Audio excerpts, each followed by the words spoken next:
Sports Medicine's integrated sports medicine team is built to serve the needs of all athletes in all sports. Our team's only goal is to improve athletes in every facet. PSM offers performance training to help athletes get better on the field, dedicated athletic rehabilitation and physical therapy to help them get better off of it, certified athletic trainers in our PSM schools providing daily support to our athletes, and a specialized orthopedic walking clinic when injury strikes. Call 260-266-4007 to speak to our care navigators or visit parkviewsportsmedicine.com to learn more about what we can do to improve athletes at all levels.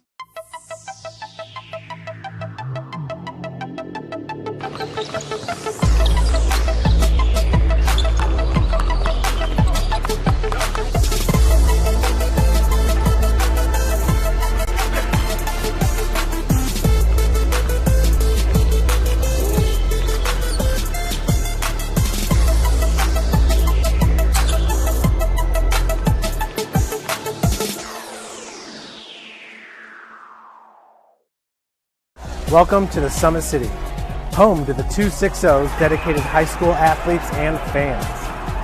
Each victory and celebration captured by our cameras. Treasure the highlights from the Summit Athletic Conference this season or complete games live or on demand. After all, nobody's more proud to call Fort Wayne home than SummitCitySports.com. Give your home the curb appeal it deserves and trust Kurt's Mio to power wash your home. Additional services include concrete sealing, deck and fence cleaning, driveway replacement, and stamped concrete. Just head on over to kurtzmio.com. Request your virtual quote and use the code SummitCity for 15% off all power washing services today. That's kurtzmio.com, supporting the youth of Fort Wayne. The Kelly Automotive Group is simple, transparent, reliable. Simple. Our customer specialists make buying a car easy and fun. Transparent. Our price listed is the best price. No hassle, no gimmicks. Reliable. Buy with confidence and peace of mind. We work hard to ensure the best value however you shop. Come see us in Decatur at the 2733 Auto Mall and shop 7 brands in one location. The Kelly Automotive Group. Simple, transparent, reliable.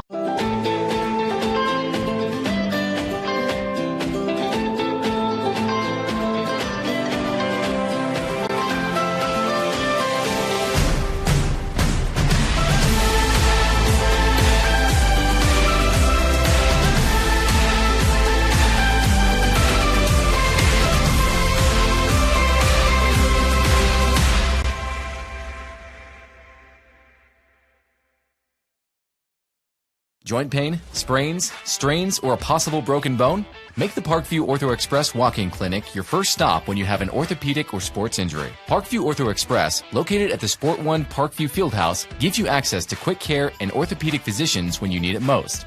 Get x-rays, treatment, and referrals to Parkview Care, all in the convenience of a walk-in clinic. Parkview Ortho Express is open Monday through Thursday, 7 a.m. to 7 p.m., Friday, 7 a.m. to 5 p.m., and Saturday, 8 a.m. to 12 p.m. Call 260-266-4007 for more information. Thank you for watching Summit City Sports.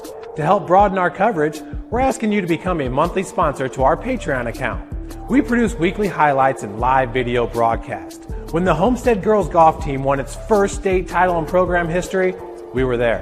When Fort Wayne brought back 3 state titles in cross country, we were there. We believe in sharing positive stories and setting the standard for how high school sports should be covered. Join us and donate today.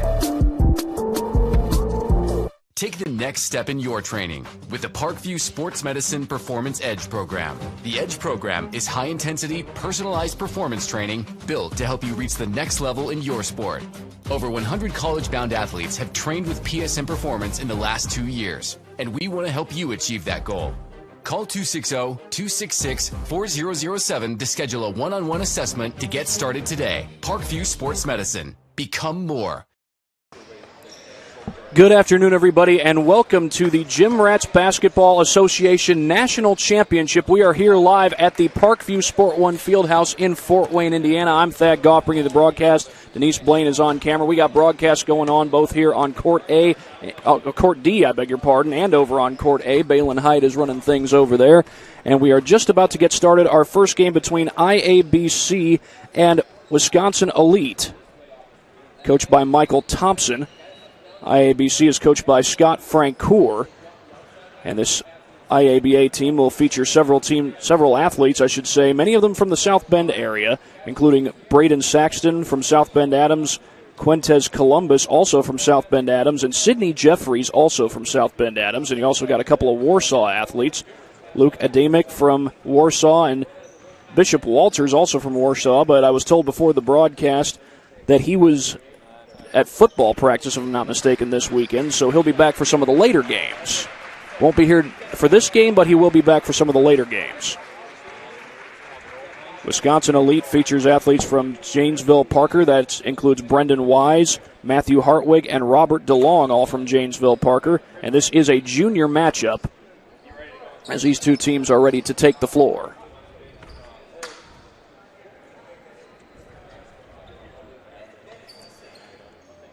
Braden Saxton to tip it off for IABC, and for Wisconsin Elite, I believe that is number 0, Cade Faber.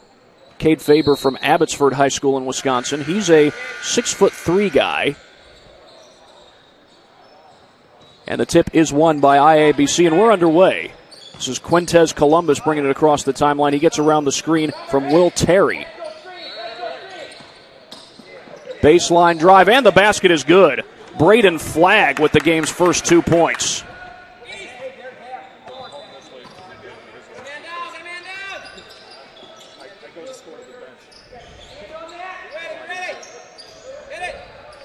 Corner three, good. That three was made by Jackson Zabel. And a steal on the other end. That's Zabel with the steal. Almost turned over. Thompson's able to recover. A little 2-3 zone here as Hartwig gets double-teamed and kicks it back out to Faber. Faber going to drive, slows it down, pulls up, and that's too strong. Sexton with the rebound. And back the other way comes Sidney Jeffries. Jeffries could not get it to go. Here comes Faber back the other way. Faber swings it to the corner. That three ball is short.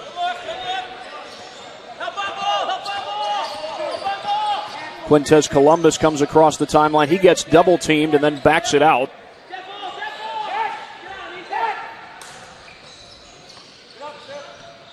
Trying to split defenders, meanwhile, was Jeffries, and he gets it away to Braden Flagg. Flagg with the feed. Back to Jeffries out on the wing. Jeffries gets the high screen from Sexton, and Sexton puts it in off the glass. And the lead right back to IABC.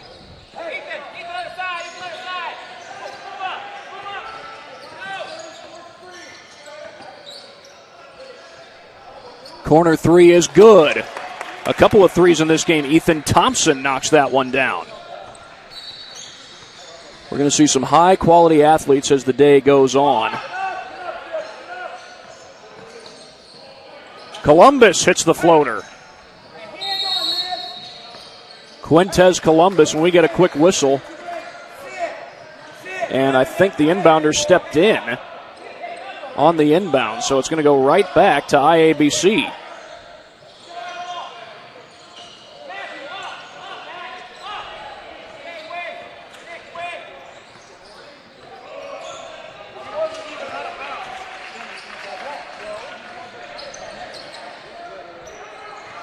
Shot no good off the rim, and the rebound comes out to Jeffries. Jeffries racing down the floor, and he's going to be called for the offensive foul.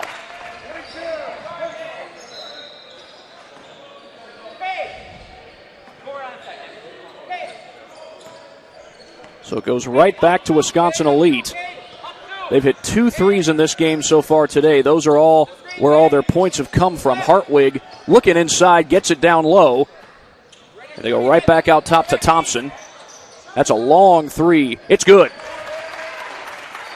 Jackson Zabel, another triple for Wisconsin. They're up 9-6.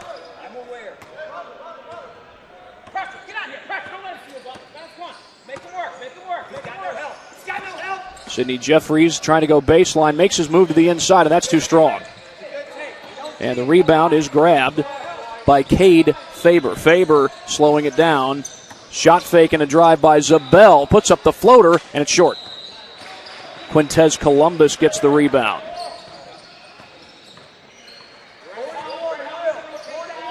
They look to feed it inside. Here's a pull-up J. It's good. That was Braden Flagg who knocks it down, and IABC pulls right back within one. Drive to the basket. They slow it down. Little baseline drive, and Faber kicks it back out. A three ball, no good.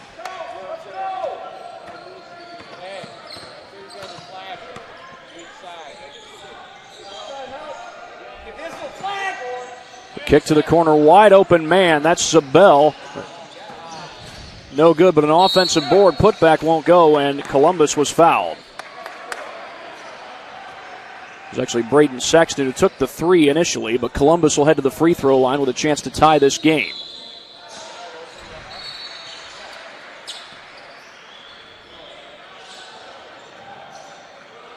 And Columbus is able to knock down the first free throw. We are tied. Some subs will come into the game. That's Luke Adamic coming in for IABC. And Brendan Wise comes in for Wisconsin Elite. He's from Janesville Parker. He's one of three kids from Janesville Parker on this Wisconsin Elite squad. Free throw rims out, and it's chased down by Robert DeLong. He's another Wisconsin Elite athlete. Should say another Janesville Parker athlete on this Wisconsin Elite team. One of three guys who can say that. And Wise feeds it over to number 15. That's Brant Wilson.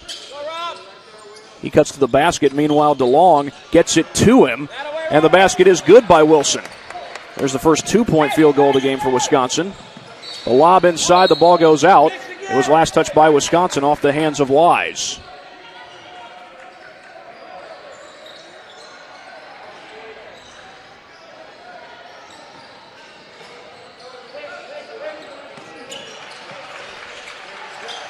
They get it inside. This is Zabel. Check that. That's Saxton, and Saxton could not put it home. The rebound is pulled down by Wilson. Had a man out on the wing. Here's a drive to the basket. And that's Saxton who gets fouled. Beg your pardon, it was Zabel who got fouled, and now Wisconsin keeps possession. Into the game comes number 22, Sidney Jeffries.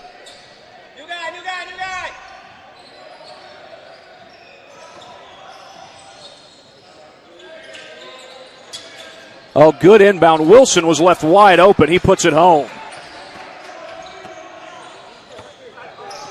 And Wisconsin starting to pad their lead a little bit. They're up 4.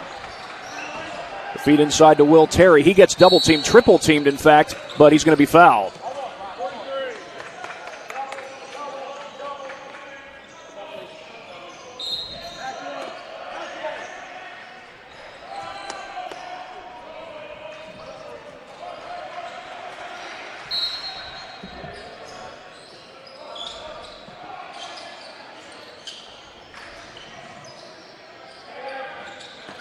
Here's a baseline drive by Columbus, and count the basket. Columbus gets fouled. A big bucket for Columbus as Wisconsin Elite was starting to make a bit of a run. And now into the game comes Ethan Thompson for Wisconsin.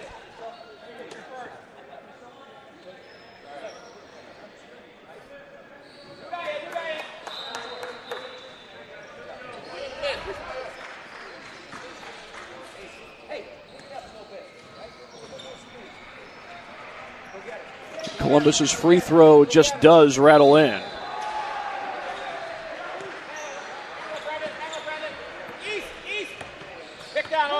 It's 13-11 in favor of 13-12, I beg your pardon, in favor of Wisconsin. Wisconsin's first 9 points came off of threes. A drive to the basket. Tough shot. The reverse goes. That's Robert DeLong with the bucket. Get it back across the timeline. Here's an open three for Will Terry, but instead he's closed out and doesn't take the three. Looked for a moment like he might fire that one. And it's good. Will Terry gives the lead, or rather pulls IABC within one. Jumper in transition, that's too strong. The putback won't go, and it's ripped away by Wilson. He goes right back outside to DeLong for three, no good. Offensive rebound pulled down by Thompson. Wilson left open, but left it short. And that one's knocked out of bounds.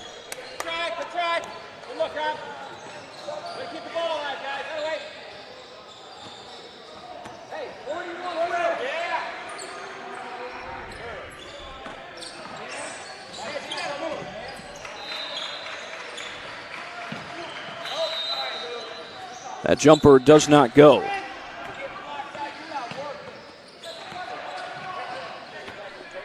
Back the other way comes Wisconsin. Thompson feeds it to the outside.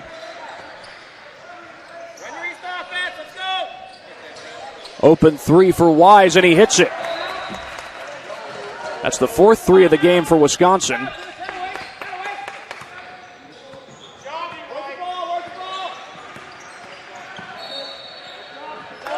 This ball goes out of bounds, but it's saved.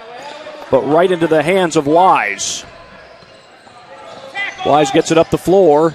A drive to the basket. Spinning in is Ovun Nwankwo from Madison Edgewood, and he was fouled.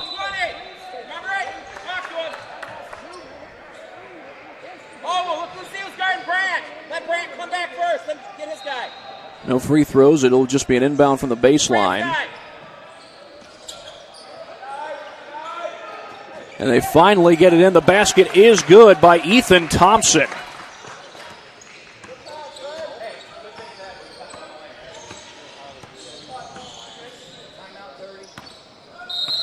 And timeout is taken by IABC. We'll take one right along with them. This is the Jim Rats Basketball Association National Championship Day 1 here at the Parkview Sport One Fieldhouse in Fort Wayne. Welcome to the Summit City, home to the 260's dedicated high school athletes and fans. Each victory and celebration captured by our camera. Treasure the highlights from the Summit Athletic Conference this season, or complete games live or on demand. After all, nobody's more proud to call Fort Wayne home than SummitCitySports.com.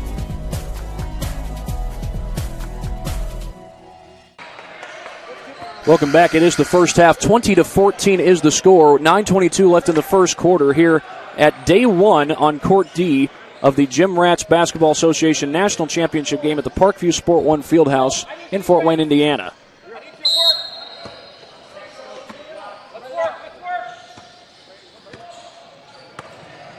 And back across the timeline comes Braden Saxton. He feeds it inside, and the basket is good. Quintez Columbus gets the bucket. Well, after IABC had cut the deficit down to 1, Wisconsin pulled right back ahead, but all the way to the basket goes Jeffries. He's fouled.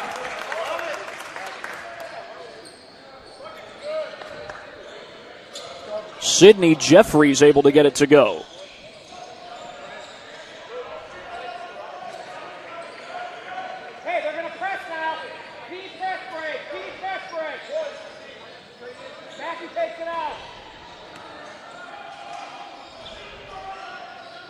And we got a 1-point game again as Jeffries completes the three-point play. 20-19, Wisconsin elite with the lead, and now head coach Michael Thompson wants a timeout, and we're going to take one right along with him. 20-19, it's a close one in the first game of the GRBA National Championship. Next step in your training with the Parkview Sports Medicine Performance Edge program. The Edge program is high-intensity, personalized performance training built to help you reach the next level in your sport. Over 100 college-bound athletes have trained with PSM Performance in the last 2 years, and we want to help you achieve that goal. Call 260-266-4007 to schedule a one-on-one assessment to get started today. Parkview Sports Medicine. Become more. 20-19 in the first quarter. Well, IABC, the last time they cut the deficit down to 1, Wisconsin was able to stretch it back out to 6. IABC did have some leads early on in the game, so they're not looking to take the lead for the first time, but trying to erase a 6-point deficit. The lob inside, the ball is stolen away. Kind of a no-look steal there by Ademic.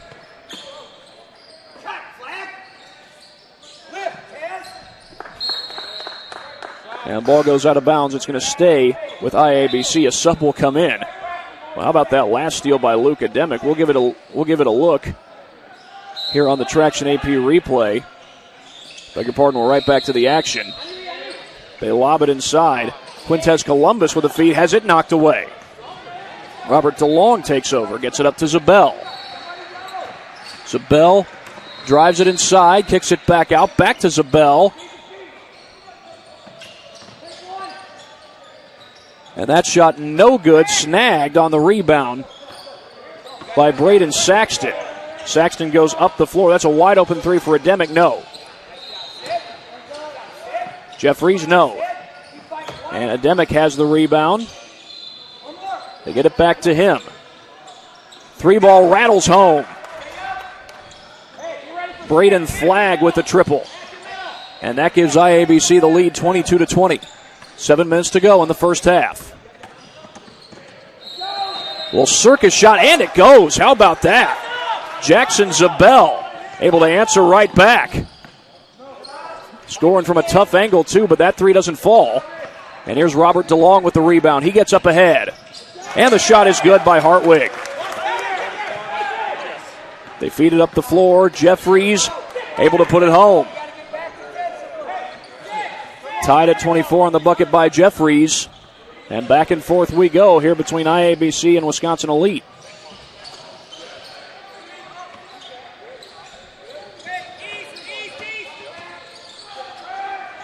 Pull-up jumper is good. Jackson Zabel with the long J. And Jeffries is fouled.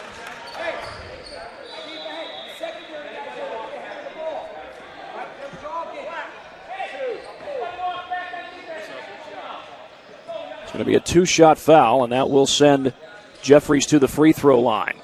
I think they called it on Zabel.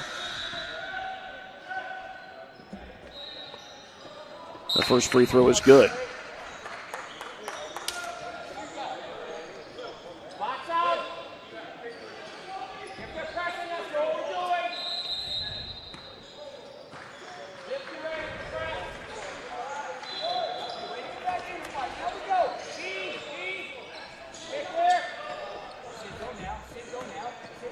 Tie game at 26 apiece as DeLong gets this one across the timeline.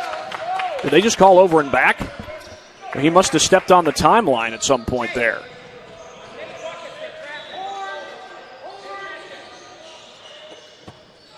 Well, IABC will take over with a chance to take the lead. 26-all to score. Extra feed to Terry, and Terry is able to put it home.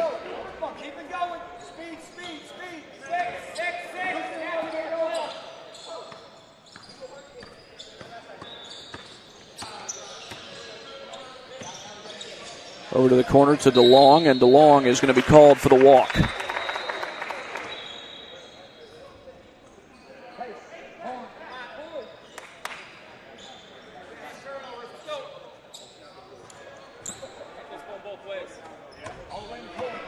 (28-26) in favor of IABC. Here is Columbus. He got double teamed for a brief moment, but Thompson will stay on him here. Now it's Hartwig guarding number 2, Braden Saxton. Saxton over to Columbus. His jumper won't go. Saxton tried to go over the back to get that board, but couldn't grab it. And here's Zabel across the timeline. Zabel a little behind the back dribble, a couple of them. As we approach the 4-minute mark, we have reached the 4-minute mark here in the first half. That shot no good off the glass by Braden Wise. They zip it down the floor. Recovered by Columbus, who puts it home.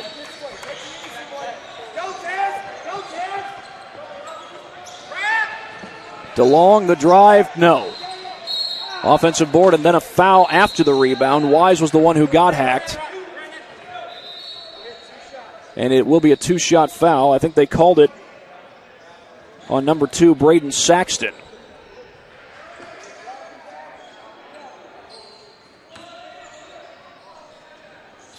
The first free throw rims out.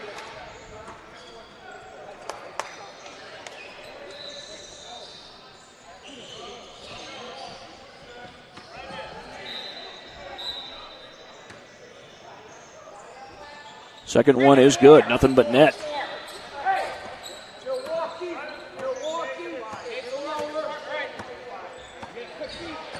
Here comes Columbus across the timeline. He gets around a couple of screens. Columbus was thinking about the step back and now feeds it inside. Ripped away. That's Brendan Wise with the steal.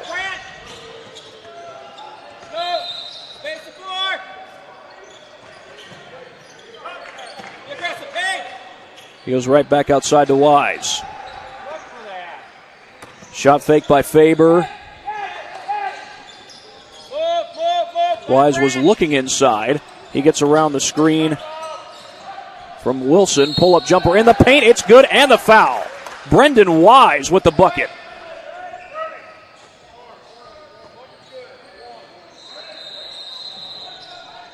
And a chance to tie the game if Wise can complete the three-point play.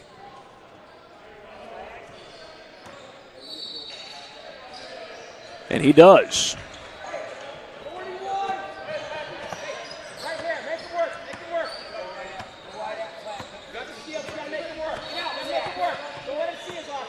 Columbus across the timeline. He's picked up by Faber. Columbus kicks it out. There's a three from the wing. Too strong from Braden Flagg. And the rebound is pulled down by Matthew Hartwig.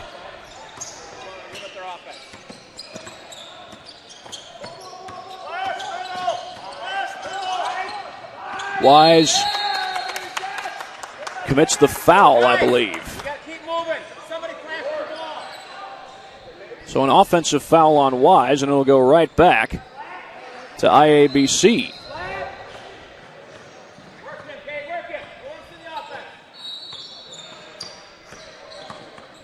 Slowing down a little behind the back dribble is Columbus.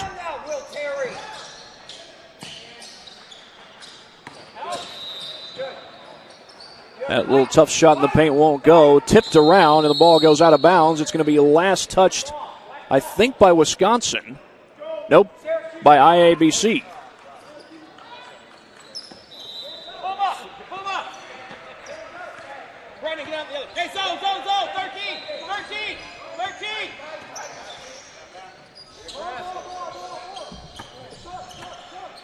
Drive to the basket by Wise. He feeds it to the paint, and that one's stolen away by Ademic, and I think he got fouled.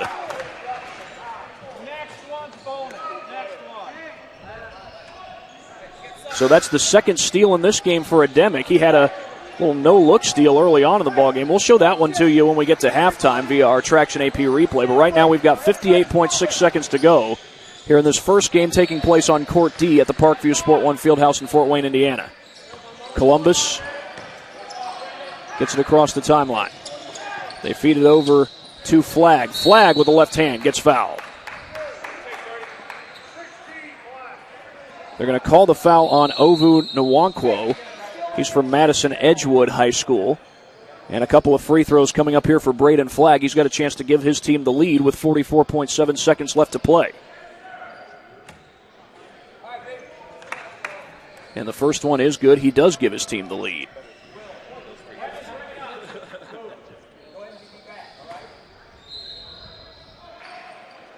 Second free throw is also good. 32-30.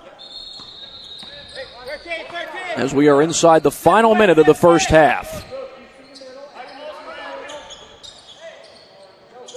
Well, 3-2 zone. That's a long three. It's good. Jackson Zabel gives Wisconsin the lead with the triple. I think that's 5 made threes in this game. A drive to the basket. Columbus no good. Rebound ripped away by Brendan Wise. Down under 20 seconds to play. They work this one around to Zabel. 2-3 zone put together.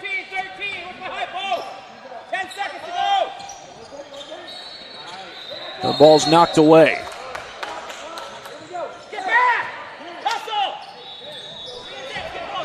Down to 5.7 seconds. They get the ball in. 3 from the wing by Flagg, and that's no good. A putback effort right at the buzzer, and it's good.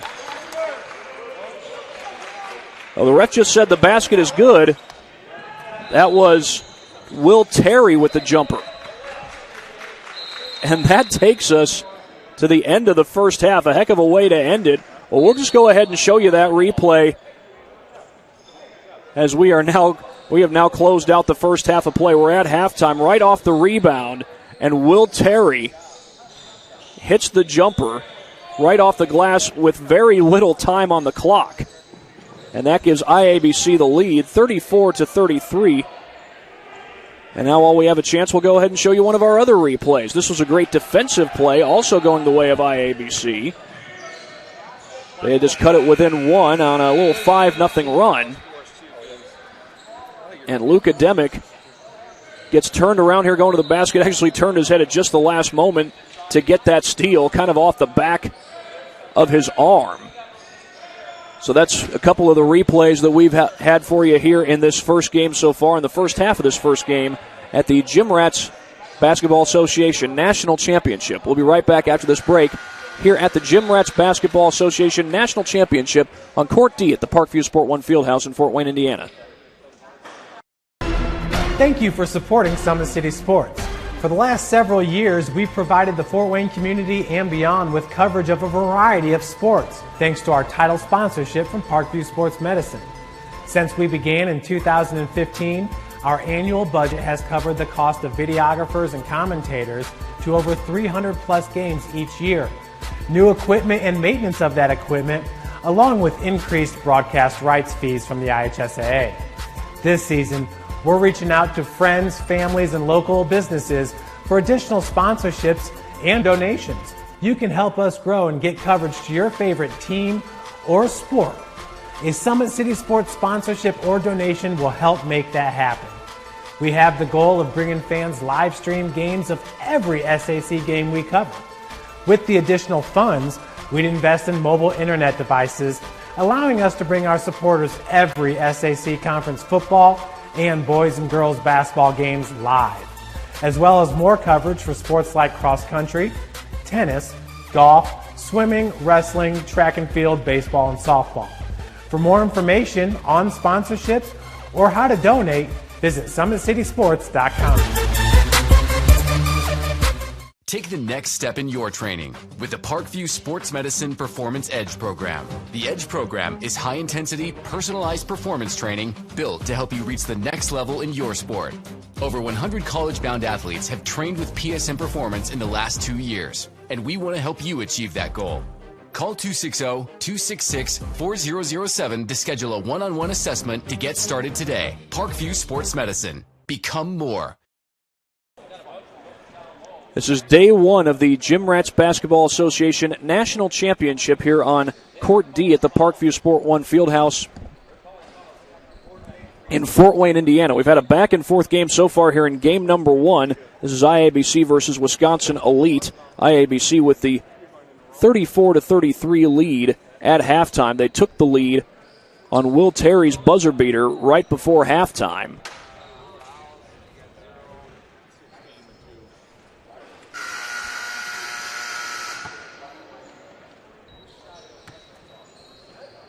Well, Wisconsin is back out on the floor. Now IABC about to get back out on the court as well.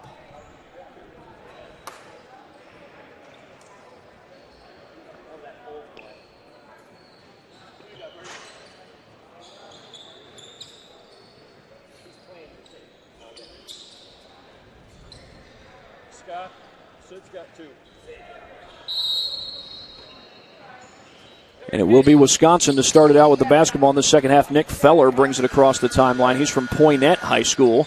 And here's an open three by Jackson Zabel. That's no good. The rebound pulled down by Flagg. Braden Flagg with the rebound. He comes across the timeline. Columbus Gives the pass up.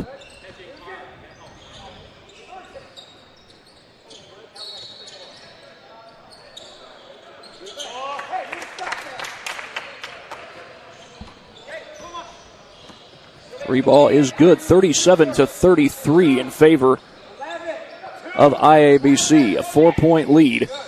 The first minute of play here at the GRBA National Championship.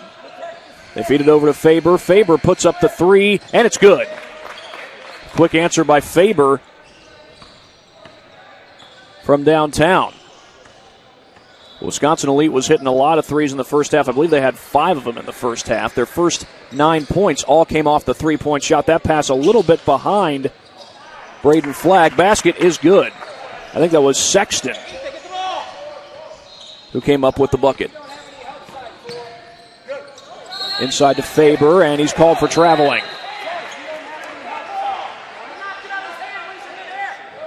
Michael Thompson trying to suggest that it was a tip ball that was knocked out of his hand, but it's not going to be called that way in the end. 39-36. Columbus across the timeline. He gets around the screen.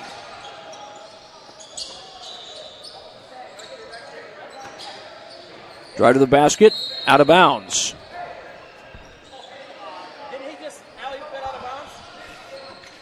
And they're going to say that that's going to stay with IABC. And the pass is stolen away. Here comes Cade Faber down the floor. To the basket, got it. 39-38, a close game here at Parkview Sport One Fieldhouse in Fort Wayne, Indiana. Down the baseline, that shot a little bit too strong, but a foul was called. Sidney Jeffries was the one who got fouled, and they'll call the foul on Ethan Thompson.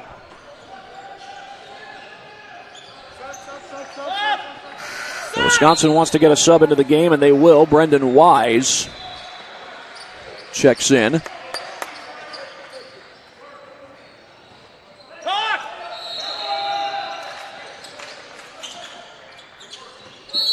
And he stepped out of bounds. Jeffrey stepped out of bounds when he caught the pass. So Wise will bring this one across the timeline.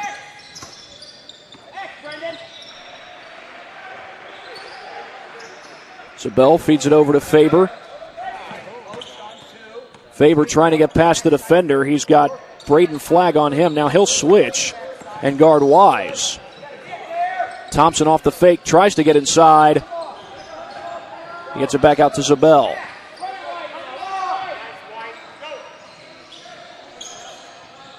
Hartwig feeds it over to Zabel. He'll pull up for three, and that's no good.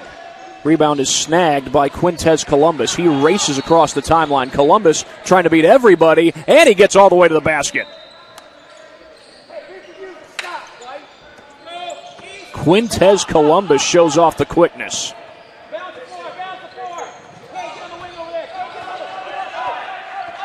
IABC has had the lead all the way through this second half, I beg your pardon.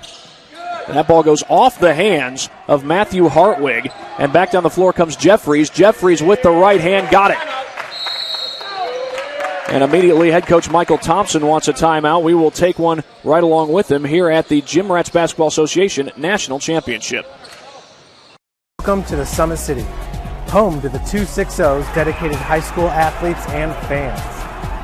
Each victory and celebration captured by our cameras. Treasure the highlights from the Summit Athletic Conference this season, or complete games live or on demand. After all, nobody's more proud to call Fort Wayne home than SummitCitySports.com.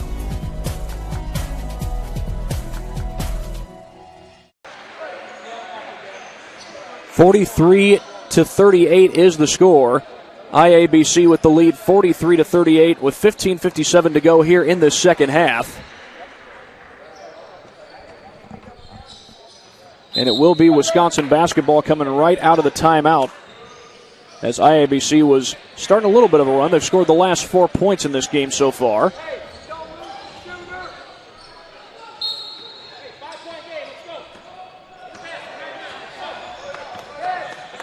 And bringing this one across the timeline is Robert DeLong. He feeds it over. They go inside. Wide open man. And Brendan Wise is able to put it home. A wise decision indeed as Brendan scores the basket. They feed it to Jeffries out away from the block. He's got DeLong on him, and his floater doesn't go. And then I almost said easy rebound by Thompson. I think he actually had some trouble with it.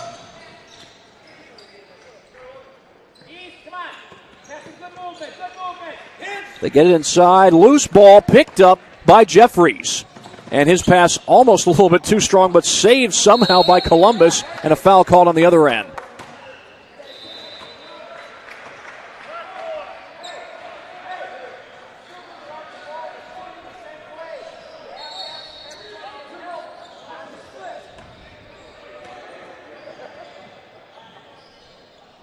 Clock still running. They stop it inside 2 minutes and during timeouts. But the rest of the game, they just let it run.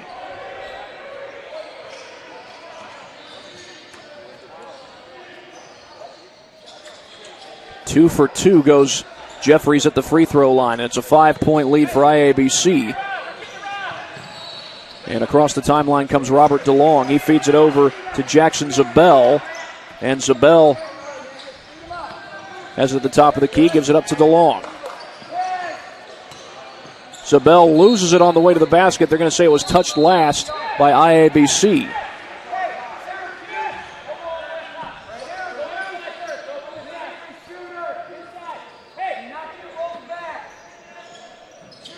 Wise looking to put it in play, and he does get it in.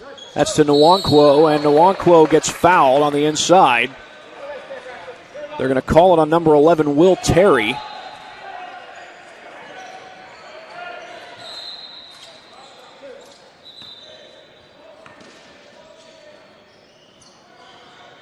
The free throw is good by Nwankwo.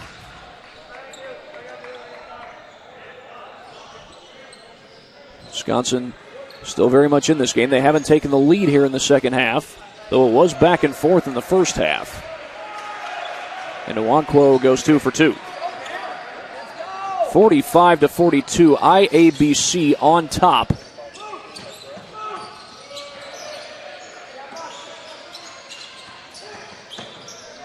And Jeffries off the glass, no good. The rebound pulled down by Ademic. And Jeffries will put it up, but that's short. Brendan Wise got the rebound. He comes across the timeline. Late feed to Zabel for three, and it's no good. Rebound is ripped away by Thompson. Check that by Terry, and he feeds it inside. That won't go. Terry gets the board, and he's fouled.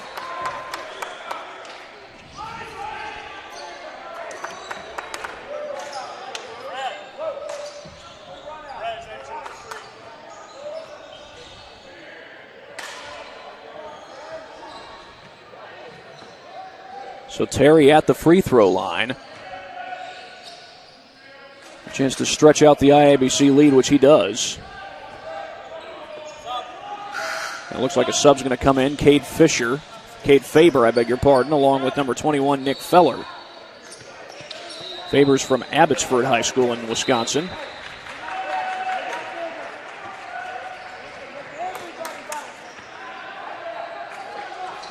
And the second free throw is good. He goes 2 for 2. 47-42, IABC has the lead.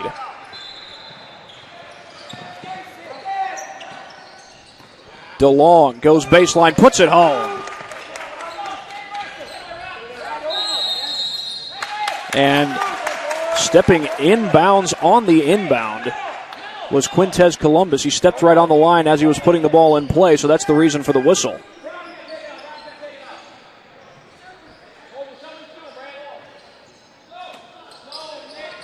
And that goes right off the back of the defender, right off the back of Ademic, but the possession comes up empty. Here's Columbus down the floor. He draws a crowd, puts it up off the glass. That's no good. And coming away with the rebound is Nwankwo. There's a corner three. That's no good. And the rebound pulled down by Ademic.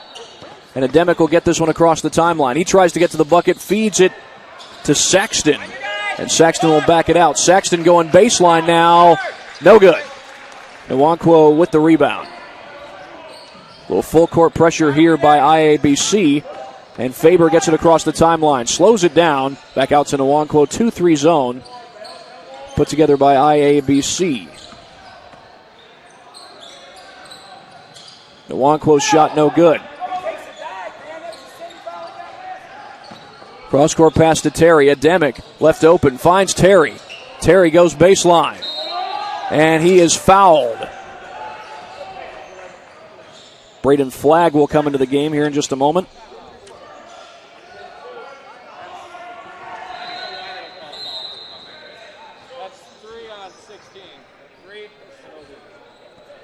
They're going to say that's the third foul on Nwankwo. The free throw is no good by Terry.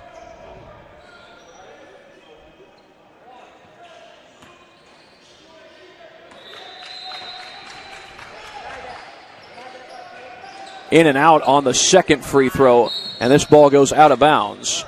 And Wisconsin is going to take over. Chance to make this a 1-point game or tie it with a 3. Wisconsin, they've been successful from three-point land. I believe they got 6 made threes in the game so far. DeLong across the timeline.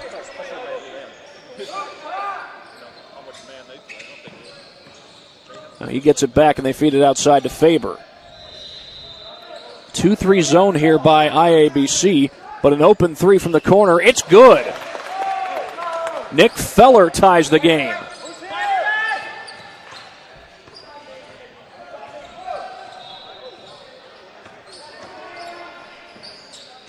Last second pass, and now they're going to call traveling. That's going to go against Will Terry.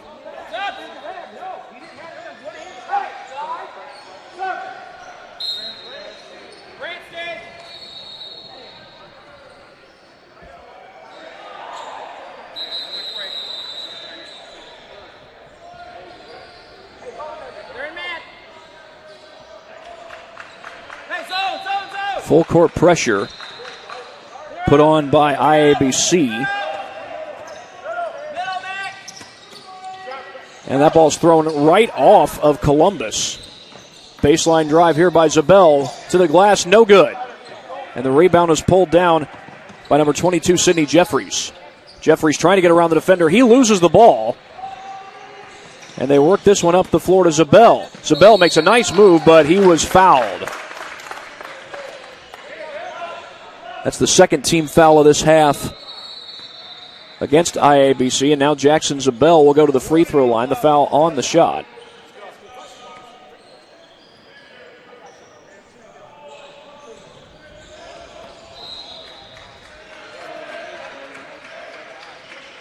And Zabel's free throw is good, and that does give Wisconsin their first lead of the second half.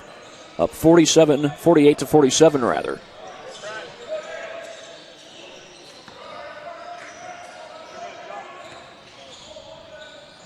They get 49-47. Wisconsin up 2. Columbus defended by Zabel. Now Zabel will back off in the man-to-man. What appears to be man-to-man, and they are going to keep it at man-to-man. Pull-up jumper is good. Quintez Columbus rises up to hit the J, and this game is tied once again. Back and forth we go. Zabel will get this one across the timeline. 3 ball off the mark. Columbus comes back down the floor. Left-hand shot is good. Will Terry with the bucket. And IABC has the lead 51-49. Here's Zabel guarded by Braden Flagg. Off the foot, I think that's going to be a kickball. And it's going to stay on this end of the floor. And the game comes Cade Faber. He will give Brant Wilson a breather.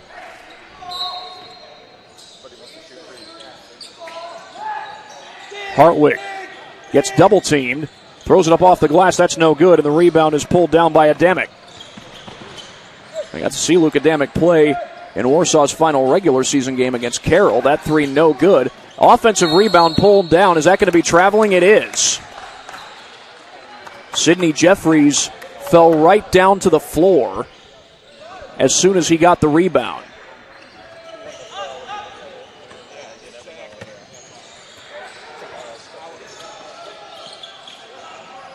That pass looked like it was tipped. Wise comes up with it.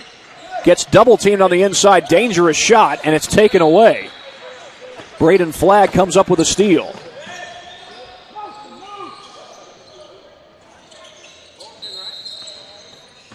There to set the screen is Saxton. Jeffries the drive. Feeds it over to Adamick. And Adamick could not get it to go off the glass. Faber comes up with a rebound. Racing down the floor to the basket. Left-hand shot, no good. Jeffries to the basket, puts it home. A transition bucket for IABC, and we get a timeout on the floor.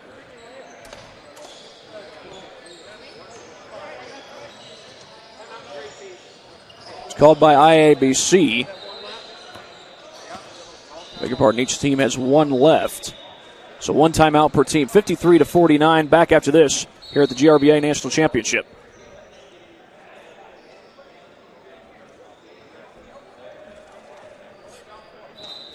Welcome to the Summit City, home to the 260's dedicated high school athletes and fans. Each victory and celebration captured by our camera. Treasure the highlights from the Summit Athletic Conference this season, or complete games live or on demand. After all, nobody's more proud to call Fort Wayne home than SummitCitySports.com.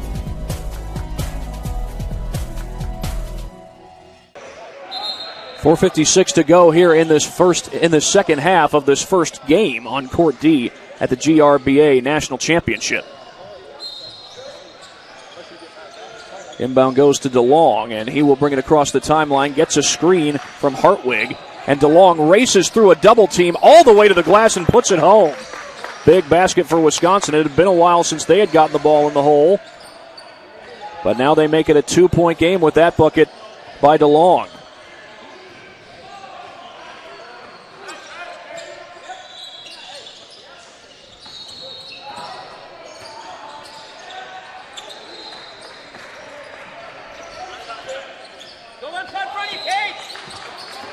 This is Columbus on the drive to the basket, and he was fouled. He lost his footing on the way there. Foul is called on number 21, Nick Feller, and this will be a foul on the floor. Foul number 5 against Wisconsin. They have one foul to give. Baseline drive, the basket is good. And IABC has a 4-point lead once again.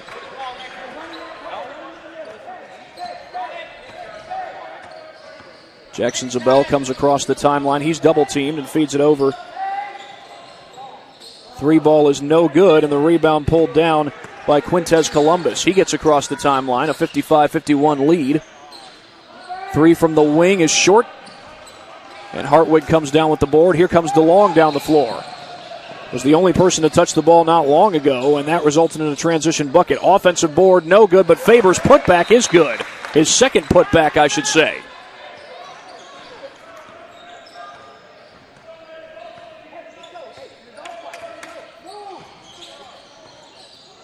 Jeffries across the timeline. Shot fake and a drive by Columbus. And Columbus kicks it back out. Back over to Columbus. Columbus drives inside and a loose ball. And now an offensive foul is going to be called. That's going to be on Braden Flagg.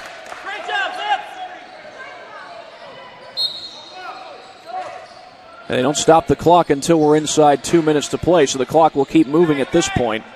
55-53 the score. IABC with the 2-point lead, but Wisconsin has a chance to tie the game or take the lead if they get a three. DeLong gets it across the timeline, gets around Cade Faber. And backing out is Zabel.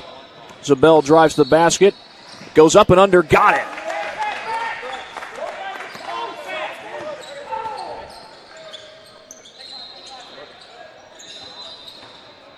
Columbus drives, loses the ball. And here comes Feller down the floor, left it short, and the rebound is grabbed by Saxton. He goes up the floor to Sidney Jeffries. Left-hand shot is good. Will Terry puts it home. Another big bucket for Terry. IABC retakes the lead. At a back-and-forth game, here's Faber going to fire a long three. It's good. Oh, Wisconsin continues to knock him down from deep.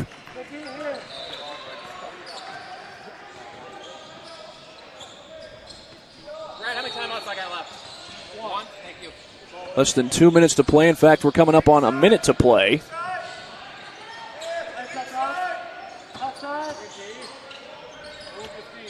And against this 3-2 zone, IABC working everything around the perimeter until now. That shot blocked, and IABC will get another chance. Now that will stop the clock with it being under 2 minutes.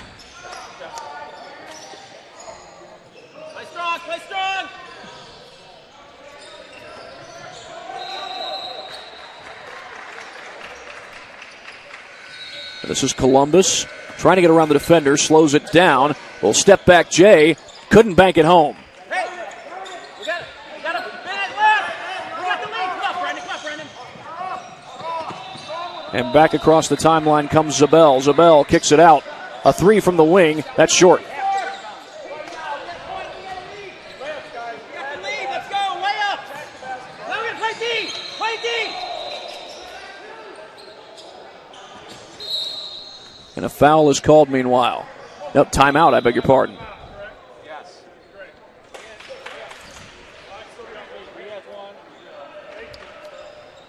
And Wisconsin, by the way, did just use their final timeout, I beg your pardon. So we'll be right back in just a second. Next step in your training with the Parkview Sports Medicine Performance Edge program. The Edge program is high-intensity, personalized performance training built to help you reach the next level in your sport. Over 100 college-bound athletes have trained with PSM Performance in the last 2 years, and we want to help you achieve that goal. Call 260-266-4007 to schedule a one-on-one assessment to get started today. Parkview Sports Medicine. Become more. 33.1 to play. It is going to be Wisconsin basketball.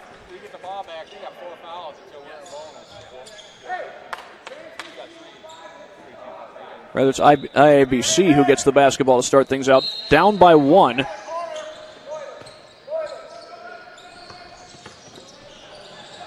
Columbus gets the feed. Jeffries contacted on the way up. No foul call. Apparently it was all ball. Loose ball picked up by Columbus. And his shot gets blocked, but a foul is called. You don't need to dribble out. I know. Be smart. Hold it. Make them come to you. That was the sixth team foul against Wisconsin. They have to foul us. Let's go. And now IABC goes to the free throw line. And this game is tied. Quintez Columbus knocking it down.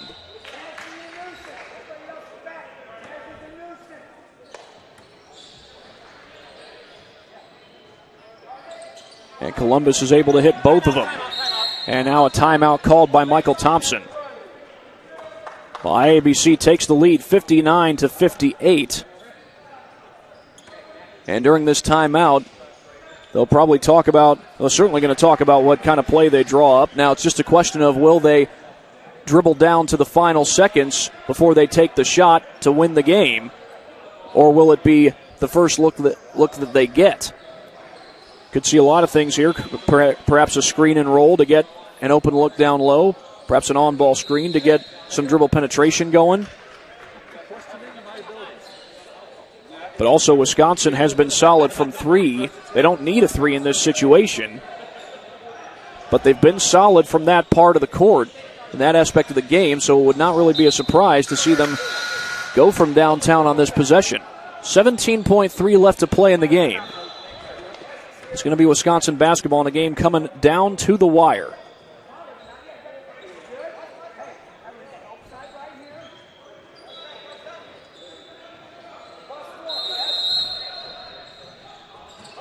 Inbound goes to Jackson Zabel. Down to 12 seconds, and a foul is called right along the baseline.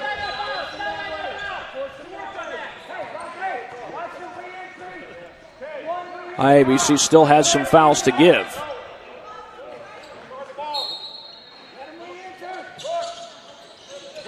They get it in play. Double team comes. Here's DeLong slashing through the lane, and he gets fouled. With 5.8 seconds left, and that looked like it was on the shot. And it was on the shot. 5.8 seconds left to go, and now DeLong goes to the free throw line to shoot 2. His first one ties the game. Now, Michael Thompson was telling his guys, don't foul. The last thing you want to do in this situation is put an opponent at the free throw line with little time to go.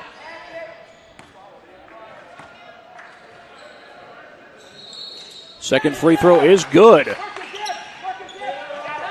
DeLong gives Wisconsin the lead, and right back down the floor comes Columbus. Puts up the floater. It's good! Right before the buzzer, and that's going to be it. The officials blow the whistle at the end. 61-60 is the final.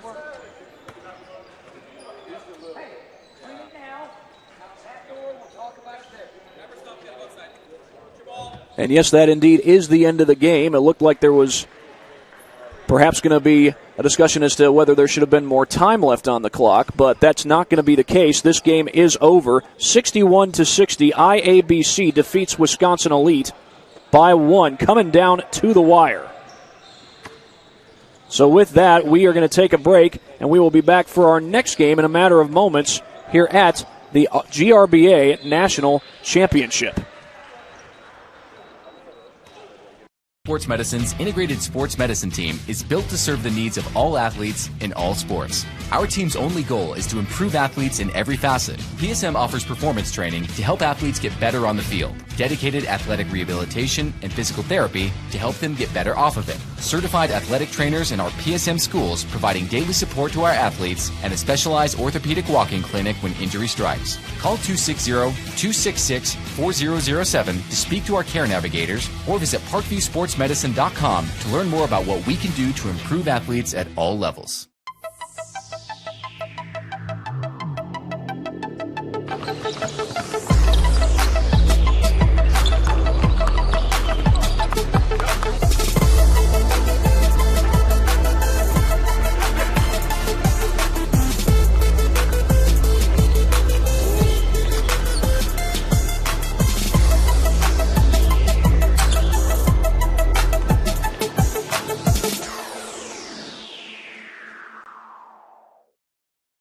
Welcome to the Summit City, home to the 260's dedicated high school athletes and fans.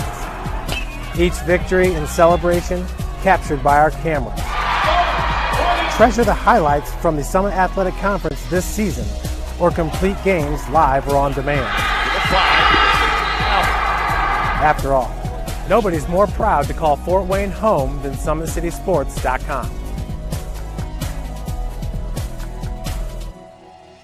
Give your home the curb appeal it deserves, and trust Kurt's Mio to power wash your home. Additional services include concrete sealing, deck and fence cleaning, driveway replacement, and stamped concrete.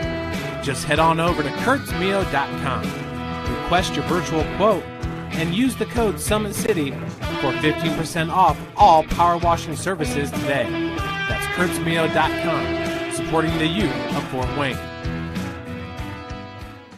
The Kelly Automotive Group is simple, transparent, reliable. Simple. Our customer specialists make buying a car easy and fun. Transparent. Our price listed is the best price. No hassle, no gimmicks. Reliable. Buy with confidence and peace of mind. We work hard to ensure the best value however you shop. Come see us in Decatur at the 2733 Auto Mall and shop 7 brands in one location. The Kelly Automotive Group. Simple, transparent, reliable.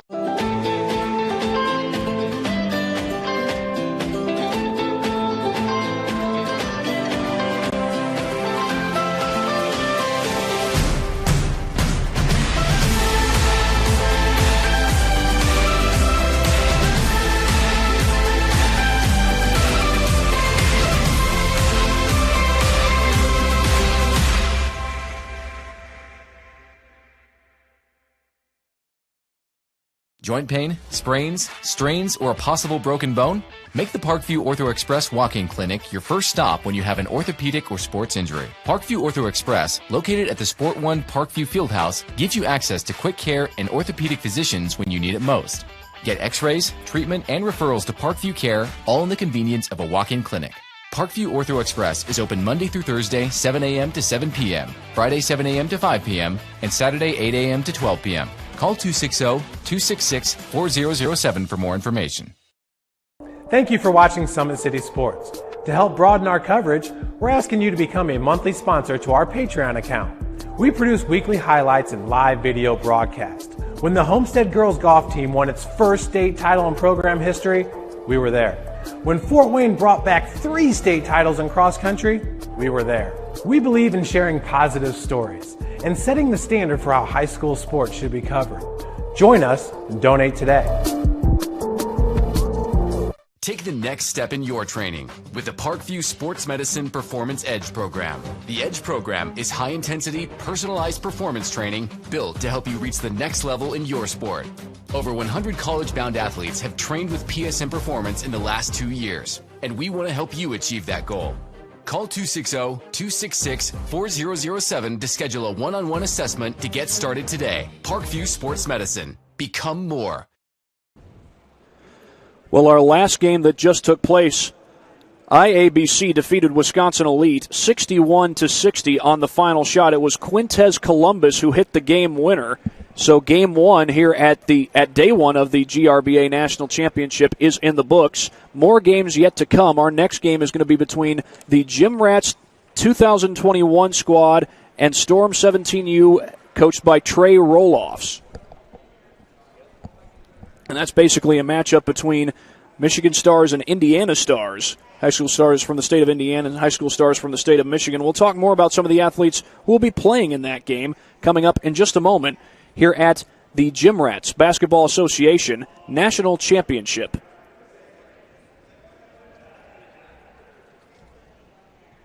Sports Medicine's integrated sports medicine team is built to serve the needs of all athletes in all sports. Our team's only goal is to improve athletes in every facet. PSM offers performance training to help athletes get better on the field, dedicated athletic rehabilitation and physical therapy to help them get better off of it, certified athletic trainers in our PSM schools providing daily support to our athletes, and a specialized orthopedic walk-in clinic when injury strikes. Call 260-266-4007 to speak to our care navigators or visit ParkviewSportsMedicine.com to learn more about what we can do to improve athletes at all levels. Thank you for watching Summit City Sports. To help broaden our coverage, we're asking you to become a monthly sponsor to our Patreon account. We believe in sharing positive stories and are excited to set the standard for how high school sports should be covered. Join us and donate today. Well, as I mentioned before, our next game is between the Gym Rats and the Storm 17U team. Gym Rats team coached by Jeremy Herring. Storm 17U is coached by Trey Roloffs. It's a junior matchup. For the Storm team, they feature several kids from right here in Fort Wayne and some from just outside of Fort Wayne. Some of the kids right here in Fort Wayne are Marcus Davidson from Blackhawk Christian. He was a part of their run to a state championship in 2019. Who knows what would have happened if the regional tournament and all the rest of the state championship had been played this year. We'll never know. Blackhawk had to put together a great season on the court, so who knows what could have happened there. Ryan Preston, the second leading scorer from Carroll High School, he will be a part of this game. He averaged right around 10 points a game. His Carroll teammate, Zach Casteter, will also be joining him.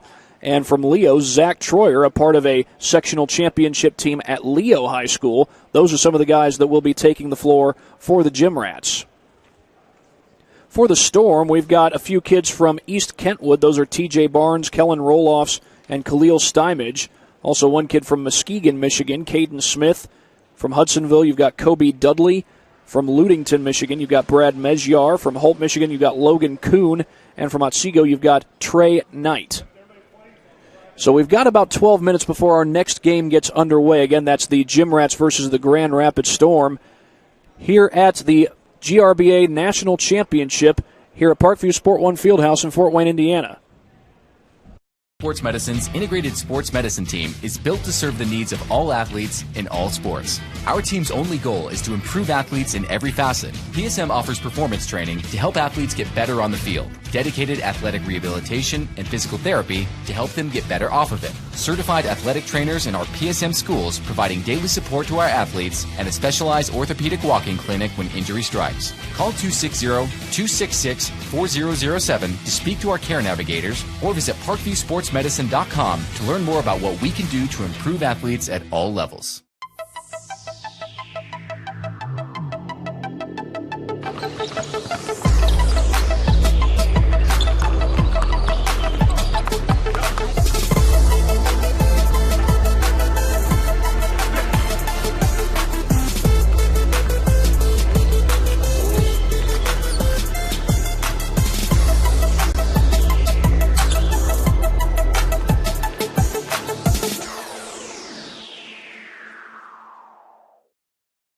Welcome to the Summit City, home to the 260's dedicated high school athletes and fans. Each victory and celebration captured by our cameras. Treasure the highlights from the Summit Athletic Conference this season or complete games live or on demand. After all, nobody's more proud to call Fort Wayne home than SummitCitySports.com. Give your home the curb appeal it deserves and trust Kurt's Mio to power wash your home. Additional services include concrete sealing, deck and fence cleaning, driveway replacement, and stamped concrete. Just head on over to kurtzmio.com. Request your virtual quote and use the code SummitCity for 15% off all power washing services today. That's kurtzmio.com, supporting the youth of Fort Wayne.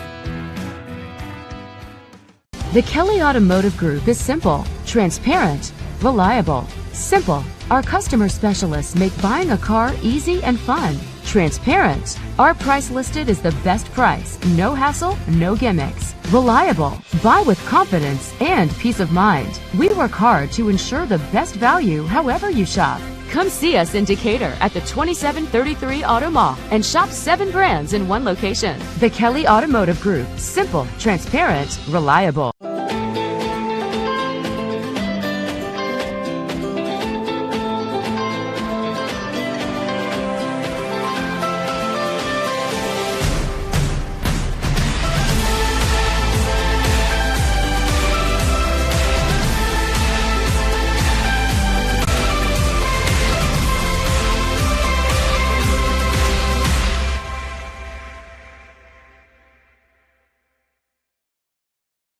Joint pain, sprains, strains, or a possible broken bone? Make the Parkview Ortho Express Walk-In Clinic your first stop when you have an orthopedic or sports injury. Parkview Ortho Express, located at the Sport One Parkview Fieldhouse, gives you access to quick care and orthopedic physicians when you need it most. Get x-rays, treatment, and referrals to Parkview Care, all in the convenience of a walk-in clinic. Parkview Ortho Express is open Monday through Thursday, 7 a.m. to 7 p.m., Friday, 7 a.m. to 5 p.m., and Saturday, 8 a.m. to 12 p.m. Call 260-266-4007 for more information. Thank you for watching Summit City Sports. To help broaden our coverage, we're asking you to become a monthly sponsor to our Patreon account. We produce weekly highlights and live video broadcasts. When the Homestead girls golf team won its first state title in program history, we were there. When Fort Wayne brought back 3 state titles in cross country, we were there. We believe in sharing positive stories and setting the standard for how high school sports should be covered. Join us and donate today. Take the next step in your training with the Parkview Sports Medicine Performance Edge program. The Edge program is high-intensity, personalized performance training built to help you reach the next level in your sport. Over 100 college-bound athletes have trained with PSM Performance in the last 2 years, and we want to help you achieve that goal. Call 260-266-4007 to schedule a one-on-one assessment to get started today. Parkview Sports Medicine. Become more. Welcome back. We got a little update for you. Just talked with Tyler Palmer, the assistant coach for the Jim Rats 2021 squad. There's a few players that will not be available for this game. Those include Marcus Davidson of Blackhawk Christian, Colden Van Landingham of Northeastern, and Ryan Preston of Carroll High School. So those guys will not be taking the floor for the Gym Rats. Anyway, we will be back in just a matter of mere moments. Game 2 of the GRBA National Championship set to get started soon at the Parkview Sport One Fieldhouse in Fort Wayne, Indiana. Thank you for supporting Summit City Sports. For the last several years, we've provided the Fort Wayne community and beyond with coverage of a variety of sports, thanks to our title sponsorship from Parkview Sports Medicine. Since we began in 2015, our annual budget has covered the cost of videographers and commentators to over 300 plus games each year, new equipment and maintenance of that equipment, along with increased broadcast rights fees from the IHSAA. This season, we're reaching out to friends, families, and local businesses for additional sponsorships and donations. You can help us grow and get coverage to your favorite team or sport. A Summit City Sports sponsorship or donation will help make that happen. We have the goal of bringing fans live stream games of every SAC game we cover. With the additional funds, we'd invest in mobile internet devices, allowing us to bring our supporters every SAC conference football and boys and girls basketball games live, as well as more coverage for sports like cross country, tennis, golf, swimming, wrestling, track and field, baseball, and softball. For more information on sponsorships or how to donate, visit SummitCitySports.com. Take the next step in your training with the Parkview Sports Medicine Performance Edge program. The Edge program is high-intensity, personalized performance training built to help you reach the next level in your sport. Over 100 college-bound athletes have trained with PSM Performance in the last 2 years, and we want to help you achieve that goal. Call 260-266-4007 to schedule a one-on-one assessment to get started today. Parkview Sports Medicine. Become more. Thank you for supporting Summit City Sports. For the last several years, we've provided the Fort Wayne community and beyond with coverage of a variety of sports, thanks to our title sponsorship from Parkview Sports Medicine. Since we began in 2015, our annual budget has covered the cost of videographers and commentators to over 300 plus games each year, new equipment and maintenance of that equipment, along with increased broadcast rights fees from the IHSAA. This season, we're reaching out to friends, families, and local businesses for additional sponsorships and donations. You can help us grow and get coverage to your favorite team or sport. A Summit City Sports sponsorship or donation will help make that happen. We have the goal of bringing fans live stream games of every SAC game we cover.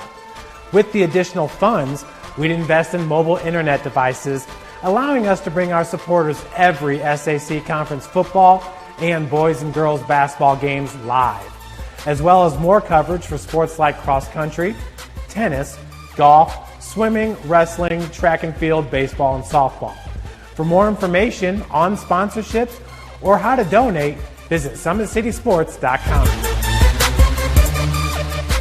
Take the next step in your training with the Parkview Sports Medicine Performance Edge program. The Edge program is high-intensity, personalized performance training built to help you reach the next level in your sport.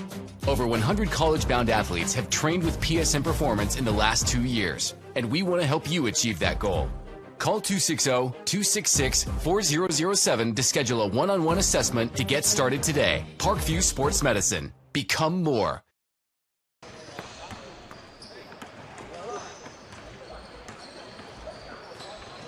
Sports Medicine's integrated sports medicine team is built to serve the needs of all athletes in all sports. Our team's only goal is to improve athletes in every facet. PSM offers performance training to help athletes get better on the field, dedicated athletic rehabilitation and physical therapy to help them get better off of it, certified athletic trainers in our PSM schools providing daily support to our athletes, and a specialized orthopedic walking clinic when injury strikes. Call 260-266-4007 to speak to our care navigators or visit ParkviewSportsMedicine.com to learn more about what we can do to improve athletes at all levels.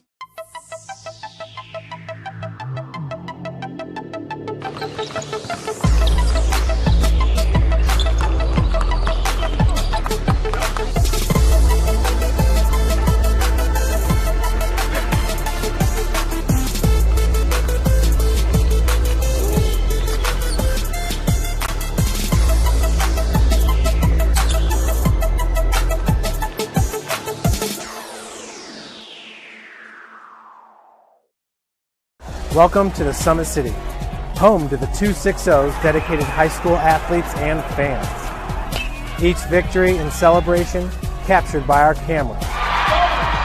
Treasure the highlights from the Summit Athletic Conference this season, or complete games live or on demand. After all, nobody's more proud to call Fort Wayne home than SummitCitySports.com. Give your home the curb appeal it deserves, and trust Kurt's Mio to power wash your home. Additional services include concrete sealing, deck and fence cleaning, driveway replacement, and stamped concrete. Just head on over to kurtzmio.com, request your virtual quote, and use the code Summit City for 15% off all power washing services today. That's kurtzmio.com, supporting the youth of Fort Wayne. The Kelly Automotive Group is simple, transparent, reliable. Simple. Our customer specialists make buying a car easy and fun. Transparent. Our price listed is the best price. No hassle, no gimmicks. Reliable. Buy with confidence and peace of mind. We work hard to ensure the best value however you shop. Come see us in Decatur at the 2733 Auto Mall and shop 7 brands in one location. The Kelly Automotive Group. Simple, transparent, reliable.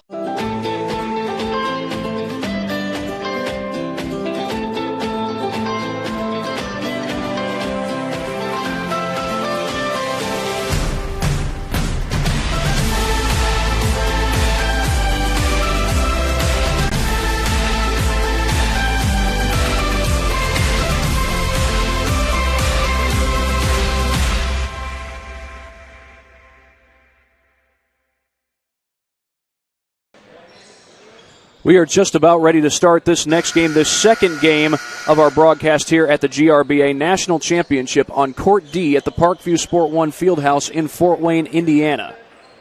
This is the Gym Rats 2021 team versus the Grand Rapids Storm, coached by Trey Roloffs.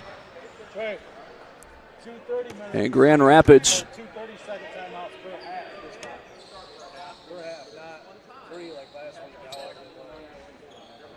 carry over. So 2:30 per half. And Grand Rapids comes out there in the orange, and Gym Rats there in black today.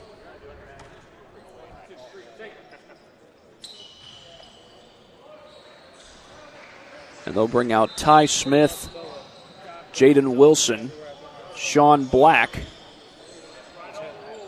Ethan Williams, and number 49, Zach Troyer. For the Storm, they bring out Trey Knight, Caden Smith, Khalil Stymage, Kellen Roloffs, and TJ Barnes. Those are the starting lineups for both teams, and it will be Caden Smith to tip it off for the Storm. He'll go up against Ethan Williams.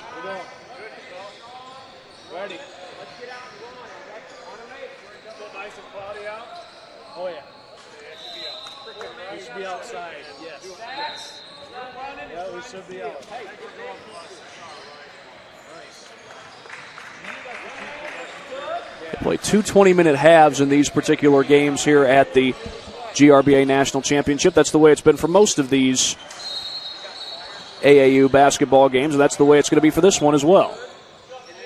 Tip off at half court, and we are underway. And the tip is going to be won by Roloffs, and Kellen Roloffs could not put it in, but he will go to the line very shortly after the opening tip.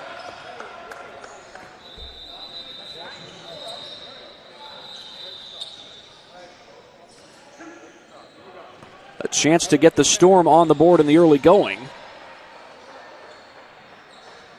And the first free throw is good, so the Storm take the 1-0 lead. Kellen Roloffs is from East Kentwood High School in the state of Michigan. He's one of 3 kids from East Kentwood on this team. And his free throws are both good. 2-0 the early lead for Grand Rapids.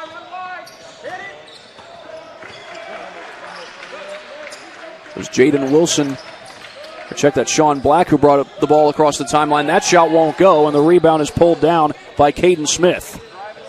Here's Stymage across the timeline. He feeds the pass off to T.J. Barnes. Barnes going to pull up from downtown, and he nails a triple. And Grand Rapids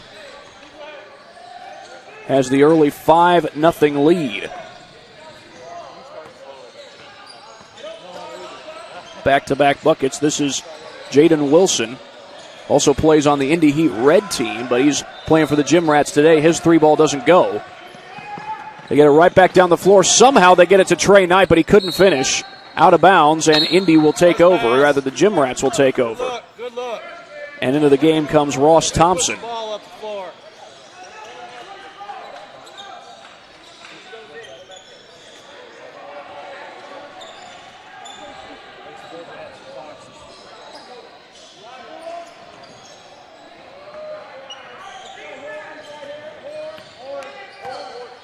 So here's Sean Black across the timeline, picked up defensively by Barnes, trying to get around him. A step-back three, and that's short. Battle for the offensive rebound. It's going to be a defensive rebound instead. Kellen Roloffs brings it back the other way. A quick three in transition comes up short, and Zach Troyer gets the board. Black swings it cross court. Wide open three for Ethan Williams, no good. And the rebound is won by Kellen Roloffs. Zach Troyer had the size advantage over here, but Roloffs was able to box him out, and backing out is Stymage. Barnes was thinking about a long three, but a good closeout by Troyer. Now Barnes puts it up, and that shot is blocked, but a foul is going to be called. They call it on Ross Thompson. He's from Cardinal Stritch High School.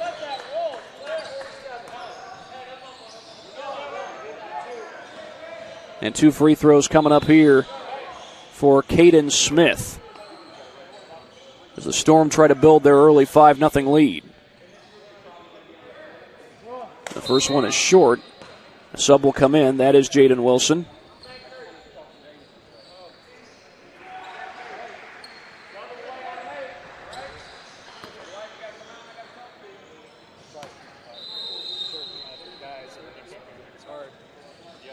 The second one is good, and it's a 6-0 lead as Caden Smith goes 1 for 2 from the free throw line. Here's a pull-up three from straight ahead, no good. That was Ethan Williams from Indian Creek who took the shot, and quickly down the floor go the Storm. Stymage backs it out.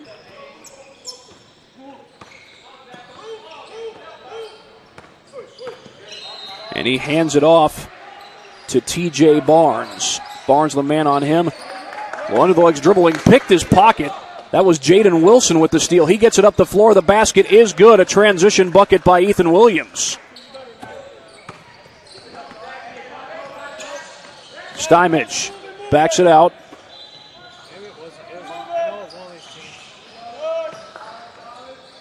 This is Roloffs. And Roloffs has it knocked away. And the basket is good in transition by Sean Black. And the Gym Rats have cut it down to a 1-score game. Storm opened up this game on a 6-0 run, and now we're going to have a carry called against the Storm.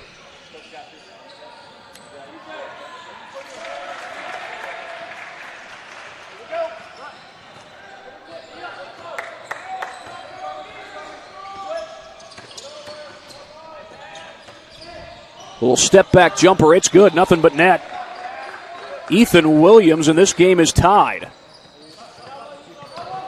A drive to the basket by Barnes, and they're going to get him for steps.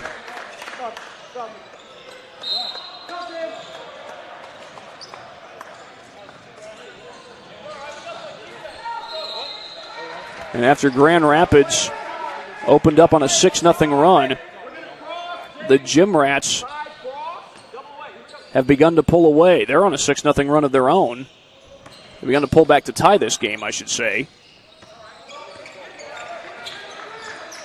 And they've done it largely with transition opportunities. Now looking to score in the half court. They almost did, but it's an offensive foul. That three will not count. I think they called it on Ethan Williams, if I'm not mistaken.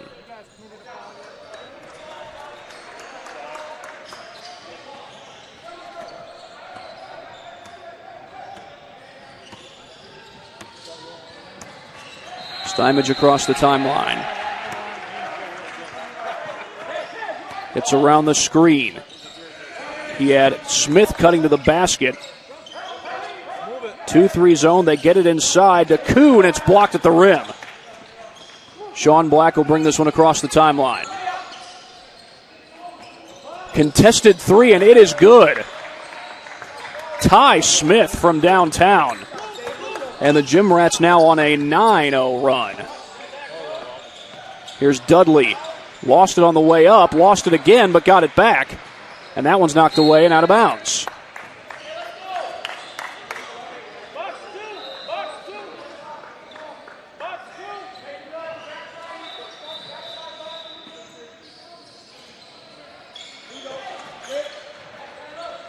There's a pull-up jumper just inside the three-point line. That won't go, and Ty Smith comes down with the board.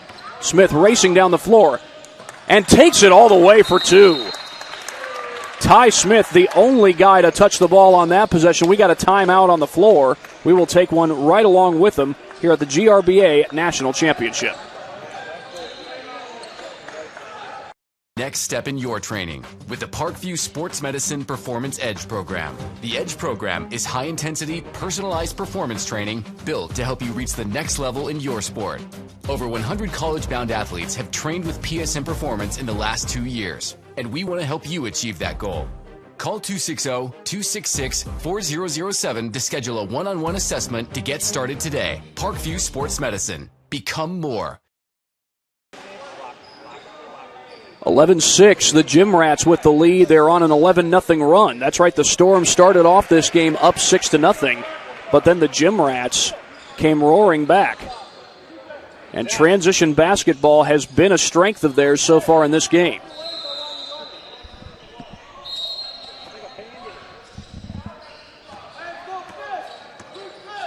Now these Grand Rapids Storms teams, we'll see them use a lot of transition offense. Not using it here. Instead, it's a pull-up jumper by Barnes. That comes up short. Battle for the rebound, and it's pulled down and put back in by Caden Smith.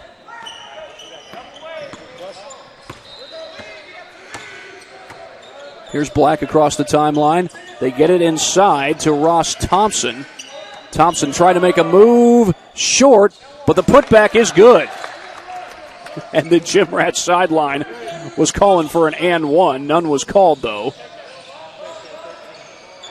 I'm not mistaken, there's just one sub available for this Gym Rats team. That's Zach Castaner. He's from Carroll High School. Stymage dribbling around for the Storm. Feeds it over to the corner. Drive to the basket. Barnes up and under. Shot is good. Caden Smith with the bucket.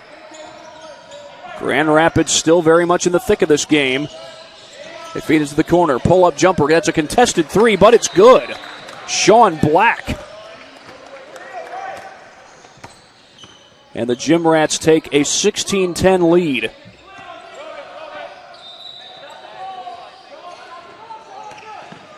Dudley feeds it over. That three is no good. And here's Black with the rebound. Black racing down the floor. Good look for Smith, and he knocks down the three. It's a 19-10 lead. That, I believe, is the third made three of the game for the Gym Rats. You know, Zach Troyer waiting to check back in. He's actually one of two subs, Castaner the other. And back down the floor comes Wilson.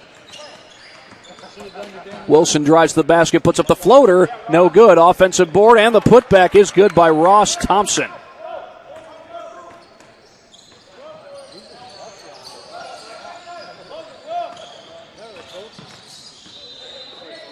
Barnes in a crowd, no good. And back down the floor comes Ty Smith. With the left hand, he puts it home. Ty Smith all the way to the bucket.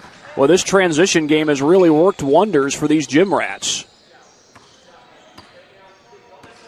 This Storm team, they're certainly capable of playing the transition game. A lot of the Storm teams have used that on a number of occasions. Stymage feeds it out. Smith's jumper goes as an air ball.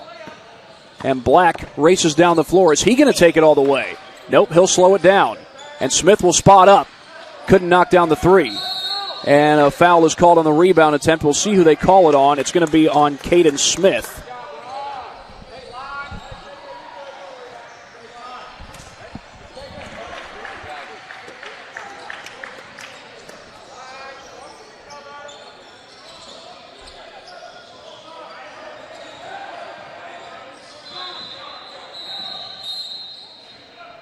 Black to put it in play. He finds Wilson, and Wilson drives the basket. Left-hand layup is good. Ross Thompson. And the Gym Rats continue to pull away. There's a wide-open three. That's going to be called traveling. Roll-offs.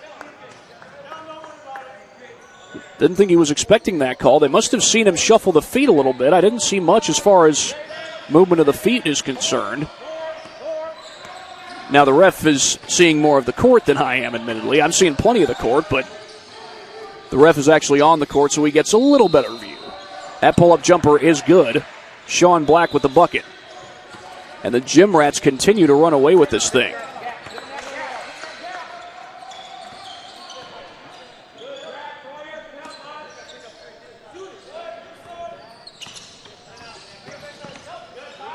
Smith kicks it out. Knight was looking to go baseline, and he traveled. Another traveling call. And now some subs will come into the game. That's Zach Casteter and Ethan Williams.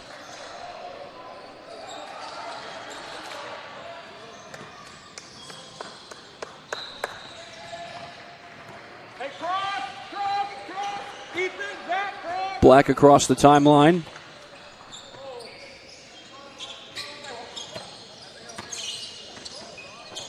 Back out to Black. He'll put up the three, and it's good with a hand in his face. Sean Black. And the run continues for the Gym Rats. They're on a 17-0 run. As Barnes waits to check into the game. Here's Roloffs with a left hand, no good.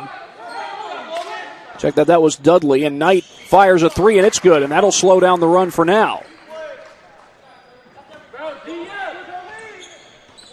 Back down the floor is Black, and he throws it off the foot of Stymage. That was a rather easy call as Barnes will check into the game.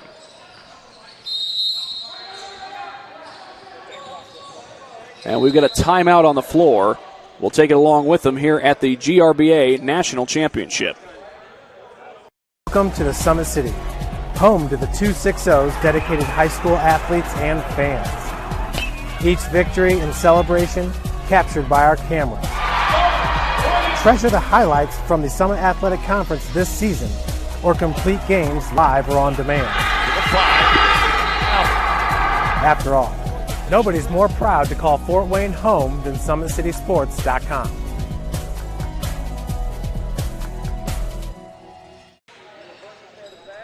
(30-13) in favor of the Gym Rats. They were on a 17-0 run, although moments ago, Trey Knight was able to hit a three for Grand Rapids and get it down to a 17-point game.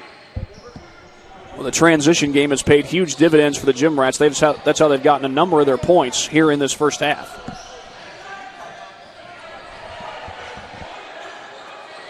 We've got 9:07 to go here in the first half.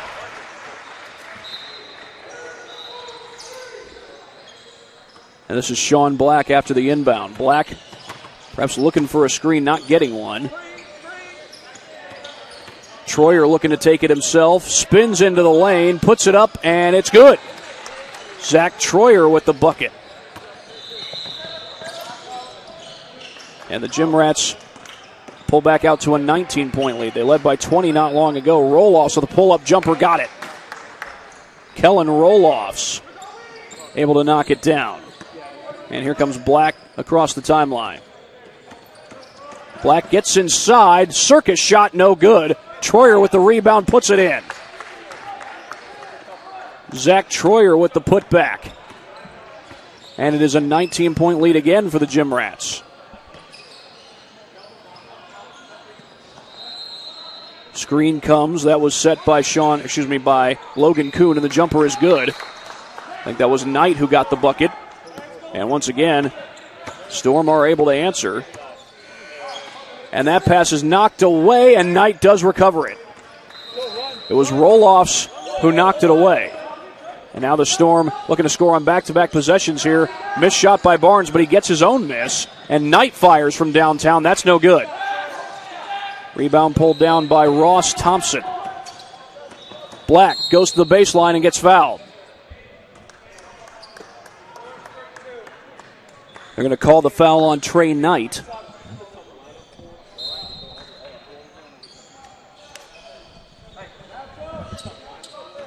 And now Ty Smith and Jaden Wilson will check in for the Gym Rats. They get it in play to Wilson. He pulls up for three. That was blocked. Troyer's there to recover. His shot is blocked, and they're going to call a foul. It's called on Barnes. Thought it was all ball, but the officials thought otherwise.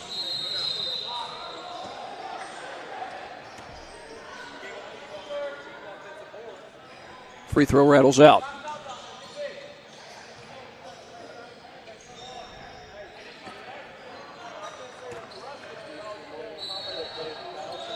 Second one no good, and Knight was all alone for that rebound. They get up the floor. Logan Kuhn loses it, and that's going to be a jump ball. Possession arrow is going to give it back to the Gym Rats.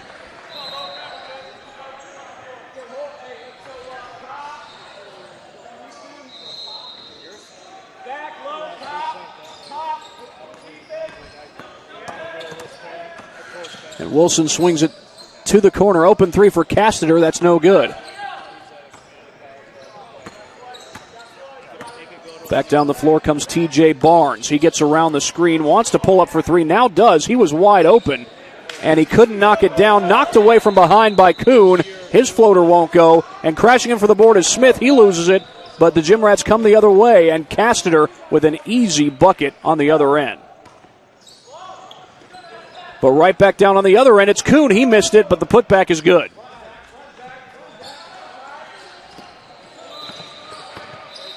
Wilson across the timeline.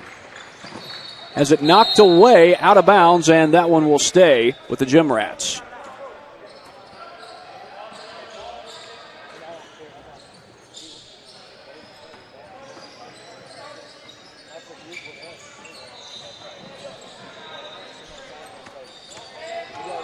Backing out is Ty Smith. Smith gets around the screen and blocked at the rim, but that's a foul.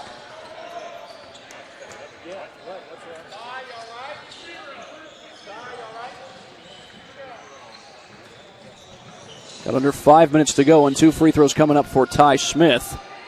He's from Crown Point High School.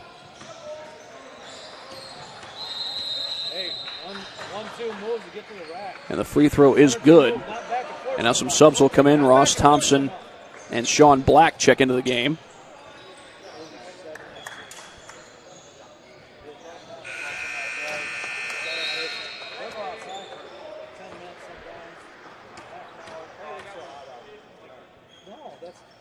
Two for two goes Smith.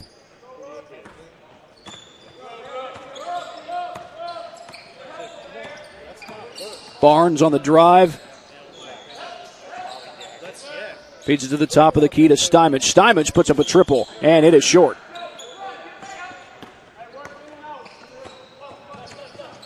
Black around the screen. Poked it into the backcourt. Black saved it. Has it knocked away by Stymage, and he recovers again. Feeds it over to the corner. That's Smith. Smith looking to go into the lane, and could not get it to go. Trey Knight with the board. That one goes off the foot of Barnes, and he is beside himself that he let that one go off his own foot. 3.5 to go in the first half. Here's T.J. Barnes bringing this one across the timeline. 38-19. It has been all Gym Rats most of this game. They went on a 17-0 run. Went on a series of runs, actually. An 11-0 run they went on after they were down 6-0. But since then, they haven't hardly looked back. Stymage hits the runner. Khalil Stymage able to knock one down.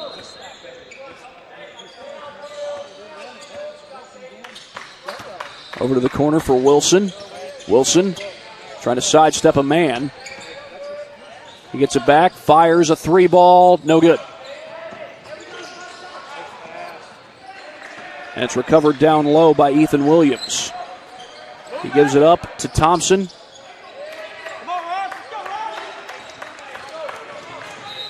This is Sean Black. He gets a high screen. Williams will fire from downtown, no good. And knocked from behind, Ross Thompson knocks it away.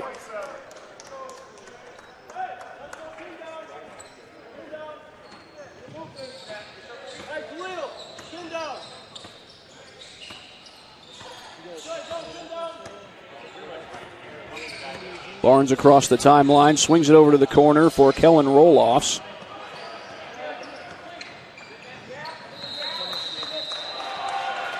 And here's Barnes. Barnes pulls up from downtown, hits a three.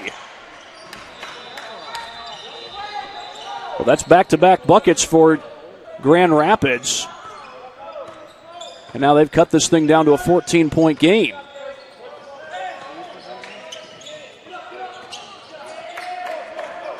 Thompson in a crowd. Left-hand layup is good. Tough shot off the glass by Thompson.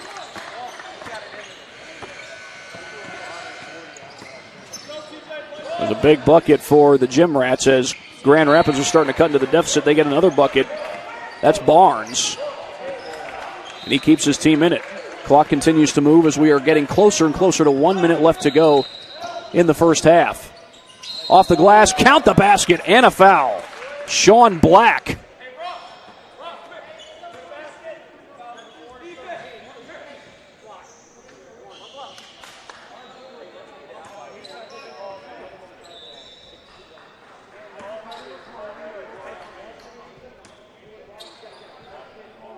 The free throw is good, so he completes the three-point play.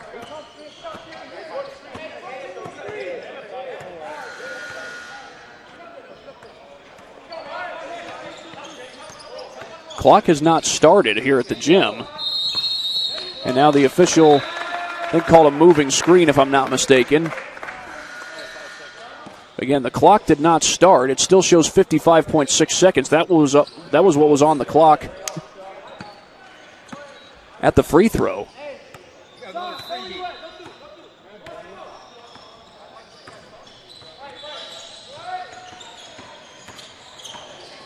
Drive to the basket. Wilson has it rejected. And that will go out of bounds with 42.5 to go.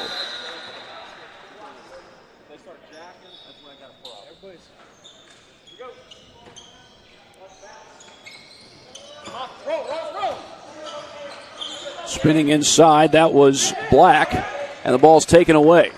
Here comes Barnes down the floor. Barnes with the left hand, and it's blocked by Thompson. Out of bounds, they're going to say off of the Storm. So the Gym Rats will take over.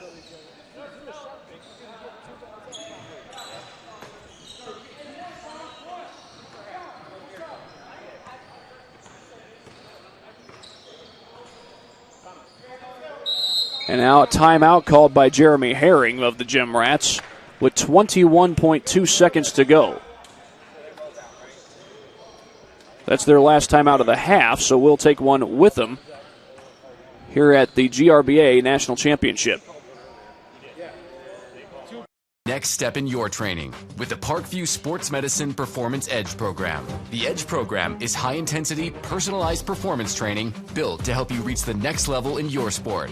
Over 100 college-bound athletes have trained with PSM Performance in the last 2 years, and we want to help you achieve that goal. Call 260-266-4007 to schedule a one-on-one assessment to get started today. Parkview Sports Medicine. Become more.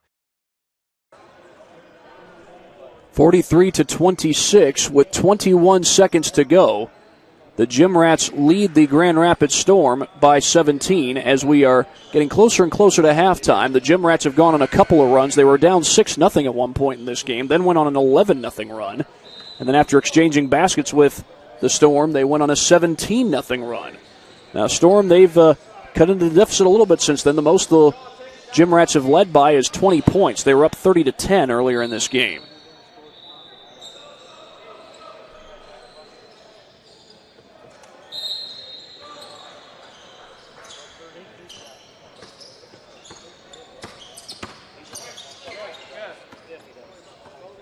This is Sean Black, guarded by TJ Barnes. 10 seconds to go.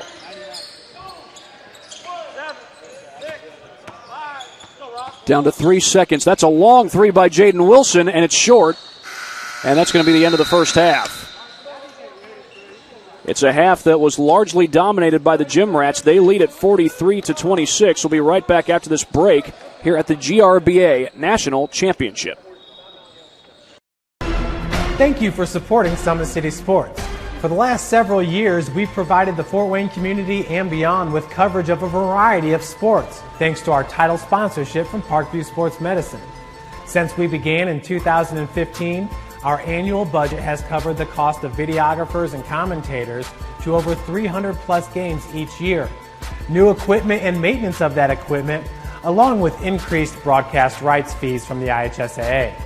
This season, we're reaching out to friends, families, and local businesses for additional sponsorships and donations. You can help us grow and get coverage to your favorite team or sport. A Summit City Sports sponsorship or donation will help make that happen. We have the goal of bringing fans live stream games of every SAC game we cover.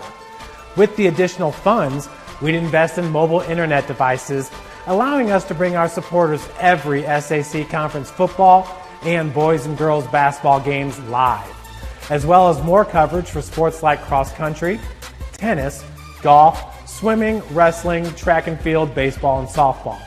For more information on sponsorships or how to donate, visit SummitCitySports.com.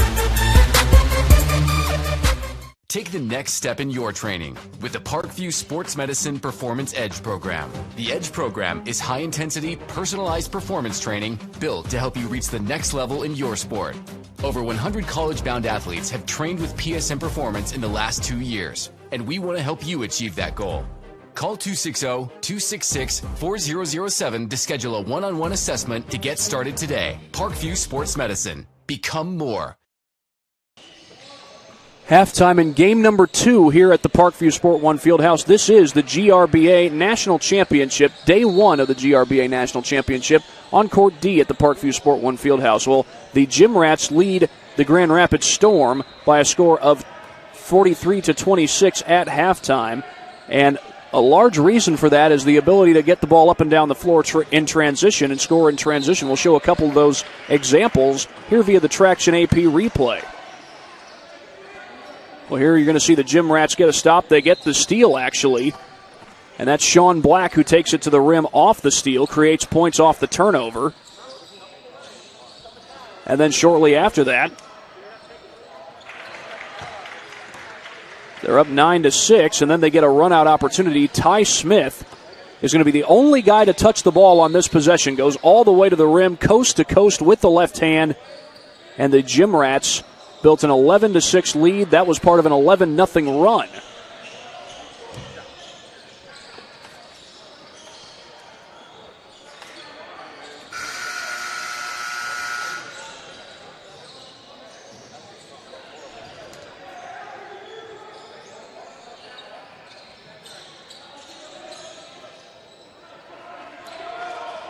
It's going to be Grand Rapids to get the ball to start the second half.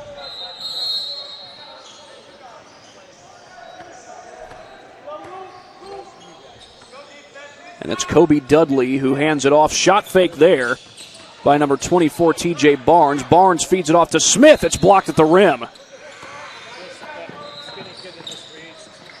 And that shot no good. Smith comes up with the board, up ahead to Barnes, and Barnes puts it home. And a bucket in transition for Grand Rapids. Talked about the transition game that has been working so well for the Gym Rats. Transition game's been working rather well for the Storm also, and now we get a whistle. That's going to prompt a timeout. A timeout called by, or check that, I think we got an offensive foul against the Gym Rats. 3 seconds in the lane, I beg your pardon. Here's Kobe Dudley. Brings it across the timeline, finds Kuhn.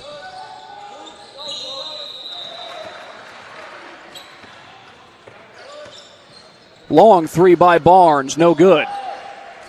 That would have made it a 12-point game as Grand Rapids tries to get a little run together, but now here are the Gym Rats. Smith gets to the bucket. Oh, nice move. And Ty Smith takes it himself on the dribble penetration.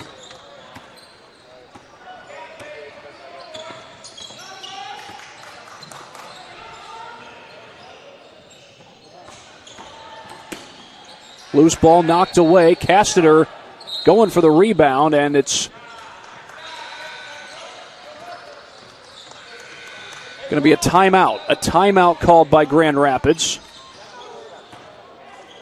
So that is going to be their first of the half. The teams get 2 timeouts per half. So we'll be right back after this break at the GRBA National Championship. Next step in your training with the Parkview Sports Medicine Performance Edge program. The Edge program is high-intensity, personalized performance training built to help you reach the next level in your sport. Over 100 college-bound athletes have trained with PSM Performance in the last 2 years, and we want to help you achieve that goal. Call 260-266-4007 to schedule a one-on-one assessment to get started today. Parkview Sports Medicine. Become more. 45-28 in favor of the Gym Rats over this Grand Rapids Storm. We're about to break huddle after the timeout. The Storm getting the possession moments ago. They got the steal and called the timeout. Kellen Roloffs to put it in play.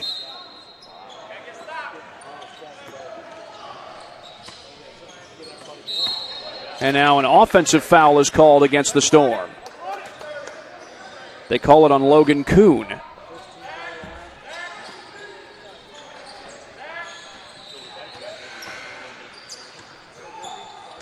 Across the timeline comes Wilson. He hits the floater.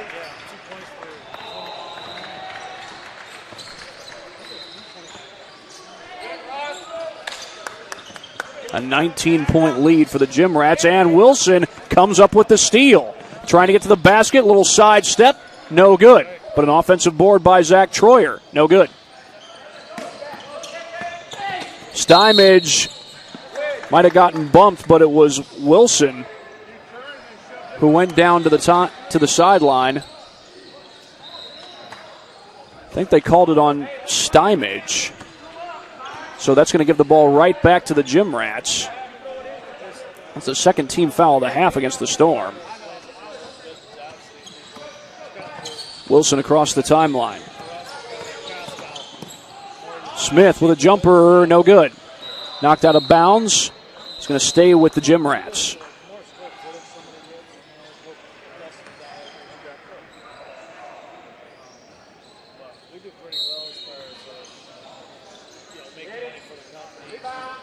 Three ball from the corner, that's an air ball. Smith comes up with a loose ball. Smith gets around the screen from Thompson, and he feeds it over to the corner. Troyer against a double team. He gets fouled, and he'll go to the line.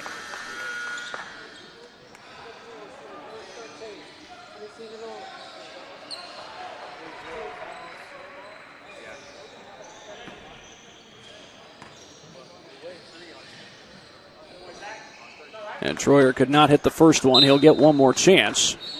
Largest lead of the game for the Gym Rats has been 20 points as Trey Knight comes into the game for Grand Rapids.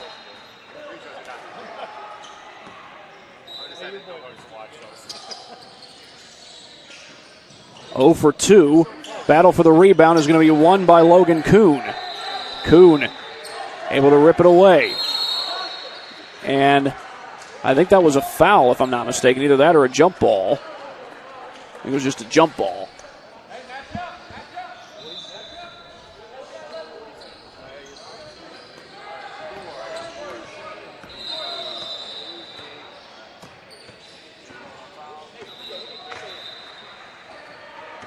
Shot fake by Knight. He kicks it out. Open three. That's no good. And back the other way down the floor comes Jaden Wilson. The feed inside to Thompson, who puts it home.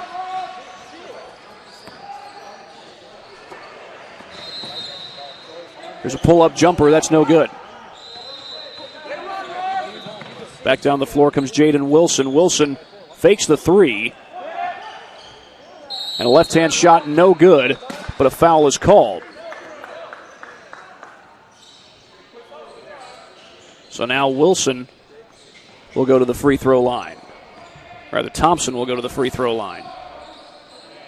Ethan Williams set to check in for the Gym Rats along with Sean Black. The first free throw is good as the Gym Rats continue to build up their lead.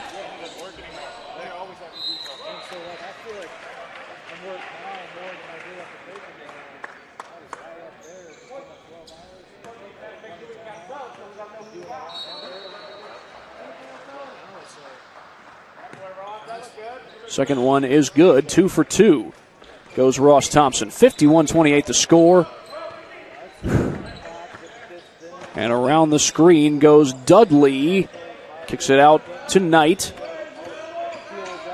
Knight loses it, has it ripped away. And Caston are able to chase it down. He's double teamed. The ball goes out of bounds. It will stay with Indy, though. It was last touched by the Storm.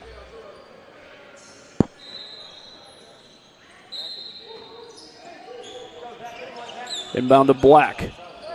He gets a screen from Troyer. Double team comes back over to Troyer. Troyer drives to the basket. Off the glass, no.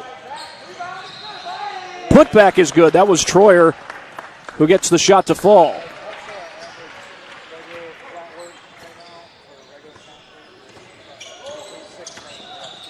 Floater no good, and a foul is called, and that's going to send Stymage to the free throw line.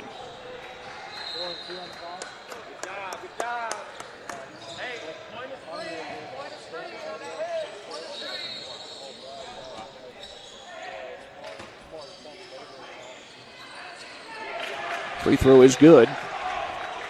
And the Storm able to cut into the deficit a little bit. Stymage 1 for 2 so far. Goes 2 for 2.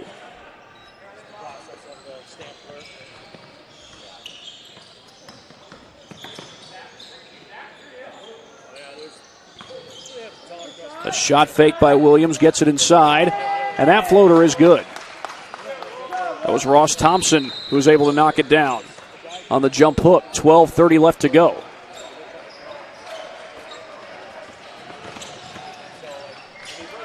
Backing it out is Dudley. Dudley gets around the screen. And it's knocked away by Troyer. Fire inside.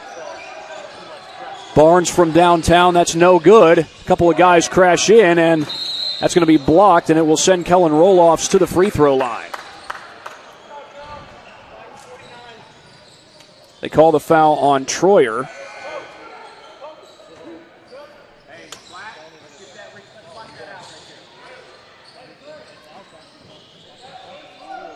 That's going to be the third team foul against the Gym Rats.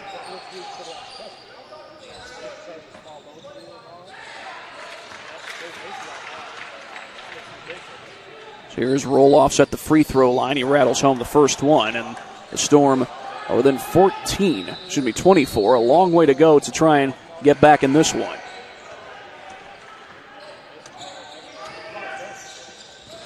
Second one, no good. Thompson has the rebound. But the Gym Rats were utilizing the transition offense on a consistent basis in the first half. Looking to get something going in the half court here, and they do. That's a three ball by Ethan Williams. And we get a whistle as they try to fix the net. That's Stymage who's able to fix it. Ty Smith going to check in here in just a moment.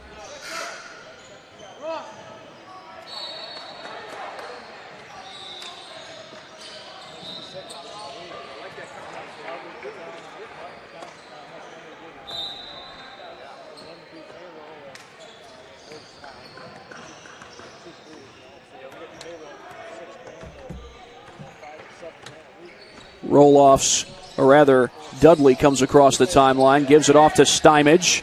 Stymage spinning around, has it blocked at the rim. That was Troyer who got the initial block. The second shot does not go, and they get it up ahead to Smith. He finds Wilson for the finger roll.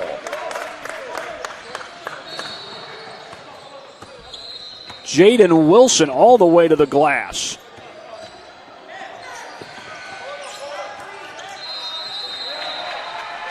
That shot will go. That's Caden Smith with the bucket.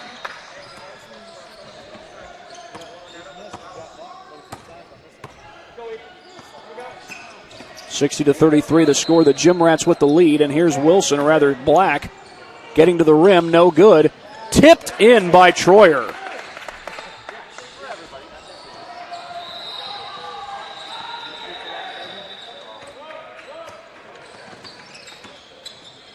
Left-hand shot, no good. They go right back up the floor, and that one goes off the bars behind the backboard, so that's going to go right back to the Storm. Anytime the ball hits something behind the backboard, it's deemed out of bounds.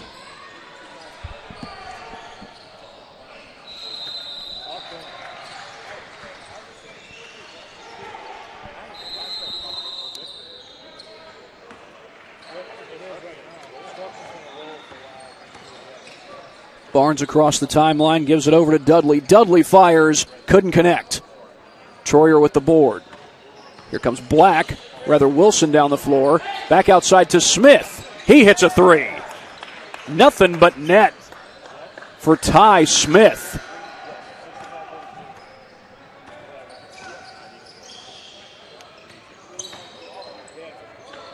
Smith having a little bit of trouble with it. That's Caden Smith, by the way.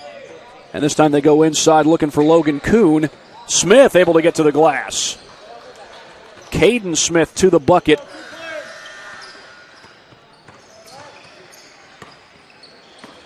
And here goes Wilson. Rebound pulled down by Caden Smith, and here comes Barnes down the floor. Barnes slows down in transition, fires a three. That's too strong. He'll get a block out there. There's a baseline drive by Dudley, and a three ball on the way by Kuhn. Wouldn't go. Offensive board, that's Dudley. Knocked away, but recovered by Smith. He goes up the floor, and a missed dunk by Ethan Williams. He was a little frustrated. His teammates on the sideline telling him, don't worry about it. We got a foul called before the shot. The basket won't count. They call it on Sean Black. And into the game comes Zach Castader and Ross Thompson.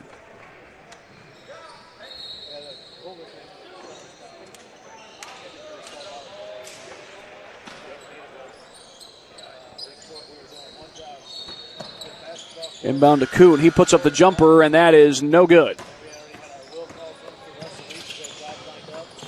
Wilson down the floor, leaves it off. The basket is good by Thompson.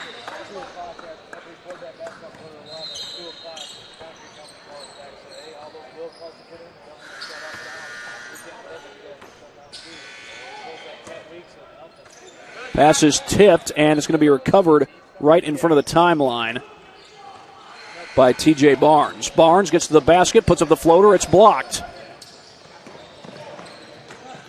No good. The rebound by Knight. Knight spins away.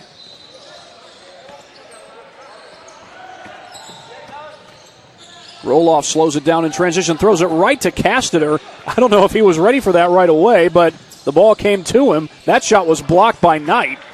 And now back the other way come the Storm. Barnes trying to finish in transition. Left-hand shot, no good. Rolls off the rim. Here's Smith leaving it off to the outside. Wide open is Wilson. Couldn't hit the three, though. And here comes Roloffs down the floor. Gets it up the floor to T.J. Barnes, and Barnes, the defender's right in front of him. Knight splitting defenders, gets to the basket, and draws the foul.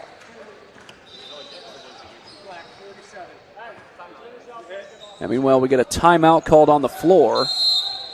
That's going to be the first timeout of the half called by the Gym Rats. We'll take it right along with them here at the GRBA National Championship. Welcome to the Summit City, home to the 260's dedicated high school athletes and fans. Each victory and celebration captured by our cameras. Treasure the highlights from the Summit Athletic Conference this season, or complete games live or on demand. After all, nobody's more proud to call Fort Wayne home than SummitCitySports.com.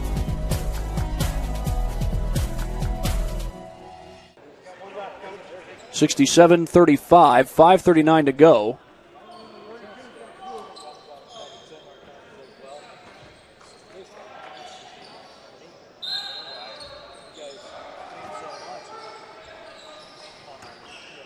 And Knight is at the free throw line to shoot two. He'll hit the first one. Well, in the first half, the Gym Rats were down 6-0. Then they went on an 11-0 run. Then after exchanging baskets with the Storm, they ended up going on a 17-0 run that put them up 30-10. Driving to the basket is Black, and he gets fouled on the inside.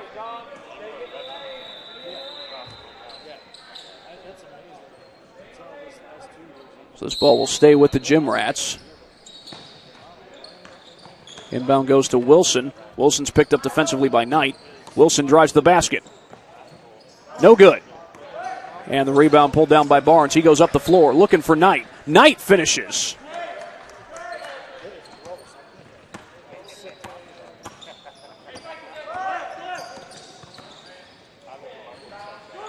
Black could not hit the three. Battle for the rebound. Thompson looked like he had it at first, and then Barnes able to spin away.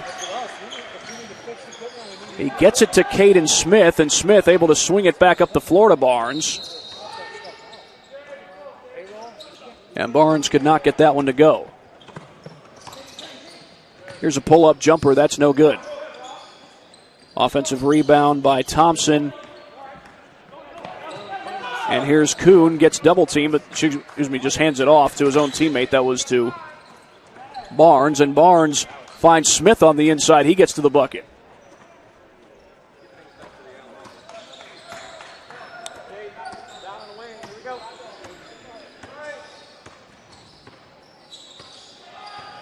Around the screen goes Smith. Smith loses the ball.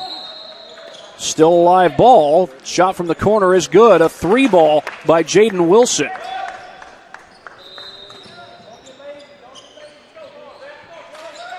Four minutes to play in regulation. Stymage with man right in front of him. That's Black defending him.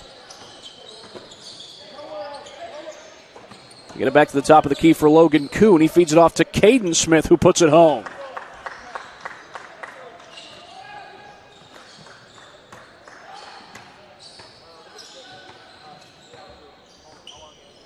And right back across the timeline comes Kuhn, and a timeout is called by the Gym Rats with 3:32 to go. The Gym Rats have gone on multiple runs. They started out this game down 6-0, but after falling behind by 6-0, then they came back on an 11-0 run to take the lead, and they really haven't looked back since. There were some moments where the Gym Rats and the Storm traded baskets, but the Gym Rats have gone on a series of runs, including a 17-0 run that got them up 20 points, and here they are up 27. They've led by as many as 30 in this particular game with 3.5 to go, and it looks as though the Gym Rats may be headed to a victory in their first matchup of the GRBA National Championship. Well, our next game is going to be Sharks Basketball Academy versus Mid-Ohio Pumas here on Court D. That's going to start at 2:15. And that'll be followed at 3:30 by Storm 17U Wood versus Camp Darrell. Those are the next couple of games coming up here at the Gym Rats National Basketball Championship.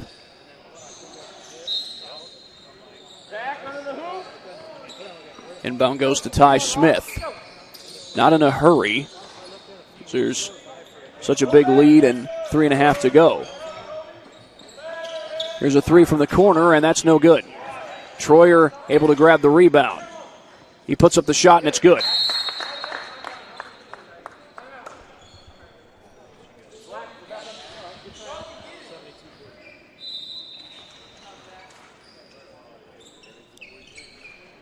going to be Grand Rapids basketball, 72-43 the score.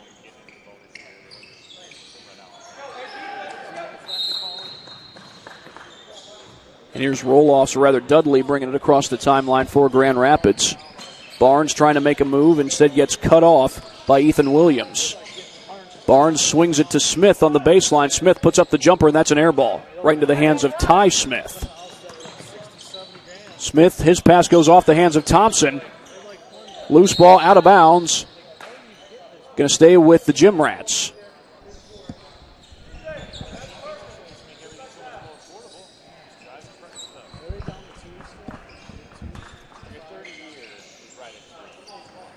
Zach Casteter will put it in play for Indy, or for the Gym Rats rather. He finds Smith wide open, and that three no good. Tapped down to the hands of Williams. And that jumper rolls right off the iron. No good. Battle for the rebound. Troyer couldn't knock it down. And the rebound is pulled down by Caden Smith. And back down the floor comes Barnes. Barnes racing down the floor, kicks it outside. Dudley with an open three, but it's no good. And the ball goes out of bounds. And I believe that's going to be the end of the game. We are inside 2 minutes to play, so with the lead at 29, or with the lead over 20, I should say, that means the game is over due to the mercy rule. A 29-point victory for the Gym Rats. They defeat the Grand Rapids Storm 72-43, a game where early on it seemed as though Grand Rapids was going to go on a big long run. They were up 6-0, but then Indy came back on an 11-0 run and eventually ran away with this game all the way till the end. So 72-43 is the final score. First half, the Gym Rats had the transition game working very effectively, used mostly the half-court offense in the second half, but they pull away to win this one 72-43 when all is said and done. We'll be back after this break here at the GRBA National Championship. Sports Medicine's integrated sports medicine team is built to serve the needs of all athletes in all sports. Our team's only goal is to improve athletes in every facet. PSM offers performance training to help athletes get better on the field, dedicated athletic rehabilitation and physical therapy to help them get better off of it, certified athletic trainers in our PSM schools providing daily support to our athletes, and a specialized orthopedic walk-in clinic when injury strikes. Call 260-266-4007 to speak to our care navigators or visit parkviewsportsmedicine.com to learn more about what we can do to improve athletes at all levels.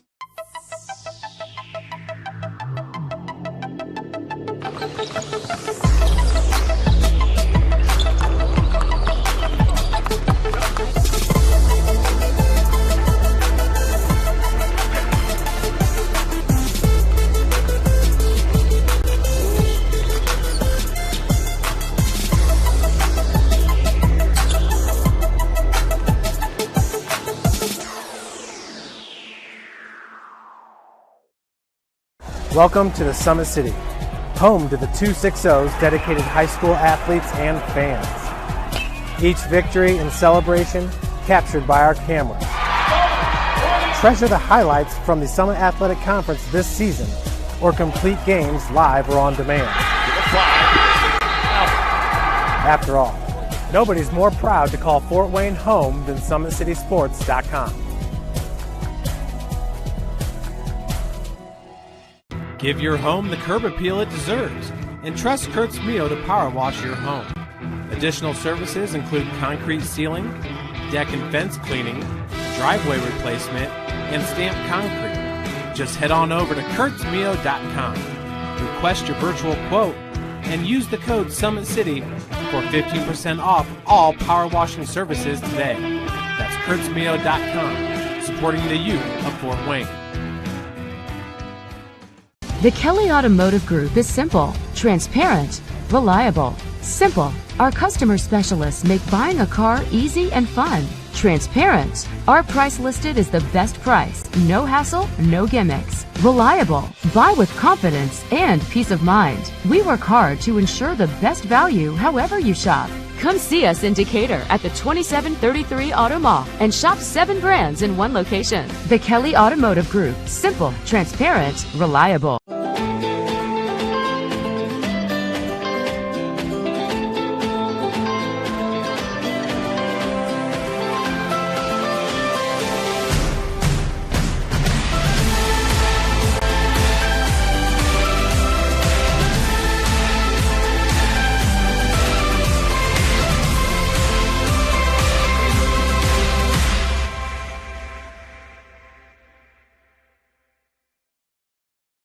Joint pain, sprains, strains, or a possible broken bone?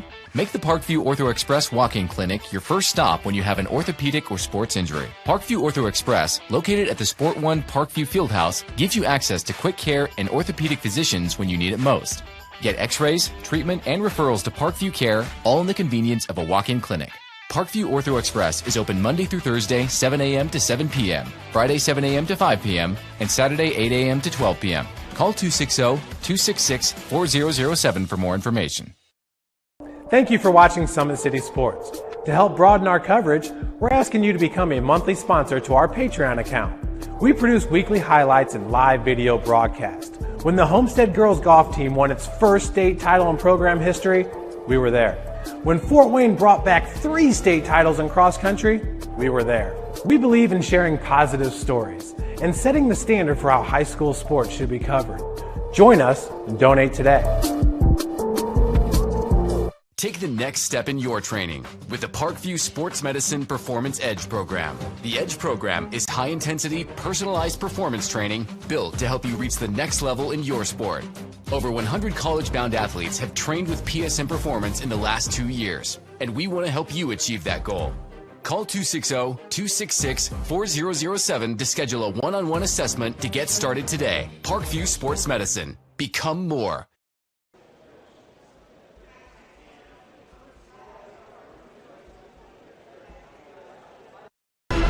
Thank you for supporting Summit City Sports. For the last several years, we've provided the Fort Wayne community and beyond with coverage of a variety of sports, thanks to our title sponsorship from Parkview Sports Medicine. Since we began in 2015, our annual budget has covered the cost of videographers and commentators to over 300 plus games each year. New equipment and maintenance of that equipment, along with increased broadcast rights fees from the IHSAA. This season, we're reaching out to friends, families, and local businesses for additional sponsorships and donations. You can help us grow and get coverage to your favorite team or sport. A Summit City Sports sponsorship or donation will help make that happen. We have the goal of bringing fans live stream games of every SAC game we cover. With the additional funds, we'd invest in mobile internet devices, allowing us to bring our supporters every SAC conference football and boys and girls basketball games live, as well as more coverage for sports like cross country, tennis, golf, swimming, wrestling, track and field, baseball, and softball. For more information on sponsorships or how to donate, visit SummitCitySports.com. Take the next step in your training with the Parkview Sports Medicine Performance Edge program. The Edge program is high-intensity, personalized performance training built to help you reach the next level in your sport. Over 100 college-bound athletes have trained with PSM Performance in the last 2 years, and we want to help you achieve that goal. Call 260-266-4007 to schedule a one-on-one assessment to get started today. Parkview Sports Medicine. Become more.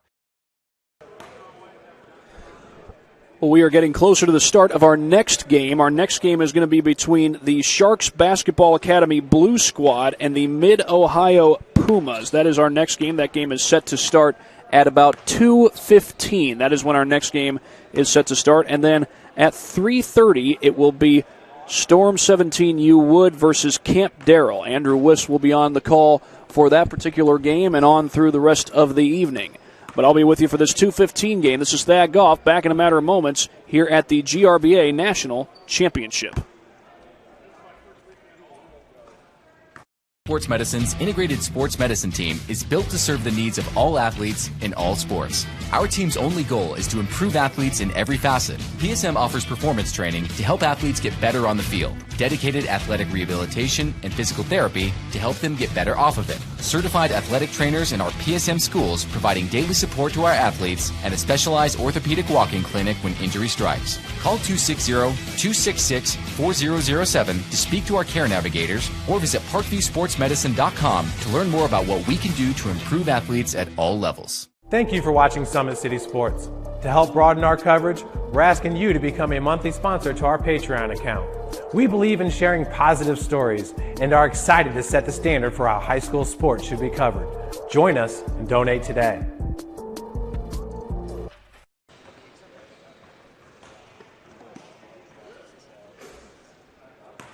Sports Medicine's integrated sports medicine team is built to serve the needs of all athletes in all sports. Our team's only goal is to improve athletes in every facet. PSM offers performance training to help athletes get better on the field, dedicated athletic rehabilitation and physical therapy to help them get better off of it, certified athletic trainers in our PSM schools providing daily support to our athletes, and a specialized orthopedic walking clinic when injury strikes. Call 260-266-4007 to speak to our care navigators or visit parkviewsportsmedicine.com to learn more about what we can do to improve athletes at all levels.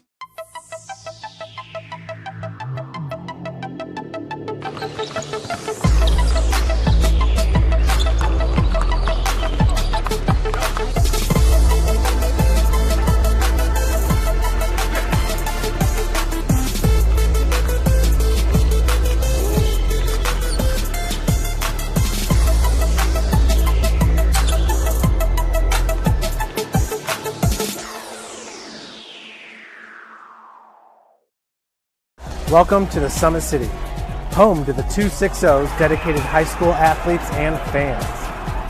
Each victory and celebration captured by our camera. Treasure the highlights from the Summit Athletic Conference this season, or complete games live or on demand.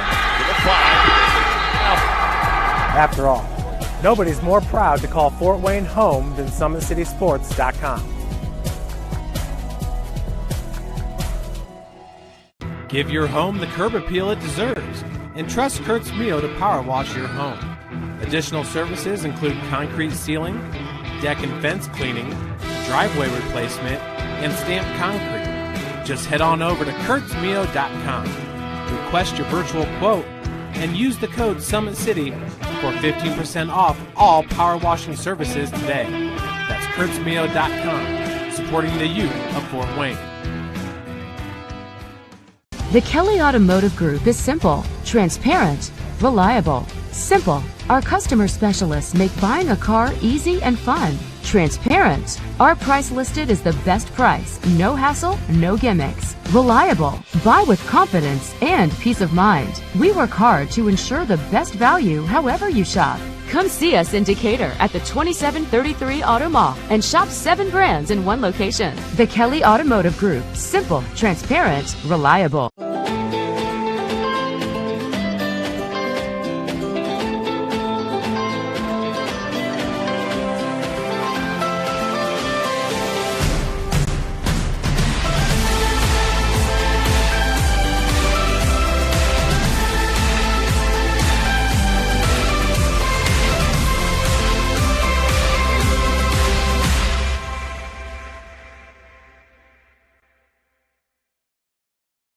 Joint pain, sprains, strains, or a possible broken bone?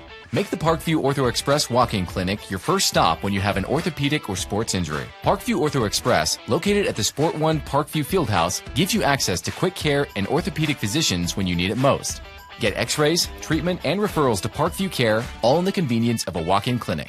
Parkview Ortho Express is open Monday through Thursday, 7 a.m. to 7 p.m., Friday, 7 a.m. to 5 p.m., and Saturday, 8 a.m. to 12 p.m. Call 260-266-4007 for more information.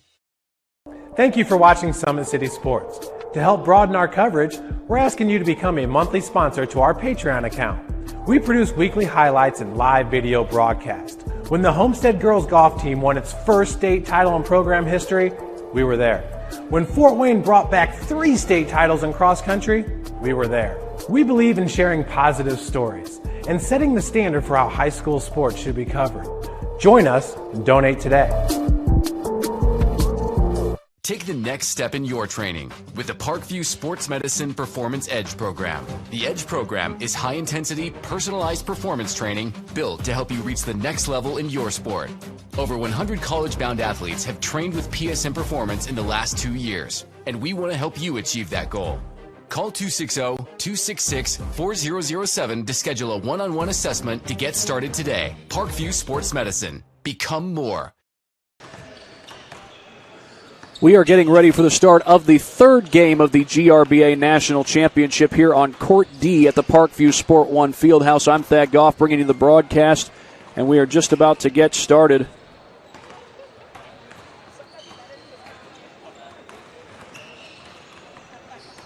Got about 6.5 minutes before we get started. A little bit of information about these two teams. This is the Mid-Ohio Pumas versus Sharks Basketball Academy. Sharks Basketball Academy is based out of Illinois. They feature kids from schools like St. Patrick High School. In fact, 3 kids from St. Patrick High School in Illinois. Mike Hamilton, Caleb Coro is the other guy from St. Patrick, Illinois. And Jackson Gitterly is also from St. Patrick High School. Feature a couple of kids from Maine South High School, Marco Anderson and Sean Gallery. He is from Maine South. St. Viator High School is also represented. Aiden Harrington and Connor Benson there from St. Viator. Brendan Yaruso is from Wheaton St. Francis, and Denton Road is from York High School. Now for Mid-Ohio, they have a number of guys spread out from several different schools in Central Ohio. They've got Elijah White from Ashland, Casey George from Pickerington North, a couple of guys from Tees Valley, Camden Primer and Braden Primer. From Olentangy, they've got Matt Kennedy from Circleville, Jackson Smith. From North Union, Preston Crabtree. From Fairfield Union, Ryan Magill. From Centerburg, Carter Jones. From Johnstown, Gavin Foe. Well, we got about 5 minutes before this game gets underway. We will come right back for the start of this next game. This is the Jim Rats Basketball Association National Championship.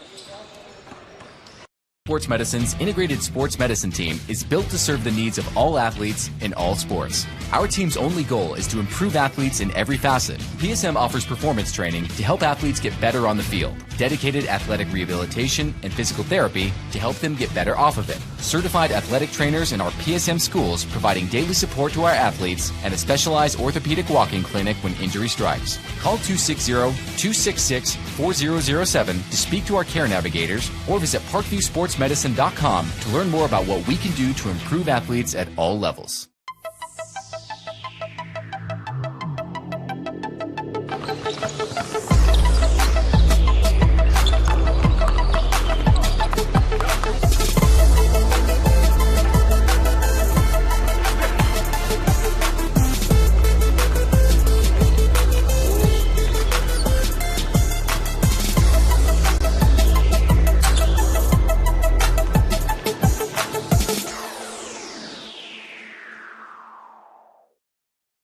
Welcome to the Summit City, home to the 260's dedicated high school athletes and fans.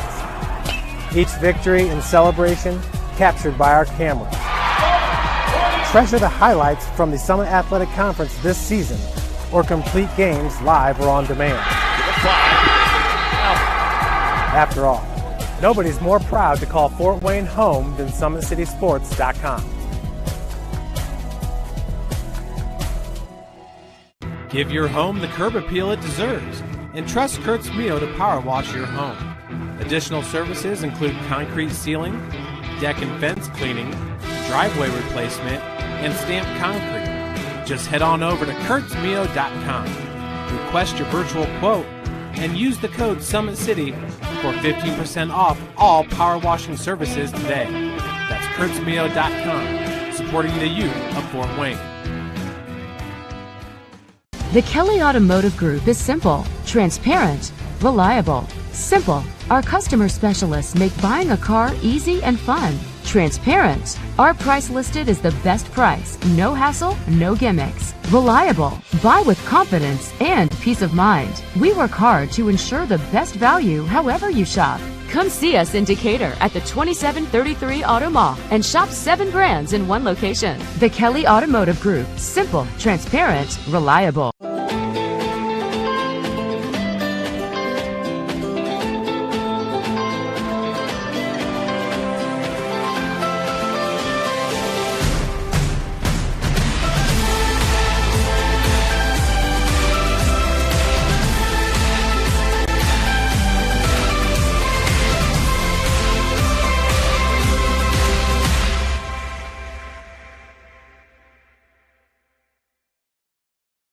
Joint pain, sprains, strains, or a possible broken bone?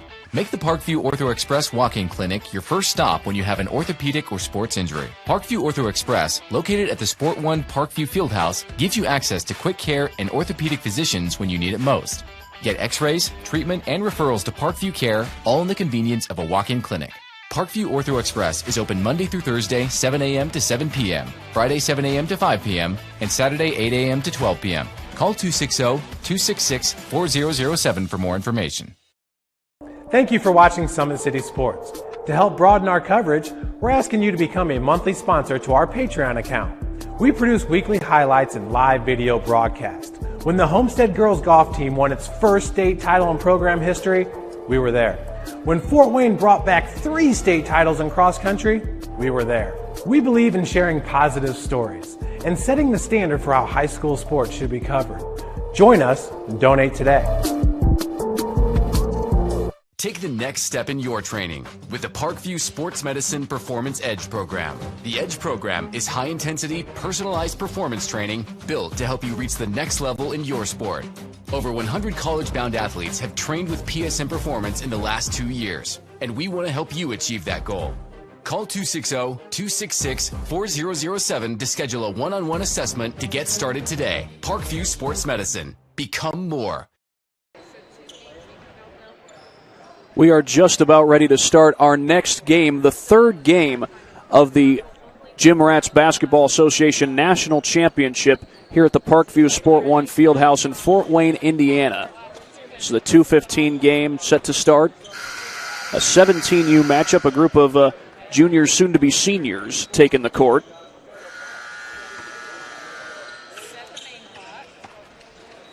Well, the team in the white is the Sharks Basketball Academy. The team in the blue is the Mid-Ohio Pumas.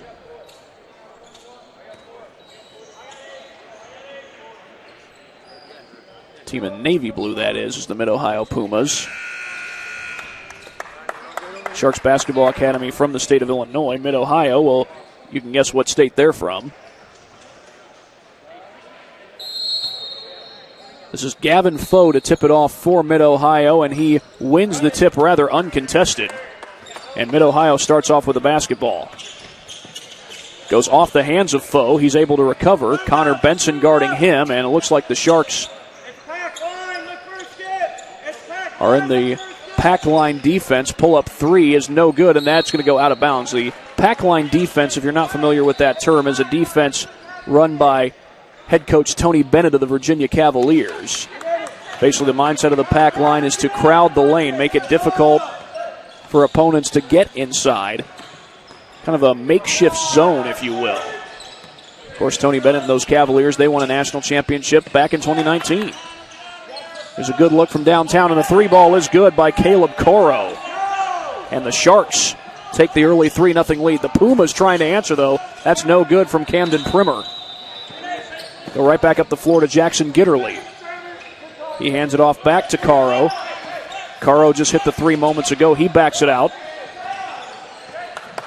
Gitterly with it. He gets a high screen from Denton Road. The pass inside to Marco Anderson. Anderson shot no good.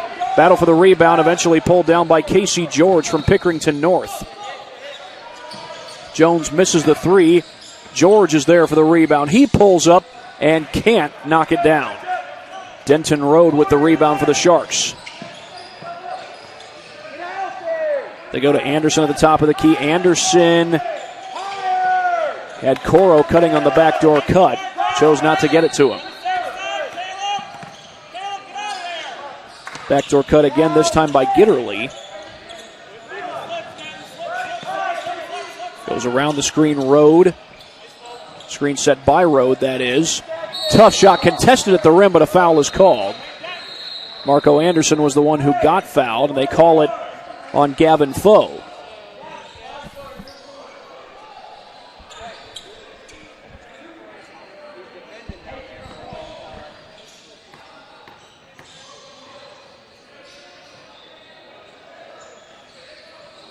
Anderson is true on the first one.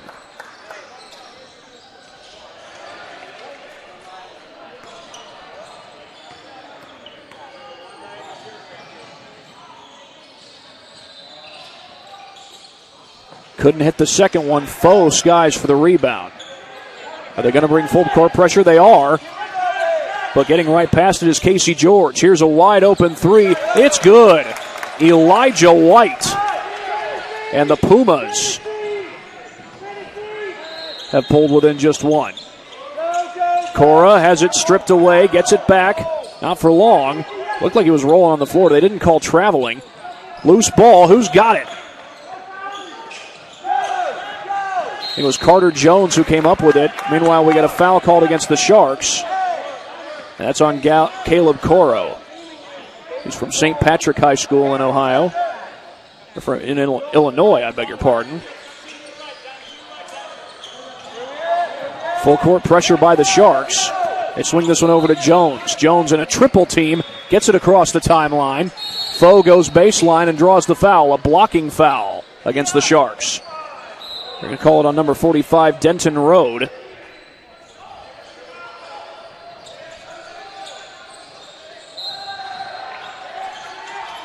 The inbound to Primer.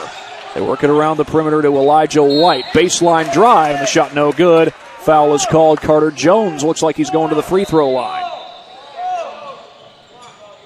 I think the signal was against 13, Connor Benson. So Carter Jones from Centerburg High School in Ohio goes to the free throw line. Could not knock down the first one.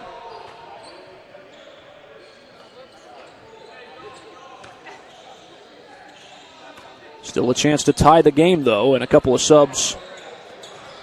Check that. They don't bring in any subs. Those guys are already on the floor, both Casey George and Elijah White.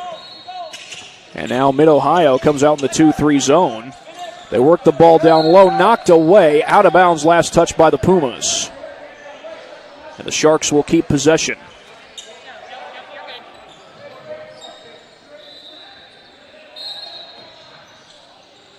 The lob bobbled and then caught, and Denton Road puts it in. A tough catch and bucket for Denton Road.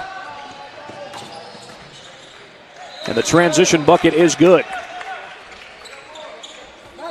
I think that was Foe who got the shot to fall. And back across the timeline comes Caleb Coro. He still got it. Goes back to the top of the key for Gitterly. A cut to the basket by Rode. An extra pass off to Anderson. Anderson's shot wouldn't go. Second chance won't go. Blocked at the rim. Anderson with another chance. This time he scores. Marco Anderson probably shot the ball 5 different times. And they're working inside to Carter Jones for the bucket. A transition bucket by Carter Jones.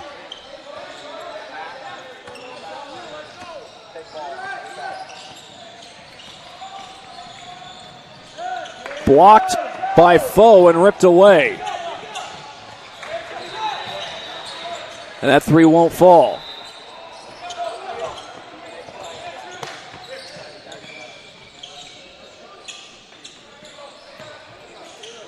Backing in, meanwhile, is Rode, and Rode could not put it in.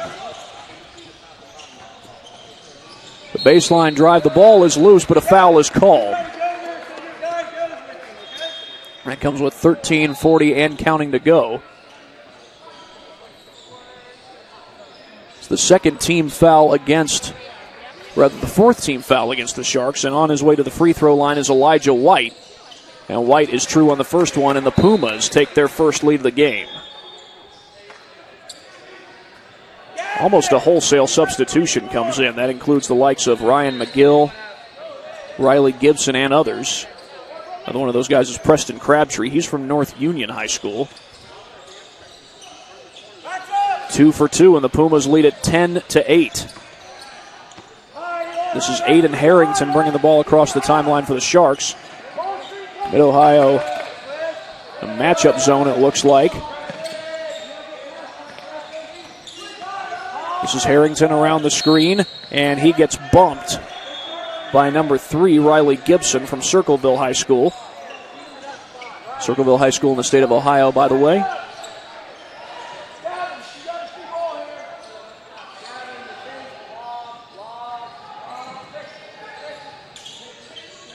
Inbound goes to Harrington, and he loses it. Back the other way comes McGill. McGill has the pass snatched out of the air by Jackson Gitterly. Heck of a play by Gitterly to get an extra possession for his team. He lobs it inside, looking for Harrington. Harrington flings it to Gallery. Sean Gallery with the drive, and he gets fouled on the way to the basket.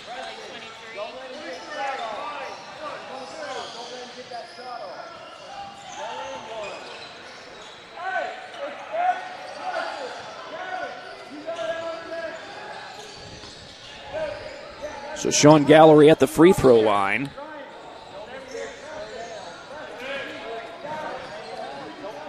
And he hits the first free throw.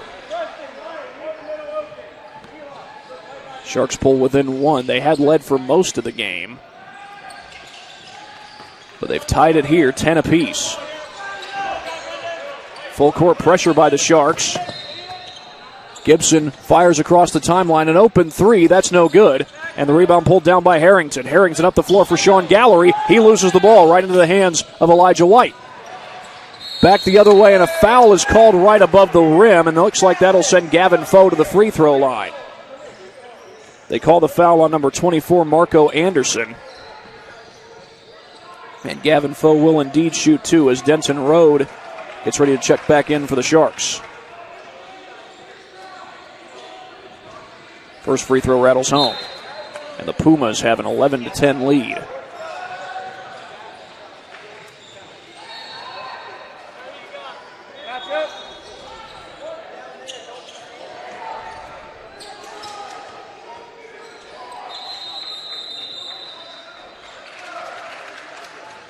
Two for two, 12-10 Mid-Ohio with the lead over the Sharks. Harrington around the screen, feeds it over to Jackson Gitterly. Gitterly trying to get it inside. He gets around the screen from Brendan Yaruso. Yaruso with a turnaround jumper, got it, nothing but net. Brendan Yaruso. And the Pumas get this one across the timeline, but it's bobbled along the line. Off the hands of Preston Crabtree. And the Sharks take over.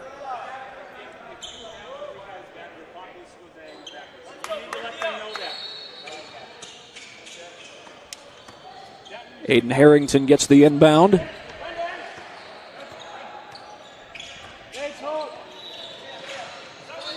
He feeds it over to Yaruso. Yaruso looking for the backdoor cut. He finds his man. That's Gallery, and it's met at the rim.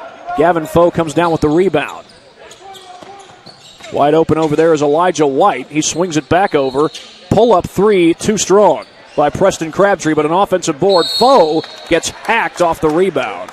And Gavin Foe will head to the free throw line. Gavin Foe from Johnstown High School in Ohio. A couple of subs waiting to check back in. I believe Carter Jones is one of them.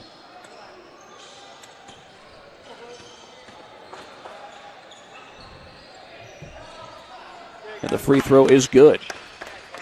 Pumas take a 13-12 lead. Recently into the game was Casey George. I think Jones is going to check in for Foe if he makes this free throw, which he does. And now they will let Jones check in.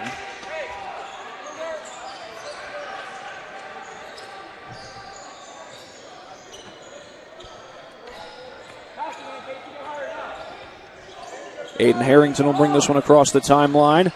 He goes to the basket and throws it away. That's off the hands of Denton Road. And the Pumas will take over, leading 14-12. Full court pressure put on by the Sharks. That whistle came from another court, so we play on. Open man for three, that's no good from Preston Crabtree. And Gitterly comes down with the rebound. Gallery for three in the corner, no good. Offensive board by Denton Road, and a foul is called.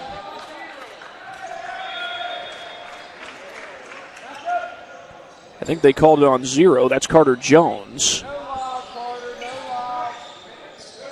But Mid-Ohio leads Sharks basketball 14-12. Inbound goes to Sean Gallery. Gallery along the baseline, and he is fouled. So Gallery will go to the free throw line. They call the foul on Ryan McGill. And so Gallery heads to the free throw line to shoot two, a chance to perhaps tie this game.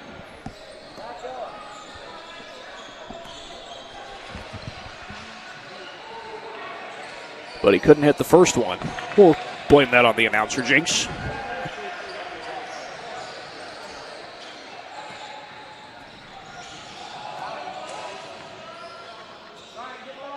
Second one, no good, but an offensive board. Harrington has it ripped away. McGill has it tipped and taken right back by Brendan Yaruso. Feeds it over to the corner. Gitterly, and a foul is called as Gitterly was driving to the basket. Meanwhile, Camden Primer will check into the game. He's from Tees Valley High School in Ohio.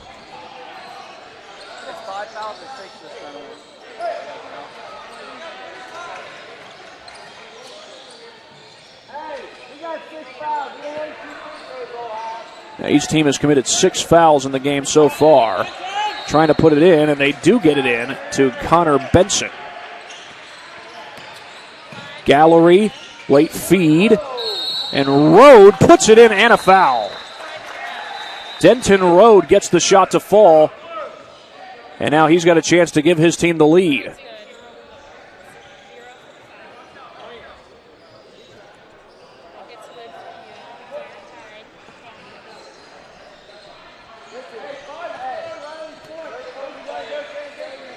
And Denton Rode could not hit the free throw. Batted around. Offensive board.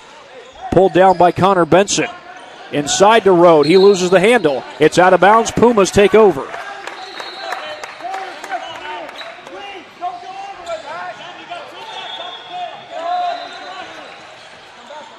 George against the full court press, and they're going to call him for double dribble. Well, I never saw him pick up his dribble.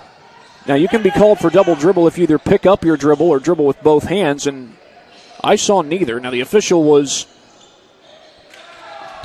had a better angle than I did, but nonetheless, did not look as though it was double dribble, but it was called. So we play on. Backing down, Connor Benson, no good. Primer came down with the rebound, had it knocked away, and Primer unable to save it. It goes out of bounds, and it'll go back to Mid-Ohio, and they'll bring in some subs. Gavin Foe and Elijah White come into the game.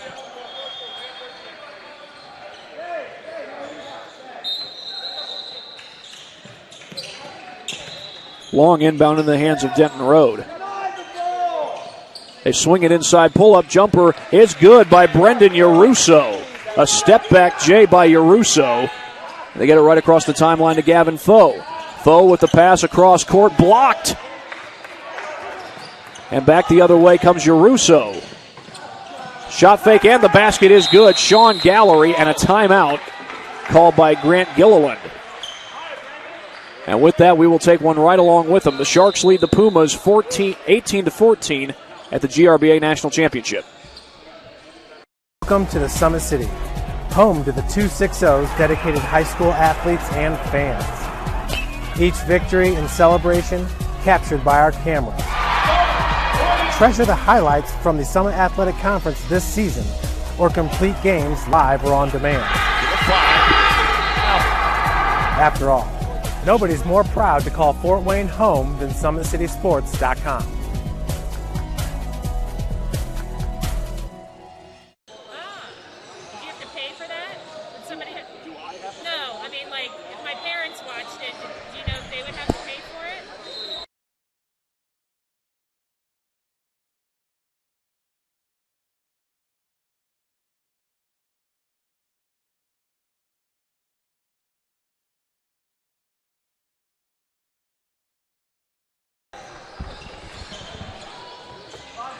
Sharks basketball leads Mid-Ohio by a score of 18-14.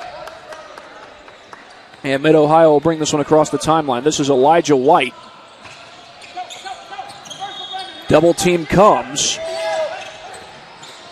That ball's knocked away into the backcourt. But George is able to recover that one because it was touched by the Sharks. He gets it back across the timeline. A drive to the basket by Camden Primer, and he gets fouled. They call it on, I think they said 45. Denton Rode called for that foul.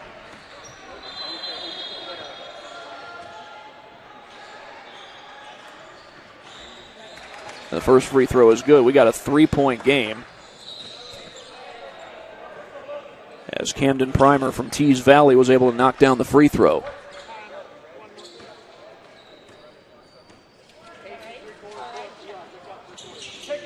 Second one rattles out, and there for the rebound, I believe, was Yaruso. Check that. It was Harrington, and he loses the ball in the backcourt. Gavin Foe trying to chase it down, but I believe it was touched last by White. So the Sharks will take over.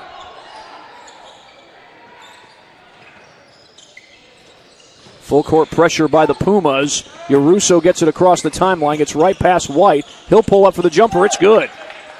Brendan Yaruso, he's got that mid-range jump shot working for him. Full court pressure by the Sharks. And George will get it across the timeline.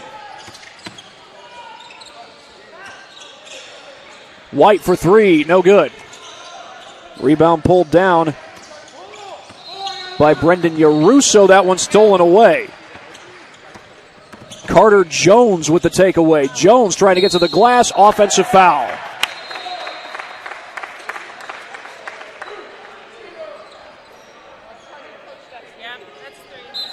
And that's 3 on Carter Jones. It's the 8th team foul against the Pumas. And they do stop the clock because we are inside 2 minutes. Just stand down there and get an offensive rebound. That's all. Just stay out of the way. Coro feeds it over.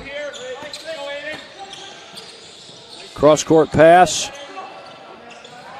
That 3 off the mark. And the rebound is pulled down by Gavin Foe. He gets it over to George.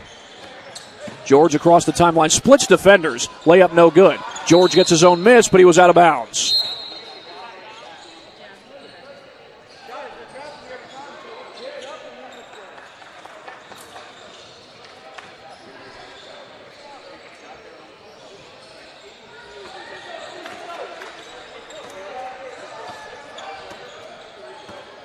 Caleb Coro will bring this across the timeline. He gets a high screen from Gitterly.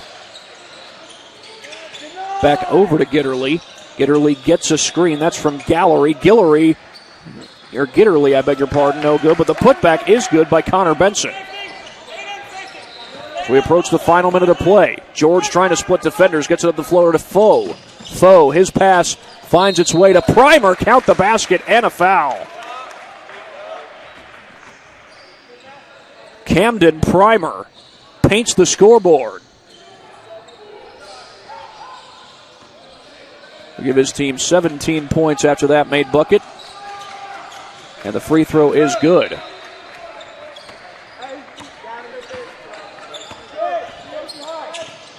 Right off the screen, that's Gitterly, or rather Coro around the screen from Gitterly. Coro gets cut off. They're going to call him for a travel.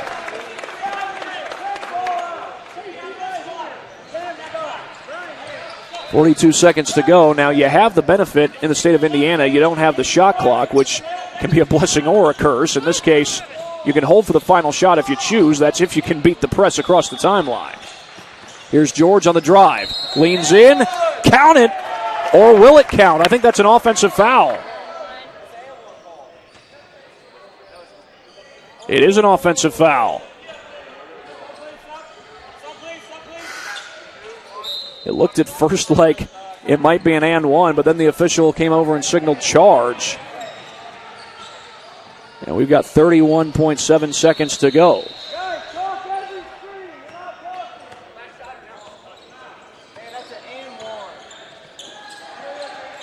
Gitterly feeds it inside. This is Anderson. Too strong off the glass. Rebound ripped away. McGill flings it across the court.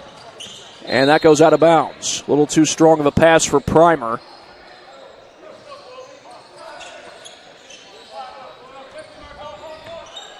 With 12 seconds to go, the Sharks can hold for the final shot. Now a whistle blows and we get a traveling call. And now with very little time, the Pumas will try to get something off. We'll see if they go with a half-court heave or maybe try to throw it across court to set up the catch and shoot. They will throw it across court. And a whistle blew before the drive. Did they call a foul? I think somebody might have stepped out of bounds, but now there's 1 second. Good luck getting a shot off in that time.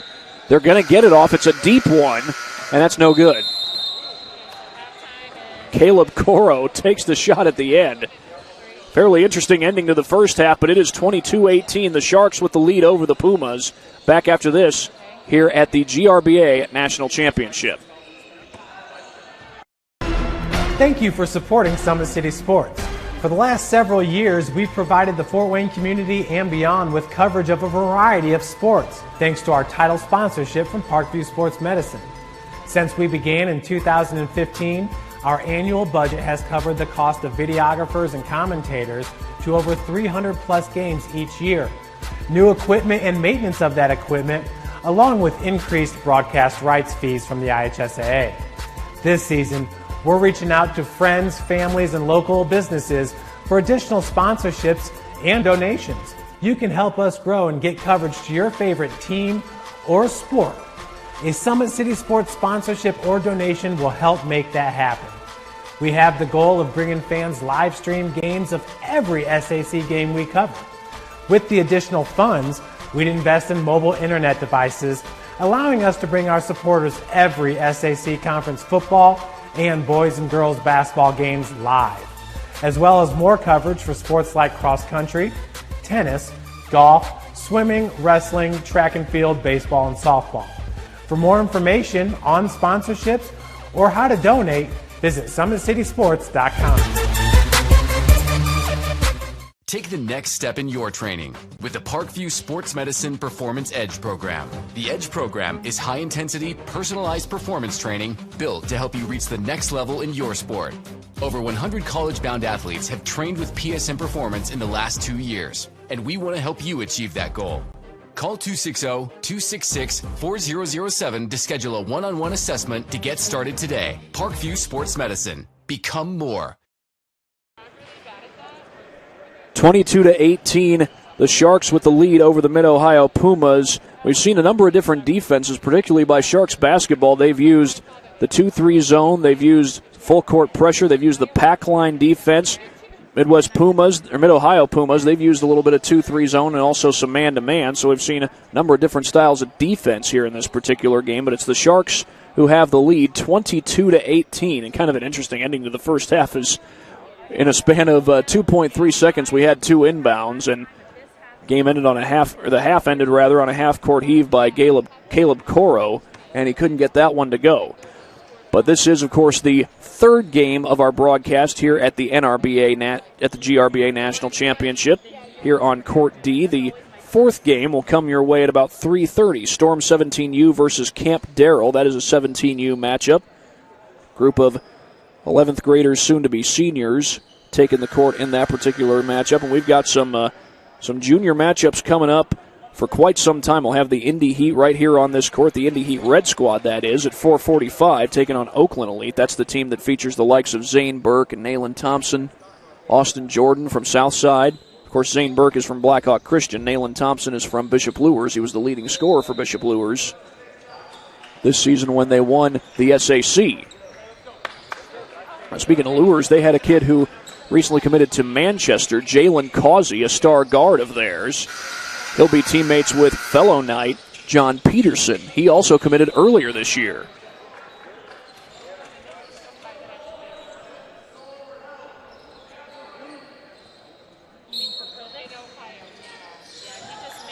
Oh, and not to mention Travion Jones from Southside High School. He's also going to Manchester.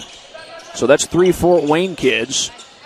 Not necessarily all go to the same school, but Southside and Luers aren't too far away from each other. That lob goes awry, and the ball goes out of bounds, apparently off of the hands of Primer.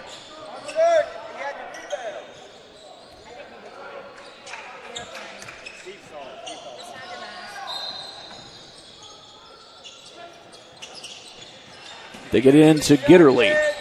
Gitterly Check that. That's Caro, and Caro hits the jumper. Sharks get the first basket of the second half. They're up by 6. A little full court pressure here by the Sharks, but the Pumas beat that press. Extra pass inside, and the basket is good. Camden Primer in a crowd of defenders. Or in a frenzy of Sharks, to put it better. Coro across the timeline, has to give it back to Gallery. Gallery goes baseline, has it blocked at the rim, no good. And the rebound pulled down by Casey George. He finds Primer up the floor, couldn't finish. And the rebound pulled down by Jones, he puts it home. Carter Jones gets the bucket to fall.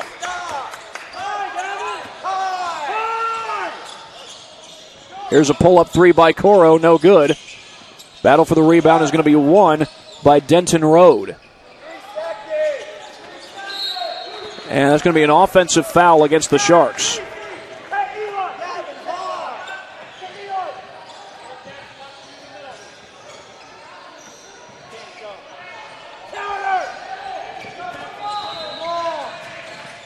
Shot fake, here's Primer from downtown, that's no good. Blocked at the rim, and a foul. Primer was there, and so was Jones. We'll see who they get the foul on. They're going to get it on, Sean Gallery is going to be called for the foul.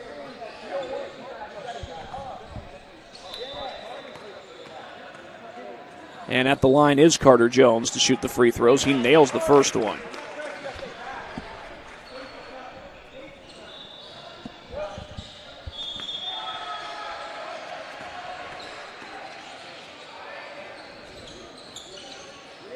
Two for 2. And we are tied at 24 apiece as Coro looks to hurry this one across the timeline. He's picked up defensively by Gavin Foe in the man-to-man, and now they feed this one inside to Denton Road. Here's a pull-up 3, no good, from Sean Gallery. And the Pumas come down with the board. George looks inside. He's got Jones posting up.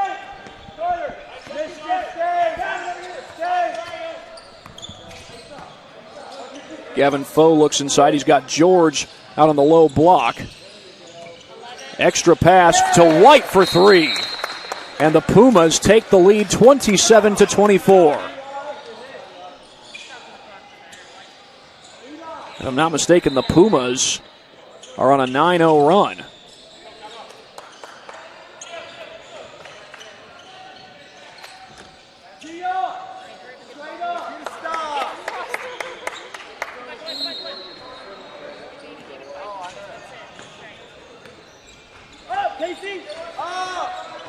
And back across the timeline comes Yaruso. Yaruso slows it down. He gets a high screen from Connor Benson. Yaruso blocked at the rim.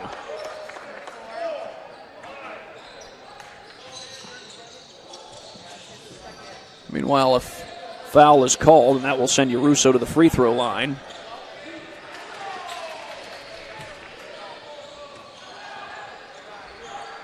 And his first free throw rims out.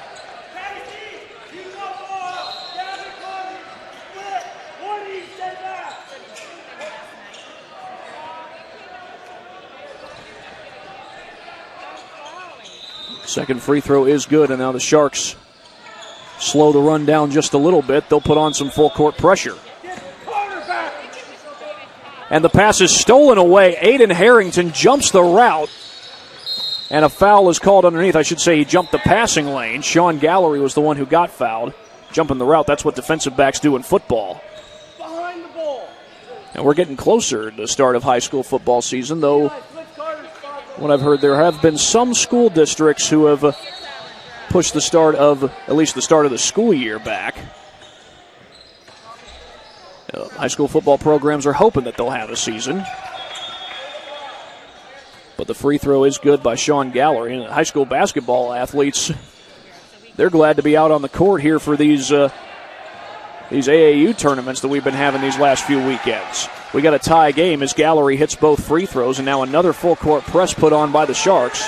They've used this a number of times today, but Mid-Ohio is able to beat it. This is Gavin Foe feeding it off to Jones. His 3 is good. An open three off the press break. And that shot off the glass is good on the other end by Aiden Harrington. Well, full court pressure by the Sharks, and the Pumas get it across the timeline. Jones, a fake on the three, and then they work it back around to Primer. Primer's shot no good. Yaruso across the timeline. Here's a three by Yaruso, no good. Tapped around, Jones comes up with it. He gets it up the floor to Foe, and Foe has it knocked away.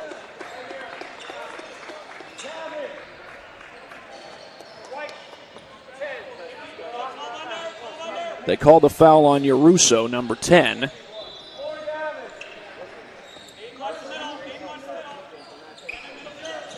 Into Foe in a crowd of defenders, and he puts it off the rim but gets fouled. Foul is on Sean Gallery.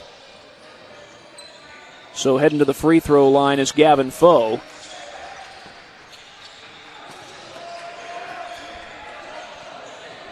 And the Pumas look to add to their lead, but the first free throw is missed.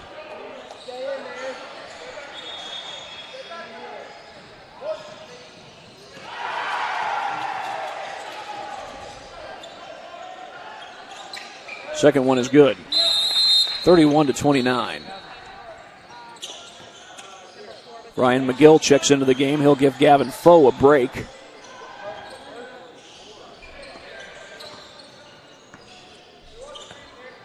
And Harrington will bring this one across the timeline.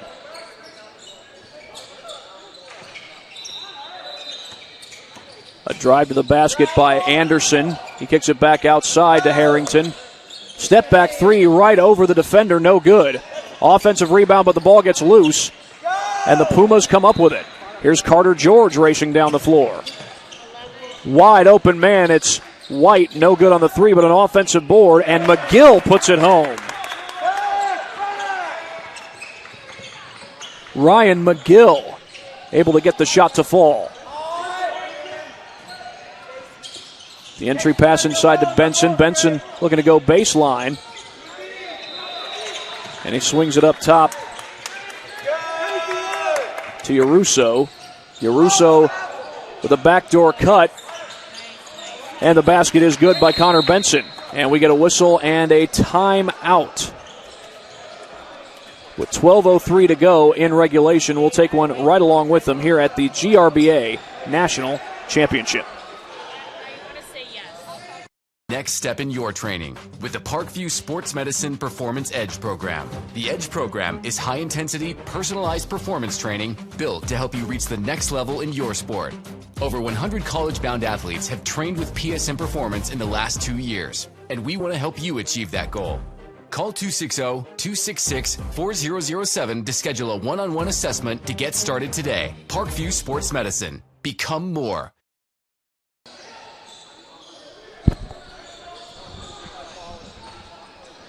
The Mid-Ohio Pumas lead Sharks Basketball Academy 33-31. We've got 12:03 to play in this game. This is the third game of our broadcast here on Court D at the GRBA National Championship at the Parkview Sport One Fieldhouse in Fort Wayne, Indiana. Inbound goes to Casey George.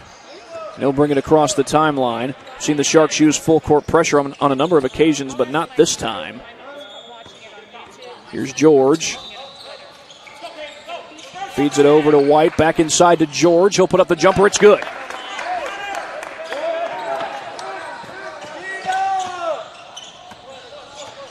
Across the timeline comes Harrington. Harrington looking to drive. Gets to the basket. Oh, off the rim. Jones grabs the rebound. It looked like that was about to go, but Harrington couldn't get the fall. Couldn't get the finish, rather. And a foul is called as Preston Crabtree gets to the lane. And they'll call the foul on number 45. That's Denton Road. And Crabtree heads to the free throw line.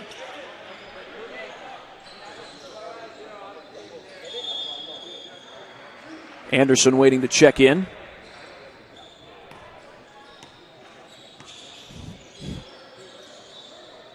And the free throw is good, and the Pumas extend their lead. Neither team has had a double-digit lead in this game. Largest lead at this point has been 6 by the Sharks, although the Pumas have a chance to match that.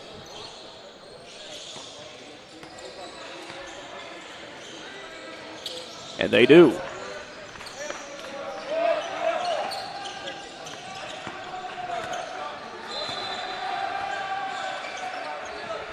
(37-31) the score.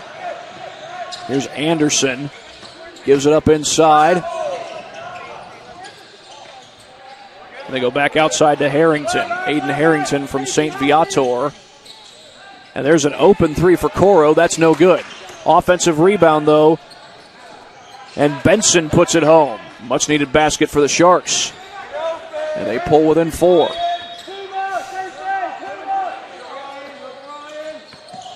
Gibson with the feed to the corner for McGill.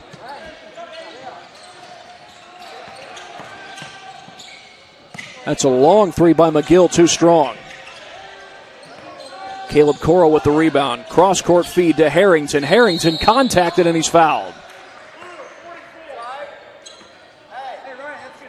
They call the foul on number 44, Ryan McGill.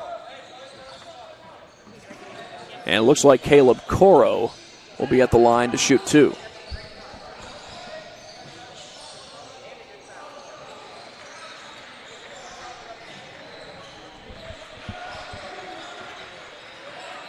That free throw rims out.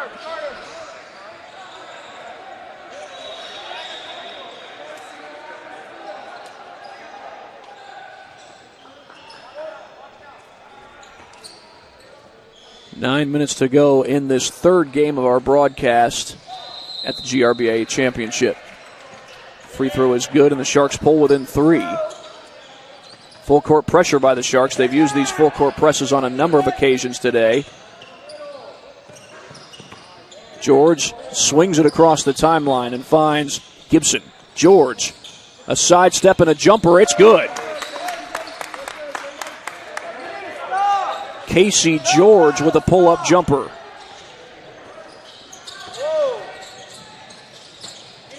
Looking inside, meanwhile, is Coro. He gives it back over to Yaruso.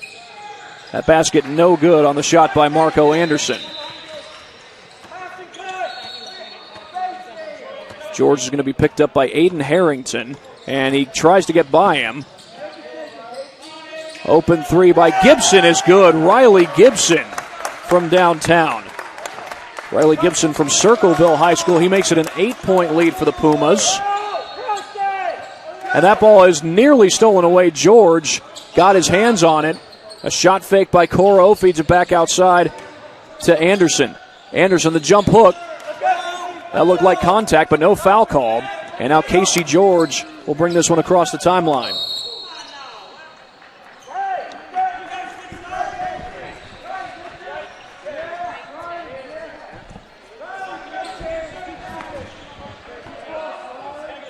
It's a non-shooting foul, so the inbound will come from the sideline. Ryan McGill to put it in play. And into the game comes Sean Gallery.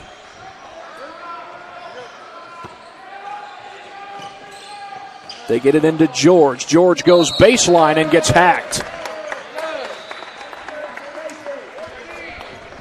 And Casey George will go to the free throw line as it looks like Elijah White will come in to sub for the Pumas. They lead by 8, rather. George trying to build on that. First one no good.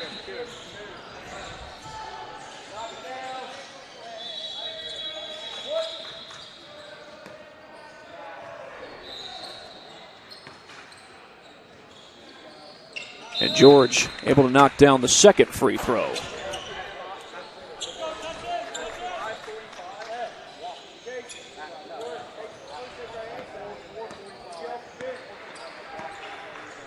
This is Aiden Harrington bringing the ball across the timeline for the Sharks.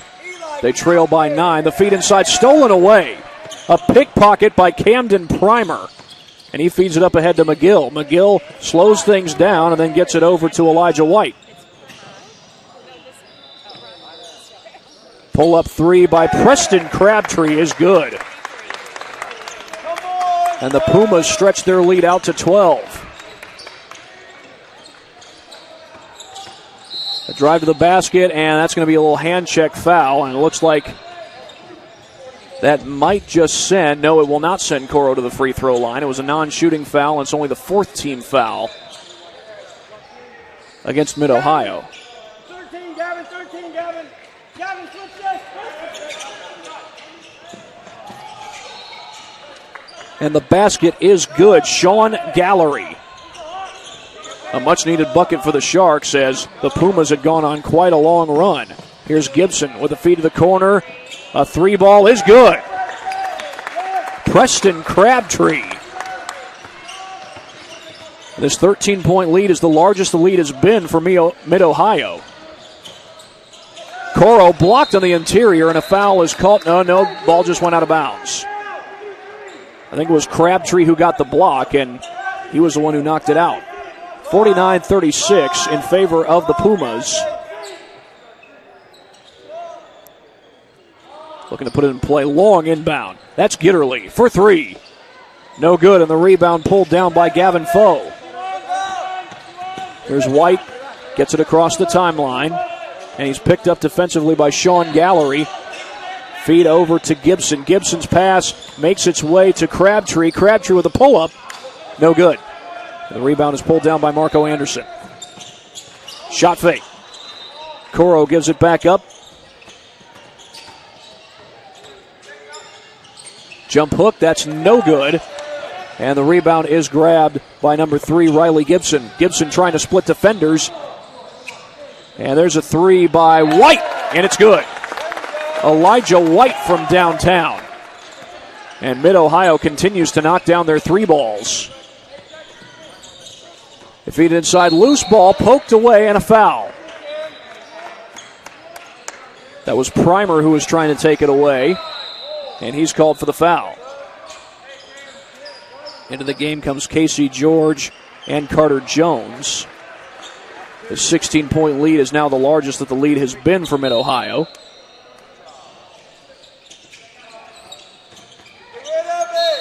And we have a foul called on the inbound.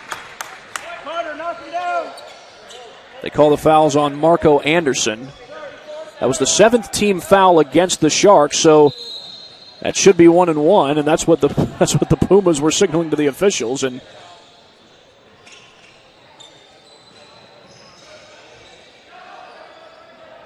well, it looked for a moment like the officials were going to have the free throws. They are going to have the free throws, but they're just wiping some water off the ball, or maybe they're not going to have the free throws. But now they are. The official on the right side of the court had to remind the official way down on the far end on the other end that this is a 1-1 situation.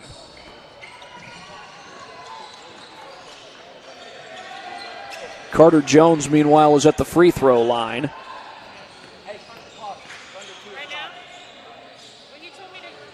And his free throw is no good. The rebound pulled down by Connor Benson.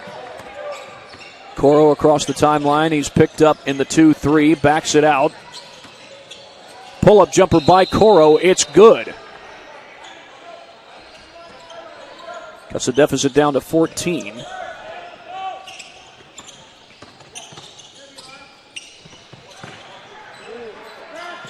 Three from the corner. It's good. Preston Crabtree.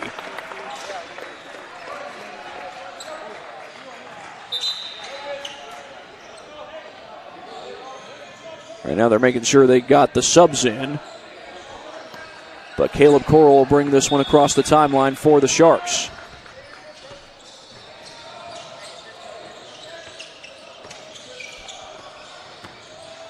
They go inside to Anderson. He backs it down. Puts it up and in. And a timeout is called by the Sharks. So with that, we will take a timeout right along with them. 2:11 to go. Back in a moment here at the Gym Rats National Basketball Championship. Welcome to the Summit City, home to the 260's dedicated high school athletes and fans. Each victory and celebration captured by our cameras. Treasure the highlights from the Summit Athletic Conference this season, or complete games live or on demand. After all, nobody's more proud to call Fort Wayne home than SummitCitySports.com.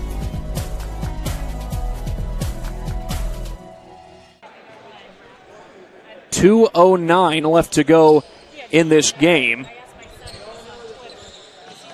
Mid-Ohio Pumas have the lead over Sharks Basketball Academy, 55-40. A bit of a back-and-forth first half, but here in the second half, the Mid-Ohio Pumas have really pulled away.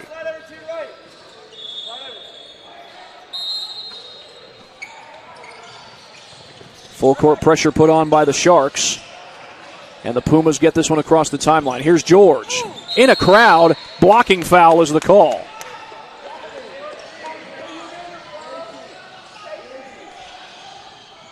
That's the 8th team foul against the Sharks. It's going to send Casey George to the free throw line.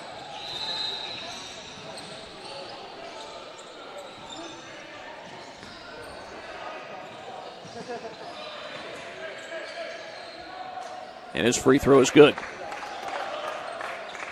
Pumas build it up to a 16-point lead. Our next game is scheduled to tip off at 3:30. Both free throws good. It's 57-40. And it'll be Sharks basketball down 17.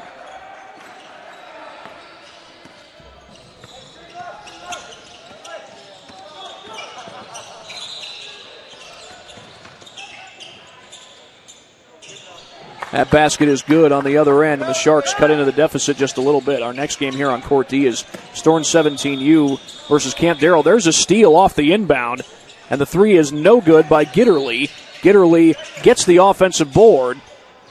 That shot is blocked, and now Connor Benson looks like he's heading to the line.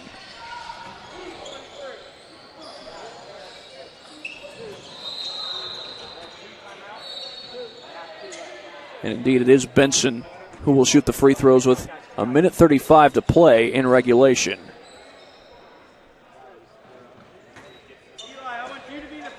14-point lead for the Sharks.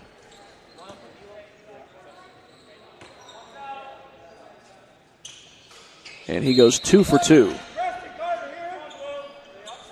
So with that, we've got a minute 35 to go, and it's a 13-point game. The Pumas still with the lead. They've led for most of this second half, although the Sharks started out with the lead in the second half. And that ball's knocked away, and it goes out of bounds. Casey George into the game for the Pumas.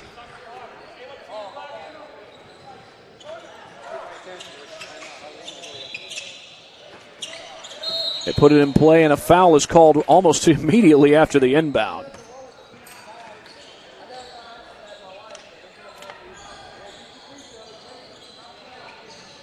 Casey George going to go to the free throw line.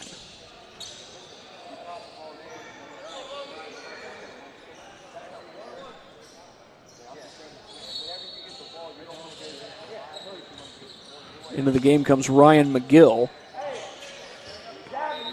And he'll take the place of Carter Jones.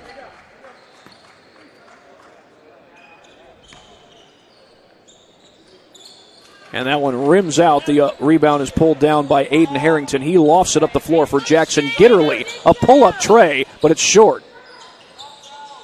That shot won't go. The ball's tipped around. It goes out of bounds. And it will stay, or rather it will go back to the Pumas.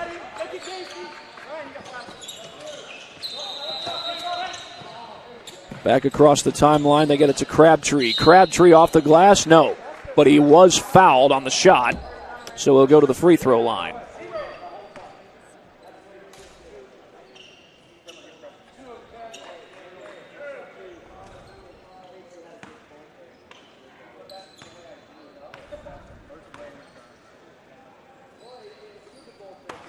He hits the free throw, and the Pumas start to stretch out their lead. They're up 14 with a minute 17 left to play.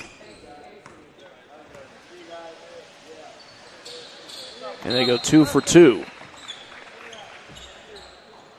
Camden Primer will check into the game. He's from Tees Valley High School in the state of Ohio. The Sharks will let this one roll till it gets across the timeline. Now they pick it up. That's Harrington who has it. Harrington thinking about the three, bobbles it on his way to the glass. Gitterly feeds it inside, tapped around. Well, quick catch and shoot off the bobble, but no good. And here comes George across the timeline. Swings it over to McGill. Backing it out is Elijah White. He feeds it over to Gavin Foe. Baseline drive by George, no good. And the rebound is pulled down by Gitterly. Harrington comes across the timeline, pulls up for three, and it's short. George swings it up the court, looking for Gavin Foe. Counted and a foul.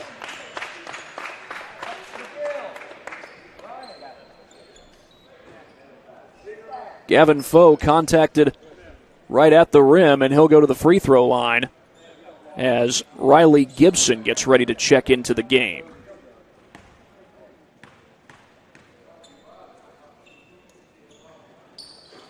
And his free throw does not fall. The rebound was grabbed, it looked like, by Harrington. And Caleb Coro puts up the three. That's no good. Foe comes down with the board. He finds White across the timeline. White past the defenders. Gets into the lane. A pull-up jumper. Got it. Elijah White adds to the Pumas' lead. 4 seconds left on the clock. That basket is good by Sean Gallery, and that's the last basket that the Sharks will be able to muster. This game is over, 63-46. Mid-Ohio defeats Sharks Basketball Academy in this matchup. 63-46 your final. And again, the next game that's set to come your way will tip off at 3:30. That is Storm 17U Wood versus Camp Darrell. Andrew Wiss will have the broadcast for that one. In the meantime, this is Thad Goff here at the GRBA National Championship. Sports Medicine's integrated sports medicine team is built to serve the needs of all athletes in all sports. Our team's only goal is to improve athletes in every facet. PSM offers performance training to help athletes get better on the field, dedicated athletic rehabilitation and physical therapy to help them get better off of it, certified athletic trainers in our PSM schools providing daily support to our athletes, and a specialized orthopedic walking clinic when injury strikes. Call 260-266-4007 to speak to our care navigators or visit parkviewsportsmedicine.com to learn more about what we can do to improve athletes at all levels.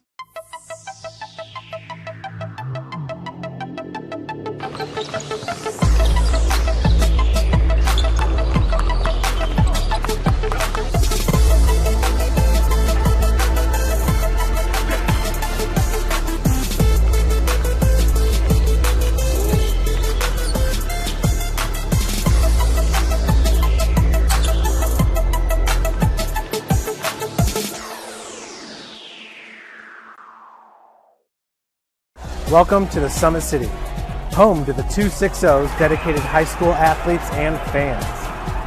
Each victory and celebration captured by our cameras. Treasure the highlights from the Summit Athletic Conference this season, or complete games live or on demand. After all, nobody's more proud to call Fort Wayne home than SummitCitySports.com. Give your home the curb appeal it deserves and trust Kurt's Mio to power wash your home. Additional services include concrete sealing, deck and fence cleaning, driveway replacement, and stamped concrete. Just head on over to kurtzmio.com. Request your virtual quote and use the code SummitCity for 15% off all power washing services today.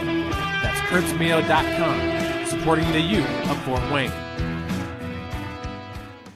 The Kelly Automotive Group is simple, transparent, reliable. Simple. Our customer specialists make buying a car easy and fun. Transparent. Our price listed is the best price. No hassle, no gimmicks. Reliable. Buy with confidence and peace of mind. We work hard to ensure the best value however you shop. Come see us in Decatur at the 2733 Auto Mall and shop 7 brands in one location. The Kelly Automotive Group. Simple, transparent, reliable.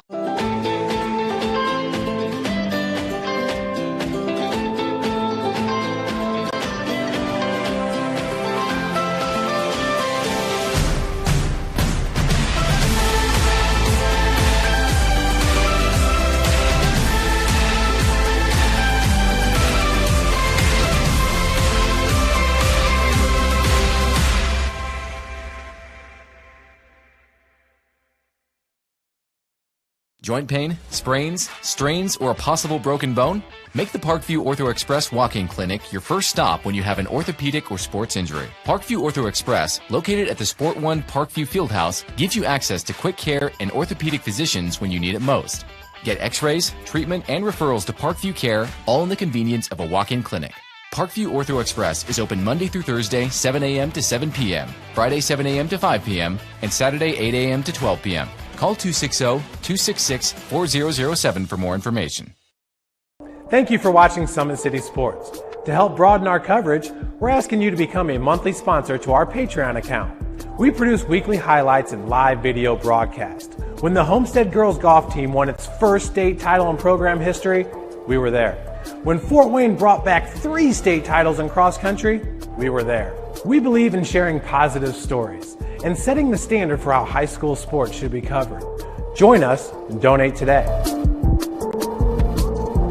Take the next step in your training with the Parkview Sports Medicine Performance Edge program. The Edge program is high-intensity, personalized performance training built to help you reach the next level in your sport. Over 100 college-bound athletes have trained with PSM Performance in the last 2 years, and we want to help you achieve that goal. Call 260-266-4007 to schedule a one-on-one assessment to get started today. Parkview Sports Medicine. Become more.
Really? Because the other night, Wednesday night, they did. So I thought maybe they did. I know that the whole thing is kind of. It sure looks like they did. Yeah, they got the bleachers and stuff like that. Well, the whole thing's trying to keep.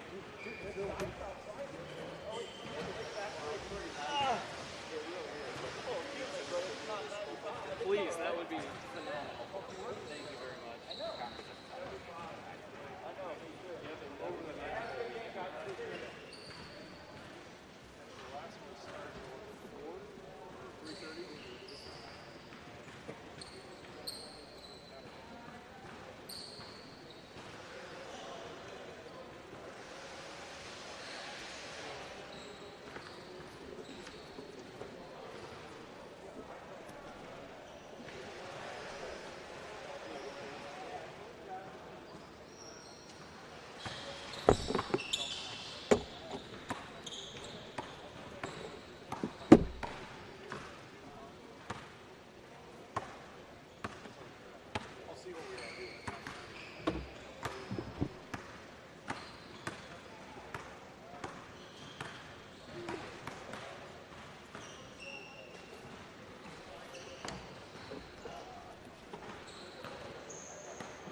Yeah. Is this Camp Darrell 17U or 16? 17. Okay. And where are you guys from? Kalamazoo area.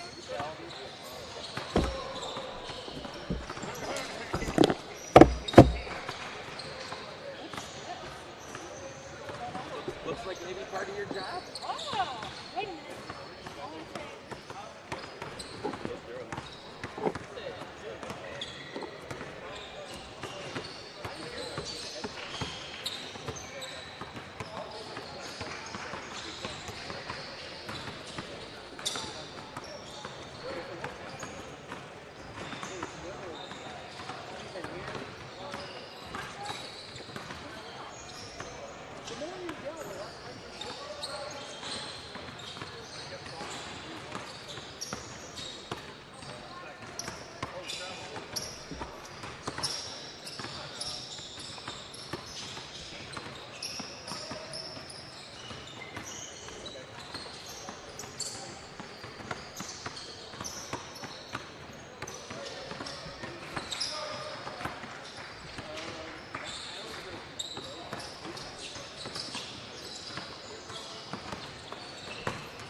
Switchblade, all right. Where did you go?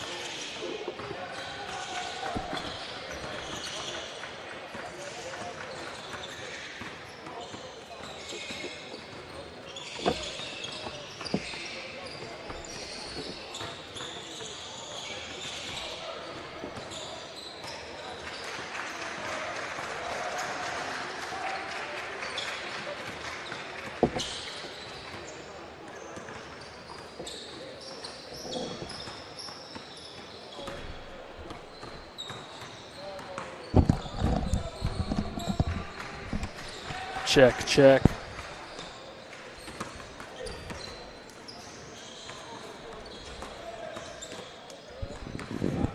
Sports Medicine's integrated sports medicine team is built to serve the needs of all athletes in all sports. Our team's only goal is to improve athletes in every facet. PSM offers performance training to help athletes get better on the field, dedicated athletic rehabilitation and physical therapy to help them get better off of it, certified athletic trainers in our PSM schools providing daily support to our athletes, and a specialized orthopedic walk-in clinic when injury strikes. Call 260-266-4007 to speak to our care navigators or visit parkviewsportsmedicine.com to learn more about what we can do to improve athletes at all levels. Thank you for watching Summit City Sports. To help broaden our coverage, we're asking you to become a monthly sponsor to our Patreon account. We believe in sharing positive stories and are excited to set the standard for how high school sports should be covered. Join us and donate today. Fans, streamers, basketball lovers of all ages, we welcome you to the SummitCitySports.com broadcast of Court D action here at the Sport One Parkview Fieldhouse, located in the great city of Fort Wayne, Indiana, the Summit City Fort Wayne, as we get ready for another 17U competition here between the Storm 17U, led by Coach Alex Wood, and Camp Darrell, the 2021 17U group. We'll call them CBDA. They'll be in blue in front of you all game long. And these two teams, both out of Michigan, CBDA out of the Kalamazoo region. And the Storm out of Michigan as well. And so scanning left to right all game long is one of the best videographers this side of the Mississippi River, Denise.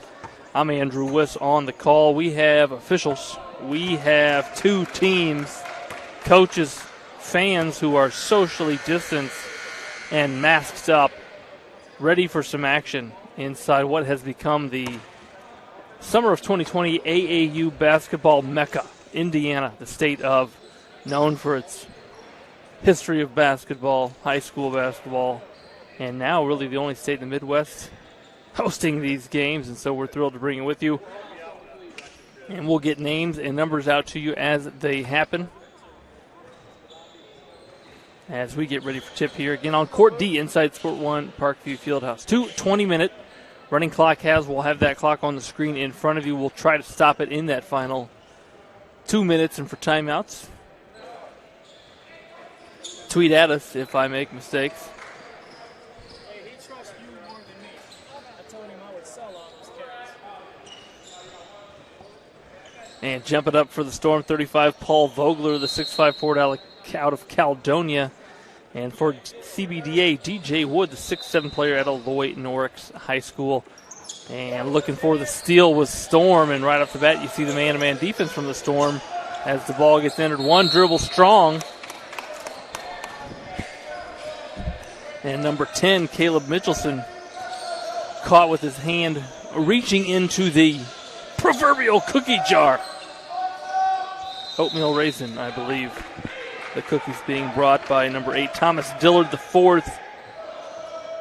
His friends call him Tom. He's a 6'4" player out of Kalamazoo Central.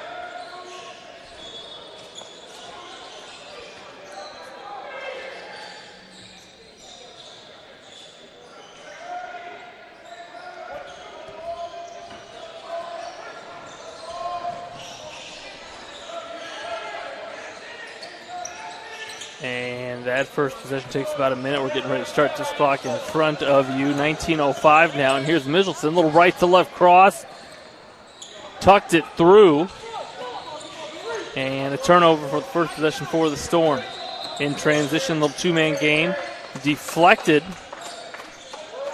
on the pass attempt. That's number 1, Freddie Hull, 5'7" guard out of Muskegon. Got his hands on the pass. Here's a two-man game. Little triangle on the right side. Ball reversal. And then here's a baseline drive. Lost it. Here comes Holt. Up ahead. Lefty lay-in, no good. Rebounded. That's DJ Wood, the 6'7" center for CBDA.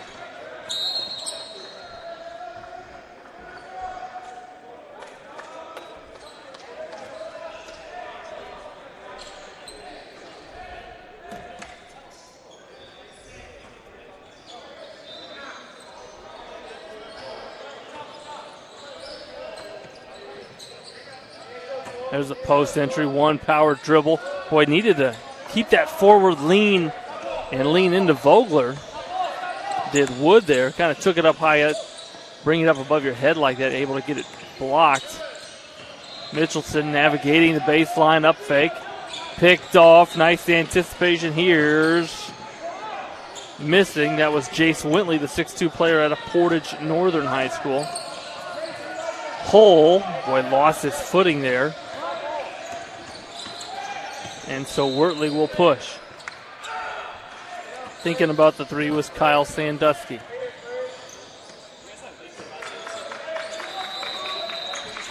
Shooting that corner three and then knocked out of bounds. It'll be Storm basketball. Scoreless here in the first half, now approaching 17 minutes.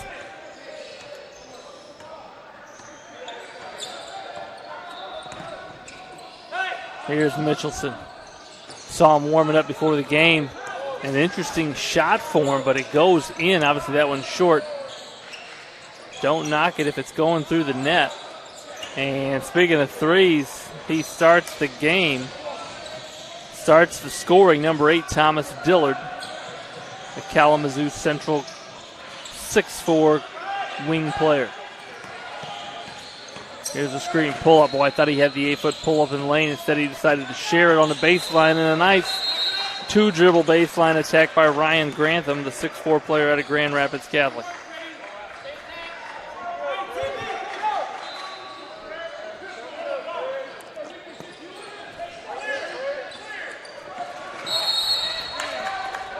Hull putting a little pressure on, playing a little too tight as number 4 Kyle Sandusky looked to bring it up. Hull will be replaced by number 22. We don't have his name. We know he's number 1 in your hearts. We do have this number 22's name, Isaiah Moore, the 6'4 player at 3 Rivers High School. As Dillard tries again. Mitchelson will rebound, and it's a 4-on-3. Numbers. Nice interior pass. Good extra. Nice transition basketball there by the Storm. And you like the post entry from Mitchelson on the initial. Thought Vogler was going to take it up. He instead decided to share it because, well, 3 is better than 2. Another transition up ahead, stolen. Here's Wortley driving, got an extra step. Referee saw it, and so Jace Wintley going to be called for steps.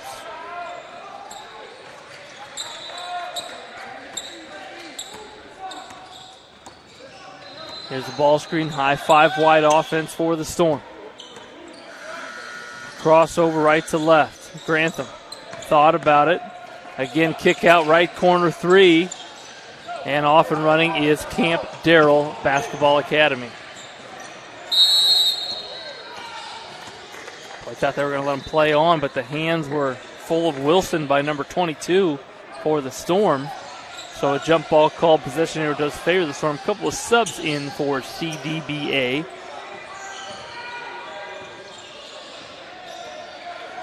As number 5, Miles Johnson, 6'4 player, also at a Portage Northern. 3 Portage Northern players on this CDBA squad. Also in number 40, we'll have to get you his name. Here's Johnson. Bounces up high. Dillard shares it. Wintley driving. Looking for help.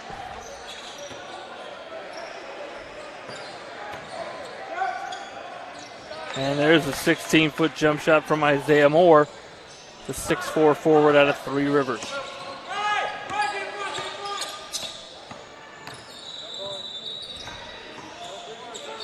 Nice backdoor cut. Good movement without the basketball. Blocked, though. And so Camp Darrell will push.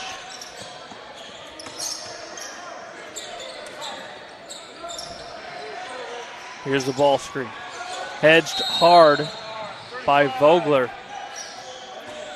When you like the hard hedge, just at that time reached in. The referee saw the contact. Couple of subs in for the Storm. That's number 34, the 6'8 Muskegon High School player, Michael Reed, defending the ball, along with number 31, Zach Wentworth, out of Sacred Heart High School. Again, both these teams out of the state of Michigan. That ball screen well defended. Ball reversal.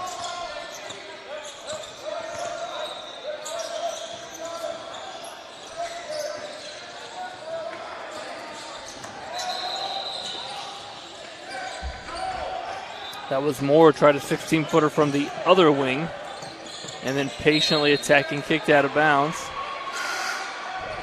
It'll be Storm basketball.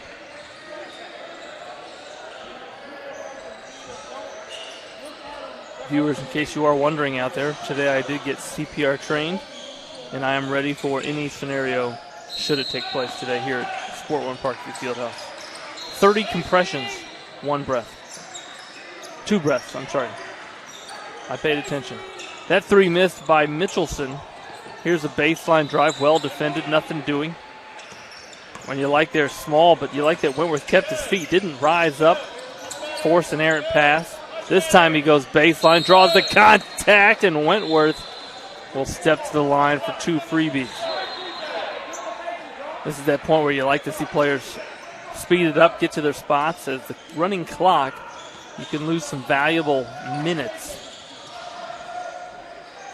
on free throw attempts. Shoot them.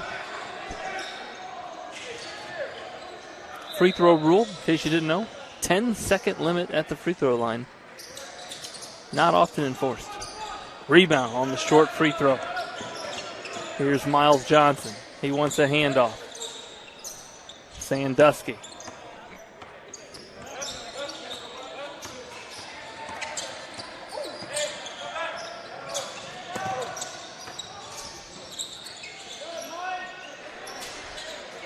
That time Reed went straight up, and the Storm putting up a wall there down there defensively. Baseline, arc-to-arc pass, and there's a lefty three ball. Left corner three ball, no good. We're 10 minutes in, 5-5, and Johnson going to be called for steps.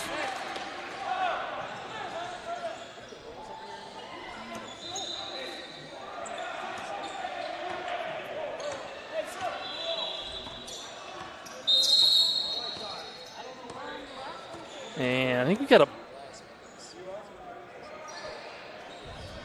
blood spot on the floor. 2:30 per half. 2:30 per half. I'll take it. Got blood on the floor.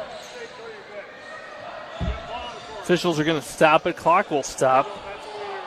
They're going to stop it at 10:09. I don't know if that's proper blood sanitation there, sir, but so while they stop here, we'll stop where we are. Be right back here at SummitCitySports.com. Welcome to the Summit City, home to the 260's dedicated high school athletes and fans. Each victory and celebration captured by our camera. Treasure the highlights from the Summit Athletic Conference this season, or complete games live or on demand. After all, nobody's more proud to call Fort Wayne home than SummitCitySports.com.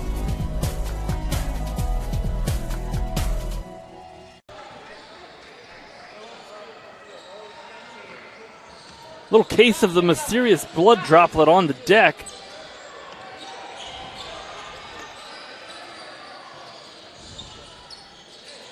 I think they saw it was number 22, who is nameless. Number 40, and J.J. Stevens. He's from Sturgis. He's a 2022.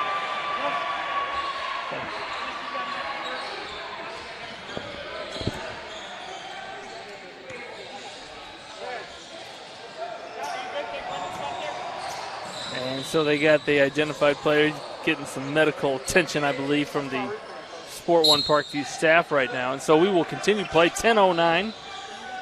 And we're running that clock again. 5-5 again, a low scoring affair in the first 10 minutes. A lot of these players played in some tournament action here last weekend, and so they know each other well. And Mitchelson, a little sauce on the drive as he went left to right and did so with the quickness. As J.J. Stevens, a Sturgis High School product, drives it. His teammate fills it in, and now we're scoring. Fans are happy. Can we go back-to-back-to-back buckets? Connor West drives it. Boy, you like his straight line attack. Couldn't get it to go. Boy, kept the defender in jail. Deputy West driving it, attacking. Create the contact, keep the contact. Couldn't hit the bunny, though. Going to have a chance at 2 free throws. Knocks it down is number 0, Jace Wintley. One of those Portage Northern High School players on CDBA returns to the lineup. And West hits both. He's a 6'1 guard out of Sparta High School in Michigan. Here's a cross behind the back. He's one hand off. ISO on the left side. Bouncing.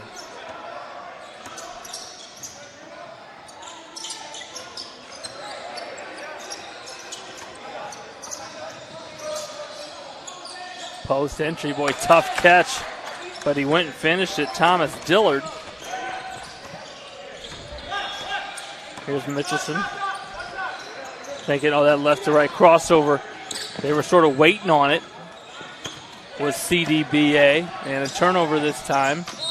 Driving a little bit out of control was Moore there. He's going to be called for the charge. Baseline official right on it as DJ Woodrow return for Stevens.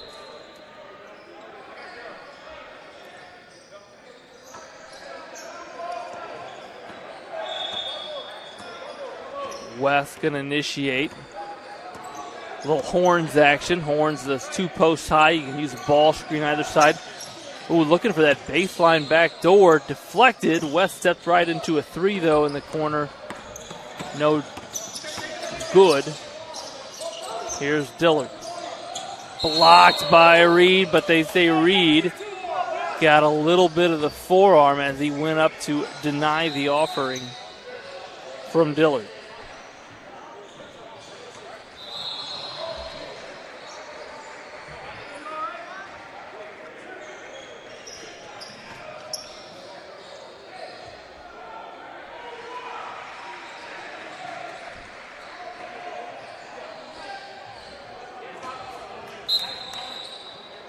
Dillard, who just hit the lay-in to tie things up at 9, gives CDBA a lead. A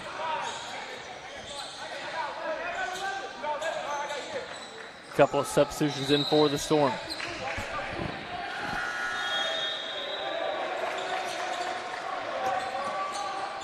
One of 2 for Dillard. And this is Wentworth handling. Looking for help. Vogler, who's back on the floor, shares it with number 22. He's got a little cotton in the nose. Doesn't stop him from sticking his nose into that drive there. And underneath out of bounds for the Storm. They're going to run a shooter off to the corner. Catch, flick, no good. And a hard fall there as Dillard gathered the backside board.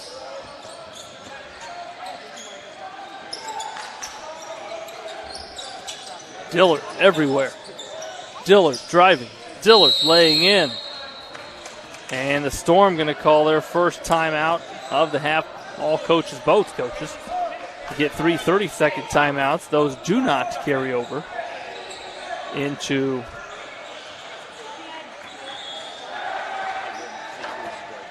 they are not half specific. And let's go back to some action. This was earlier, that interior passing from the Storm led to that corner 3, and I apologize, there was no timeout there. And actually now there is a timeout. A little confusion. I think I just read the coach's mind. So now a Storm timeout. And now we will go to some highlights from earlier in the action here. Watch it here as the Storm going to go dribble handoff to the left wing. And this is going to result in a Mitchelson lay-in. But watch the dribble handoff out of the Horn set. A lot of options here. It turns into a double screen, and then on the switch out, little left to right, uncertainty on the defense. Who's got ball? And Mitchelson attacked the right lane for the lay-in. A lot of teams love that double screen high. It forces switching.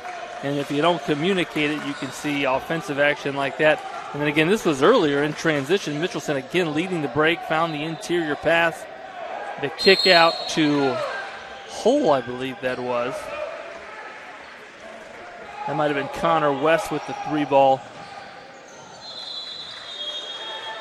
And so some transition action, but scoring few and far between thus far with 5:26 remaining in this one. Vogler on the floor with Mitchelson, along with Wentworth. Here's a diagonal screen looking to get Vogler. Boy, he should have posted hard. I think they wanted the secondary option there as number 22 came up. Mitchelson, hesitation, sharing, corner, well defended. Boy, had a 16-foot pull-up if he wanted. Wentworth the 3, no good. Vogler crashes. Brought it down, though,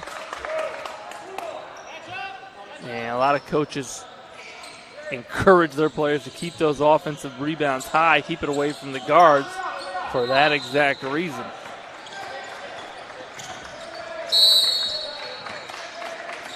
And they're going to say offensive foul there as the ball handler pushed off.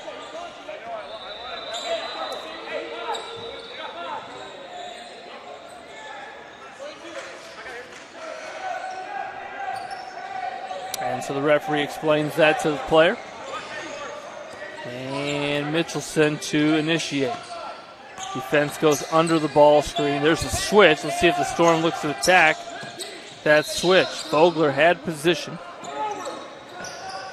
Still has position.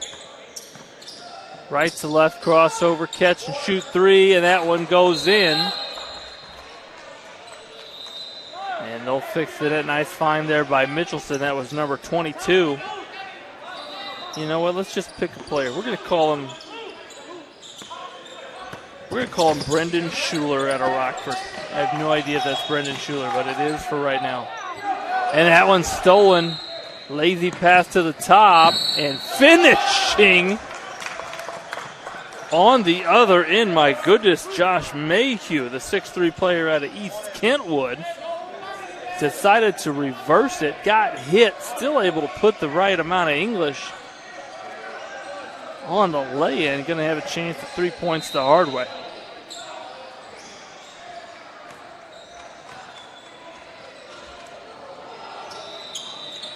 Long on the free throw attempt, and here comes Camp Darrell. Mayhew forcing a turnover on the near sideline.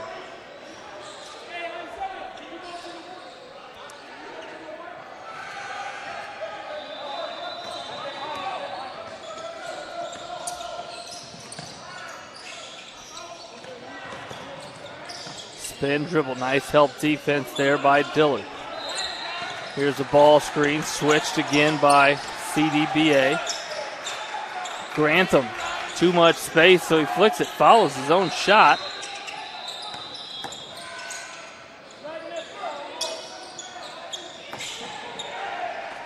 And they had Vogler underneath, didn't see him, and that three ball short. It'll be CDBA basketball. Storm picking up a little full court pressure here as Sandusky will bring it up. 6-foot guard out of Charlotte High School. Here's Moore, shares it. This is Miles Johnson, short, going to go the other way. 2:03 remaining. And now with 2:01, the clock will stop. Clock will stop under 2 minutes on all whistles. And they called a foul on the backside, so we're going to walk 80 feet the other way. Stop it at 2:01. And Vogler will step to the line. That's the 7th team foul on CDBA. So Vogler will shoot one in the bonus. He will not shoot the bonus. You have to earn that with a made free throw. Vogler, though, ends up with it, misses the lay-in. Dillard.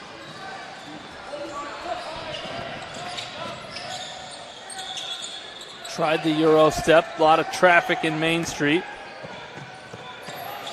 And nice decision by Mitchelson. The 3-on-1 break, you finally had two players run for layups. A lot of times you see players nowadays run to the three-point arc.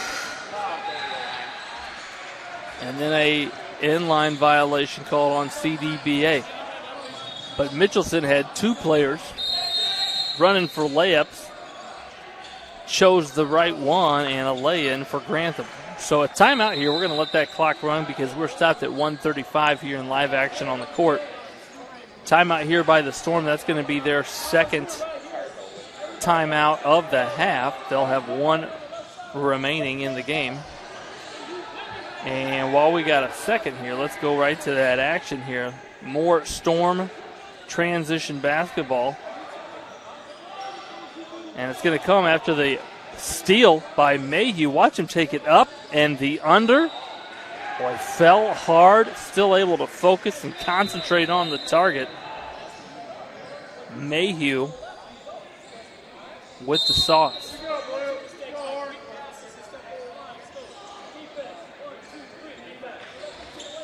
And so out of this timeout, again, 1:35 on the clock in front of you. The Storm now with the 4-point lead. They'll be entering the ball underneath their own basket after that violation on the inbound. So 1-4 high.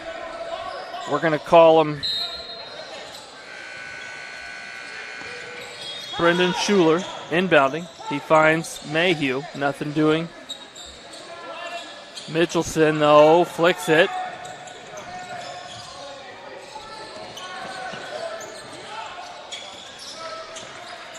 Moore skips it.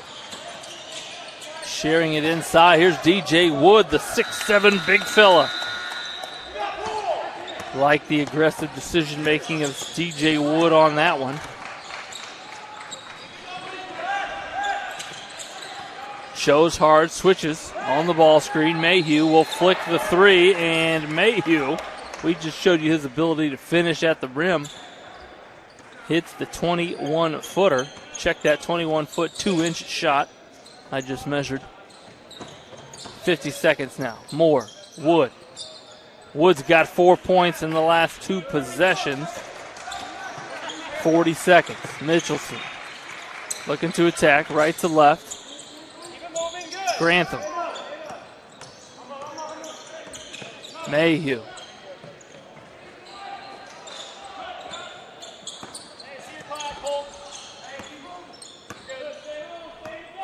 And now after that action, they're going to look to hold for one.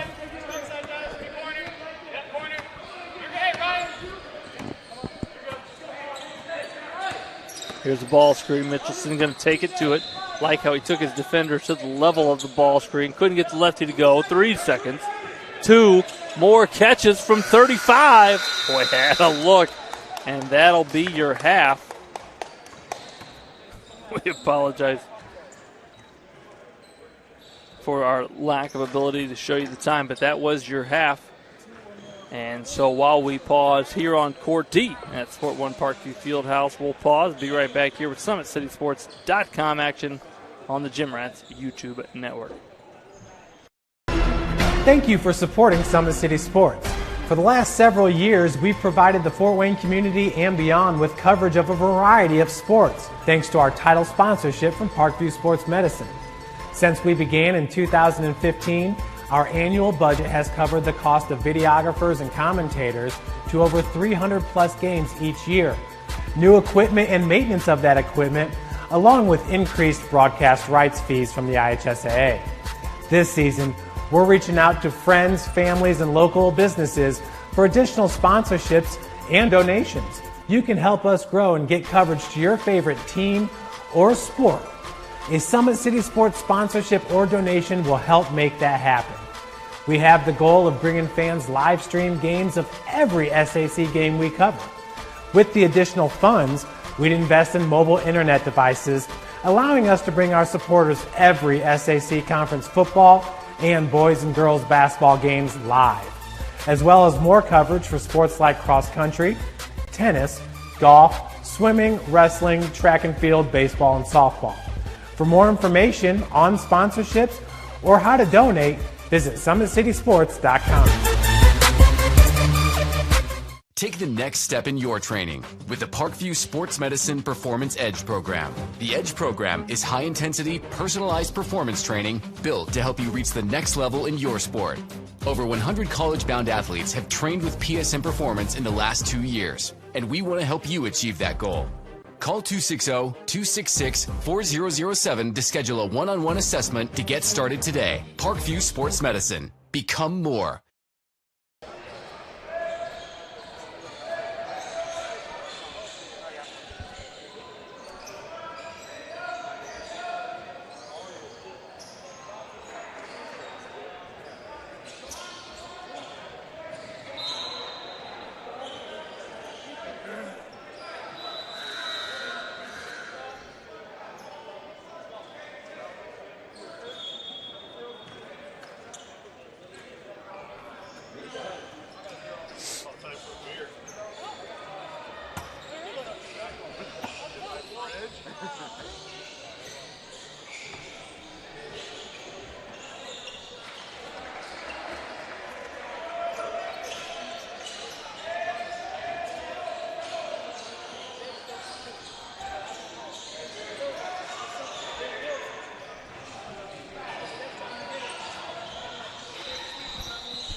And as we get ready for second half action, starters back on the deck for the Storm, along with Caleb Reed, the 6'8" post player, and Zach Wentworth, along with Connor West in that starting lineup for the Storm.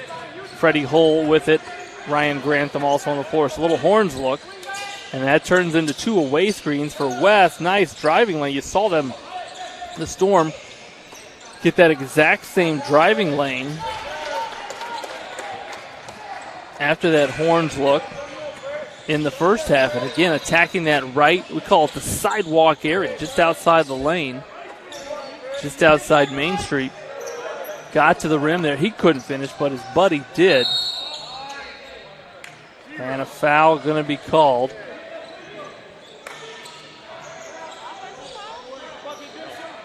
As Jace Wintley now will step to the line for 2.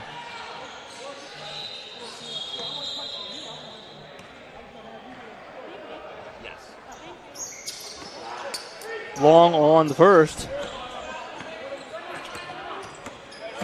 And here's Freddie Hull with it. Hesitation. Boy, you like that he pumped the brakes. Had a lane. Not sure why he didn't take that right up. Wanted to share it to his teammate in the corner. And nice reach. What a reach it was by Wintley. Put it out there, and I apologize. Now that score is correct in front of you. As Grantham thought West was going to hang in the corner. And so it'll be CDBA basketball again. Camp Darrell, a basketball academy out of Kalamazoo, Michigan. On the floor for them with it, Kyle Sandusky, DJ Wood, the big fella. Here's Isaiah Moore, along with Thomas Dillard and Jace Wintley. Steal. Here's West pushing. One-on-one. Wood went vertical. West, though, went saucy on the finish. Give DJ Wood credit. He went up without fouling and contested that. Made that a very difficult shot. But Connor West able to hang, float, and an unorthodox offering by Connor West. His friends call him Connor.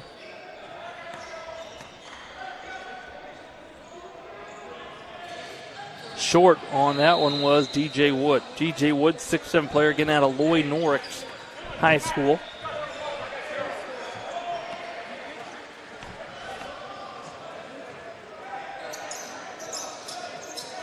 And touches all parts of the rim, gets it to drop.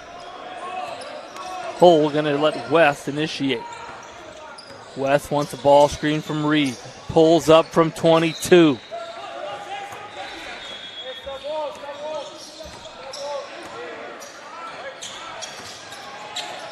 You see the Storm switching that big-to-big ball screen. Sandusky going to tie things up at 3. West bouncing. Almost stolen. Here's Wentworth, and now it's stolen. Wintley everywhere defensively.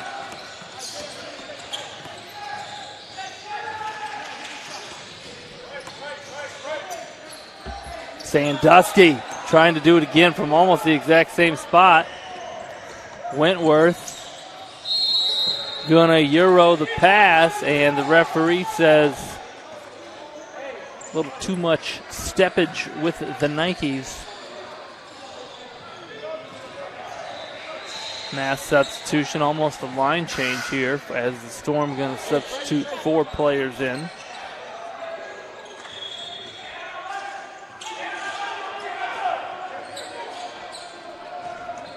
So Hull will stay, everybody else out as Mayhew, Mitchelson, Vogler, and we're calling number 22, Brendan Schuler, check in. Here's Dillard. Little full court man press, but they will jump it with some traps. DJ Wood up fake, got the defense to go up, couldn't finish the reverse lay-in.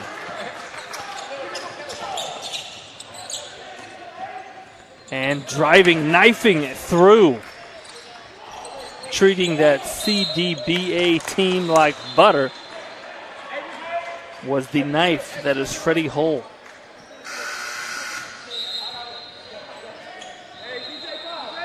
So 15. They got 15-20 here. So we're going to stop our clock. 15-16 now remaining here in the second half. Josh Mayhew to inbound. Vogler posting hard, and they're going to run Mitchelson off.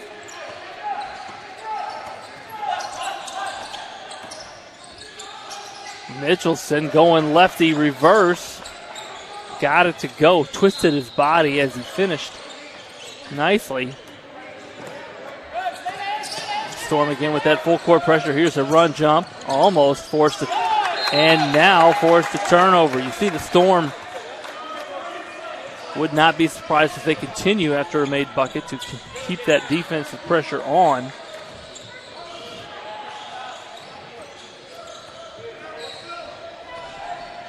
Little run and jump, full court man pressure from the Storm. What really makes that tick is if everybody rotates on the trap. Hull did it from inside, now does it from outside. 5 quick points for Freddie Hull. Here's Dillard. Again, trapped on this ball screen. The Storm defense really active now. Oh, falling, losing his balance there was Wintley. And I'm not sure they called, there was a whistle, but I think it was simply for the violation. Well, I guess say it was last touched by the Storm, so no foul call. As Wintley simply lost his balance. But Sandusky going to give him a chance to catch his breath here. He fell hard on that shoulder.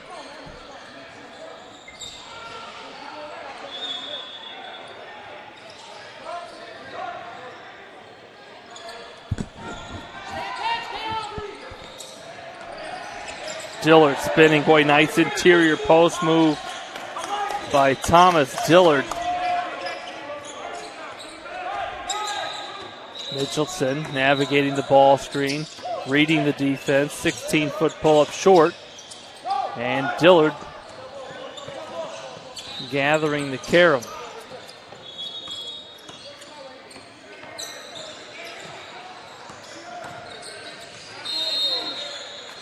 And they're going to say number 40, J.J. Stevens, traveled on the attack as he was stood up by the Storm defense.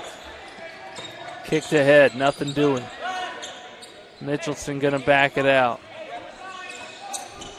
Left to right cross. Hull sees the right side clear, bounces to Vogler, who finishes. Hull really making some things happen on the offensive end here in the second half. Dillard. Haven't seen him shoot it from deep yet. There's an offering. Mayhew stolen quickly by Moore, who's going to get the and-one finish. But the Storm got that carom. I think Mayhew tried to push it. And Moore just took it from him and then laid it in. Going to have a chance at 3 points the hard way.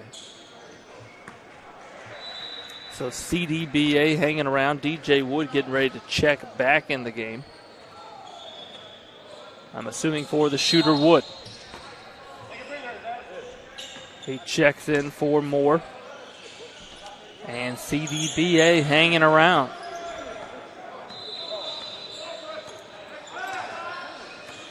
Here's Hull.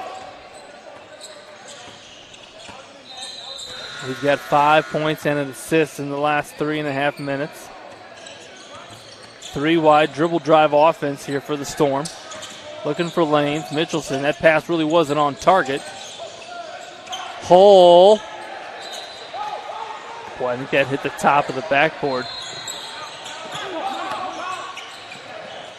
Dillard, short on the 3. Vogler scrambling with Wood. Wood took it from him. Dillard, Stevens. Sandusky catch and shoot. Got the feet set. And they're going to say nothing doing, Storm basketball. So 10:34 and counting. This game's been tight. The Storm's biggest lead, I think, got to 8 as Mitchelson now going to attack with the ball screen 5 wide. saw the defense going under, and so simply stepped back, hit the left wing three. And now let's see if the Storm can put together a stop, build on this 7-point lead, or if CDBA can continue to hang around here in the second half. Spinning, almost losing it.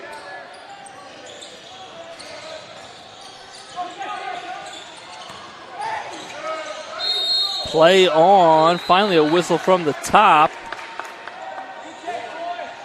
And they're going to say blocking foul as Hull stood in there as the help defender trying to take the charge. Foul's going to be on the floor. That's the fourth team foul on the Storm, 0 for CDBA as Connor West checks back in, as does Moore, replacing Stevens. Moore will inbound, line set underneath out of bounds. Looking for probably DJ Wood.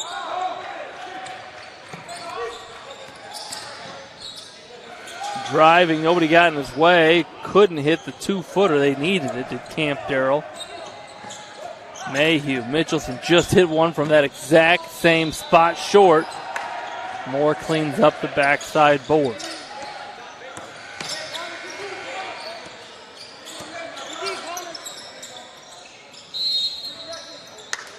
And DJ Wood got great post presence, post position in there, but they're going to say he had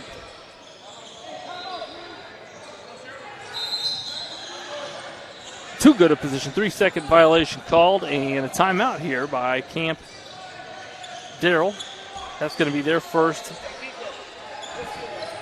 of the game. So let's go back to some action here from earlier. This is in the second half. Watch it here on the ball reversal. They're going to go ball screen dive is CDBA. Watch it as DJ Wood. Actually, he's going to pop out and reverse it, and Sandusky just too much space. Coach has been telling him to shoot it. He flicks that one and able to knock it down. That was early here in the second half. And then watch this one, CDBA on the inbound. Going to post entry. One dribble spin move by Thomas Dillard. Nifty footwork down there in the paint. And again, CDBA been hanging around in the second half, not letting this thing get to double digits. And right now they're going to need to go score, stop, score. Check that. They're going to want to go stop, score, stop, as it'll be Storm basketball coming out of this. So 8:40. Let me adjust our clock for you.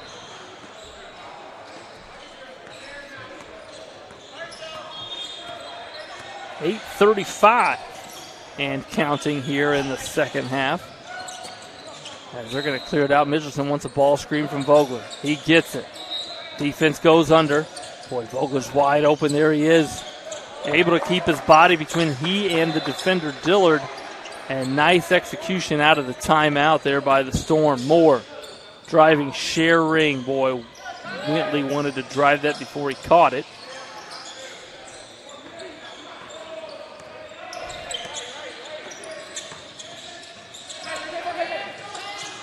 There's a back cut.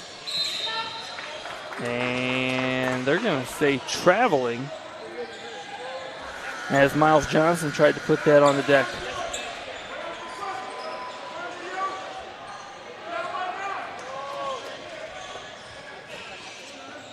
So Mitchelson, who's logged a lot of minutes in this one, going to get another ball screen from Vogler.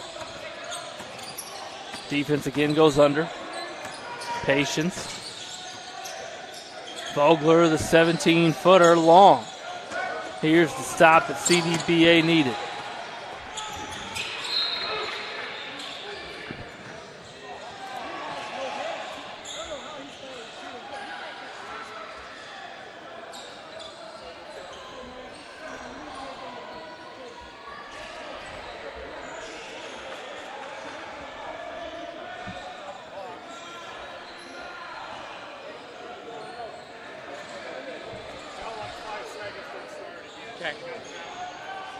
And they're going to stop the clock here as the ball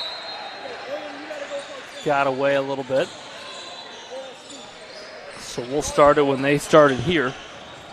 Referee told the scores table to up and under. Boy, Wood got there, and Dillard right there for the pick-me-up. Nice move by DJ Wood. He's gotten the ball in there a couple times, as timeout going to be taken here by Storm. And so Dillard right there for the putback. We're going to go to a break here. We'll be right back to SummitCitySports.com. Sports Medicine's integrated sports medicine team is built to serve the needs of all athletes in all sports. Our team's only goal is to improve athletes in every facet. PSM offers performance training to help athletes get better on the field, dedicated athletic rehabilitation and physical therapy to help them get better off of it, certified athletic trainers in our PSM schools providing daily support to our athletes, and a specialized orthopedic walk-in clinic when injury strikes. Call 260-266-4007 to speak to our care navigators or visit parkviewsportsmedicine.com to learn more about what we can do to improve athletes at all levels. Thank you for watching Summit City Sports. To help broaden our coverage, we're asking you to become a monthly sponsor to our Patreon account. We believe in sharing positive stories and are excited to set the standard for how high school sports should be covered. Join us and donate today. And as we get ready to resume live play, the Storm are going to inbound on the far sideline.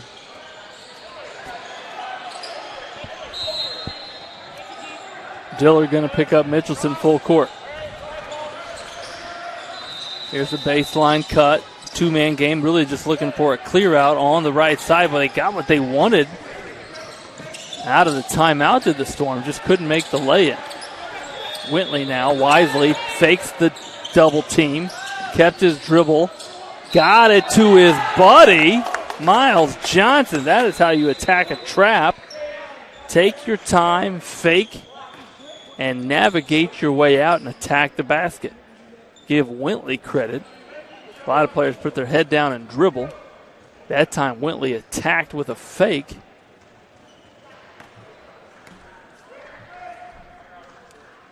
And Miles Johnson made the lay-in, cannot make the free throw.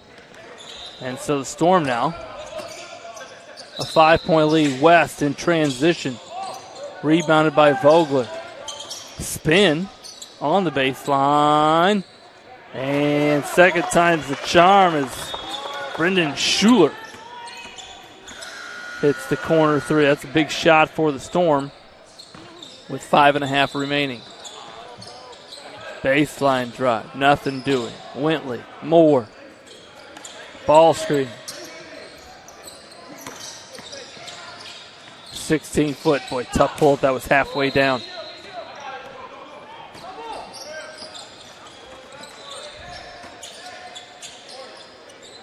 Vogler can't hit the 5-footer.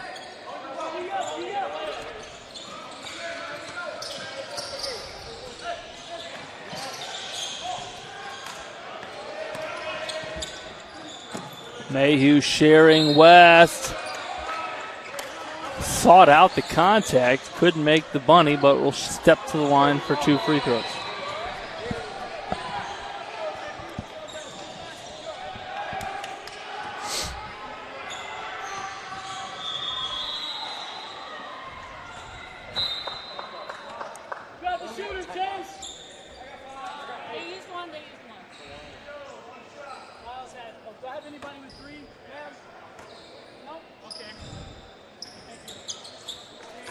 And West hits both. Now a double-digit lead for the Storm. Hull going to return to the lineup for the Storm. Give it to him. Clear it out, Miles. Little Z drill here as Hull hounds Dillard. Moore catches it, attacking, shares it with Wood. Boy, Wood could have just taken that right up without a dribble.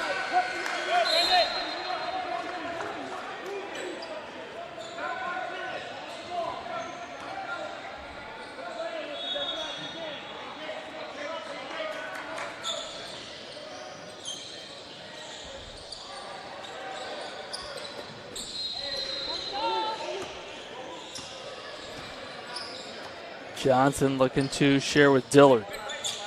Little U-cut up the lane, gets the ball screen from Wood. Wintley looking for Wood. Dillard looking for Wood. Wood gets it. can't finish, goes after his own rebounds. Got a long wingspan and sticks with it. Give him 2 points.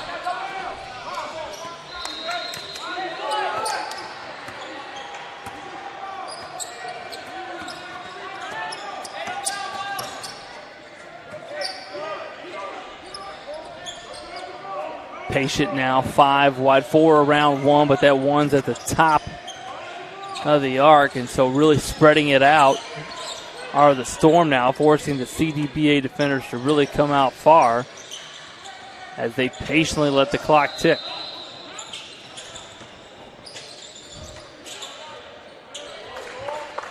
Give Vogler the bucket, Mitchelson the assist.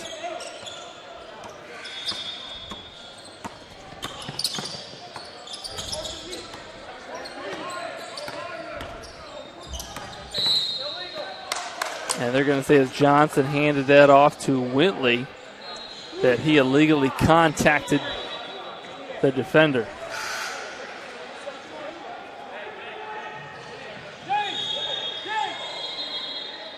Daryl, these 3 now.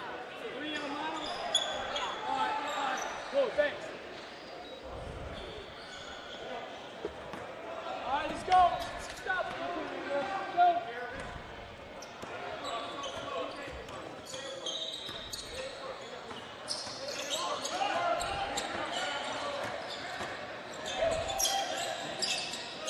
Vogler, the bucket, Mitchelson, the assist. I think there's a connection there. I'm not talking Johnson and Johnson. I'm not talking Key and Peel. But there's something positive going on there as Dillard hits a corner 3. That'll stop the clock at 1:32. Our apologies. Now that time is correct in front of you. So a 9-point lead, 1:25 remaining. Mitchelson and Vogler, 2-man game. Schuler, Vogler, patience here. 1:10. CDBA probably looking to stop the clock, and they do. That's going to be the third team foul, and so they're going to have to give quite a few. 6, right? Yeah. You got a couple more to give, coach. Hey, play straight D.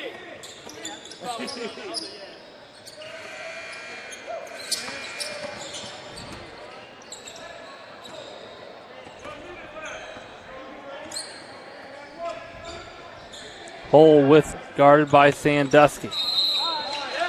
And Sandusky going to get the 5-second count. That'll stop the clock at 52.5 seconds.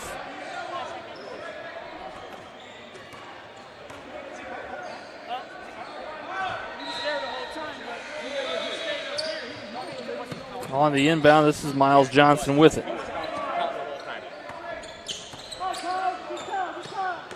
Johnson driving, lost it. Sandusky saved it but threw it away.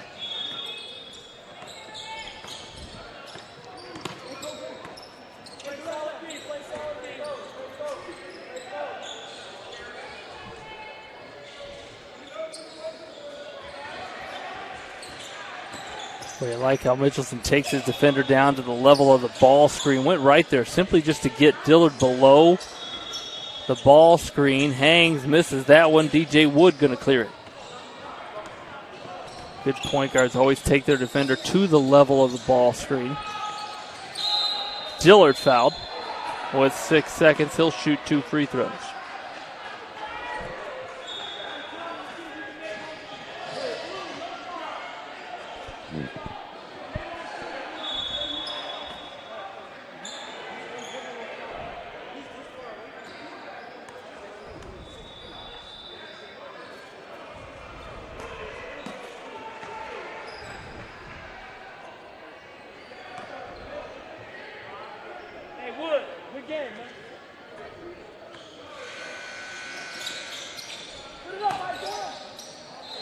Moore gets the bucket and count the putback. He'll step to the line. As he gathered the offensive rebound, got hit. And he'll have a chance at a free throw of his own.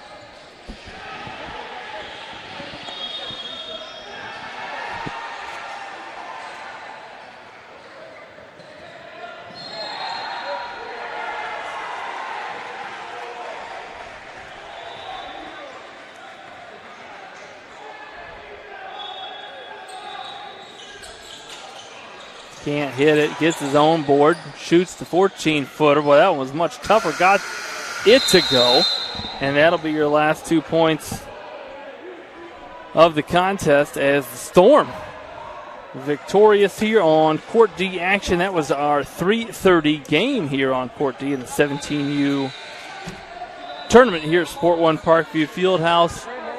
Your final, the Storm 47 and Camp Darrell Basketball Academy 43.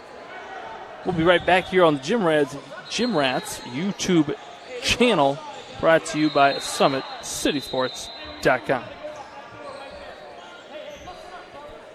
Sports Medicine's integrated sports medicine team is built to serve the needs of all athletes in all sports. Our team's only goal is to improve athletes in every facet. PSM offers performance training to help athletes get better on the field, dedicated athletic rehabilitation and physical therapy to help them get better off of it, certified athletic trainers in our PSM schools providing daily support to our athletes, and a specialized orthopedic walking clinic when injury strikes. Call 260-266-4007 to speak to our care navigators or visit parkviewsportsmedicine.com to learn more about what we can do to improve athletes at all levels.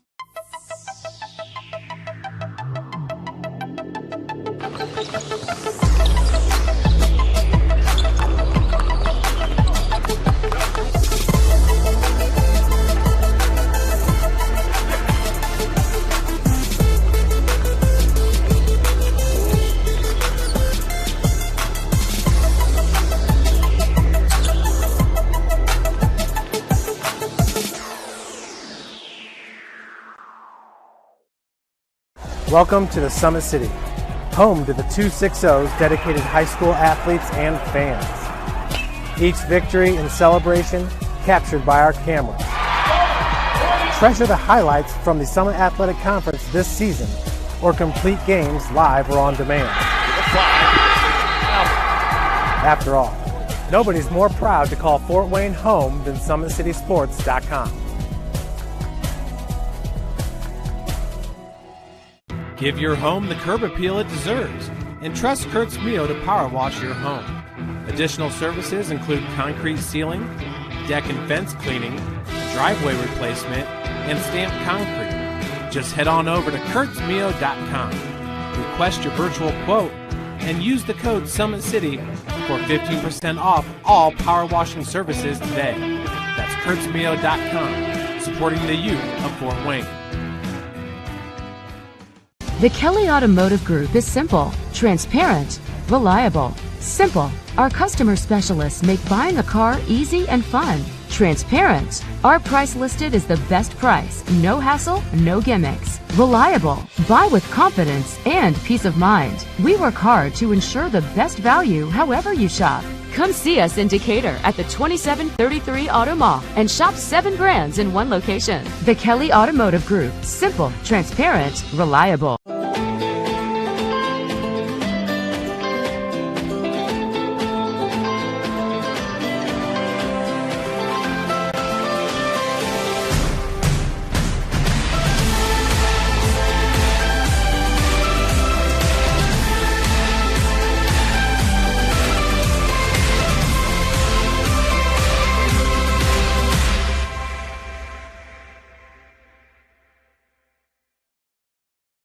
Joint pain, sprains, strains, or a possible broken bone? Make the Parkview Ortho Express Walk-In Clinic your first stop when you have an orthopedic or sports injury. Parkview Ortho Express, located at the Sport One Parkview Fieldhouse, gives you access to quick care and orthopedic physicians when you need it most. Get x-rays, treatment, and referrals to Parkview Care, all in the convenience of a walk-in clinic. Parkview Ortho Express is open Monday through Thursday, 7 a.m. to 7 p.m., Friday, 7 a.m. to 5 p.m., and Saturday, 8 a.m. to 12 p.m. Call 260-266-4007 for more information. Thank you for watching Summit City Sports.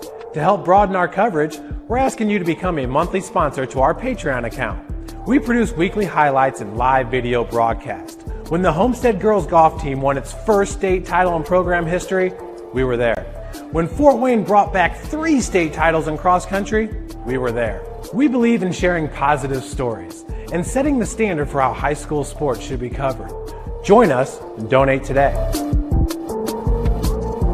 Take the next step in your training with the Parkview Sports Medicine Performance Edge program. The Edge program is high-intensity, personalized performance training built to help you reach the next level in your sport.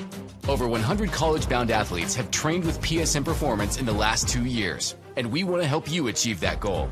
Call 260-266-4007 to schedule a one-on-one assessment to get started today. Parkview Sports Medicine. Become more.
Quiet day.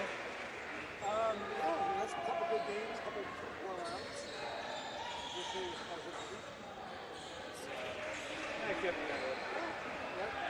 Sometimes those are good, but other times it's like they come and wait. Yeah. Have a good day.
it? You guys here? Coach one. Yep. Okay. There's a change on there though. Tell you what, you want to write it? Yeah, all right. Thank you. We got a kid on each of that. You guys are out of Michigan, right?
Hey, mask it up.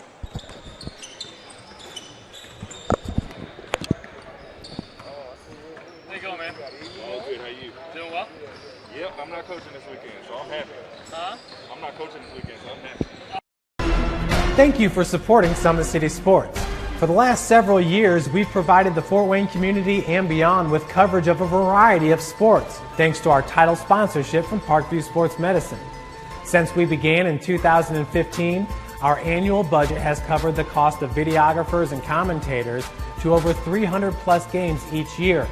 New equipment and maintenance of that equipment, along with increased broadcast rights fees from the IHSAA.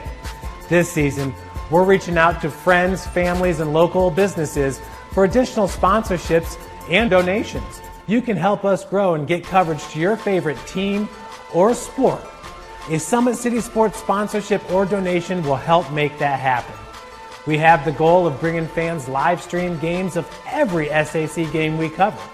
With the additional funds, we'd invest in mobile internet devices, allowing us to bring our supporters every SAC conference football and boys and girls basketball games live, as well as more coverage for sports like cross country, tennis, golf, swimming, wrestling, track and field, baseball, and softball.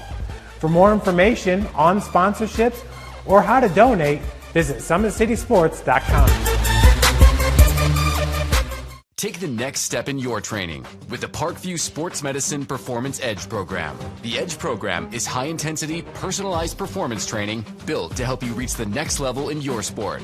Over 100 college-bound athletes have trained with PSM Performance in the last 2 years, and we want to help you achieve that goal.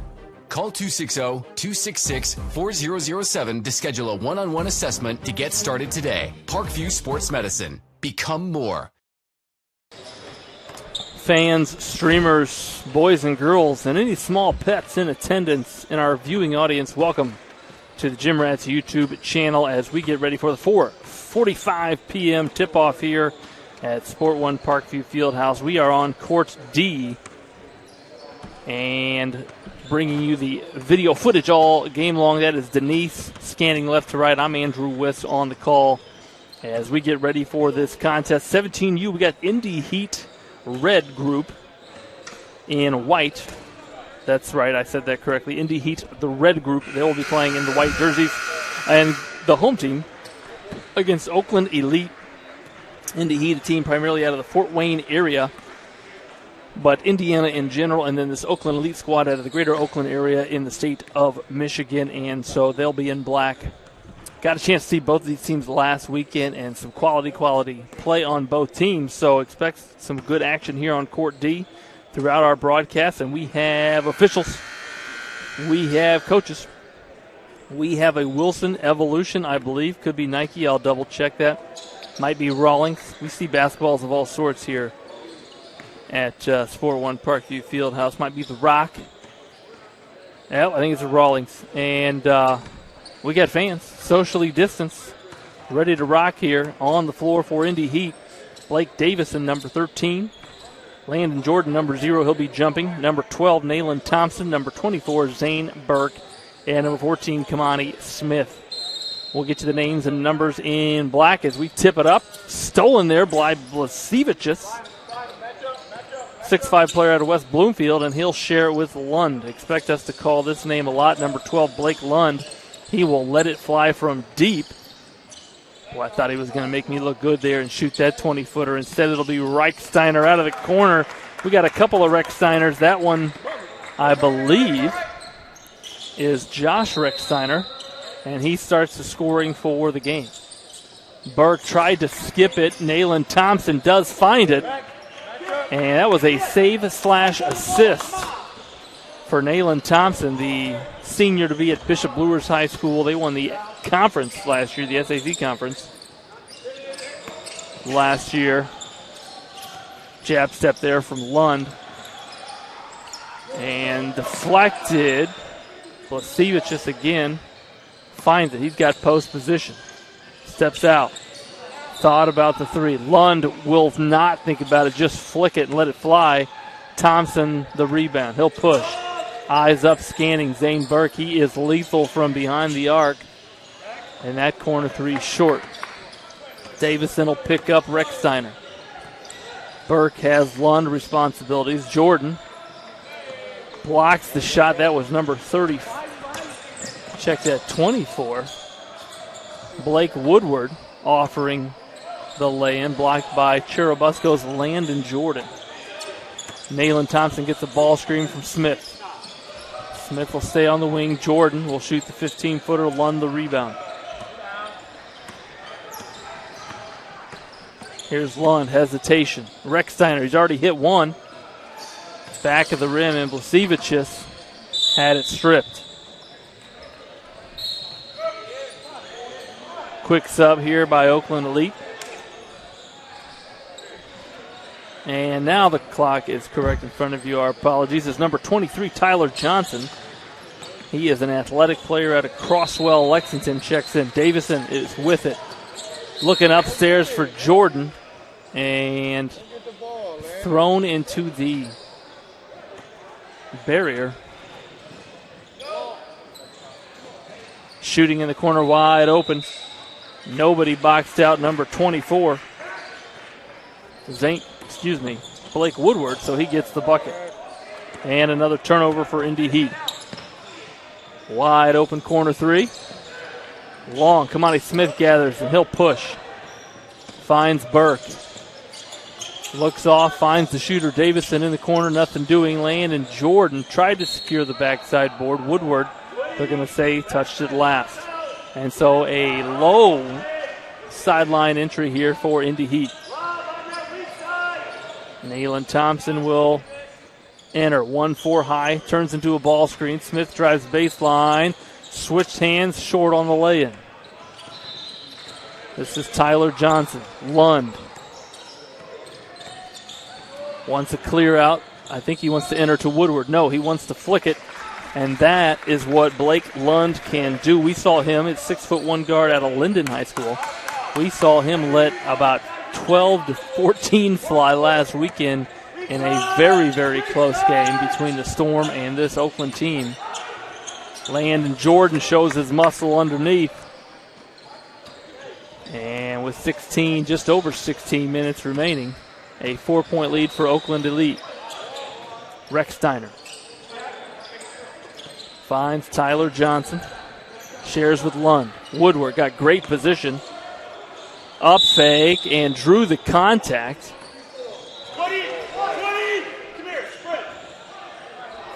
I think they called him for a travel. I missed that call. Woodward had great position. Took it up.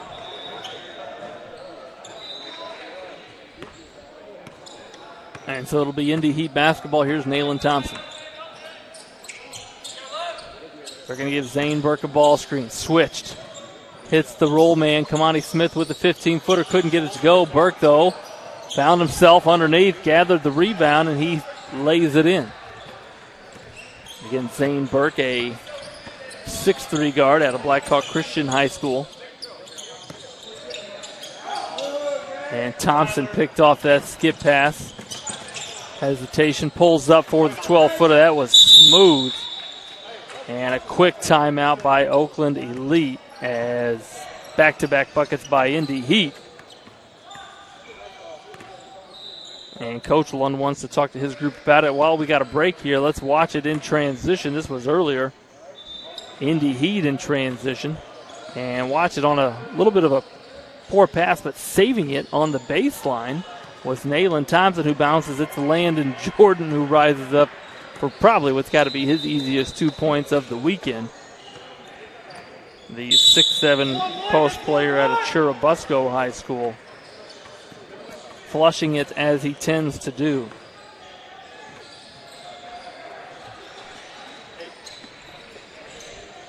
Where's the rules at?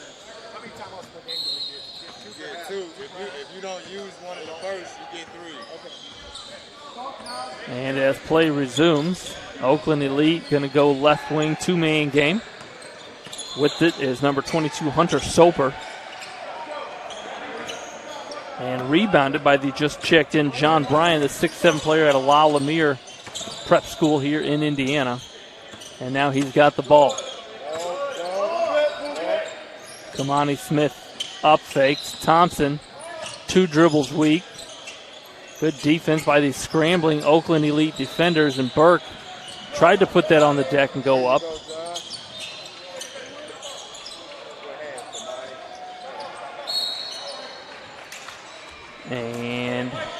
after all of that, number 13, Reed Schilling, the 6'5 player out of Flushing High School, was fouled.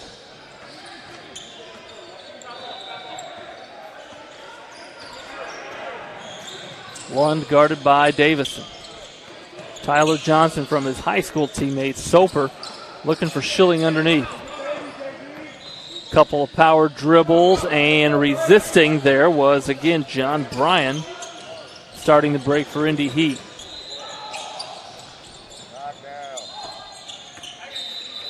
Smith skips it back to Davison. Driving baseline. Good help side defense there by Oakland. Tyler Johnson will initiate. Here's a little curl by Lund. Fade. Smooth looking stroke by the senior to be from Oakland. His father's the coach, and Lund has got the green light.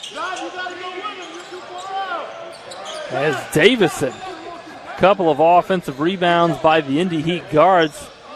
Burke, Davison both getting in there to clean up for Indy Heat. Lost his dribble, did Soper, tracked down by Davison. Smith, Thompson could not connect. And a sub here, number 2 coming in. This is Jake Lansall out of West Bloomfield, 6'2 guard. Hey, you don't even have to worry about it if you just stay aggressive. Look to kick off the drop. You stand still, the defense reacts. Stay aggressive. And he'll give it to Lund, who tends to initiate the offense for Oakland. 4 round 1, Schilling.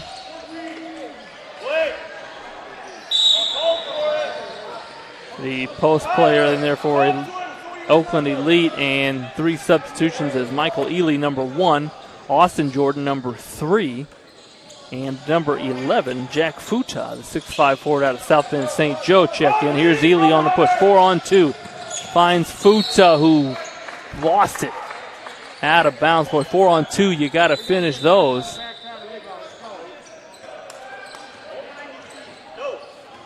Ball might have had some juice on it. Jordan now checking Lund.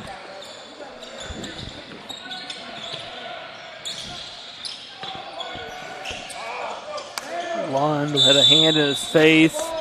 Almost got that to go. It'll be Heat basketball.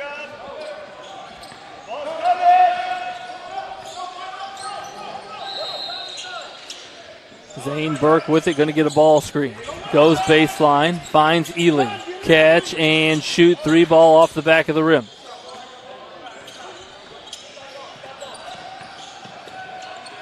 Driving and blocked by Futa. I think he blocked it with 2 hands. You don't often see players get the 2-hand shot block. It went right into the hands of Soper,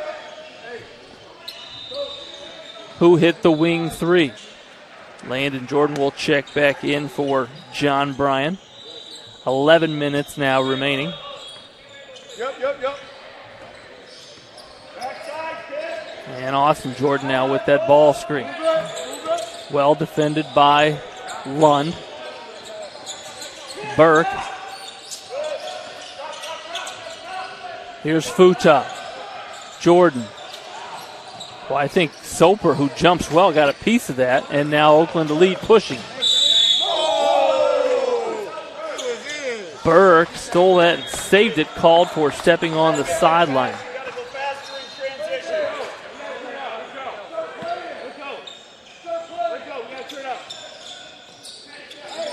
Lasevich just dribbling. Here's Reed Schilling. Soper. Johnson. And a post entry to Reed Schilling. Boy, he had a tough angle there. And bouncing it around, Futa with it. Losing it again on the way up was Futa, and here comes Blake Lund. Nice use of the body by Lund, and that's going to lead to another Indy Heat timeout. We'll stop the clock here. Going to go right back to that replay in transition. You don't always have to be the fastest player in transition as long as you're the smartest player in transition. And watch it as number 12, Blake Lund. He's going to get this, and it's a 1-on-2 but he uses his body, shields the ball from the shot blocker, Jordan. Jordan didn't want to get another foul and allowed Lund to lay it in. And so, again, a lot of times it's use of body, it's pace, it's awareness and reading the defense. And Oakland Elite with their biggest lead of the game, 9:47 remaining here in the first half. Action on Court D at Sport 1 Parkview Fieldhouse against SummitCitySports.com, bringing you this live action on the Jim Rats YouTube network. Burke going to get the ball screen. Skips it to Futa, drives it baseline, finds the always open Landon Jordan. And using their height to their advantage that time was Indy Heat.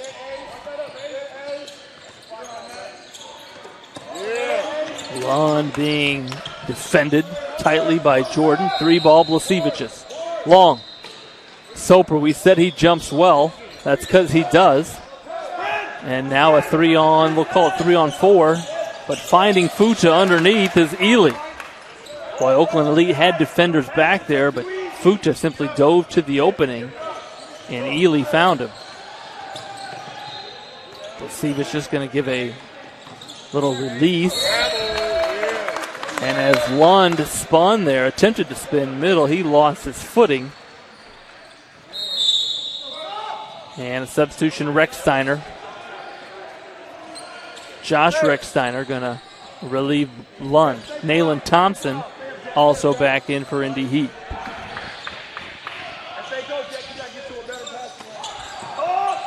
Five wide, Ely drives the baseline, got hit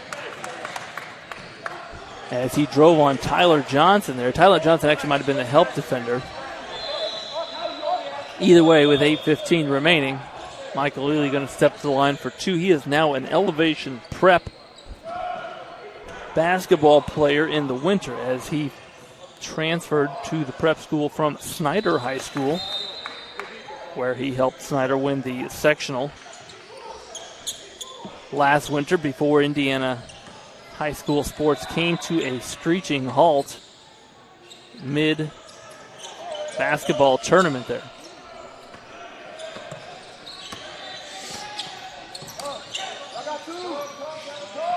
Wide open in the corner is Soper, and Soper hits the three. Indy Heat was trying to turn up the defensive pressure there, and the 3-ball put an end to that. Soper with the theft and flush. Sort of a lazy pass across the court, and Soper, again, more athletic than you think. He and Tyler Johnson, both 6'5" wing players, out of Crosswell, Lexington. And Nayland Thompson hits the wing three. Sneaky athletic is also Nayland Thompson. Longer than you think. Plays with a pace that a lot of times draws defenders, puts defenders to sleep, and then he just explodes, stops on a dime. Soper trying to go back to back, and he does. Soper has got 8 points in the last 72 seconds. And a 5-point lead. Jordan attacking. Ely spinning. Blocked on the baseline. I think that was Soper that rose up and got a piece. Rechsteiner. Little secondary break. Tyler Johnson, boy, if he hits that, they're on fire. Couldn't get it to go, and now a 5-on-5 break.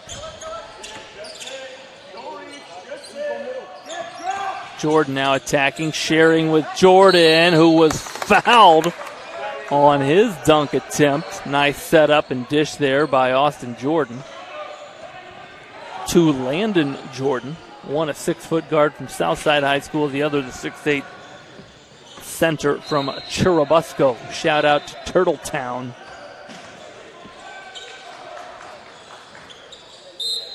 So 5:40 remaining, and Kamani Smith and Blake Davison will check back in for the Indy Heat.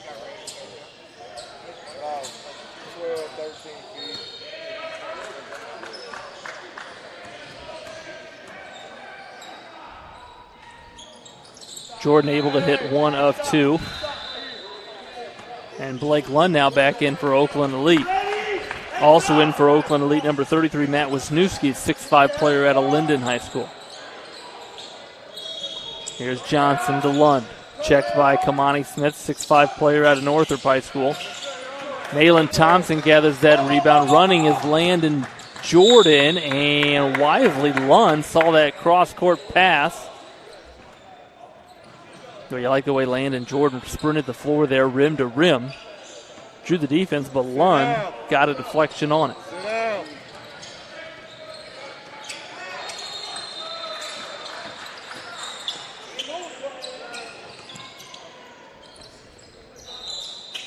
Here's Rechsteiner, Tyler Johnson, and Oakland Elite shooting it well from behind the arc here in the first half, at least the second part of the first half, as Soper and Johnson have hit 3 threes between them here recently. Landon Jordan, boy, you like the way he kept it high, couldn't get it to go. Able to save it, though. That was off of Wisniewski's leg, and so Burke will check back in for Indy Heat. 4 minutes remaining.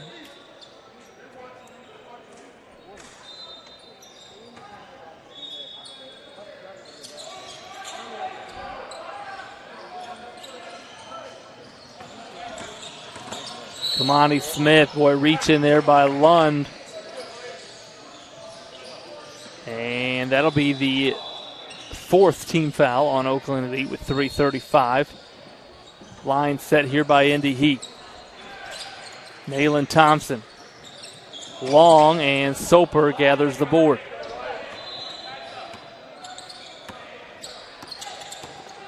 Smith with the quick hands.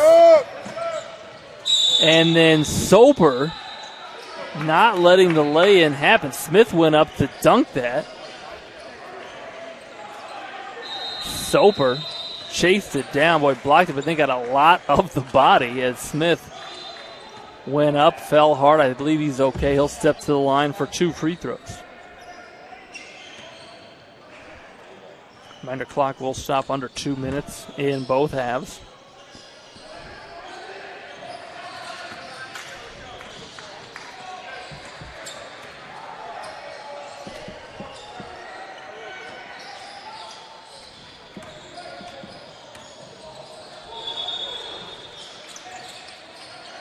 And unable to connect on either was Kamani Smith, but the ball bounces out to him, and he'll share it now as Indy Heat sets up an offense. Burke driving, floater, short, gets his own board, kicks it out. Here's Nayland Thompson. Long, well boxed out there by Oakland Elite, and here comes Rechsteiner. Pushing now, 2-on-1. Burke to Landon Jordan, couldn't finish. Couple of missed opportunities as Indy Heat missed a couple of freebies and a dunk there. Spinning is Blasevicius, well defended by Davison, and so they're going to say steps as Indy Heat will take a timeout with 1:54. We'll adjust that in front of you. Remains on the clock. We'll pause it here at SummitCitySports.com. Welcome to the Summit City, home to the 260's dedicated high school athletes and fans. Each victory and celebration captured by our cameras. Treasure the highlights from the Summit Athletic Conference this season, or complete games live or on demand. After all, nobody's more proud to call Fort Wayne home than SummitCitySports.com.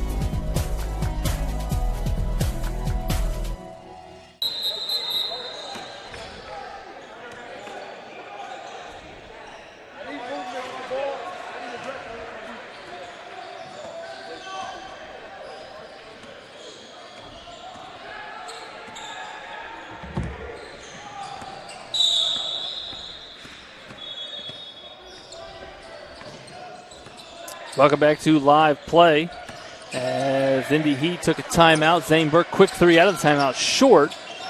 And Indy Heat really unable to find an offensive rhythm in this first 18 and a half minutes. And so Oakland Elite now going to spread things out. Blake Lund with it. Slowly navigating the left side.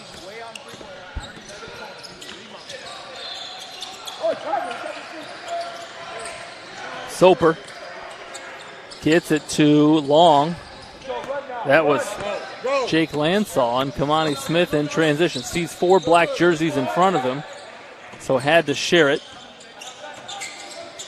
And found Zane Burke underneath, who finds Davison. Crafty interior passing there by Indy Heat. And now we're under a minute to play. Soper with it. He's hit a couple from this range. Lund clears. One dribble, saw the space, and he will let it fly long. So here comes Zane Burke in transition. Davison. He is a streaky shooter, can heat up quickly, can Davison. Burke going to navigate the baseline. Boy, you like the way the help was there waiting. Thompson caught that well. Smith short on the 3. Jordan, again, the offensive board kept it high, net high, and was fouled on that putback attempt. Didn't really have a great angle to use the window. And so he will step right back to the free throw line with 20.5 seconds remaining. You got to think Oakland Elite, if they can gather this rebound or after the makes, will hold for one shot at this end.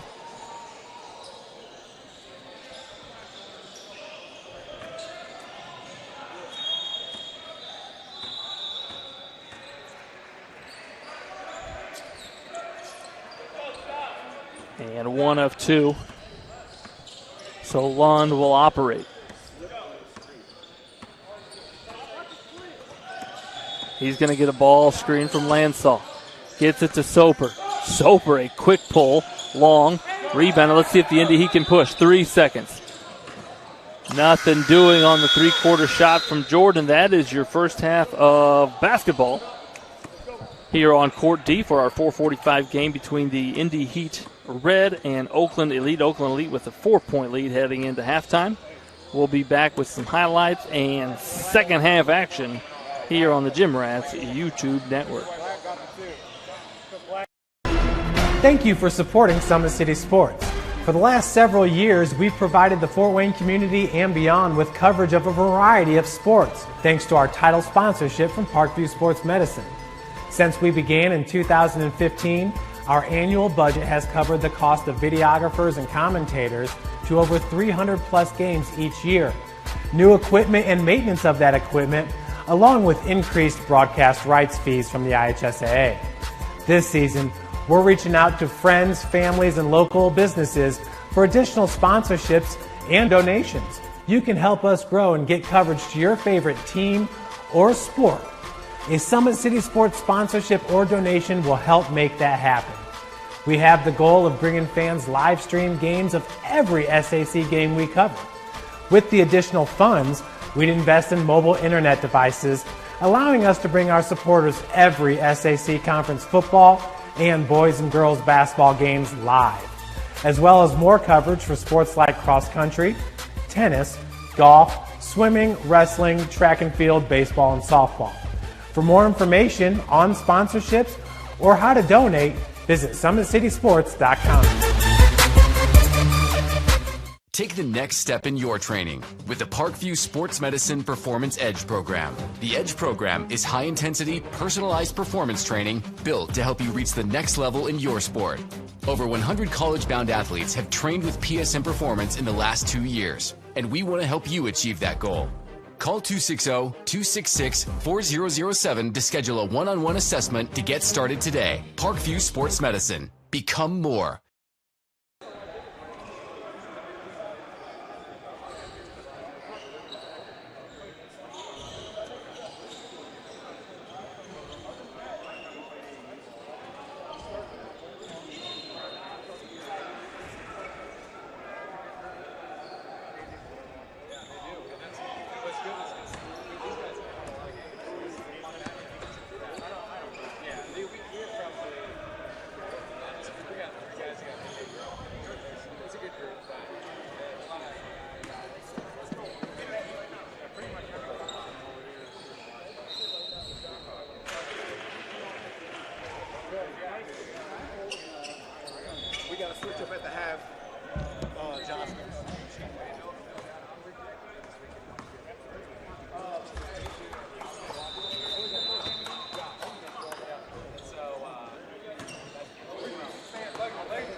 So fans, welcome back to live action as we get ready for inbound here for the second half.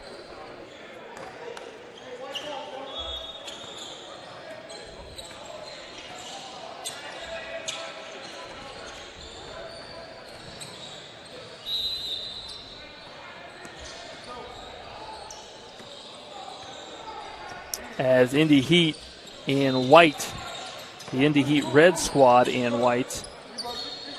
We'll start with it offensively. We're going to give it to Nayland Thompson. Two-man game with John Bryan on the right wing. Boy, he had to reach for that, did Zane Burke. A lot of times shooters will not let that fly when they got to reach for the catch. But Burke from the corner, his miss was rebounded on the backside. Stolen by Rex Steiner.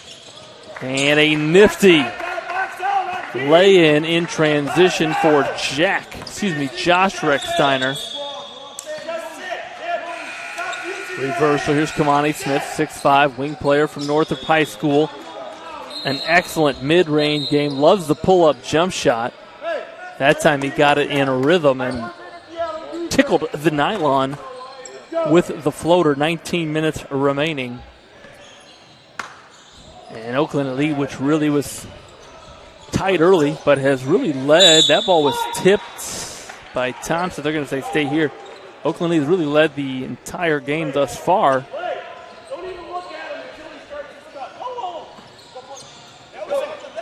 And they're going to say, and I thought it was touched twice. They're going to say it was last touch by Oakland Elite.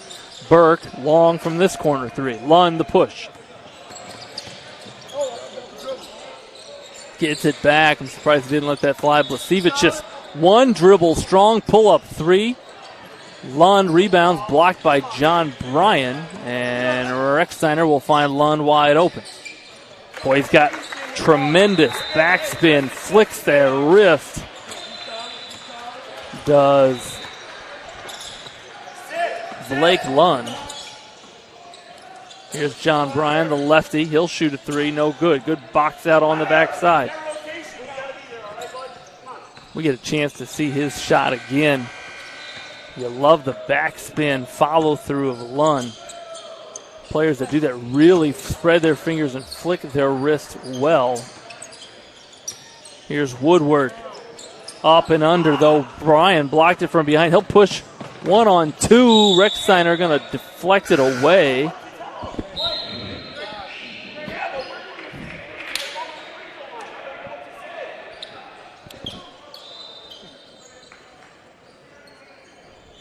Landon Jordan checks back in along with Michael Ely. Here's Jordan. Kick it to Ely.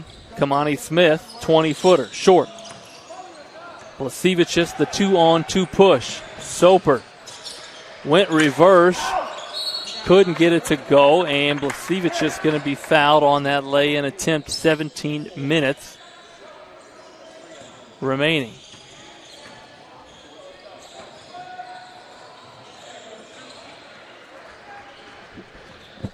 Shout out to the shoes of Blake Woodward, the 6'9" center out of Romeo High School. Always look for the best shoes on the court. We got a lot of options in this one. But Woodward, colorful down there. A lot of magenta. A lot of neon. An 8-point lead, their biggest of the game for Oakland Elite. Here's Tyler Johnson. He gets Nayland Thompson. Defensive responsibilities. Kamani Smith just hit one from there. Short on that one. Ely rises for the one-hand putback attempt.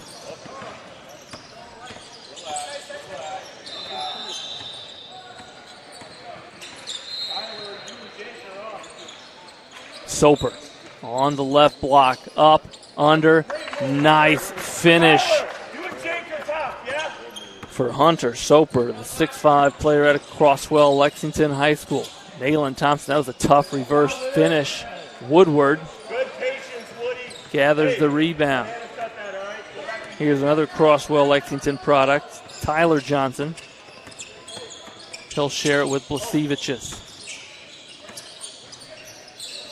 This is Lansall. He will let it fly from deep long, rebounded by Ely and Davison. tried to share it with Landon Jordan. Ely straight away. Shooter's spot. And an inbound violation. Boys, and it's a unique baseline there. Players a lot of times want to stay on the court rather than go onto the cement there. And so we've been broadcasting here the last couple weekends. And I think as players try to do that, they step on that baseline inadvertently. Ely going to let another fly. Short. He was fading. And they're going to get Jordan for the jersey grab against Blake Woodward.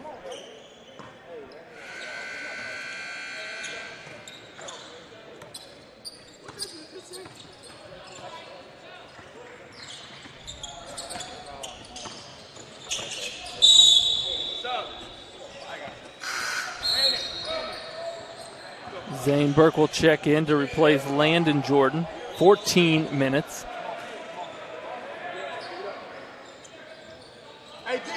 Also in number 11, Jack Futa, the 6'5 player at South Bend St. Joe. Nice baseline look there. Blasevich just wide open in rhythm. And Hunter Soper, nobody boxed him out. Burke up fake, shares it. Ely, corner three, pull up. He rises so well on his jump shot. That one's short though. Indy Heat getting some good looks, just unable to shoot it really from the perimeter well.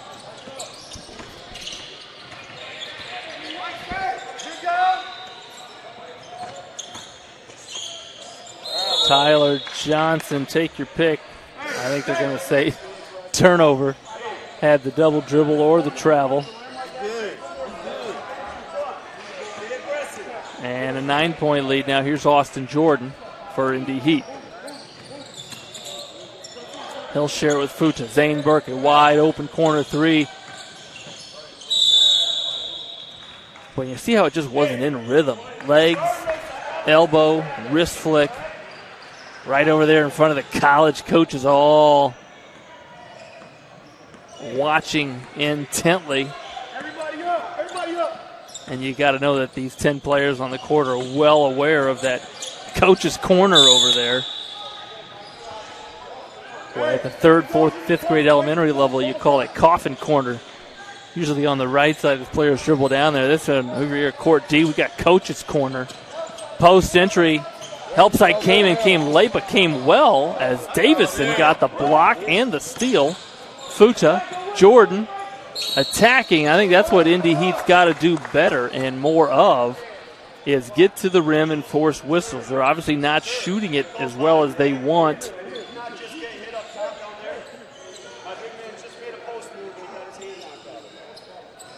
And you get a chance to score here. Normally I'd say with the clock stop. Clock obviously running, 2 20-minute running clock halves. Clock will stop under 2 minutes. But you get a chance to see the ball go in the basket and maybe apply some defensive full court pressure. Let's see what they do here. And they do. After the made free throw, Davison going to pick up Tyler Johnson. Tyler Johnson, 6'5" and athletic. I think he and Soper have a lot of jumping contests over there at Crosswell, Lexington High. Soper, number 22. Stolen, quick hands by Davison. Bounce to Ely, who will take it to the other side of the hoop to finish. Fundamental transition basketball there as Davison with the theft and assist. Yeah, that's it. Lund crosses 19 feet. Got it back of the rim and splash from Blake Lund. Got a great pace about his game. Rose up there in rhythm. Burke, up fake. Jordan, Indy Heat needs it. Short. Well, he stepped into that. Looks good from our line of sight. Just short. And Lund now going to get a ball screen. Top of the key. Seeing on the defense does. Pull up another 19-footer. And they're going to say Woodward pushed off before he gathered that offensive rebound as John Bryan checks back in. Again, Bryan, the 6'7" player at La Lemire Prep. And you're looking at Jack Futa with the ball. Two-man game. Bryan going to screen for Burke. Burke shares it with Davison. Had to rise up to catch it. Ely back to Burke. Finds Bryan. Spinning. Looking. Oh, I thought Soper was going to pick that one. Burke spin. Boy, you like how well he went after it. He knew he was going to be long. Went after his own miss. Indy Heat got a couple of good looks there, now under 10 minutes. And you see Oakland Elite really controlling the pace of play here.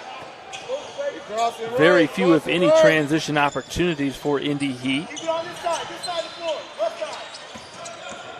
Blasevicius, Lund, nice drive and kick three. And a timeout there from Oakland as Blasevicius simply took his time. Watch him put it on the deck here. He's going to jab step. He's going to jab step right, and he's not even driving this to score. He wants to simply draw the help defender, which he does. Kicks it, and Lund, boy, with such great rotation on his three balls, hits the corner three, and this is the biggest lead of the game. Oakland with the momentum, the confidence, and now again their largest lead of the afternoon with 9:41 to play.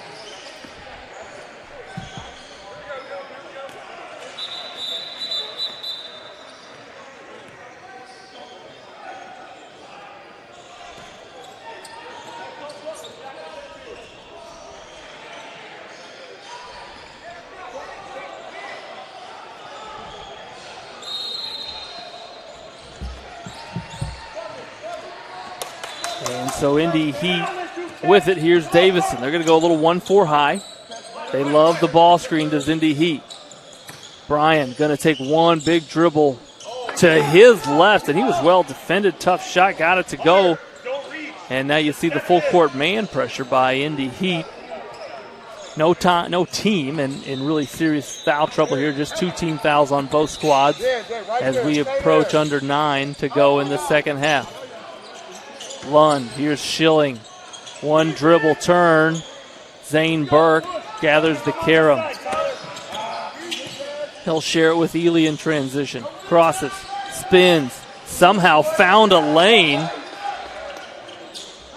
Did Michael Ely. That was in heavy traffic. Could be a taxi driver, Michael Ely, navigating the streets of Fort Wayne. Lund, so patient. Boy, looked good. He thought he had it. Gets his own rebound. Grabbed. Before the second shot attempt. It'll be Oakland Elite with the UOB set here. Schilling will inbound.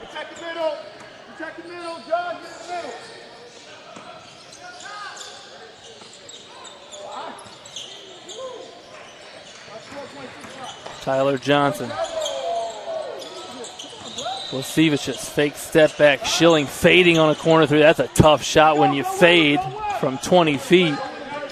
Ely in transition, spinning again. Tough angle. He's got an A in geometry. Does Michael Ely. The tough angle finish. Don't let him come back right. Call him the human protractor. He want to come back right. Thank you. And as Lund was pressured there by Davison,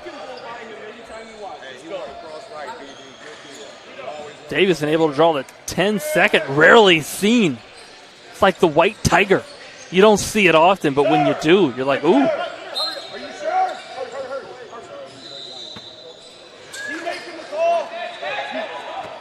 And so Indy Heat will inbound with 7 minutes.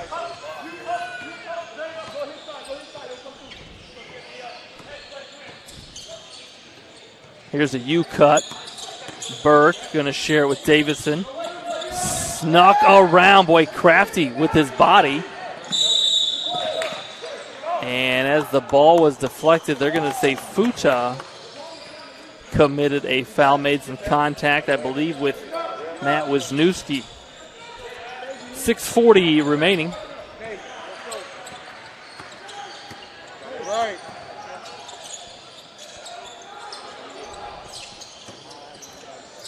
Here's Lund.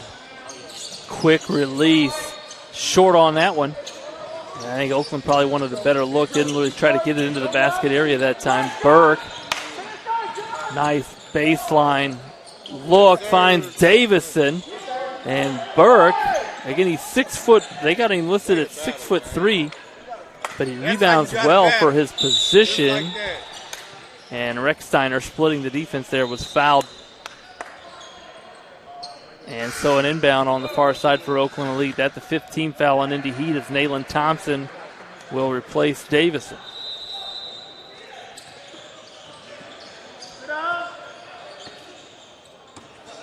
Rechsteiner. Here's Soper. ISO on the left side. Soper going to float. Futa able to tip that to himself and then push the ball. Ely.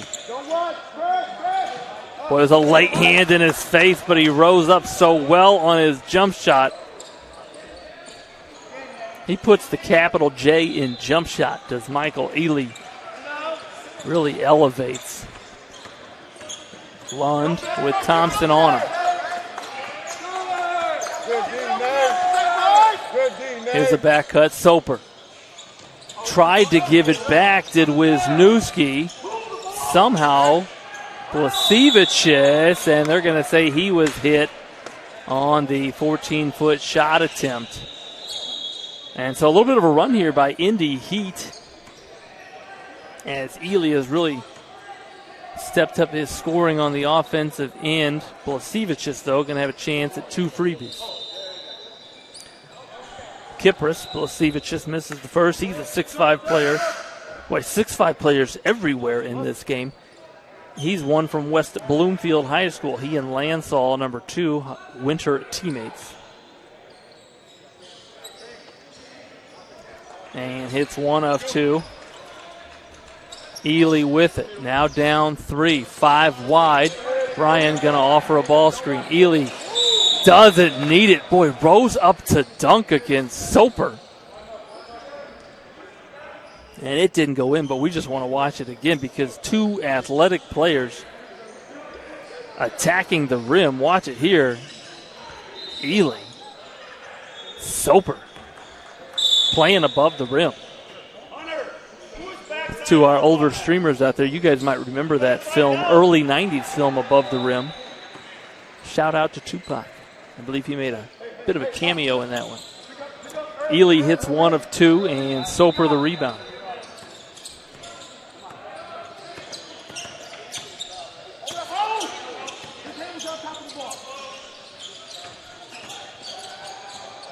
Soper looking, surrounded. Rechsteiner with it.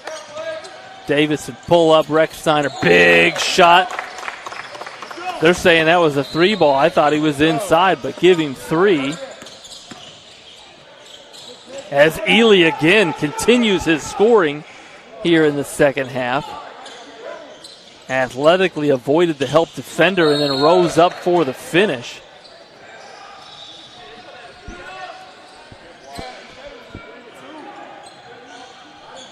Under 3 now, deflected out of bounds. Did they call that a 2 or 3? Here's Rechsteiner with a 2:40 remaining. Skip pass. Here's Blasevicius. Burke gets the backside board, 2:30. Burke pushing, sharing it with Davison. He thought about it. Nayland going to attack the right side. Nothing doing. Short. Followed his shot. Skip to Burke. Hand in his face. 3 ball. Count it, and we are knotted. Let's go. At 45.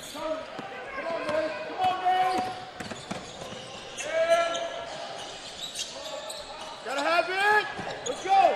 And now the clock is right. Heat in transition. Nobody stopped. Ball, and Nayland Thompson gonna lay it in. Here's Hunter Soper. Gonna reverse it with the left. Tough finish. The action up and down and thrilling. Here's Davison. Ball screen with Bryan. Knocked away by Rechsteiner. Might have been some contact. Rechsteiner going to be blocked by Ely, who tried to save it. Stop it on the whistle now as we're under 2 minutes. What a defensive play by Michael Ely, as Rechsteiner went up, adjusted, offered with the left, and Michael Ely said, "No, sir. I play above the rim." 124. Here's Davison. Tied at 47. Bryan gonna let it. He is wide open. Almost had to as Woodward gathers the rebound. Timeout, Oakland Elite. Let's stay right here. Watch this last defensive highlight as Rechsteiner got the steal, and then he's off to the races. Thinks he's got a lay-in.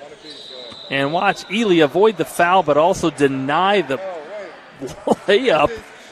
And that's why we're still tied at 47. And this was about 5 minutes ago, an 11-point lead by Oakland Elite.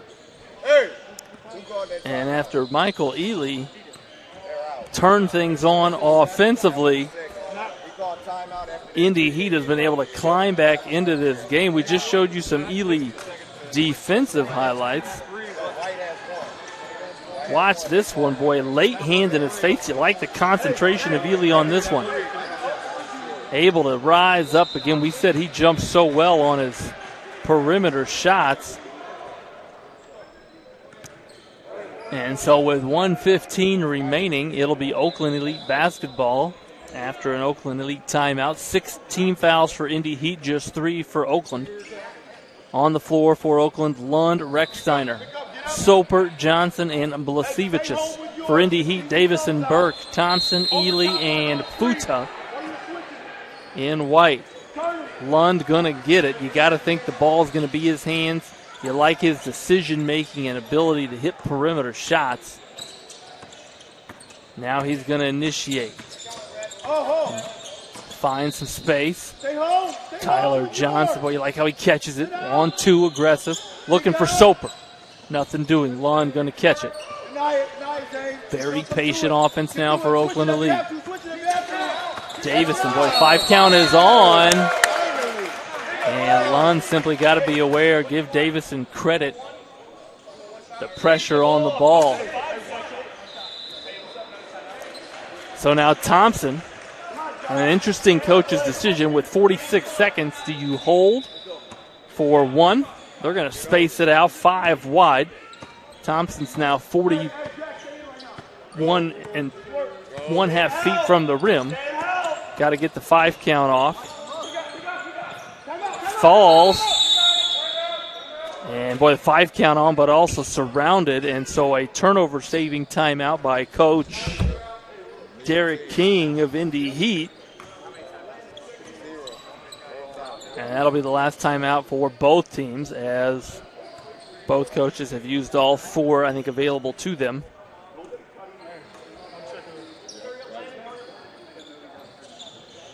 Substitution made. Landon Jordan will be back in the lineup, and he'll bring his 6'8" frame onto the floor.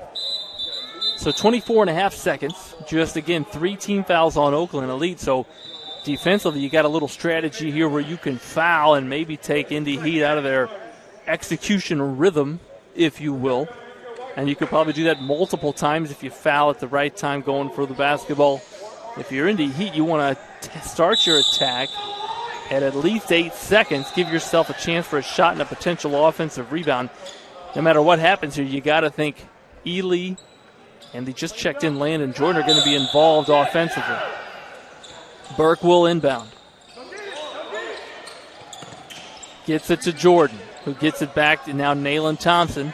20 seconds. Looks like they're going to give him a ball screen out high. 5 count is on. 5 counts off. Turns the corner.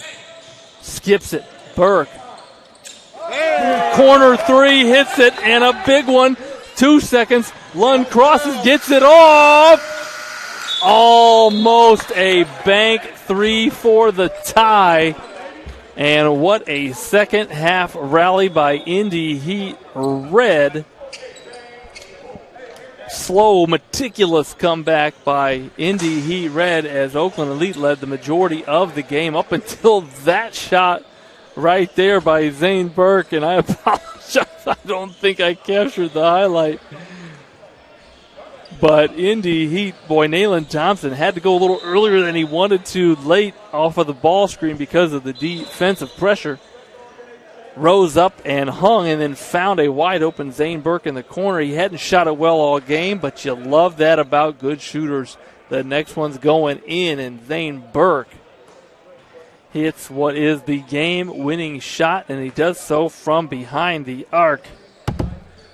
What a game here on Court D at the Sport One Parkview Fieldhouse in this 17U tournament. Indy Heat, your final score, Indy Heat Red 50 and Oakland Elite 47. Both teams will continue with pool play tomorrow as action all weekend through Championship Sunday here at Sport One Parkview Fieldhouse. For Denise, the best videographer this side of the Mississippi, but also this side of the Appalachian Mountains, I'm Andrew Wiss on the call on the Gym Rats YouTube channel, brought to you by Summit City Sports.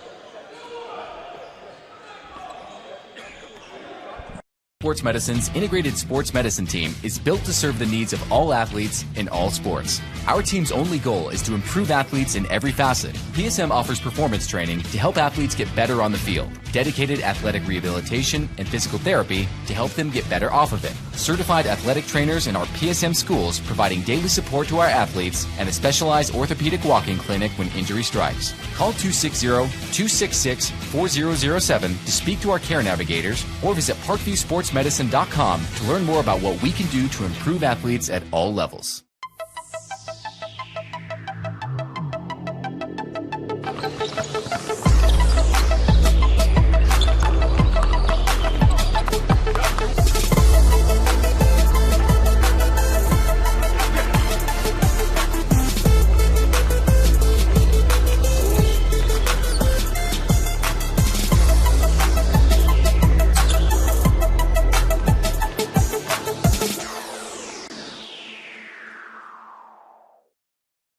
Welcome to the Summit City, home to the 260's dedicated high school athletes and fans. Each victory and celebration captured by our cameras. Treasure the highlights from the Summit Athletic Conference this season, or complete games live or on demand. After all, nobody's more proud to call Fort Wayne home than SummitCitySports.com. Give your home the curb appeal it deserves and trust Kurt's Mio to power wash your home. Additional services include concrete sealing, deck and fence cleaning, driveway replacement, and stamped concrete. Just head on over to kurtzmio.com, request your virtual quote, and use the code Summit City for 15% off all power washing services today. That's kurtzmio.com, supporting the youth of Fort Wayne. The Kelly Automotive Group is simple, transparent, reliable. Simple. Our customer specialists make buying a car easy and fun. Transparent. Our price listed is the best price. No hassle, no gimmicks. Reliable. Buy with confidence and peace of mind. We work hard to ensure the best value however you shop. Come see us in Decatur at the 2733 Auto Mall and shop 7 brands in one location. The Kelly Automotive Group. Simple, transparent, reliable.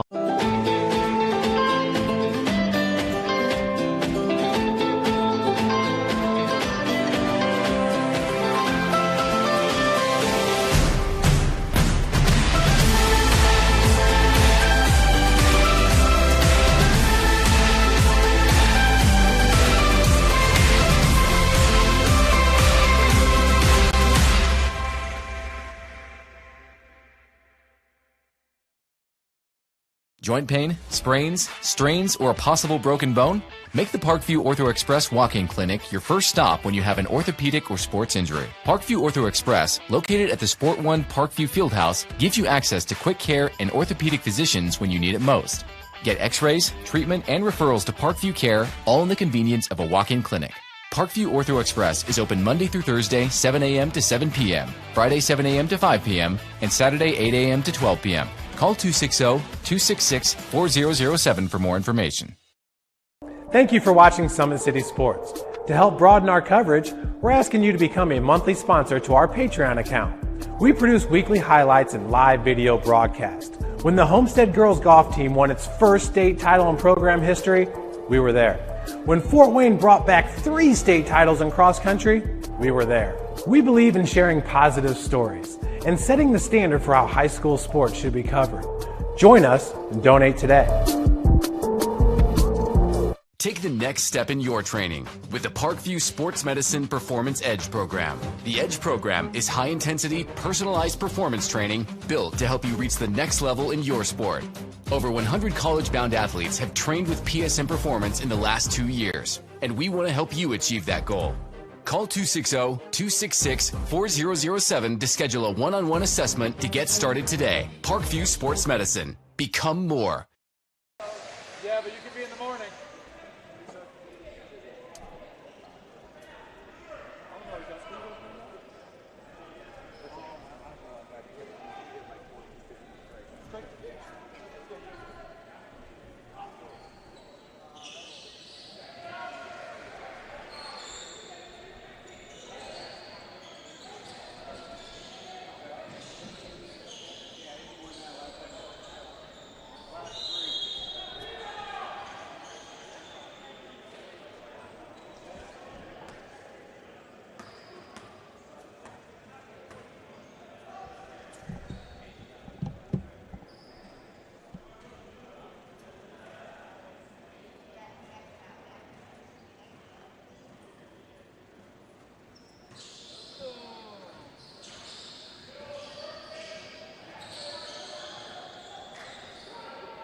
Finishing out the day? You guys finishing out the day? 2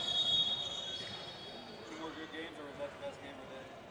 I got here at 3:30, so that was one of my second one. Yeah. I guess there was a game winner earlier, like at the buzzer big winner.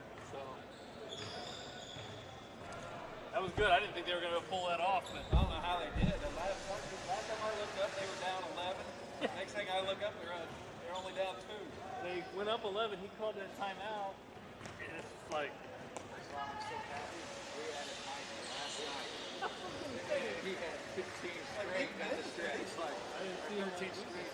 Yeah. 13 straight. And I'm like, I was going to say, you missed. No. He took over, yeah. He took over. If you needed, because we had no chance to win that game. He took over. How many you got? What, 3 more? That's not bad. I think you can shoot it, though. You really can shoot it.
Yeah,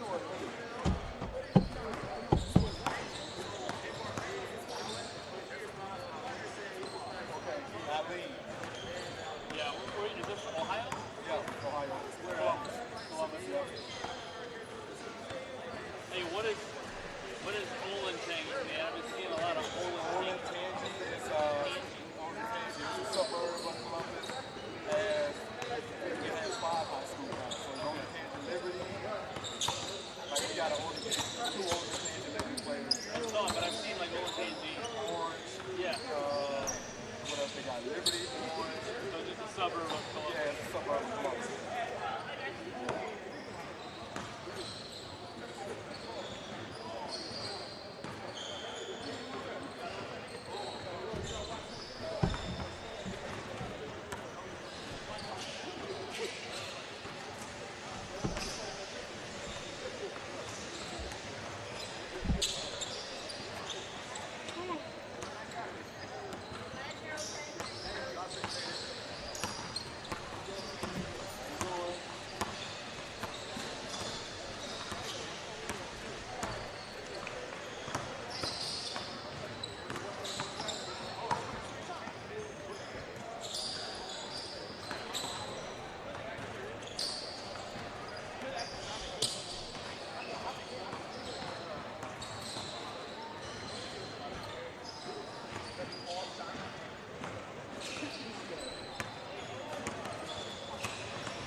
it Detroit or Indy? Good. Oh, okay. Yeah.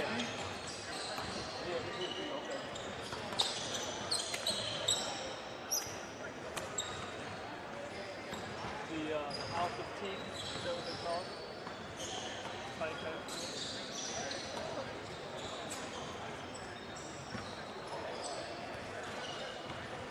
Yeah, years ago I was the head girls coach at our high school, and I took him down to Pike for a summer shootout. This was like 8, 9 years ago. Yeah, it was just a nice high school.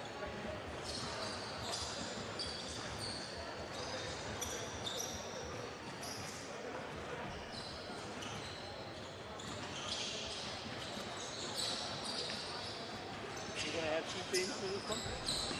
You need me to lace them up? Because I can run maybe 3 trips. I'll be winded. I need a sub.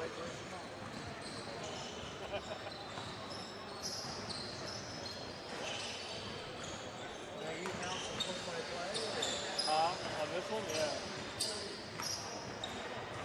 I don't have the schedule in front of me. I don't know who it's supposed to do.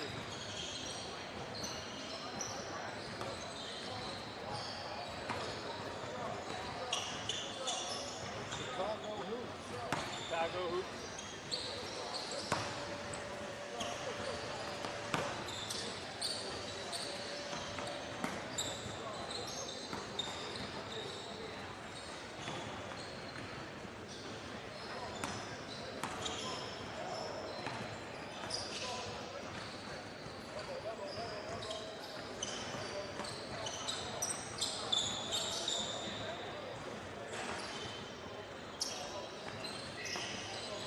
Still get paid for it if they don't show? I said, you still get paid for it if they don't show? Oh, we're not allowed to lose.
Little, man. Y'all don't like that game.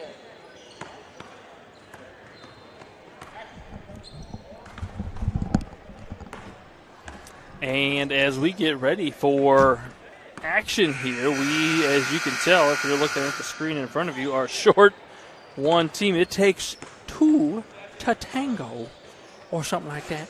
As Chicago Hoops unofficially is supposed to lace them up for this action here on Court D at Sport 1 Parkview Fieldhouse is MIA. We have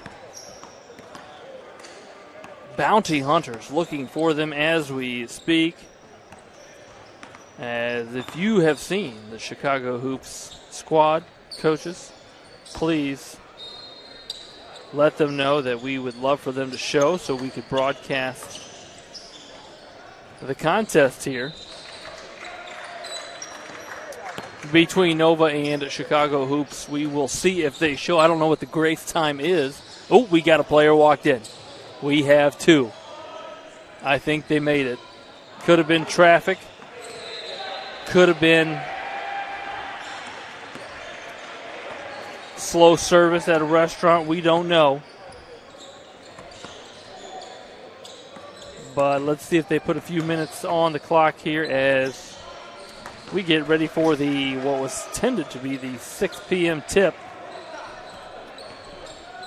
here at Sport One Parkview Fieldhouse action. So I'll tell you what, we'll pause here, give you a brief word from our sponsors, and hopefully be back with live up and down action here on the Gym Rats YouTube channel.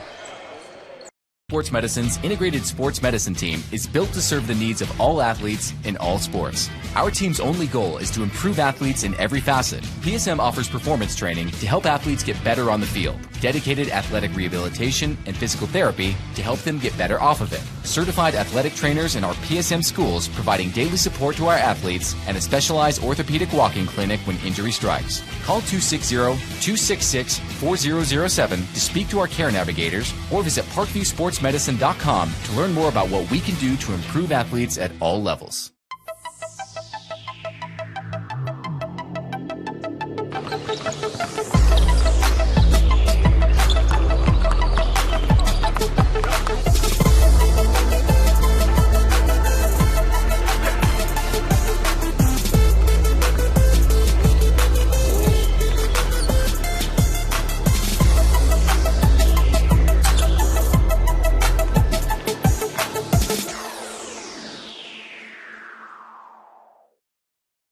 Welcome to the Summit City, home to the 260's dedicated high school athletes and fans.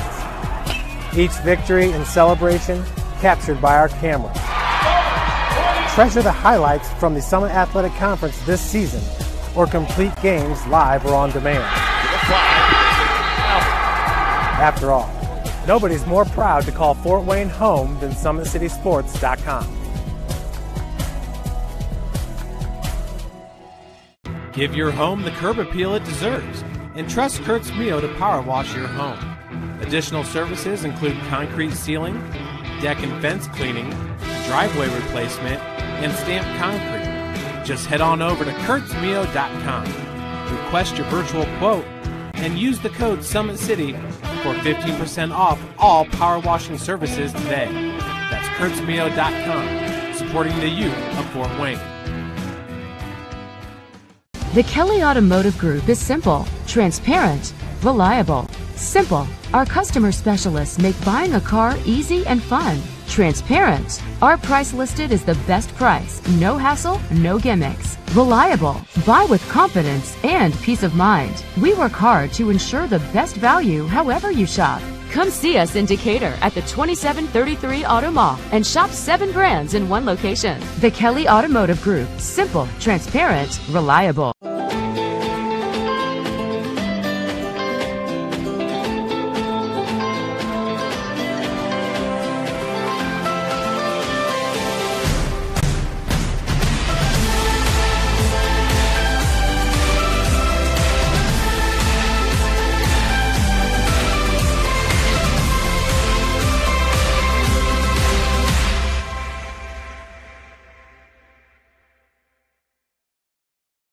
Joint pain, sprains, strains, or a possible broken bone? Make the Parkview Ortho Express walk-in clinic your first stop when you have an orthopedic or sports injury. Parkview Ortho Express, located at the Sport One Parkview Fieldhouse, gives you access to quick care and orthopedic physicians when you need it most. Get x-rays, treatment, and referrals to Parkview Care, all in the convenience of a walk-in clinic. Parkview Ortho Express is open Monday through Thursday, 7 a.m. to 7 p.m., Friday, 7 a.m. to 5 p.m., and Saturday, 8 a.m. to 12 p.m. Call 260-266-4007 for more information. Thank you for watching Summit City Sports. To help broaden our coverage, we're asking you to become a monthly sponsor to our Patreon account. We produce weekly highlights and live video broadcasts. When the Homestead girls golf team won its first state title in program history, we were there. When Fort Wayne brought back 3 state titles in cross country, we were there. We believe in sharing positive stories and setting the standard for how high school sports should be covered. Join us and donate today. Take the next step in your training with the Parkview Sports Medicine Performance Edge program. The Edge program is high-intensity, personalized performance training built to help you reach the next level in your sport. Over 100 college-bound athletes have trained with PSM Performance in the last 2 years, and we want to help you achieve that goal. Call 260-266-4007 to schedule a one-on-one assessment to get started today. Parkview Sports Medicine. Become more. And welcome back to live action as the Chicago Hoops squad has entered.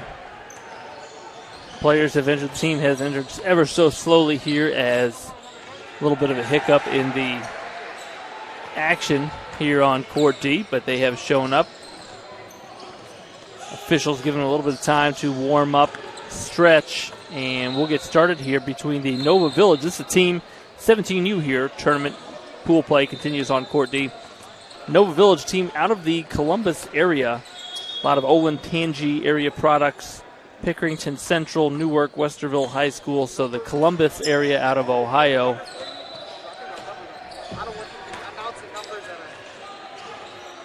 And the Chicago Hoops team out of obviously a Chicago area. Numerous high schools represented on this squad. And as we get some numbers and jersey corrections in about 30 seconds, we're going to tip here on Court D. 2 20-minute running clock halves. The clock will stop in the final 2 minutes of each half as Denise, our Summit City videographer extraordinaire, brings you the action left and right for the next 40 minutes or so. I'm Andrew Wiss on the call here on the Jim Rats YouTube channel, brought to you by Summit City Sports.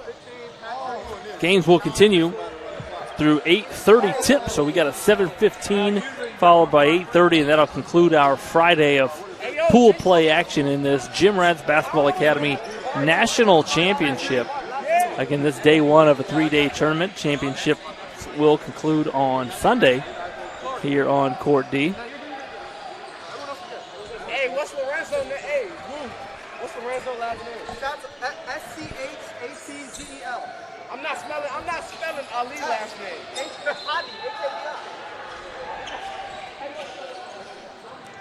And we got coaches, we got players, we have officials, we got a basketball. I will identify the brand. I'm going to go ahead and guess Wilson, but we'll see what it comes out with. Ooh, it's a Rawlings. Little OHSAA. That must be the official basketball of Ohio. As all IHSAA, Indiana approved, high school approved basketballs I've ever seen are Wilson Evolutions. So this is a Rawlings. I don't know how that works. Who makes the decision? How the decision is made? Is there a competition? Is there a presentation of basketballs between Rawlings, The Rock, Nike, Wilson? Little insider action there on the basketballs. And it appears as though we're ready. Nova with the height advantage at almost every position in this one. 6'2", the shortest player on the Village roster. That's Quincy Clark and Cade Bafford, all the way up through 6'6", and the tallest player on the roster for Chicago Hoops, 6'5", Lorenzo Schatzel. So we'll get names and numbers as we go. We're going to tip it up here. Running clock, halves.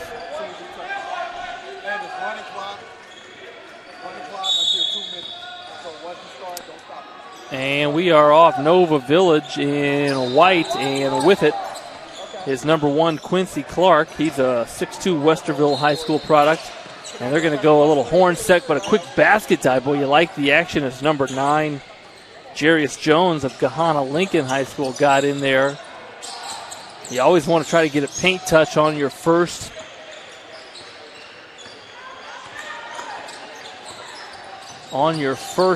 possession if you can.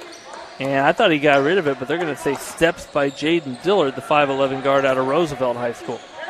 Which Roosevelt is that? I'm not sure. It could be Theodore, could be Franklin. Heck, it might even be Eleanor. Shout out to the Roosevelt family. And so bouncing it, Quincy Clark initiated. Here's that dive again. Help side comes down, so nice read of the defense by Number 9, Jones, he kicks it to Maceo Williams of Gahanna Lincoln for the first bucket of the game. 3-ball, corner, short, pushing is the Village. Here's Jones, kicks it up ahead, caught it, turned his body, short, and saved. Here's Chicago Hoops in transition. Pushing, this is number 0, Ty Johnson. He's a DePaul Prep High School player. Comes off the ball screen, spins, but loses it. And then deflected into the socially distanced crowd over there on the far sideline. Shout out to the Sport One Parkview Fieldhouse tournament operators. They got stickers on those bleachers as where you're supposed to sit to fall into appropriate social distancing. Here's a dive on the 1-4 high, diagonal screen low. Bounce, spin. Boy, you like the pace. Body control of Maceo Williams. He's got all 4 Nova points. And now a little 1-2-2, 3/4 court trap here by the Village, trying to force the action. Missed. Maceo Williams with it. He and Jarius Jones, high school teammates in the winter, and I think that was Jones who lost it on this end. So on the floor for Nova, we've mentioned Maceo Williams and Jarius Jones, but also number 15, Tyler Foster of Olentangy Liberty. 23, El Hadi Theum of Pickerington Central. He's number 23. And then number 1, we've said Quincy Clark. For Chicago Hoops, letting it fly is number 4, Christian Henry of St. Rita. Coach Wu not thrilled with the decision. Also number 23, Ross Freeman of Sullivan High School. Number 0, we've said Ty Johnson. Number 15, Lorenzo Schatzl. And then Take that, bro. number 2, Jaden Dillard. Rebounding that, his own miss. And then getting fouled is number 4, Christian Henry.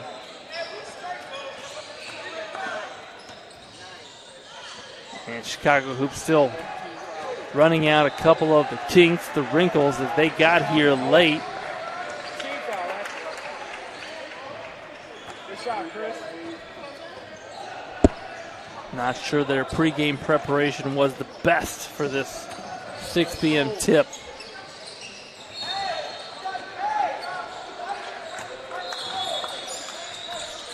Respect the game. Ain't no automatics out here. Here's a ball screen, 2-man game, pull up on the wing.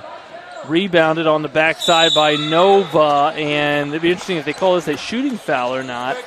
They're going to say the foul was on the floor. Who's the foul? Who's the foul? Who's the foul? 2. That foul is going to be called on number 2. That'll be the first team foul against Chicago Hoops. Here's Maceo Williams. One dribble to his left, and he's got a soft touch. He's also got all 6 Nova points.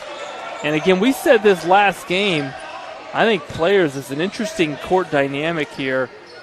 Try to avoid the cement in the middle sort of court end there, and don't want to step all the way into the cement. They want to stay on the court, but right at the end of that court is the baseline as Williams finds Tyler Foster. And so you see a lot of baseline inbounding violations. As changing pace, that's number 0, Ty Johnson. Number 4, Christian Henry hits the 3 from the corner. Jones.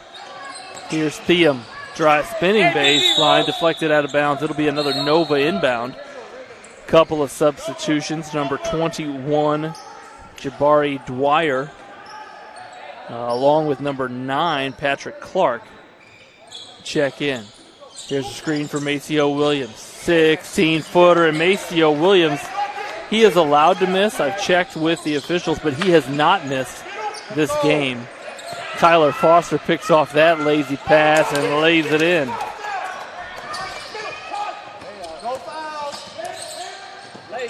Laying that in is Christian Henry. He's got all 7 points for Chicago Hoops. 2 free throws, a 3, and that lay-in. Nice find Got in, got small and strong, did Quincy Clark, but missed the runner. And then getting that to go in was Ty Johnson. They got Theum with a mismatch inside if they can find him. Jones, here's Theum. And that's a finish for the Nova Village. Jaden, you waited too long, Jaden. Saved, but they're going to say backcourt violation as his momentum, Jaden Dillard's momentum, took him into the front court, and he tried to save that to his teammate. Hey, yo, woo! So 13:20 remaining. And Clark handling against Ty Johnson. He'll find Maceo Williams. He's 18 feet away from the hoop. Spins and stolen. 3 in transition from Johnson, no good. Rebounded, they're going to say a push from Clark of Westerville High School as number 2, Cade Baffert of Newark High School, and number 7, Xavion Croft of Reynoldsburg High School check in for Nova. Again, Nova, a team out of the Columbus area, Ohio. Ball's in.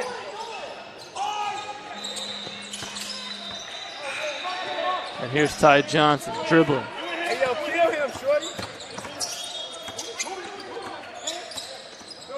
Here's a crossover, and Johnson floating. Boy, you like the game already of Ty Johnson, his ability to get to the rim. Change of pace game. And here's a post up for Theum. Spins baseline. Boy, felt the body. Oh, couldn't flush it. Would have been the highlight of the first half. That was El Hadi Theum. You like how he found the defender with his body and then spun off of him as he realized he was tight. Here's Jones, tough 5-footer. Theum, though, on the backside. Attacking and foul. They're going to say fouled by the falling Jaden Dillard. Hey, yo, Jaden. I think they're going to say this is a shooting foul.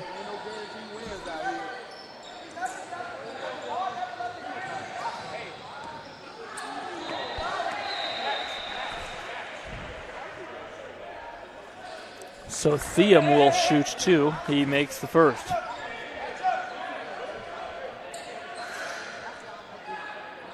After made shots, you've seen Nova Village really apply the full court pressure.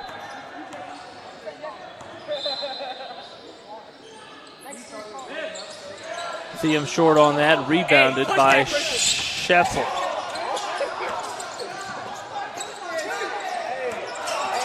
That lay-in attempt missed, and here's Clark.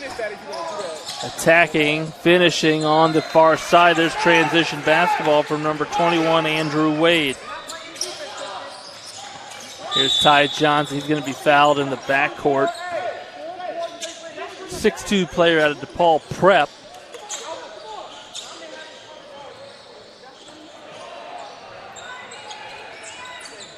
And here's Christian Henry out of St. Rita High School. Uses the ball screen, rises up, flicks his wrist, short on the 3, and Theum will let it bounce out of bounds.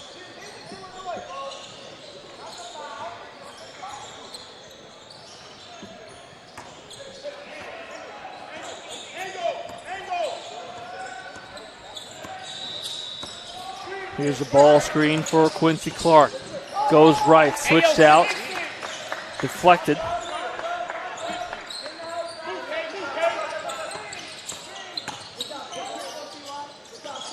Missed on the 15-footer, but nobody boxed out. Xavion Croft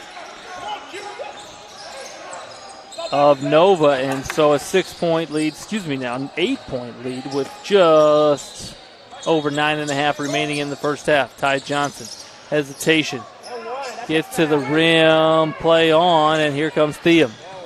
Up ahead, this is Baffert, stops in transition. Well, I think they had numbers inside as Ty Johnson hanging, made that look easier than it was as the defender raced in front of him. Hey, 071, take that.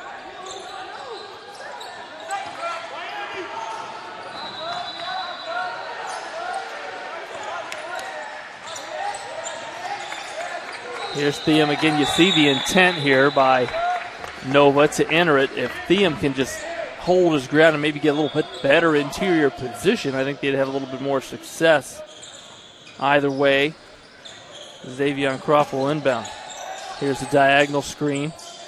They get it to Thiam again. Tough 15-foot fade, and they're going to say he was bumped by Schatzel, the 6'5 player out of Von Steuben. That's probably got to be named after Baron Von Steuben of the Revolutionary Era U.S. military. Shout out to Baron Von Steuben.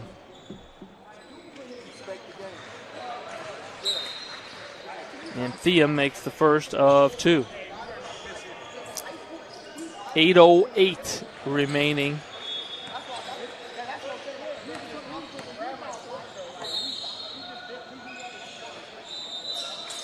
And Thiam hits both. Maceo Williams, who scored the first 10 points for Nova, checks back and he'll replace Thiam. And you see again the full court pressure applied by Nova. Number 23 back in for Hoops, Ross Freeman, a 5'9 guard out of Sullivan High School.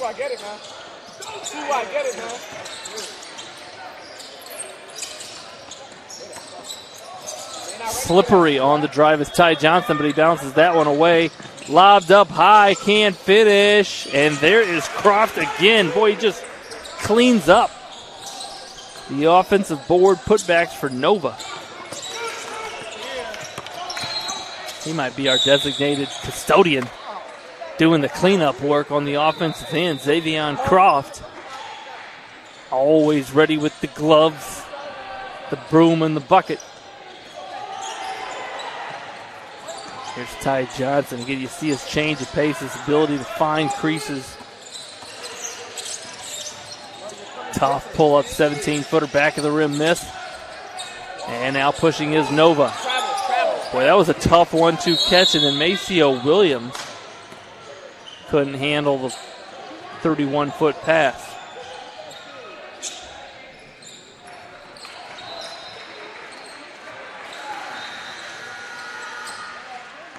With it now, number 21 for Chicago Hoops. This is Jabari Dwyer. Guarded by Clark. Here's a trap. Pivots out of it nicely and then finds. Always see the basket area. A nice find as he found his teammate, number 9, Patrick Clark. Ty Johnson rose up and almost finished that.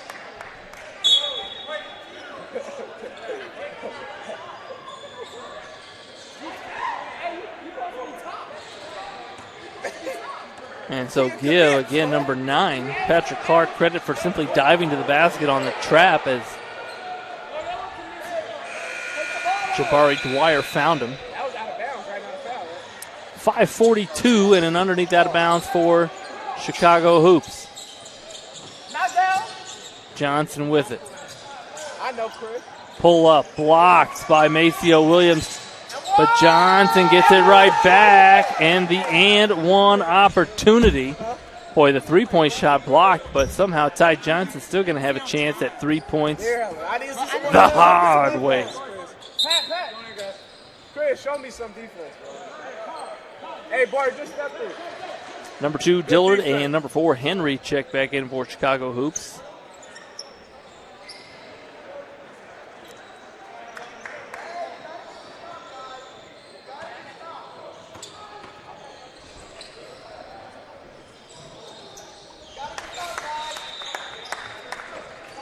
And the three-point play finished by Johnson. He don't want to dribble. He doesn't want to dribble. That's 5 to 9. Here's Jones knifing, finds Maceo Williams. Avoids the defender, gets it onto the backboard, and give Williams credit. Lost it on the way up the first time, but found the window. That three off the ball screen, tough and short by Henry.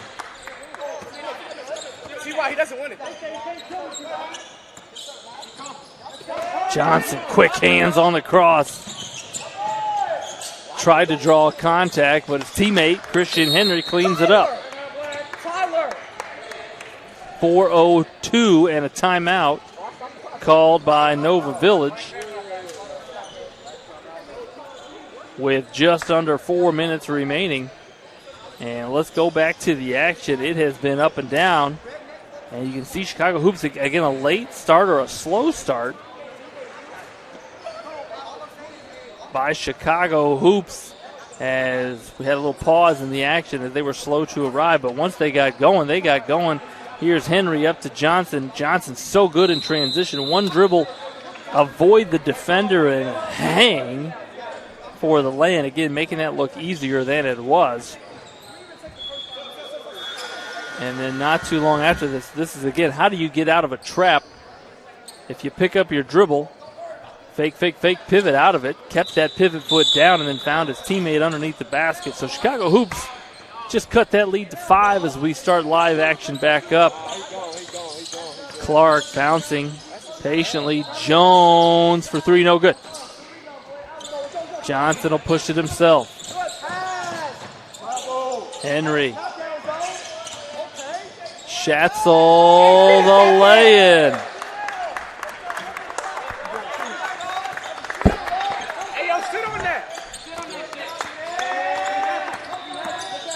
Clark finding the cutting Bafford and count the bucket plus the harm. Let's go right back to that. And notice Clark, he just saw his teammate cross over and get stripped. And so you learn kind of what not to do as the game goes. Watch him put this hesitation on, just attack right. And then his teammate didn't stand and spectate, cut to the basket.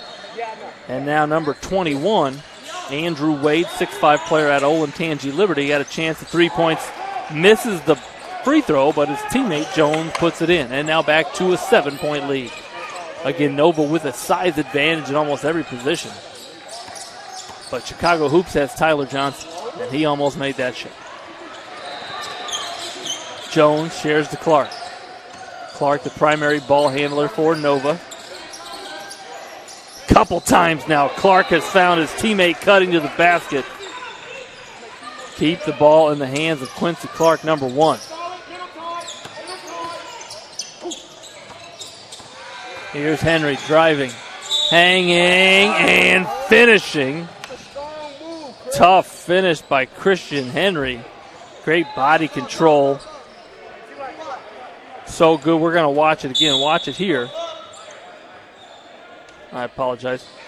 Watch it here as they get it to him. He attacks, sneaks through the sideline, hangs against the help defender, and then lets the fans know about his weight room efforts.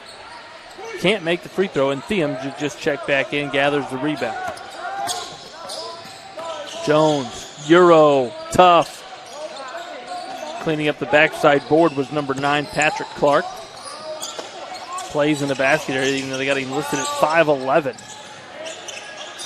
Here's Schatzel. Back to Dwyer. Nova switches the ball screen. Dwyer kicks it out. Here's 2 dribble weak. Pull up off the window, no good.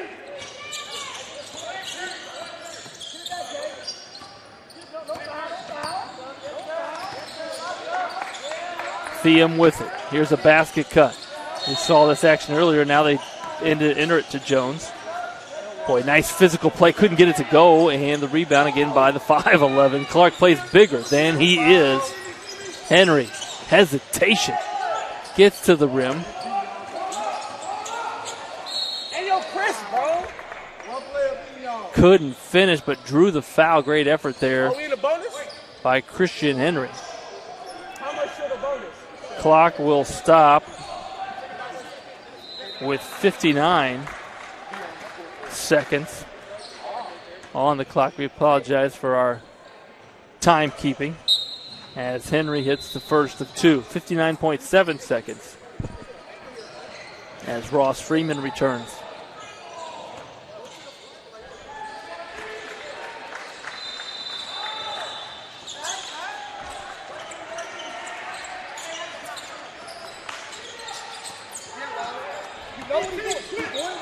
Five-point lead for Nova. They've led the entire game. Maceo Williams now on the high elbow entry. Screen for Theum. He grabbed him. He don't know what to do. Y'all got to take that. He was confused. And now Clark patiently now 30. Sit on that, Patrick.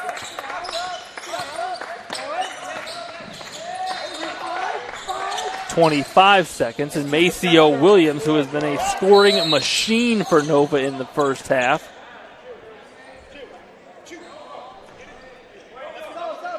scores it. And a turnover, again, a baseline inbound violation. We've talked about that baseline here. Tyler Johnson will return. And with 21 seconds, Nova going to call a timeout here. They want to talk about this inbound play. A chance to take a 7-point lead to 9. And while they do that, let's go to some of those highlights we've just seen. Watch it here. Christian Henry again navigating the sideline, but also shielding the ball from that help defender. And then this was earlier. Watch here as you get trapped out high. Watch him pivot out. Dwyer finds Clark underneath with the lefty finish. And Chicago Hoops really got things going offensively. But watch it here as Clark going to drive and find his teammate, and then almost repeated the action less than 30 seconds later as he attacked right and found his teammate for a bounce pass lay-in. And now Nova, after the violation on the inbound, they're going to have a chance here. And you got to think with the size advantage that Theum, Jones, or maybe Maceo Williams are going to get a touch here in the basket area as they try to use their size advantage to their advantage. Little line set here. They're going to run Jones through. And they'll bring it out, looking to get the last shot as we are under 20 seconds now, 14. I'll count it down. Ignore the time in front of you on the screen. 8 seconds. This is when you really want to start your attack. Theum driving, gets to the rim, and gets it to go. Well executed out of the timeout as the buzzer sounded. He's actually now going to shoot this free throw with nobody on the lane. That is how you execute out of a timeout, end of half, end of quarter situation. And with nobody on the line, Theum hits the free throw and gives Nova their biggest lead of the game. So good, we're going to watch it again. Watch it here as he simply attacks, navigates, and got the bucket plus the harm. And what we said, get it to Williams, get it to Theum with the size advantage. They did exactly that, did the Nova Village. And so we'll be back here at Court D inside Sport One Parkview Fieldhouse for second half action here on the Gym Rats YouTube network, brought to you by Summit City Sports. Thank you for supporting Summit City Sports. For the last several years, we've provided the Fort Wayne community and beyond with coverage of a variety of sports, thanks to our title sponsorship from Parkview Sports Medicine. Since we began in 2015, our annual budget has covered the cost of videographers and commentators to over 300 plus games each year. New equipment and maintenance of that equipment, along with increased broadcast rights fees from the IHSAA. This season, we're reaching out to friends, families, and local businesses for additional sponsorships and donations. You can help us grow and get coverage to your favorite team or sport. A Summit City Sports sponsorship or donation will help make that happen. We have the goal of bringing fans live stream games of every SAC game we cover. With the additional funds, we'd invest in mobile internet devices, allowing us to bring our supporters every SAC conference football and boys and girls basketball games live, as well as more coverage for sports like cross country, tennis, golf, swimming, wrestling, track and field, baseball, and softball. For more information on sponsorships or how to donate, visit SummitCitySports.com. Take the next step in your training with the Parkview Sports Medicine Performance Edge program. The Edge program is high-intensity, personalized performance training built to help you reach the next level in your sport. Over 100 college-bound athletes have trained with PSM Performance in the last 2 years, and we want to help you achieve that goal.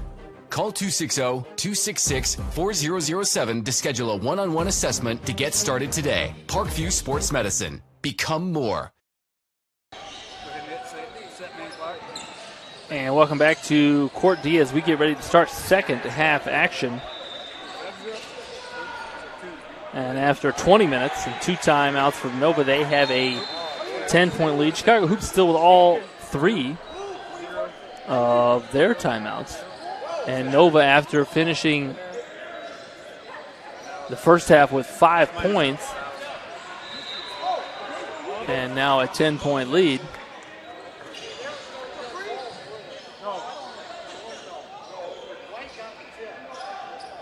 Nova will inbound, and so a chance here to go 7-0, maybe 8. I apologize. Referees consult with the scores table. It'll be Chicago Hoops ball to start second half action, and eventually somebody will inbound the ball.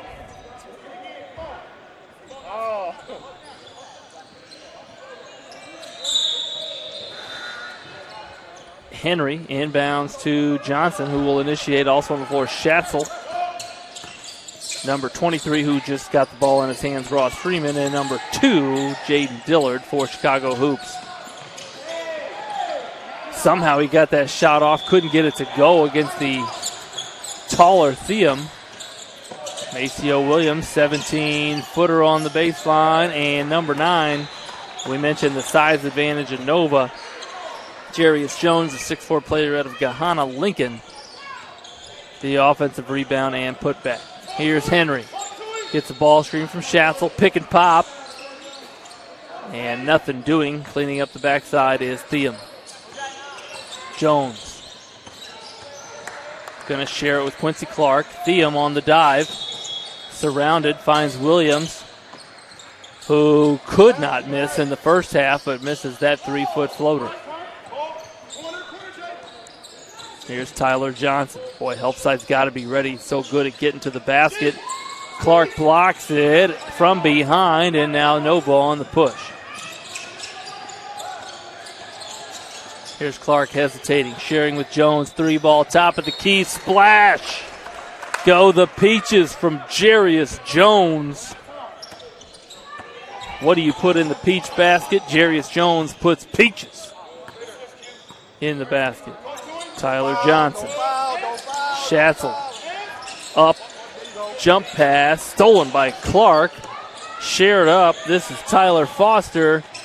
And a 7-0 run to start play for Nova. Going back to the first half, this is a 12-0 run by Nova. And a timeout by Chicago Hoops. We'll pause here. Be right back at SummitCitySports.com. Welcome to the Summit City, home to the 260's dedicated high school athletes and fans. Each victory and celebration captured by our camera. Treasure the highlights from the Summit Athletic Conference this season, or complete games live or on demand.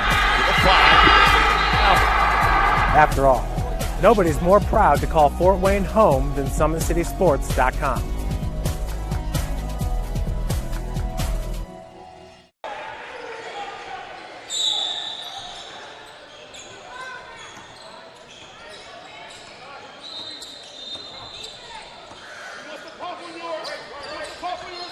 After that timeout, Christian Henry going to navigate Shoot that, bro. against the man-to-man defense of Nova. There's a nice back cut by Schatzel, maybe an even better pass. Boy, had to get low, did Jaden Dillard, just to drop that pass. Clark step through, looking to create another one, cannot. Tyler Johnson backs it out for a 20-foot three. Boy, they needed it, did the Hoops. Short, and Jarius Jones will bring it up.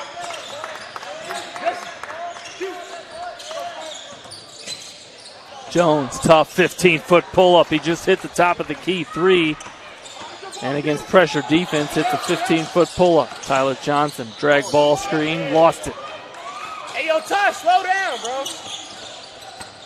Here's Jones, tried to find Foster underneath the basket. I think it was deflected out of bounds by the Hoops.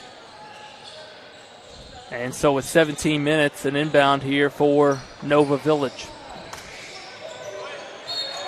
So diagonal screen, Maceo Williams. Jones has got the hot hand. looking for the roll man, finding him. Nice two-man basketball there on the left side between Jarius Jones and Maceo Williams. Drag ball screen this time for Christian Henry. Step back. Boy, got hit. And they're going to say stay here. They're going to say it was deflected. Foster might have got a little bit of that elbow. Call that a snake bite. At least somebody once told me it was called a snake bite, so I still call it a snake bite. I don't know what you call the elbow flick of the shooter if you can get away with it. Finding a seam was Dillard. Keeps it alive, and Johnson tried to find Freeman. A little too hot to handle was that pass. So the biggest lead of the game, 19 for Nova Village. Hey, yo, Jaden. As the ball made its way, I think they stopped the clock here.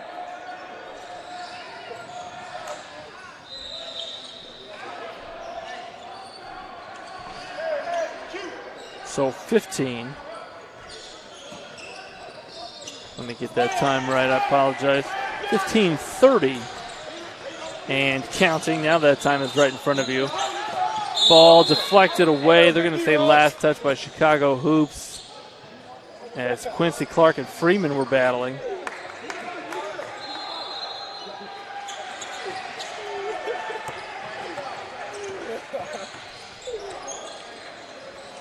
High elbow entry. There's that basket dive. And Theum, long, rebounded on the backside by Christian Henry. He'll push. Share it. Far corner, Tyler Johnson. Boy, they need these perimeter shots to drop. And on the backside, as Jones went after the rebound, they're going to say he touched it last. And so an inbound as we get under now 15 minutes. Couple of substitutions. Patrick Clark, number 9, and Jabari Dwyer. Jabari Dwyer, 6 guard out of Thornton High School. Patrick Clark, a 5'11 guard out of Kenwood High School. Check back in. That's the one, Christian. Christian. That's the one.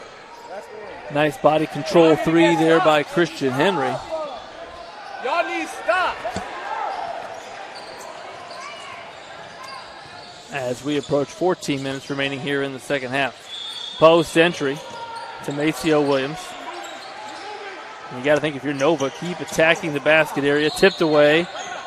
Here's Tyler Johnson in transition, showing off his athleticism. Ability to rise up and flush it. Here's a ball screen from Maceo Williams. Jumped by Tyler Johnson. And they're going to say he forced Clark to fall, and so a foul called against Chicago Hoops.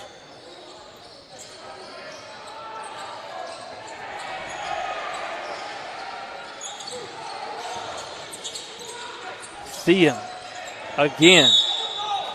And they're going to say he was fouled on the second effort. Foul's going to be called on Hoops number 9, Patrick Clark. As you again see Nova continuing to attack with their size advantage the basket area.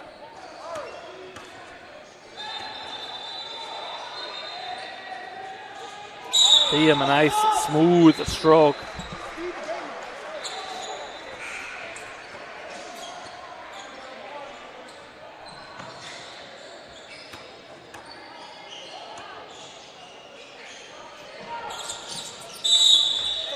Doesn't need the rim. Swishes both, and then he'll be subbed out as number 21, Andrew Wade. He and Tyler Foster, Olentangy Liberty teammates. Henry driving. Henry and Johnson able to put a lot of pressure on the defense with the bounce. The clock is running, bro. Keep it coming. Here's Johnson. They call him T.Y. He's crafty with it. Catch and shoot three short. Boy, it looked good from our angle as it left the hands of Jabari Dwyer. Spin on the baseline. Tried to go window, couldn't. Loose ball. And a scrum. I think Patrick Clark came out of there with it.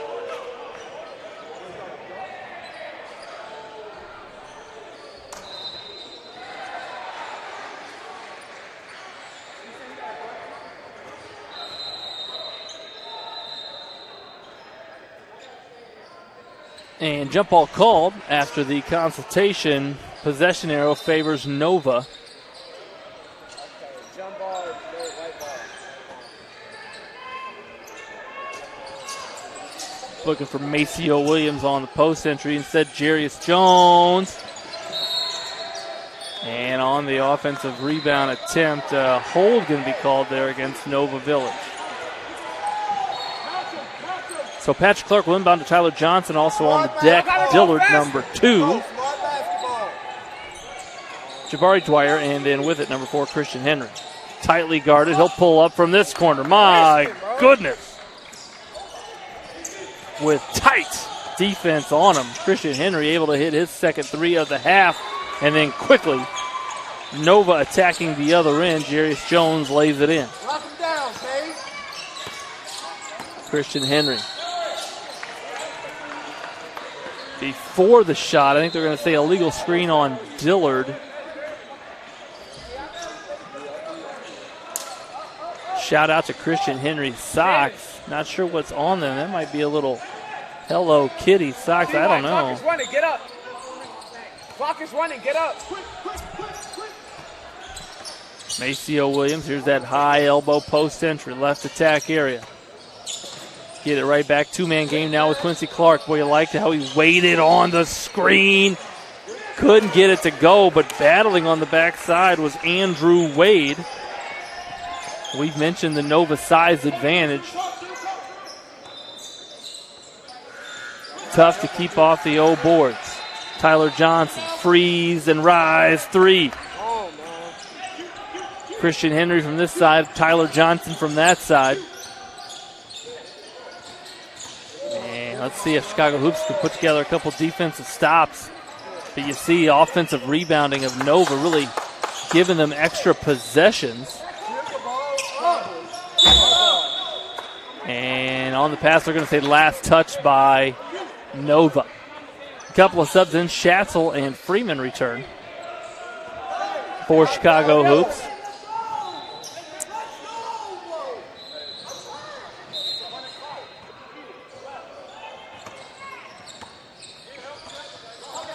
Johnson going to give Henry a little horn set off the left attack area. Boy, good looking 3, just couldn't get it to go. And now, as the press happens after a miss, Nova able to kick it up ahead and give Cade Baffert credit. He found Mr. Scorer, Maceo Williams. Quick cross, tough, 17-footer, plus the harm. My goodness, Tyler Johnson playing aggressive offensively as his team really needs him here. Let's go right back to it. Watch the bounce and then the shimmy shake. Able to rise up, take the hit, plus the harm. Tyler Johnson, boy, if you're a college coach watching this one. Boy, Tyler Johnson, I chalk you up like that and then you airball a free throw. But I like the game of number 0. Sneaky athleticism and great ability to find seams and attack. Full court pressure now, a little 2-2-1, 3-quarter court. As Nova Village want to look up ahead as teammates open. Quincy Clark, boy, had to pick it up because Tyler Johnson was right there. Traps coming from everywhere. Nice cut there without the ball. Maceo Williams finding Cade Baffert. Henry blocked in transition as his Euro step kind of put the brakes on.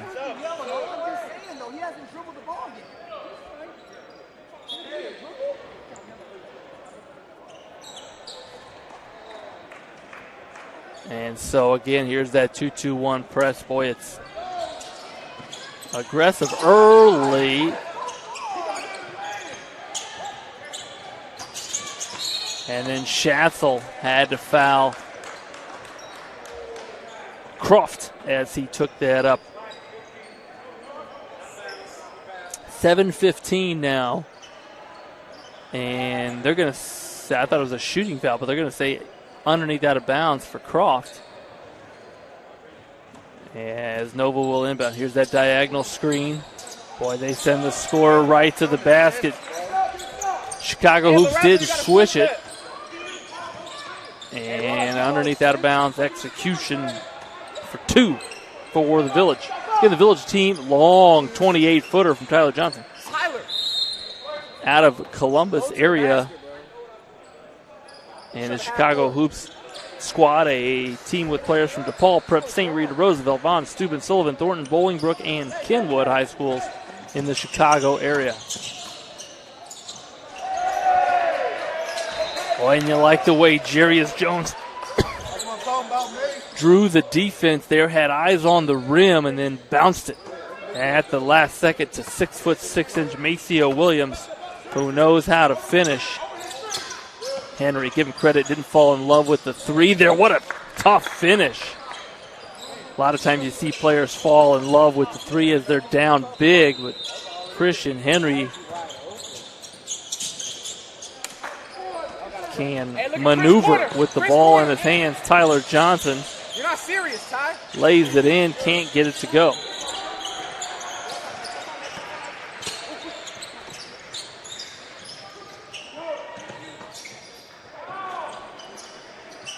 And then Jones again cleaning up for Nova. 5.5 now. Henry, hesitation, step back, tough three.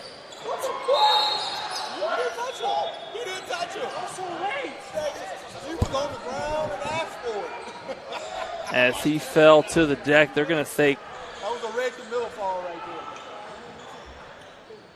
Oh, he just helped him up. Okay, that whistle just a stoppage and play whistle.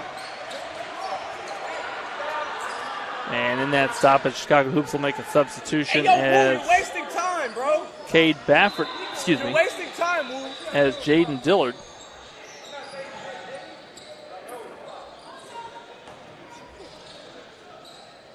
Checks back in, as does Freeman. Help him, help him. Clark with it. Kicks it to Jones, looking inside for Theum. Instead, he'll navigate a ball screen, well defended by Hoops. Shared, good ball reversal by Nova. Like the bounce and calmness, poise of Quincy Clark. Theum then navigates the baseline for the bucket. 65-45, biggest lead of the game. Nice pull up in the lane there by Freeman. Couldn't get it to go.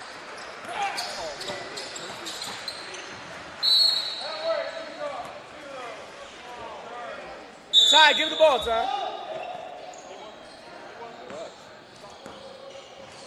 I'm going to tell you.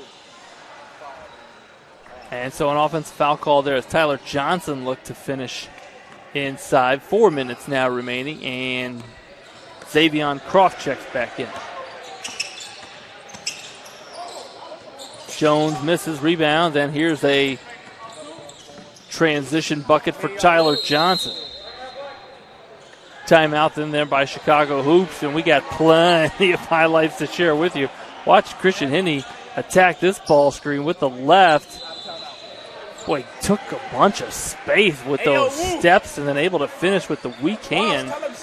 That is not easy. You see a lot of really good guards able to attack unorthodox with the left, and then quickly, this is right after that bucket.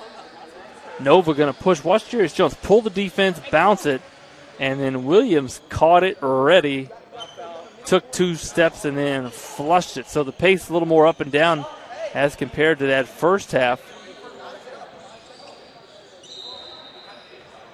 But Nova Village really able to take care of the basketball, get numerous attempts per possession with offensive rebounders really at each position. A lot of height across the board.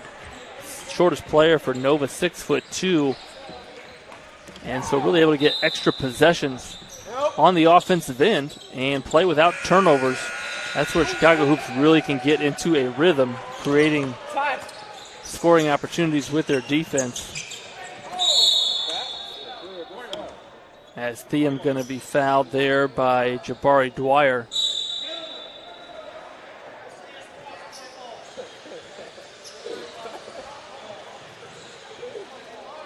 That's a good foul, I guess, bro. This is wasting time. So Thiem will step to the line for 2, the lefty. Has really showed his shooting ability. And again, no rim necessary for El Hadi Thiem, the 6'6" player out of Pickerington Central in Ohio.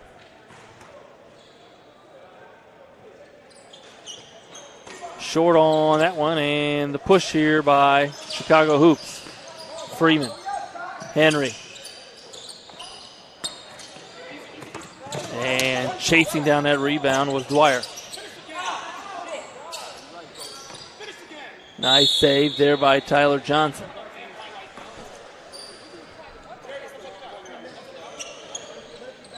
That time is incorrect, as we're at about 2:14 remaining here in the second half. Clock will stop unless Nova is able to grow this lead to over 20, which after this lay-in by Tyler Johnson, they may not be. Johnson lays that in, and the full court pressure continues. Jones, here's a run and jump. Freeman a little late on the rotation. Jones going to share it with Thiem.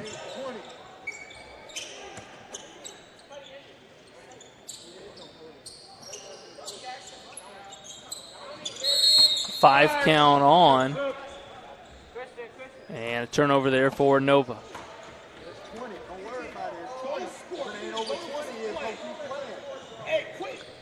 And the clock does stop now under 2 minutes, so 1:40 remaining, 1:40 and counting. Patrick Clark gets it underneath. Couldn't get it over Thiem. And now here comes Jones spinning. Tough move, couldn't get it to go, but gets a second chance, and with 1:24, they're going to stop the clock on the whistle, and Jones will step to the line for 2 free throws.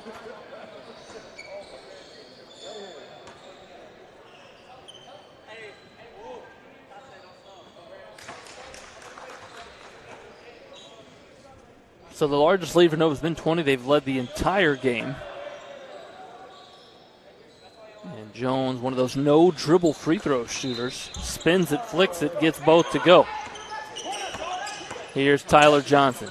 Driving, hanging. He's been able to finish some tough shots in the basket area as Thiem now fouled. And so that's the eighth team foul, yes, for Chicago Hoops. So Thiem will step to the line for 1 and the bonus.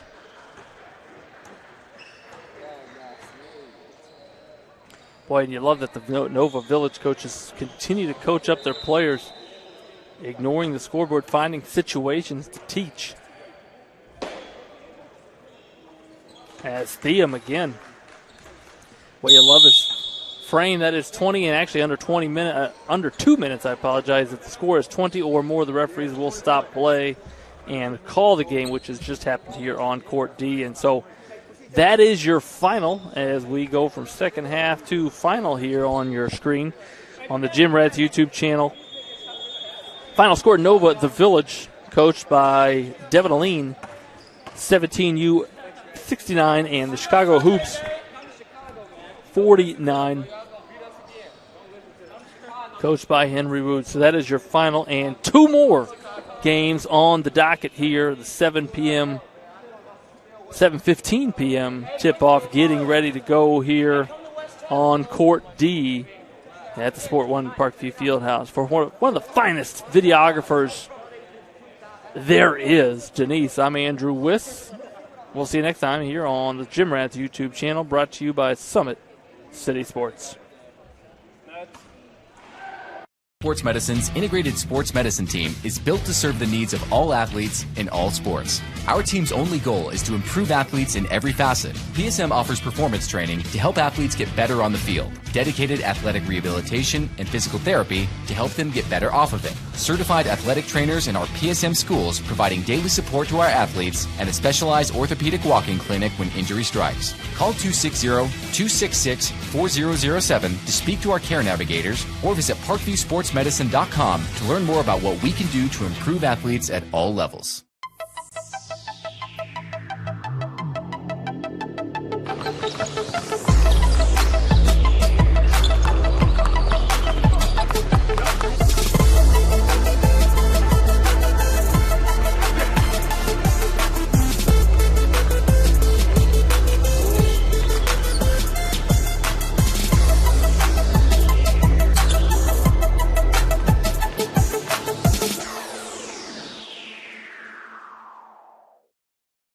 Welcome to the Summit City, home to the 260's dedicated high school athletes and fans.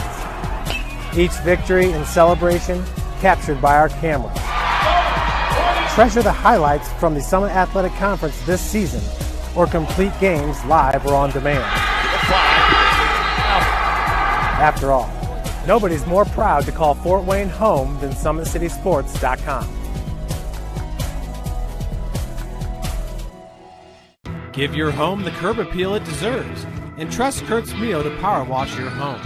Additional services include concrete sealing, deck and fence cleaning, driveway replacement, and stamped concrete. Just head on over to kurtzmio.com, request your virtual quote, and use the code Summit City for 15% off all power washing services today. That's kurtzmio.com, supporting the youth of Fort Wayne. The Kelly Automotive Group is simple, transparent, reliable. Simple. Our customer specialists make buying a car easy and fun. Transparent. Our price listed is the best price. No hassle, no gimmicks. Reliable. Buy with confidence and peace of mind. We work hard to ensure the best value however you shop. Come see us in Decatur at the 2733 Auto Mall and shop 7 brands in one location. The Kelly Automotive Group. Simple, transparent, reliable.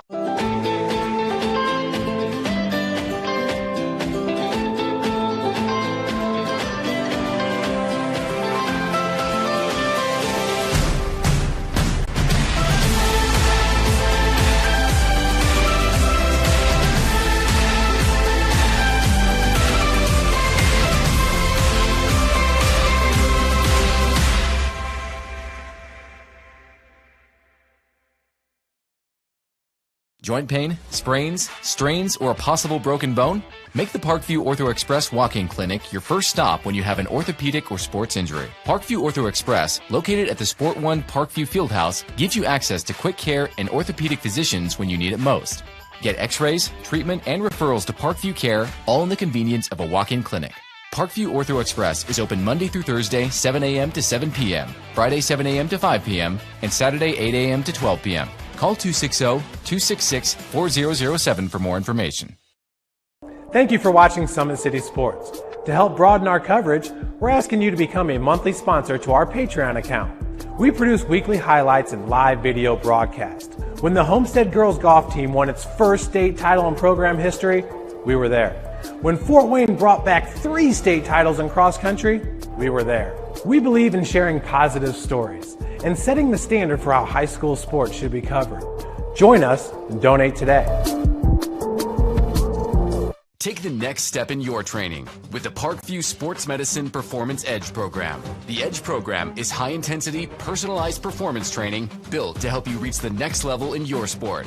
Over 100 college-bound athletes have trained with PSM Performance in the last 2 years, and we want to help you achieve that goal. Call 260-266-4007 to schedule a one-on-one assessment to get started today. Parkview Sports Medicine. Become more.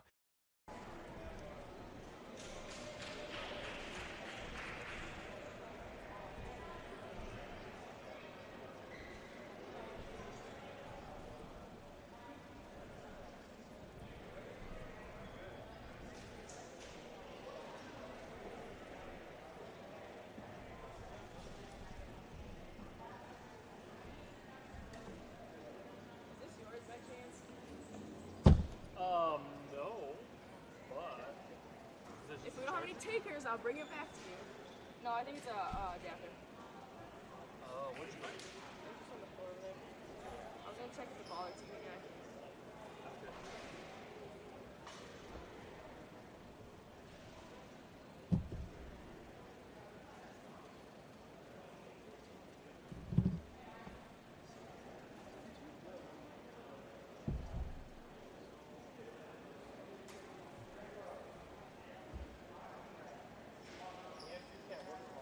Hey, what's up, man? Come on.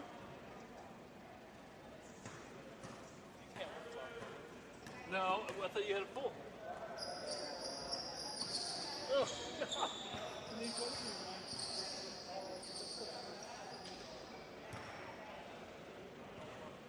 what's up? Morning would be my only.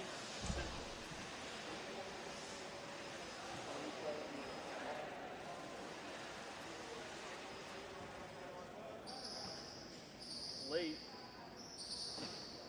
I have a 20-year high school reunion show. Surprised they're having that, actually.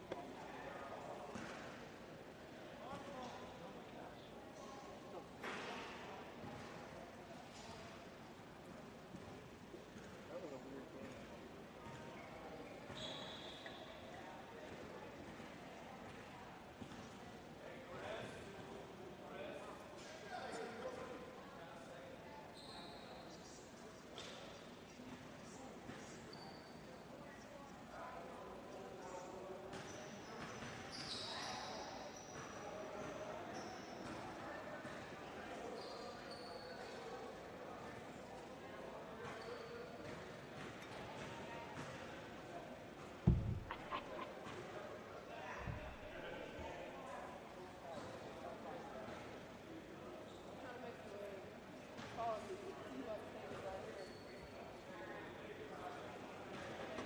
Need some goldfish in your life?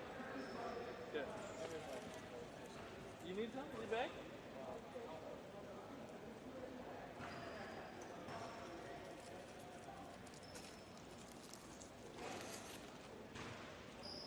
Almost done. I got a board.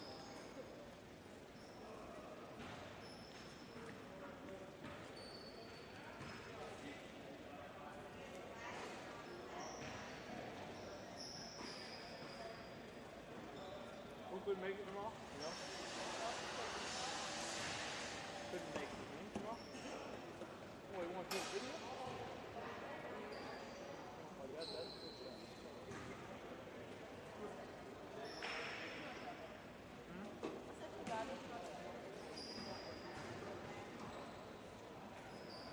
I could do morning, but...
will be seniors.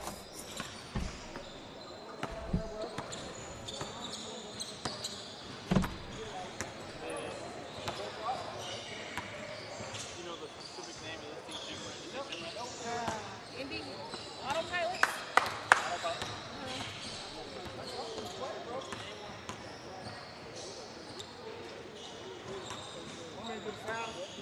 Yeah.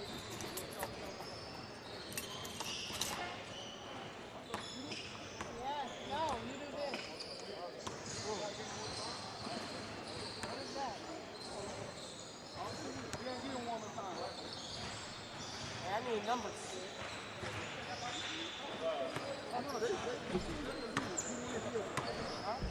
No, they can do it. Sit here and help me.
Hey guys, what's your team name called? Team NBA. Team NBA. Thanks.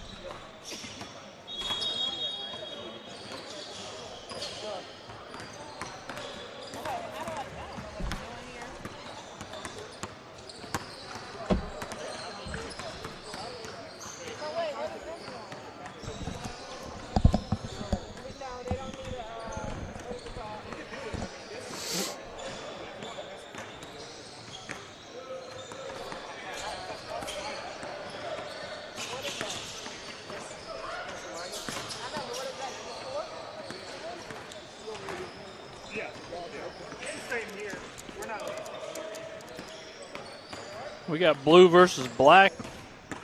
Somebody's going to have to change. Oh, I'm live.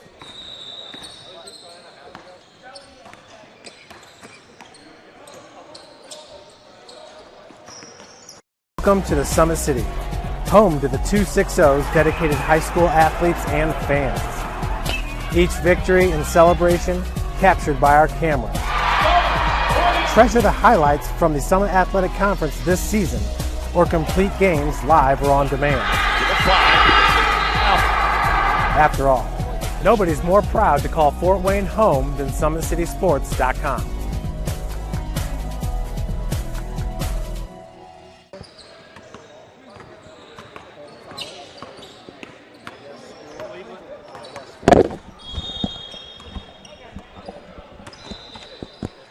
Fans, welcome to the 7:15 tip-off as a very short warm-up period for both of these teams as they got to enter the gym a little bit late as the game prior to them started a little bit late.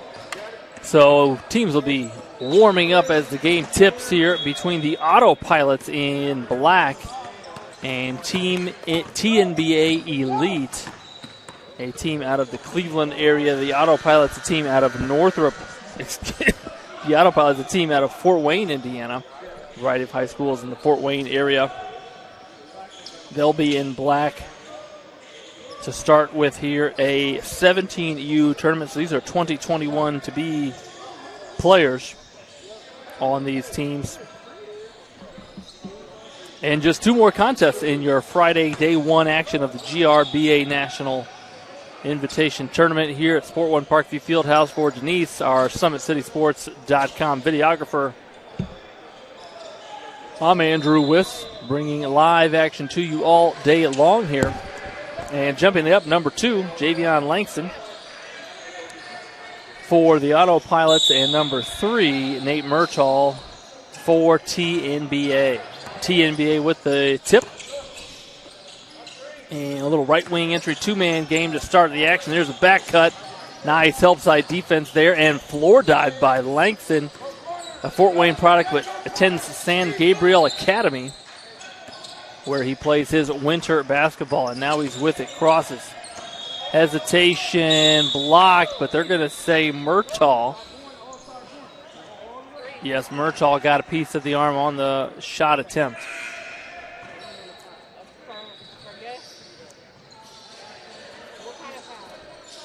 And so Langston, the lefty, will head to the line for 2 free throws.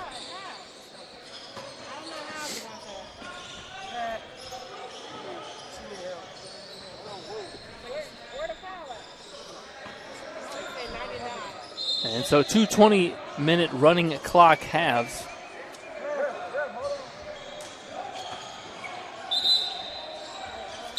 As Langston makes the second and the Autopilots the first to score.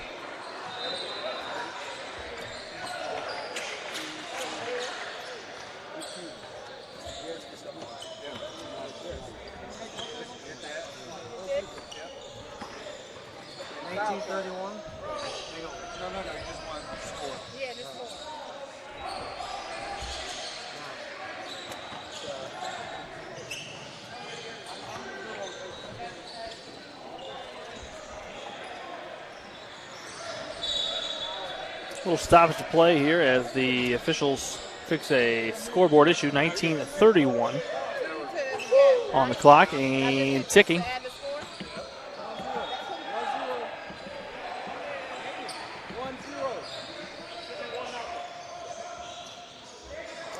And the guest team on the scoreboard, the Autopilots in black. Clock don't stop until 2 minutes. And TNBA in navy blue, and a 3-ball there. Catch and shoot 3 for Omar Abu Ahmed.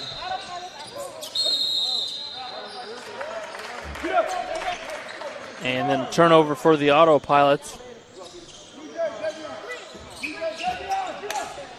And Abu Hamde with it. He'll initiate for TNBA. Hesitation on the baseline as number 5 rises up.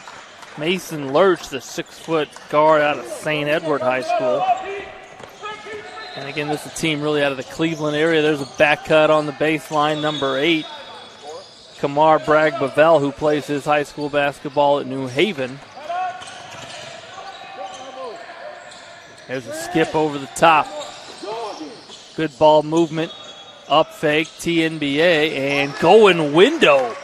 Finding a bank open at 7:30 on a Friday evening is Omar Abu Hamda. Abu Hamda with the steal and share. Give him an assist. And a timeout there called. Stoppage in play. Quick timeout there for the Autopilots as the action picking up early. I said both of these teams had very little time to warm up. And watch this crafty pass after the 17-foot bank shot. Watch Abu Hamda share it with his teammate, give him an assist. He's already got 5 points. And a quick 6-point lead for TNBA. Inbounding for the Autopilots, this is number 10, TJ Bush. Thrown away again against full court pressure. There's the lay-in, and now the Autopilots will attack. Trying to find Langston underneath. That is number 11, Xavion Hollister of Southside.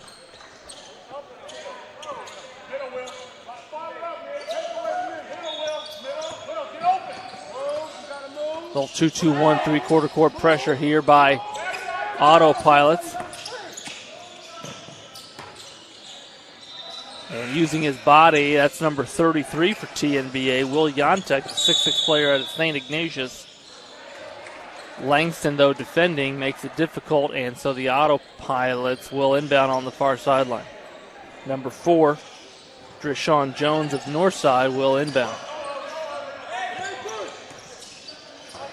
Picked off. Nice anticipation and steal there by Mason Lurch. Autopilots with the break. Jones, the corner three, can't find the rim. And Abu Hamde will lay it in uncontested.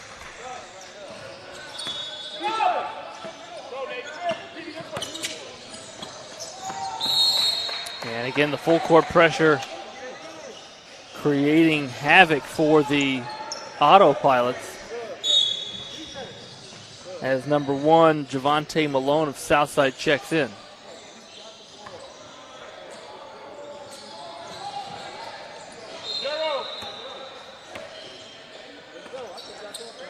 Ball screen, two-man game on the right side. Here's a baseline attack. Help side defense not present. And in transition, trying to lay it in. That was number 10, TJ Bush. And they're going to say he was fouled as he attempted that layup.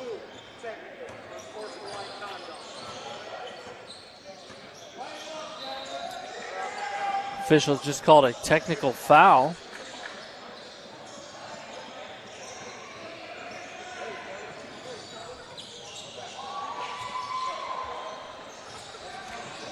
We'll see who it was assessed to, but a stoppage.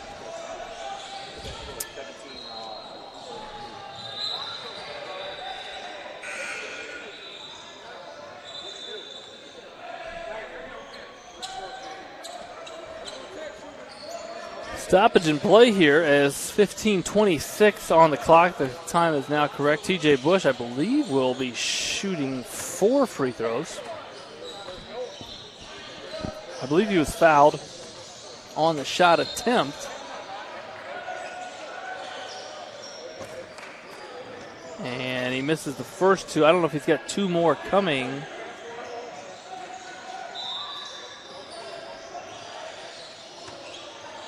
Just the 2 technical free throws, I believe, and so an inbound nonetheless for the Autopilots on the far side.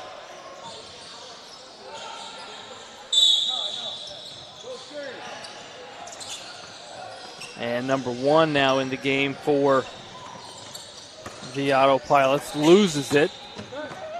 And here comes TNBA, a little bounce in transition. Boy, missed the lefty finish, but rebounding there. And they're going to say last touch by TNBA.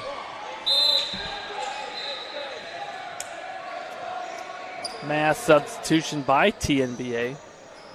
As now in the game, number 1, Connor Meyer. Number 18, Shane Masella. Number 30, Brandon Geschke. And number 9. We don't have his name. Missed, rebounded. Lost, saved. A little unorganized out here on offense. Bobbled and then stolen. Here comes TNBA Elite. Centers it, kicks it. Up top, here's your shooter, number 1. And missed it long, and it bounces out of bounds.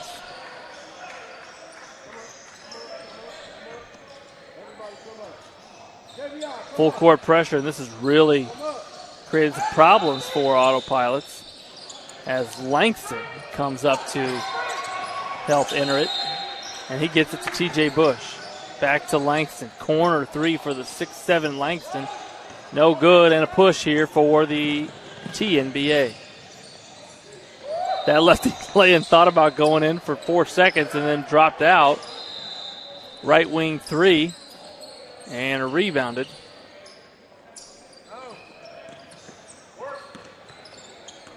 This is number 1, Javante Malone of the Autopilot, spinning behind the back, trying to find a teammate. There's ball reversal. Wide open in the corner is TJ Bush long. And some full court pressure after a miss. Wide open corner 3, short. Nobody boxed out number 9. And again, we don't have his name, but he's tall. I'll see if I can figure out who it is. And driving there, losing it off of his own knee, was number 11, Davion Hollister. Sub in for the Autopilots. This is number 0 checking in. Again, we don't have his name. So a little 2-2-1. Three-quarter court press here for the Autopilots. They break it easily, does TNBA, and then some upstairs passing as number 9 finds number 3. That was Nate Murtaugh, the 6'6 player out of Avon Lake, against the team out of the Cleveland area, TNBA. The Autopilots out of Fort Wayne, and that skip pass almost stolen as Hollister tried to find a teammate. TJ Bush, back cut, 14-footer. Hits the wedge there between the basket and the backboard. And then a secondary break, nothing doing. So they'll skip it across. I think that's number 9, Justin Garcia.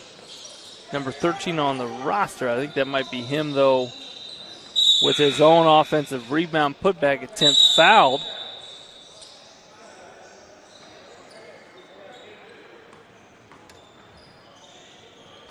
On the putback attempt. So number 9 will be the shooter. 8 black, all foul. Blue 9, check. That's forced one.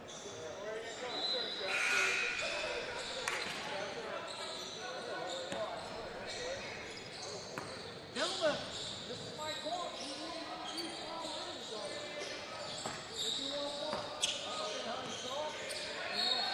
So a technical foul there called on the current shooter, I believe Garcia, after the shooting foul. A technical called. So I think we're going to walk 50 feet the other way, and the Autopilots will shoot 2 more technical free throws as time continues to tick. Now under 10 minutes here in the first half. The shooter now Davion Hollister.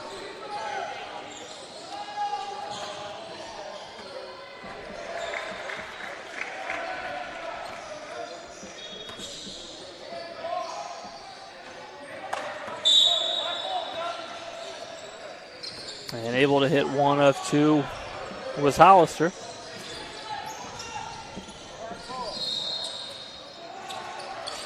That pass stolen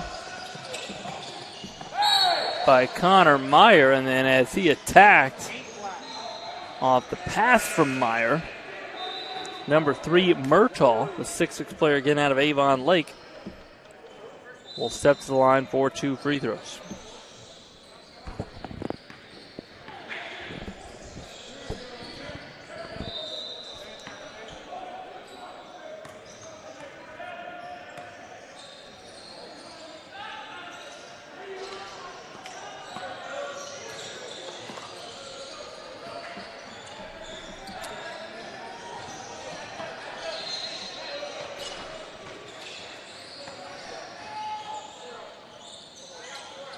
Murtaugh hits 1 of 2, and now that score is correct in front of you. 21-4 here as we approach 8.5 to play in the first minute. Again, TNB really keeping that full court pressure up, man pressure, but here's a run and jump. Deflected and throwing it away again are the Autopilots. In transition, Murtaugh can't finish as they look to attack. Here's a bounce underneath. Ball movement. Somebody's got to catch that, ready to shoot. And give TNBA credit as they got back defensively. Here's a drive by Deshaun Jones, and he's going to be fouled, so he'll step to the line for 2 free throws. Foul's going to be called on number 8, Pete Patsouris, the 6'4 player out of Lakewood High School. Check that, I think that's number 18, Shane Masella called for the foul. Free throw good for Jones. Another line change here for TNBA.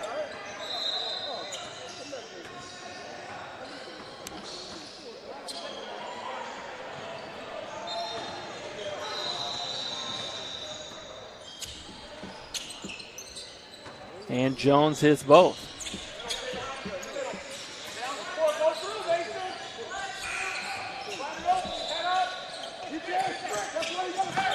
And a little three-quarter court pressure leads to a turnover for TNBA.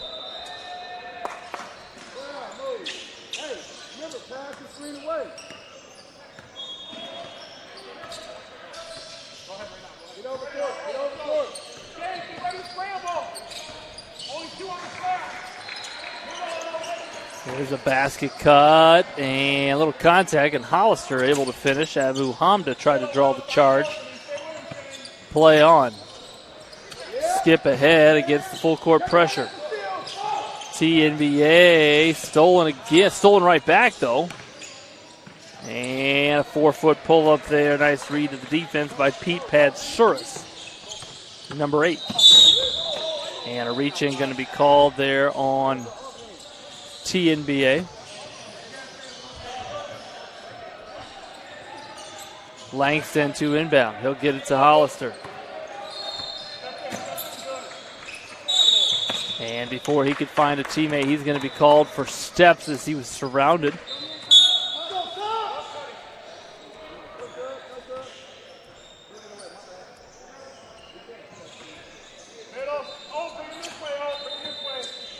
Abu Hamda going to space the floor as TNBA goes a little 2-1-2 against this pressure.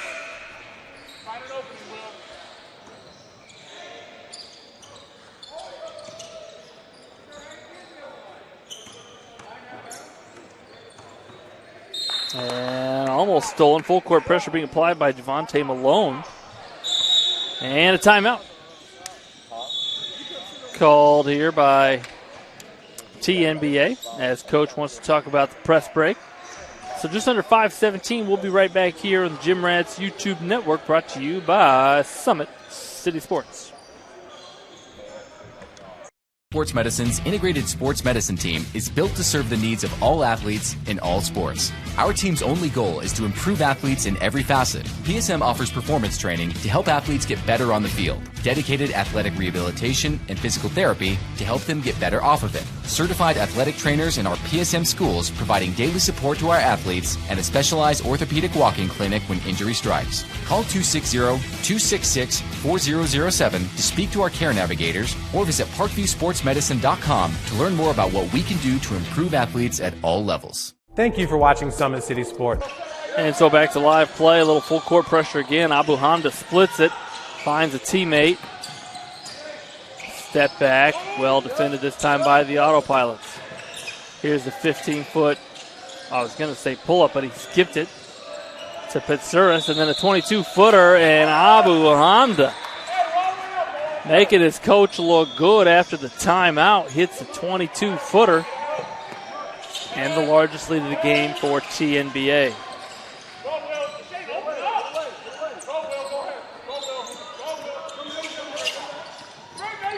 Full court pressure by the TNBA. Splitting it somehow is number 1, Javante Malone. Here's the baseline drive and kick. 3 ball. Got his feet under him, couldn't get it to go, and Hollister rebounds it.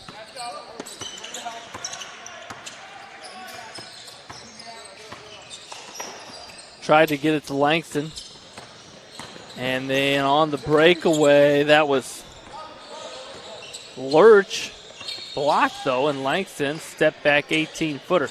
Boy, tough shot, no good, and here's Masella. Back to Lurch. Back to Masella. Lurch pass fake, 3 ball long. And rebounding that is number 0.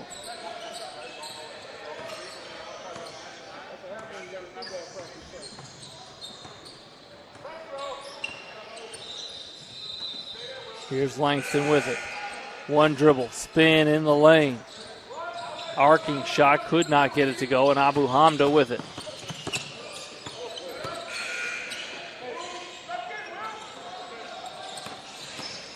Abu Hamda hesitation, stripped away by Langston and stolen by Langston. Navigating.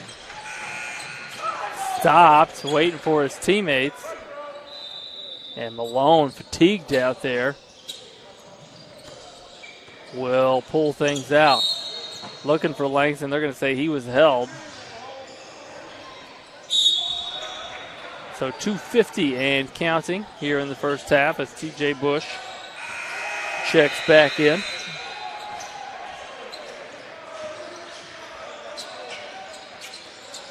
Here's Hollister. Backing down, spinning, hanging, and hitting the 2-footer.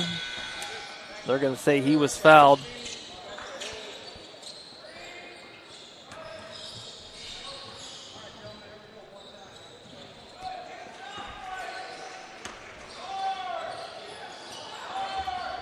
Short on the free throw, and that's rebounded by the 6'6" St. Ignatius High School player, Will Yantek. Abu Hamda guarded by Bush, falling. His teammate Lurch saves it. He'll drive, lefty finish. Nice slice and finish by Mason Lurch as he took it right to left. Press break and fine, but blocked by Yantek. Abu Hamda, Yantek, and he's going to finish in the basket area. Langston, the 6'7" player out of San Gabriel Academy, bringing it up. Hollister going to let it fly from deep, couldn't get it to go, and here comes TNBA. Yantek wide open underneath, takes it up, and he's going to be fouled. So he'll step to the line for 2 free throws. Clock does stop at 1:06. Now that clock is correct in front of you. As Yantek dribbles it twice, flicks it, splashes. Attempt number 1.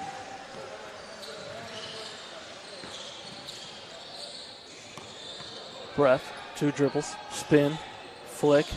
Long on number 2. Nobody boxed out. Pete Petsuris. Yantek. Petsuris. Yantek. Abu Hamda driving. Looking. Petsuris was cutting, knifing. Abu Hamda left the floor. A lot of times you leave your feet. You can't really time it up with your teammate. If he could have just got there, gotten low and strong, I think he could have connected on that baseline drive. Deflected out of bounds. They're going to say last touch by Hollister. 42.1.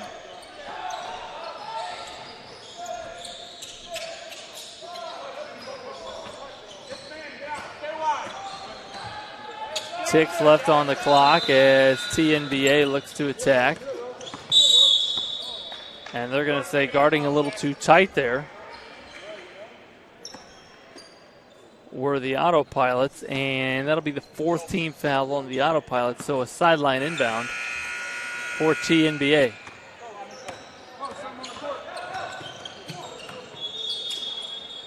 There's a fine. We'll call it a corner 3. Good on the fine from Abu Hamda to Lurch as Langston breaks the press and finishes at the rim. 10 seconds. Attacking Pets. Sir Marcellus. Abu Hamda sets the feed in a rhythm. Splash go the Peaches from Abu Hamda. And that is your half. A 23-point lead after 20 minutes of play for TNBA. And we'll pause here on the Gym Rats YouTube station, brought to you by Summit City Sports. Sports Medicine's integrated sports medicine team is built to serve the needs of all athletes in all sports. Our team's only goal is to improve athletes in every facet. PSM offers performance training to help athletes get better on the field, dedicated athletic rehabilitation and physical therapy to help them get better off of it, certified athletic trainers in our PSM schools providing daily support to our athletes, and a specialized orthopedic walk-in clinic when injury strikes. Call 260-266-4007 to speak to our care navigators or visit parkviewsportsmedicine.com to learn more about what we can do to improve athletes at all levels. Thank you for watching Summit City Sports. To help broaden our coverage, we're asking you to become a monthly sponsor to our Patreon account. We believe in sharing positive stories and are excited to set the standard for how high school sports should be covered. Join us and donate today.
And so as we get ready to resume play, the Autopilots in black.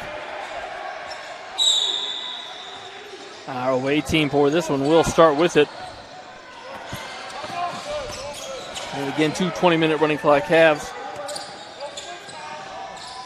A 23-point lead for TNBA to start the second half. They were tied at the start of the first half. And since then, it's been all TNBA. And they start the scoring on the full court pass on the money from Abu Hamda. That was Nate Murtaugh with the finish in transition. Murtaugh with the board and Abu Hamda finishing there. A little flip-flop of rolls for Abu Hamda and Murtaugh as TJ Bush tries to lay it in. Here's Murtaugh. He should throw it to Abu Hamda. Instead, he finds Garcia running the lane, and Autopilot simply not getting back defensively to start the second half.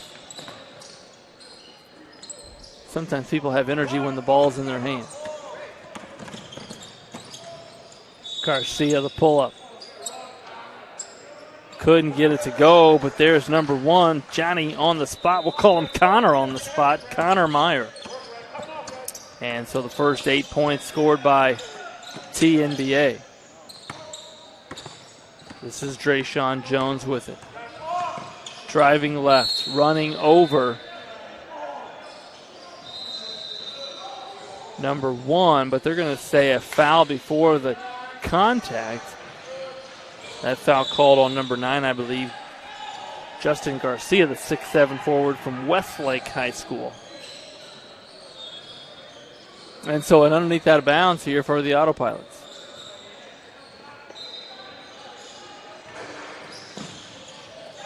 Stolen. Here comes number 30, Brandon Geschke. Bounces. Couldn't finish. Inadvertent whistle or no whistle. Player stopped, and now they resume. Langston. Picked off, picked away, stolen. Crafty Connor Meyer came right behind him. Nobody told him. And Connor Meyer Takes it from one end, takes it all the way to the offensive end, and lays it in. That is creating your own opportunities by Connor Meyer, as he took that coast to coast after the steal. So good. Let's go right back to it. Watch him knife in. Nobody's telling Langston. And then poor transition defense here. Boy, not a lot of effort by the Autopilots. I think they're playing on autopilot right now. Somebody's got to fly the plane. Murtaugh blocks it. Here's Connor Meyer. Shares it with Abu Hamda. Corner three. Hit one at the end of the first half. Couldn't get that to go, but Langston with it. Here's TJ Bush. Corner three. Jones, long. Hustle for the backside rebound, and they're going to say the Autopilots touched it last.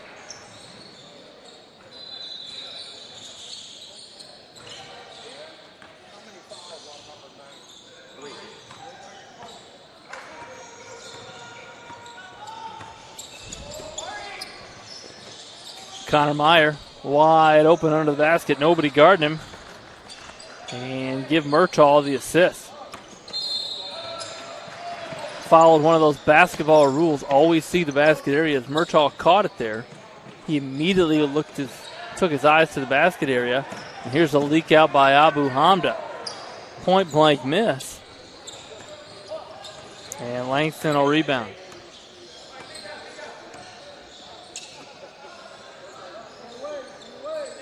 This is number one, Javante Malone with it.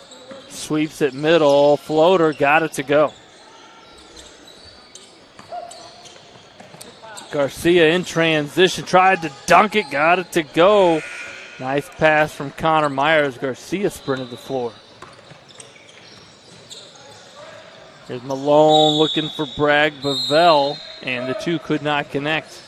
As we approach 15 minutes remaining in the second half. Checking back in, Davion Hollister and number 0.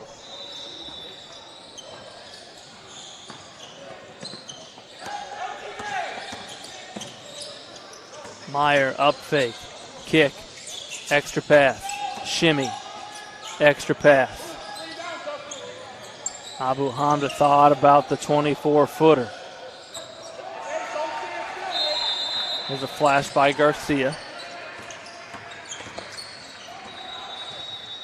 Tough corner three, long.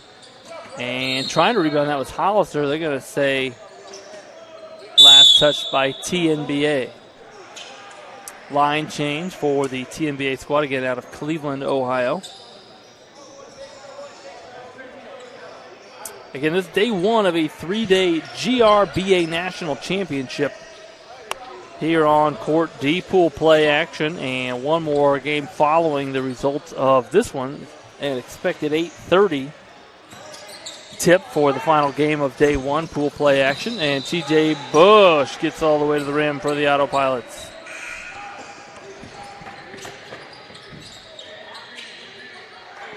Missing was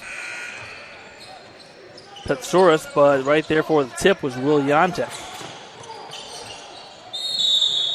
Dribbled out of bounds, and they're going to say stay here with the Autopilots.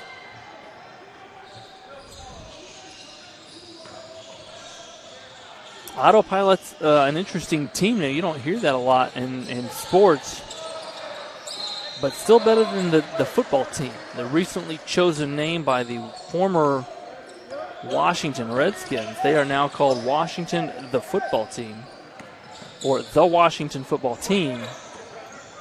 It's going to be an interesting year for their fans, as I think we're going to hear some chants of "Let's go football team." So the Autopilots, an interesting name, but I still think better than the football team. Backdoor cut there. Kickball called as Meyer shows off his soccer skills. Meyer is not related to Pele, the great Brazilian soccer star. No family relations there, but did his best Pele.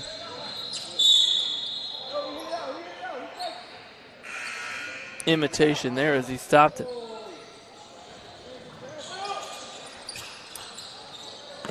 Turnover there as TNBA will initiate.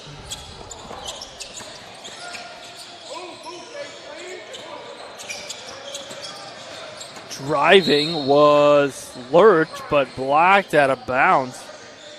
Give Javante Malone, the Southside High School product, credit for the block.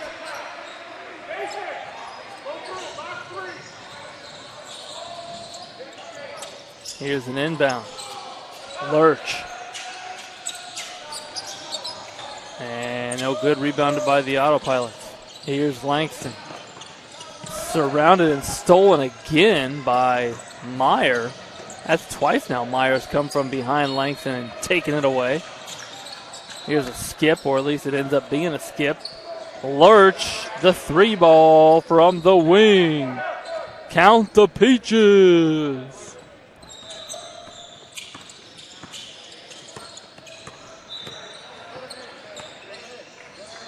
Hollister. Little shimmy, cross. Attacking, pounding. Got the defender up, and count the bucket plus the harm. Xavion Hollister.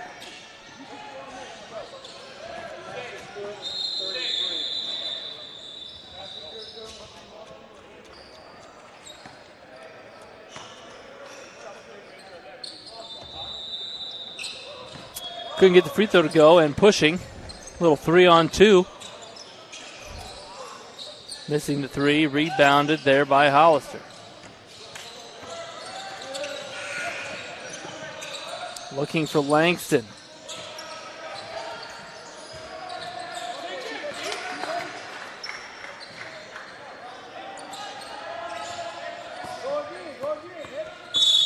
And a reach-in foul, getting a little greedy.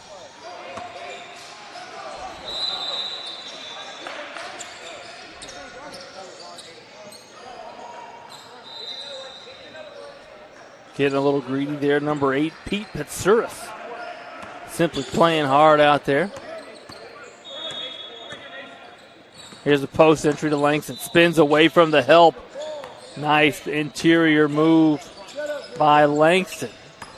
Took a dribble baseline. I think he saw the help defense coming, so spun back middle.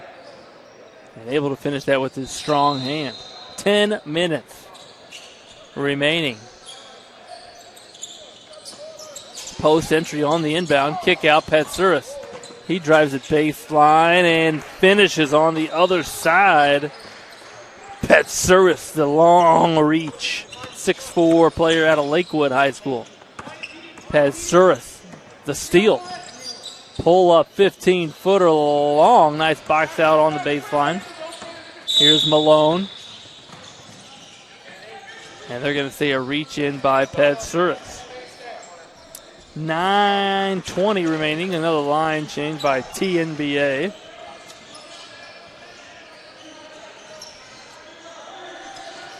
As number 18, Shane Masella, the 6'2" guard out of St. Edward High School, will stay on the floor. But back on our Garcia Abu Hamda, Murtaugh, and number 30 guarding the basketball, Brandon Geschke, a Medina High School basketball player in his winters. 3 ball from TJ Bush. And Garcia looking up ahead to Murtaugh. Murtaugh was not expecting it.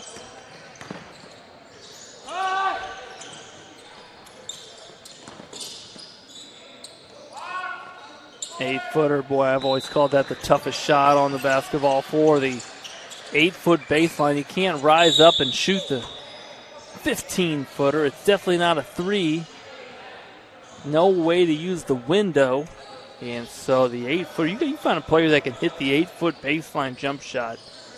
You found something special. I'm not calling it like pot of gold under rainbow special, but it's a difficult shot, the 8-foot baseline shot, as Garcia hits a free throw.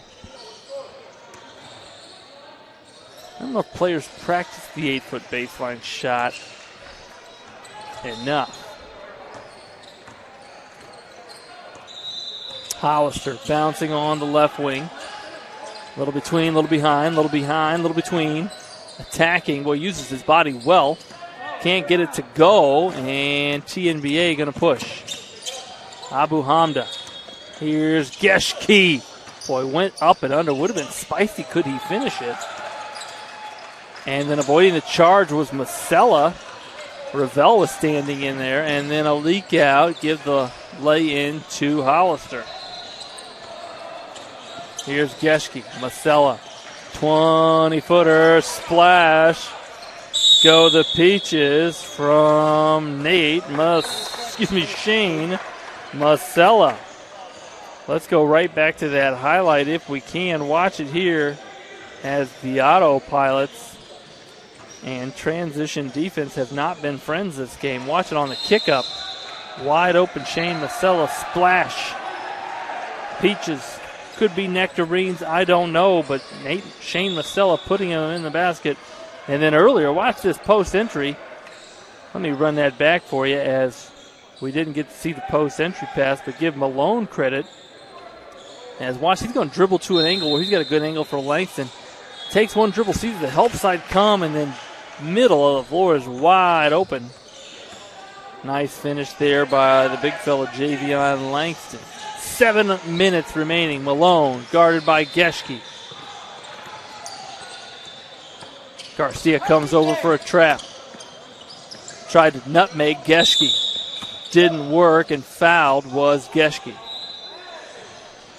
The nutmeg, made famous by, I think, Christmas the holiday, but also by Trae Young in the NBA, as the attempt to bounce it through a defending player. Masella again. Oh, he's full of peaches, and he is sharing his peaches with the rim, with the net. If he hits one more, he is officially on fire per NBA Jam rules. If you don't know what NBA Jam is, early 90s Super Nintendo game where you played 3-on-3 basketball. Actually, it might have been 2-on-2. 2-on-2 basketball with a sub on the bench. NBA players. That was always the Knicks with Patrick Ewing and John Starks. Oh, there he is. My goodness. Oh, he doesn't like the right corner, only the left corner for Shane Masella. I'd keep shooting if I was him. And there's a bounce pass that found Kamare Bragg-Bavell underneath for the lay-in. Abu Hamda bouncing, looking up top. Geschke rose up. But the rock, literally the rock is the name of the basketball, went right through his fingers. Malone bouncing, attacking, spinning. Boy, had a shot. Not sure why he didn't let it fly. And here's T.J. Bush with it. 21-footer for Bush. He'll call it a pass. And Murtaugh gathers the rebound, and he'll push. Almost stolen. Yes, it is stolen. Kicked up ahead. Here's Trayshawn Jones with the finish.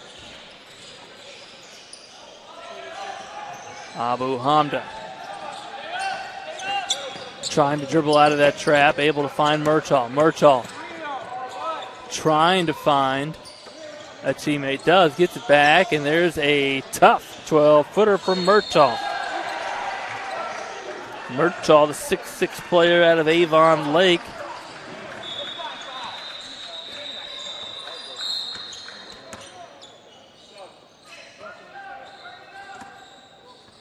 And substitutions in here for TNBA Elite. I think that foul was given just to get some subs in. And so an inbound for the Autopilots. Langston going to share it with Bragg-Bavell. Back to Langston. He'll drive it.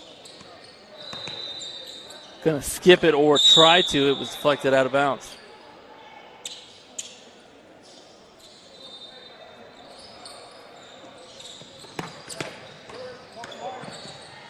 Here's Bragg-Bavell. Floater no good. Justin Garcia rises up for the rebound. Pushes it on his own.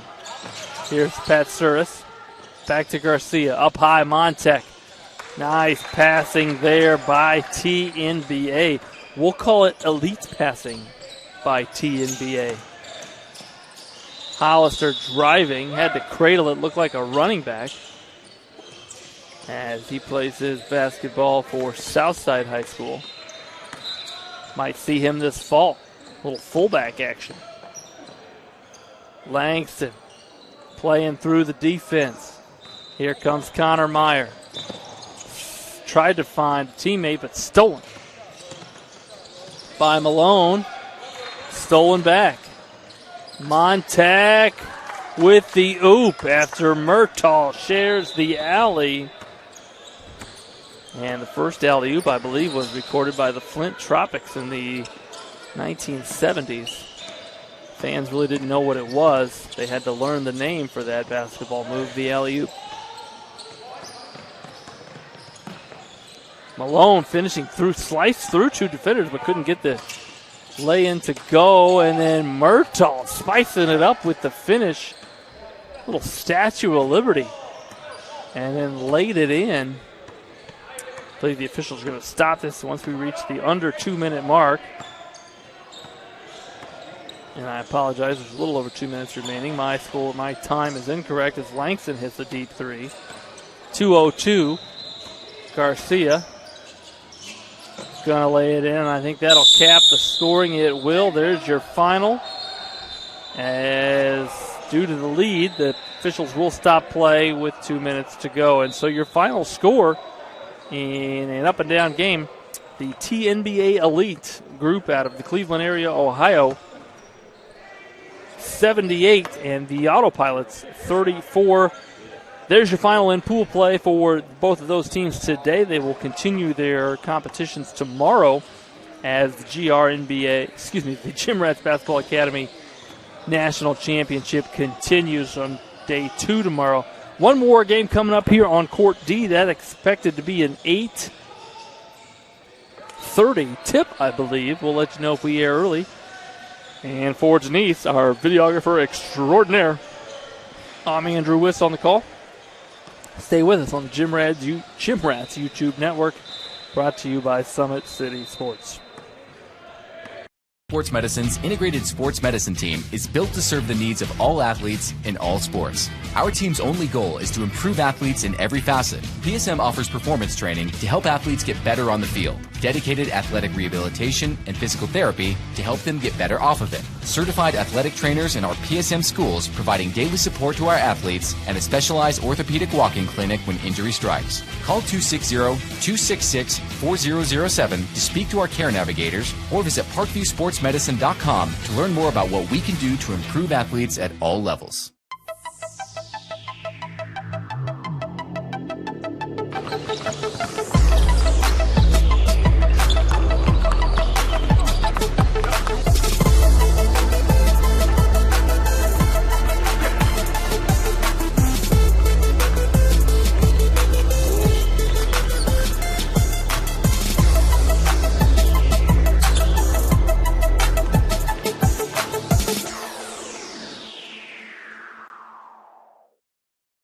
Welcome to the Summit City, home to the 260's dedicated high school athletes and fans. Each victory and celebration captured by our cameras. Treasure the highlights from the Summit Athletic Conference this season, or complete games live or on demand. After all, nobody's more proud to call Fort Wayne home than SummitCitySports.com. Give your home the curb appeal it deserves and trust Kurt's Mio to power wash your home. Additional services include concrete ceiling, deck and fence cleaning, driveway replacement, and stamped concrete. Just head on over to kurtzmio.com, request your virtual quote, and use the code Summit City for 15% off all power washing services today. That's kurtzmio.com, supporting the youth of Fort Wayne. The Kelly Automotive Group is simple, transparent, reliable. Simple. Our customer specialists make buying a car easy and fun. Transparent. Our price listed is the best price. No hassle, no gimmicks. Reliable. Buy with confidence and peace of mind. We work hard to ensure the best value however you shop. Come see us in Decatur at the 2733 Auto Mall and shop 7 brands in one location. The Kelly Automotive Group. Simple, transparent, reliable.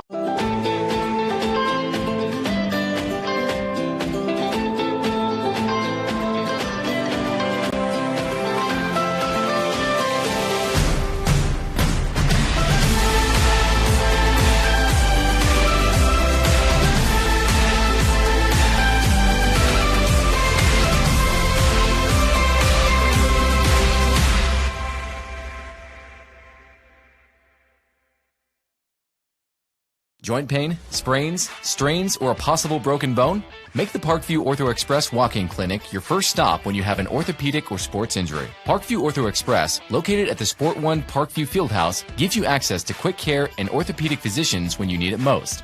Get x-rays, treatment, and referrals to Parkview Care, all in the convenience of a walk-in clinic.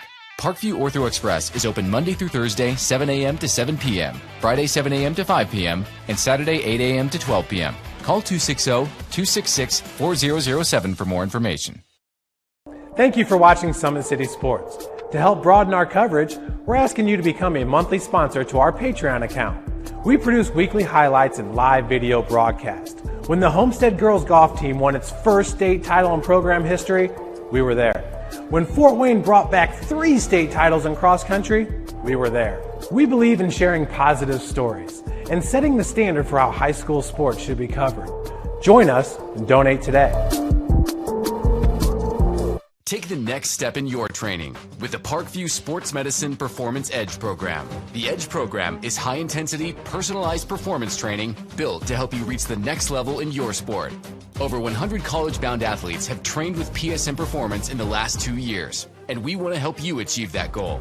Call 260-266-4007 to schedule a one-on-one assessment to get started today. Parkview Sports Medicine. Become more.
this one can't be any worse than that one. No, I couldn't get over quick enough. Could I? I forgot about that stoppage in 2 minutes, and then I remembered. I was like, Well, I knew it was last week, but I knew that was Michigan rule, so I heard they were going to adopt it, but I didn't think it'd be. I figured it'd be after the. yeah. So I was very excited when I remembered because there's like 4.5 left. I'm like, oh, Well, that's where all the stupid shit.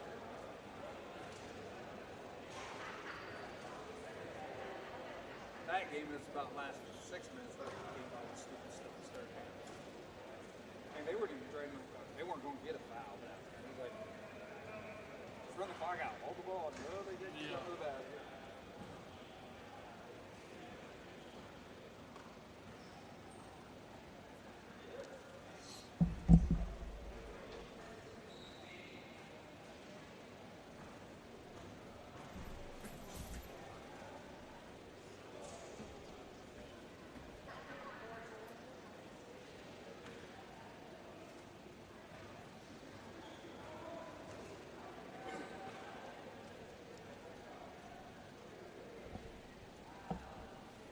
Talking about the last few minutes, I really thought that they wouldn't pick him up till next year. I was afraid they picked it up this year. That's a good rule. yeah, especially in these tournaments. 2 minutes, I mean, that high. That other team was in there. That one could have been about 5 or 6 because the other team hadn't. Yeah, they just forgot to show up. After the first 2.5 minutes, I think they gave up trying to play defense at any level. Yeah. It's just funny how you watch. Every team's, the good teams don't pull away till the second half, it seems like anymore. The other teams get that little run, then you see the discipline, you see the defense, you see everything kind of kick in. Well, that second game Oh, yeah. surprised me. Yeah, the black team could shoot it. I mean, they hit a lot. Sports Medicine's integrated sports medicine team is built to serve the needs of all athletes in all sports. Our team's only goal is to improve athletes in every facet. PSM offers performance training to help athletes get better on the field, dedicated athletic rehabilitation and physical therapy to help them get better off of it, certified athletic trainers in our PSM schools providing daily support to our athletes, and a specialized orthopedic walking clinic when injury strikes. Call 260-266-4007 to speak to our care navigators or visit parkviewsportsmedicine.com to learn more about what we can do to improve athletes at all levels.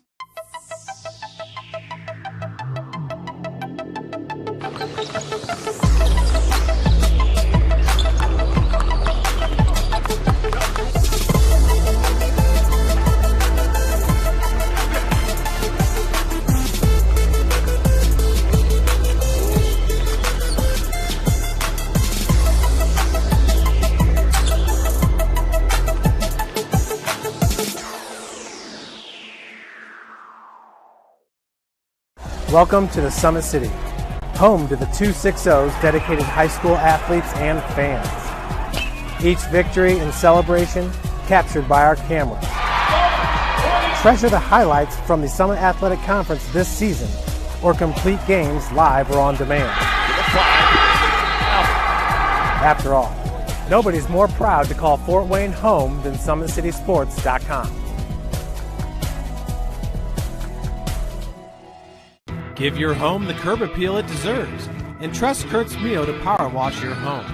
Additional services include concrete sealing, deck and fence cleaning, driveway replacement, and stamped concrete. Just head on over to kurtzmio.com, request your virtual quote, and use the code SummitCity for 15% off all power washing services today.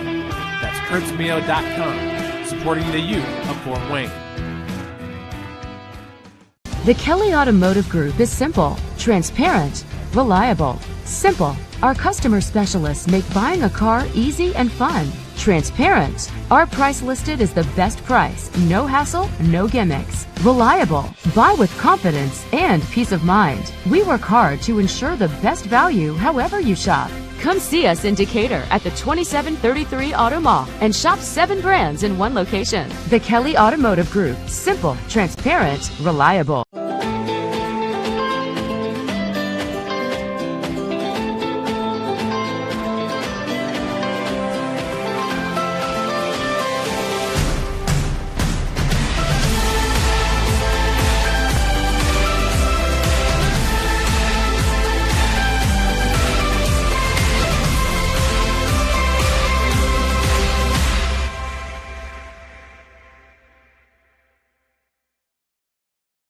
Joint pain, sprains, strains, or a possible broken bone? Make the Parkview Ortho Express Walk-In Clinic your first stop when you have an orthopedic or sports injury. Parkview Ortho Express, located at the Sport One Parkview Fieldhouse, gives you access to quick care and orthopedic physicians when you need it most. Get x-rays, treatment, and referrals to Parkview Care, all in the convenience of a walk-in clinic. Parkview Ortho Express is open Monday through Thursday, 7 a.m. to 7 p.m., Friday, 7 a.m. to 5 p.m., and Saturday, 8 a.m. to 12 p.m. Call 260-266-4007 for more information. Thank you for watching Summit City Sports. To help broaden our coverage, we're asking you to become a monthly sponsor to our Patreon account. We produce weekly highlights and live video broadcasts. When the Homestead Girls Golf Team won its first state title in program history, we were there. When Fort Wayne brought back 3 state titles in cross country, we were there. We believe in sharing positive stories and setting the standard for how high school sports should be covered. Join us and donate today. Take the next step in your training with the Parkview Sports Medicine Performance Edge program. The Edge program is high-intensity, personalized performance training built to help you reach the next level in your sport. Over 100 college-bound athletes have trained with PSM Performance in the last 2 years, and we want to help you achieve that goal. Call 260-266-4007 to schedule a one-on-one assessment to get started today. Parkview Sports Medicine. Become more. Ain't nothing. We got some pizza back there, but I'm expecting 5-star service.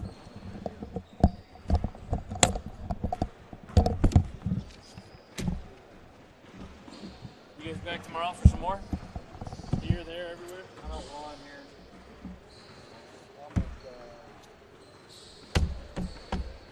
My hair, I'm here in the morning, and then Sunday I'm at McMillan in the morning. All ages. They got all ages. Yeah.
For the last several years, we've provided the Fort Wayne community and beyond with coverage of a variety of sports, thanks to our title sponsorship from Parkview Sports Medicine.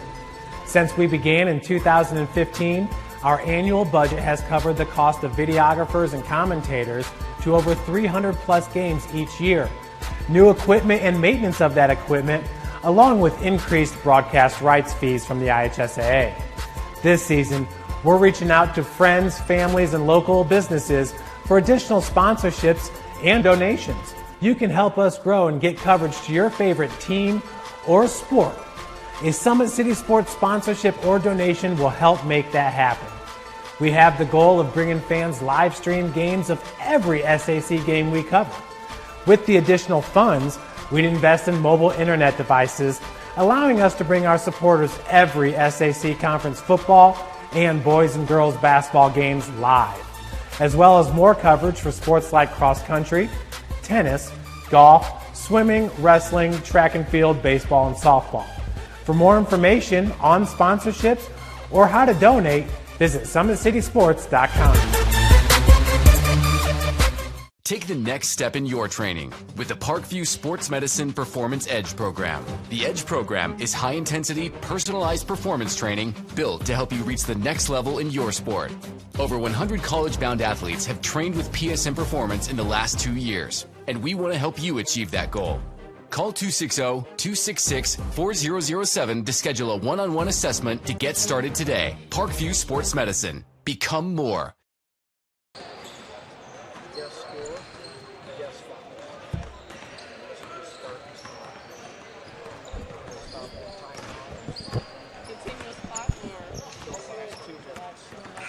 And fans, we are at our last tip-off for the day one of the Gym Rats Basketball Academy National Championship here on SummitCitySports.com, brought to you on the Gym Rats YouTube channel.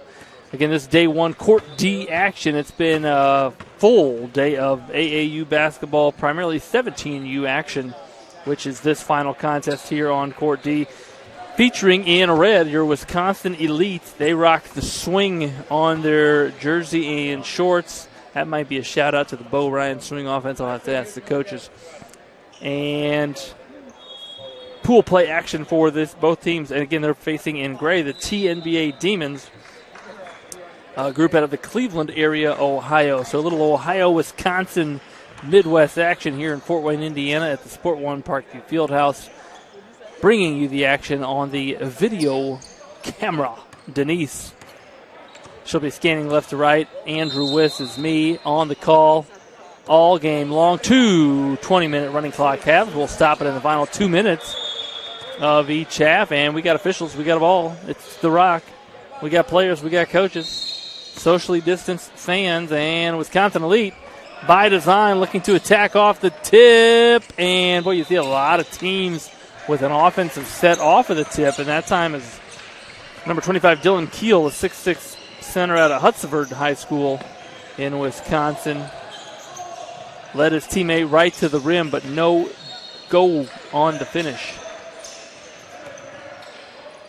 And now TNBA, the Demons. Coach David Wolf, his son's number 22, Blake Wolf, just gave up the ball to number 24, Nick Schwartz. And then finding a lane before he was blocked, that was number 40, Jordan Massey. On the push, corner three. Boy, nice patience on the drive. Nothing doing, and Blake Wolf gets the board. Here's number 21, Zamar Harris. We're going to call him the primarily ball handler for the Demons. Had to get that one over. Up and over Dylan Keel, who jumps well. He's long, but he also jumps well. And then finishing there were the Demons for the first 2 points of the ball game. Ball reversal. There's your swing offense. 3-ball good. We'll call him number 0, Jordan Johnson, the 6'1" player out of Elkhorn High School.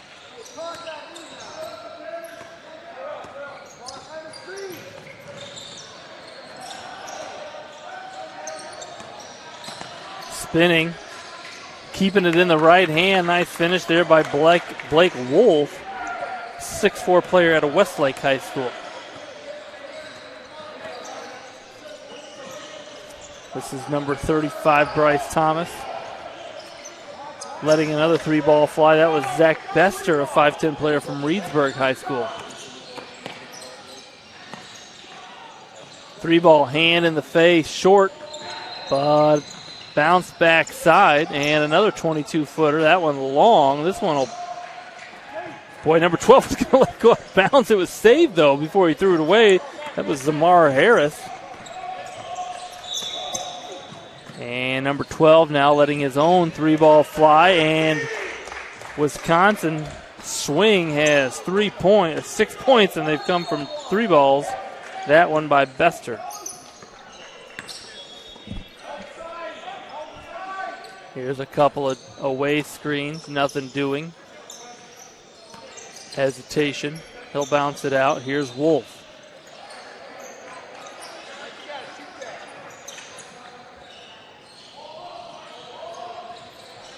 Three-ball long.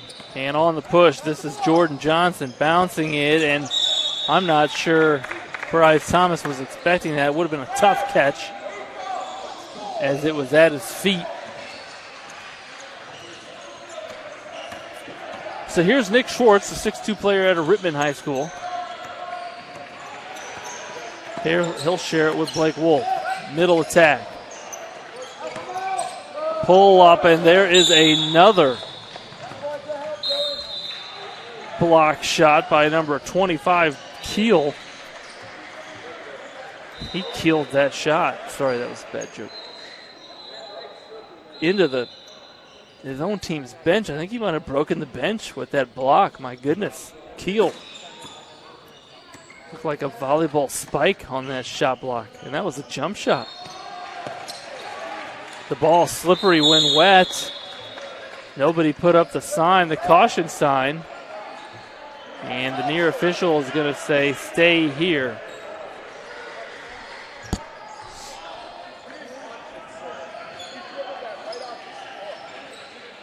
Here's Wolf.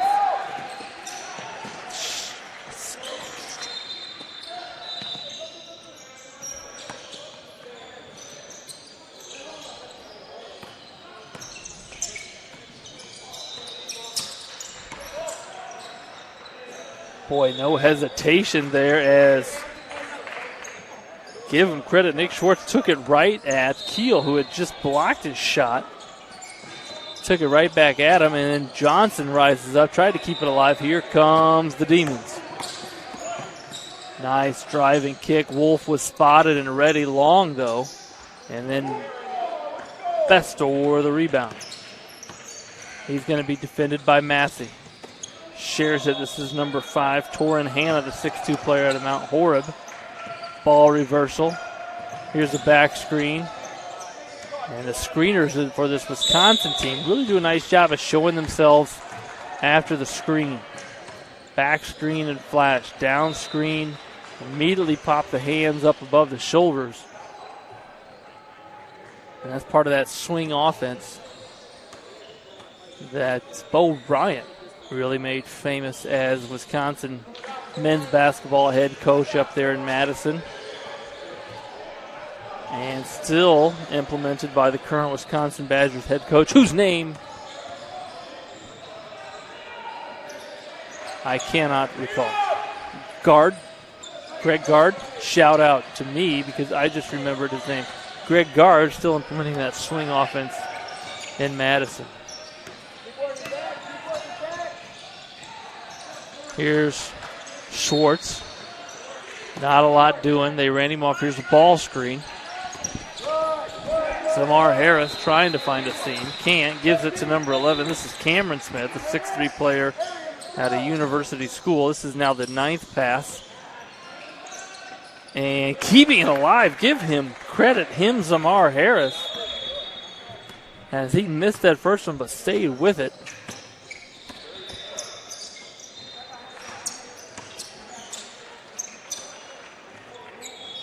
Three ball long, and Harris the board.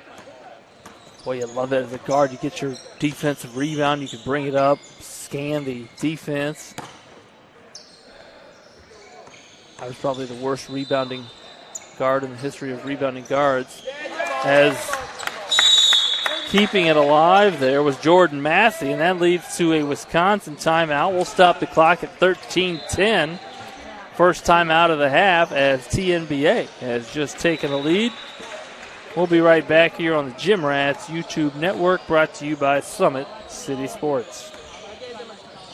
Welcome to the Summit City, home to the 260's dedicated high school athletes and fans.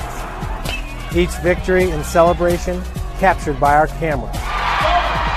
Treasure the highlights from the Summit Athletic Conference this season, or complete games live or on demand. After all, nobody's more proud to call Fort Wayne home than SummitCitySports.com.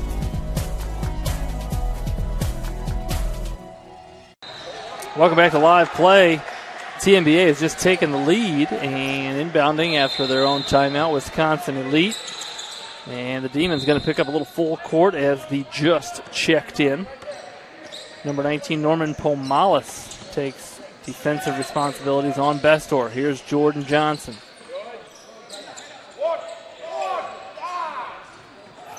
Bestor looking to attack, had it slip through his hands. Johnson, boy, had a pull-up, decided against it. And away from the ball foul going to be called there on Zamar Harris.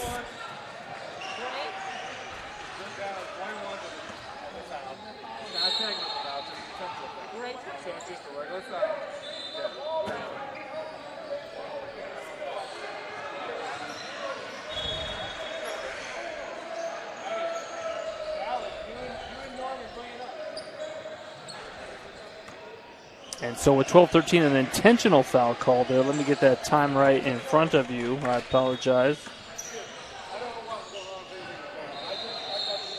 So 2 free throws for Jordan Johnson, and they will retain the ball as Johnson hits both of those. And so Wisconsin Elite will have an underneath out of bounds set here. As he just checked in for the Demons, number 3. We don't have his name. Bestor, 3, hand in his face, long, and a nice box out there by the Demons. Here's Pomalis. Gives it to Wolf, short on the right wing 3, and Jordan Johnson with the carom and push. Back to Keel. Well defended, nothing doing. Johnson going to drive it baseline because there's nothing else to do. Kept it alive again.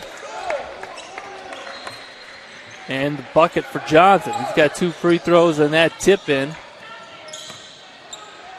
In the last 2 possessions for Wisconsin. Here's a little 2-man game. Defense goes under. That 3 looked good but short, and now Dylan Keel on the push. Hesitation. Bestor. Confident in the stroke. He's let a bunch of them fly. Nobody boxed out Dylan Keel. Jordan Johnson. He's got 7 points in the last 3 trips for Wisconsin Elite. He's the inferno of human scoring right now. Pomalis trying to find a lane. Goes window. And Bestor will calmly bring the ball up. Puts on the gas. And couldn't get to go. Got there. Schwartz the rebound. He'll push. Keel. Denial again at the rim.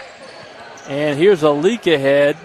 That's a 9-0 scoring run by Wisconsin Elite as Bryce Thomas said, Jordan Johnson, let me score the ball a little bit. The lay-in in transition. Here's Wolf. Boy, got there. Nice use of his body. Knew that the shot blocker Keel was there. Keel's got an impressive, sort of a couple intimidating shot blocks this game. And so Wolf, give him credit, nice cut without the basketball there by Wisconsin. As we approach now under 10 minutes to go in the first half, a 7-point lead for Wisconsin Elite.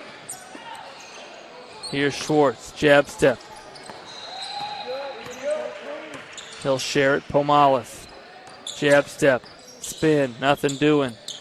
3 ball, hand in his face. Boy, tough one. I was just going to say a settle three, but Cameron Smith at a university school with the three. Here's Keel. Was going to spin away from the defense as it collapsed on him, but lost it. And then the basket cut. And a nice finish by Torin Hanna. Here's Blake Wolf. Right to left crossover. Took his time. Count the bucket plus the harm. Blake Wolf attacking the shot blocker. That's one thing coaches always tell you to do against shot blockers is drive their body, put them in harm's way. And if you can get enough fouls on them, well, they're not going to be on the floor.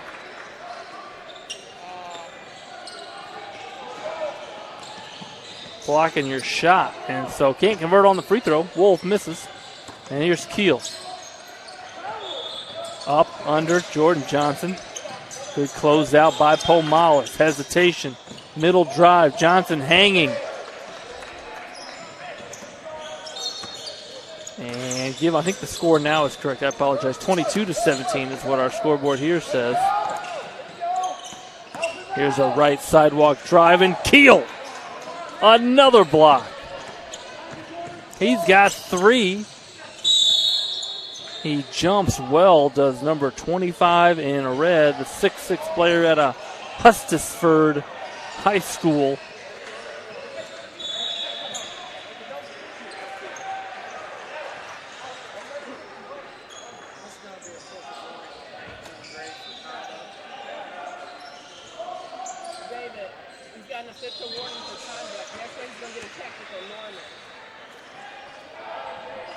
And Johnson, who's really provided a scoring punch here in the first half, the 6'1 player out of Elkhorn High School. Somebody tweet at us, I'd love to know the mascot for Elkhorn High School. Is it the Elkhorn Antlers?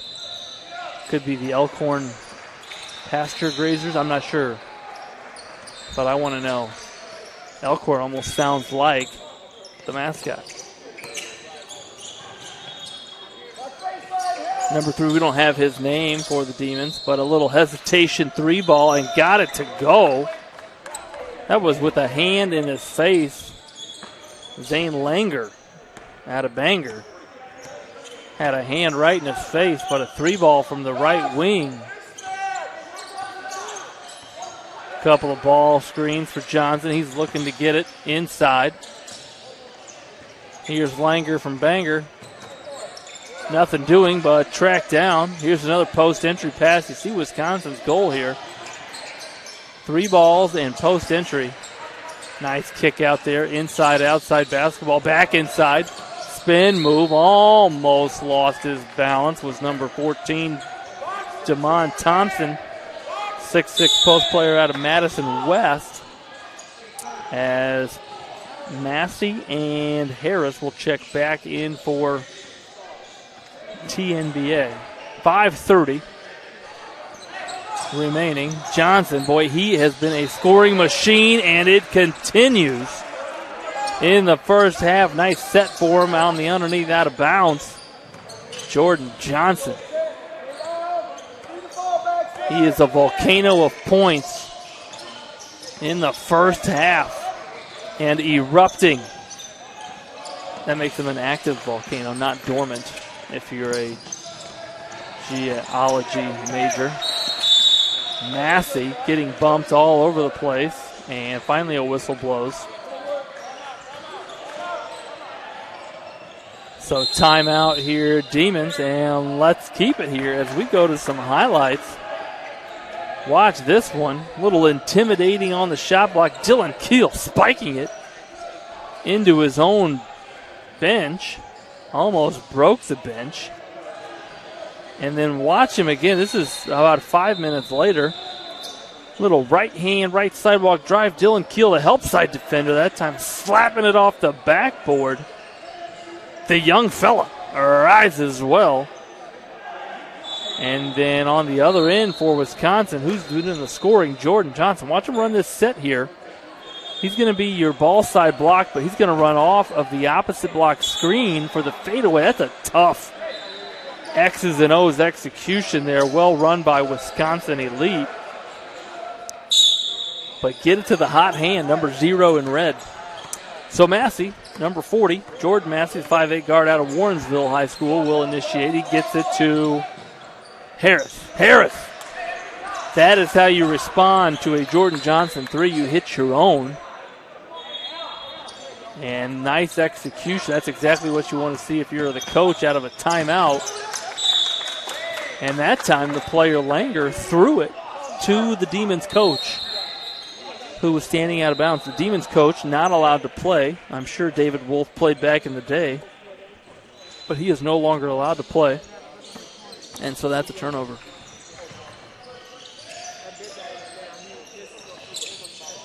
Samar Harris thinking about another one. Release rotation rim. Jordan Johnson, quick hands by Harris. And then he finds in transition. I do not have this young man's name. Hit a 3 earlier from the right wing. This time he's trying the left. And Harris was going to attack the baseline, but lost it out of bounds.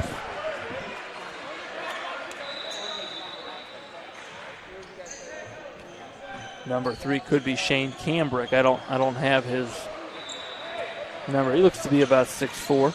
Could be from Buckeye High School. Pull up, Bester. And with 3 minutes to go, if you're TNBA, you want to cut this down. Keep it within 6 or less as you get into halftime. If you're Wisconsin, if you can get this to double digits, nice find there underneath as Damon Thompson found himself without a defender within 6 feet of him. Social distancing by the defense there. Not good. 3 ball, top of the key, hand in his face. Maybe ill-advised. Bester now with the 2-on-2 push. Finds Dylan Keel. Nice baseline cut. Lost it. Still loose. Johnson. He's going to throw it off of Massey and keep it with Wisconsin. Johnson will get a seat. Number 35, Bryce Thomas, checks back in. And here's another UOB set for Wisconsin. There's a diagonal screen. Keel curls hard. Nothing doing. Lost it. Massey looking to push. 2-on-2 with the trailer. Somehow Bryce Thomas, was gifted that basketball. Merry Christmas, Bryce Thomas. Here's the rock.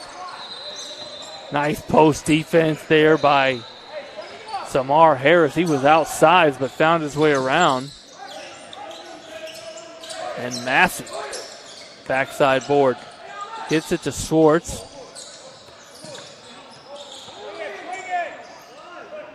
And boy, that's a tough in-your-face 3, no good. Thomas with the rebound. Just under 2 minutes. Clock will now stop on any whistle.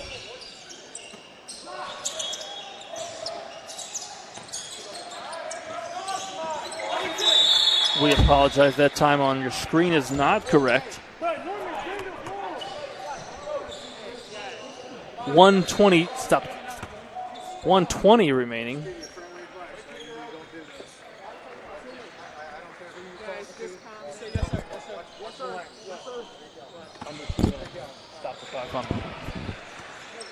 So now 1:05 remaining.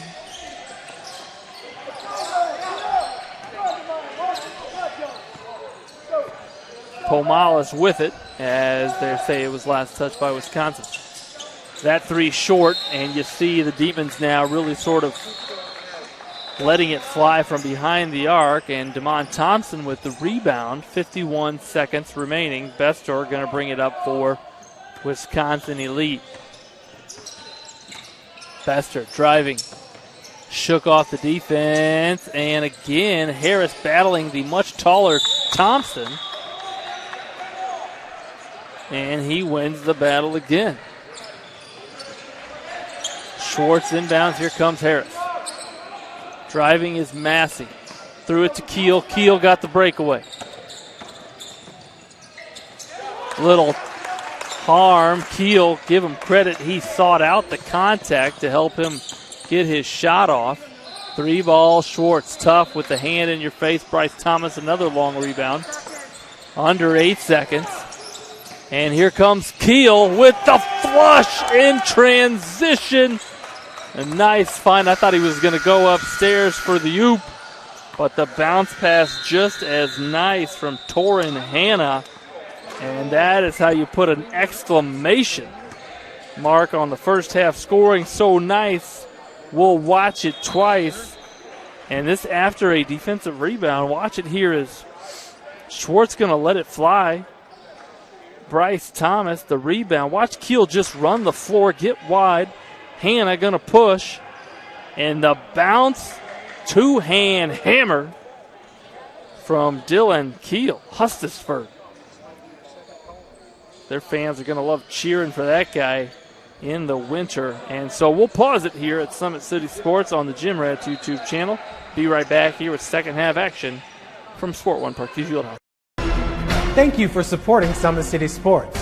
For the last several years, we've provided the Fort Wayne community and beyond with coverage of a variety of sports, thanks to our title sponsorship from Parkview Sports Medicine. Since we began in 2015, our annual budget has covered the cost of videographers and commentators to over 300 plus games each year. New equipment and maintenance of that equipment, along with increased broadcast rights fees from the IHSAA. This season, we're reaching out to friends, families, and local businesses for additional sponsorships and donations. You can help us grow and get coverage to your favorite team or sport. A Summit City Sports sponsorship or donation will help make that happen.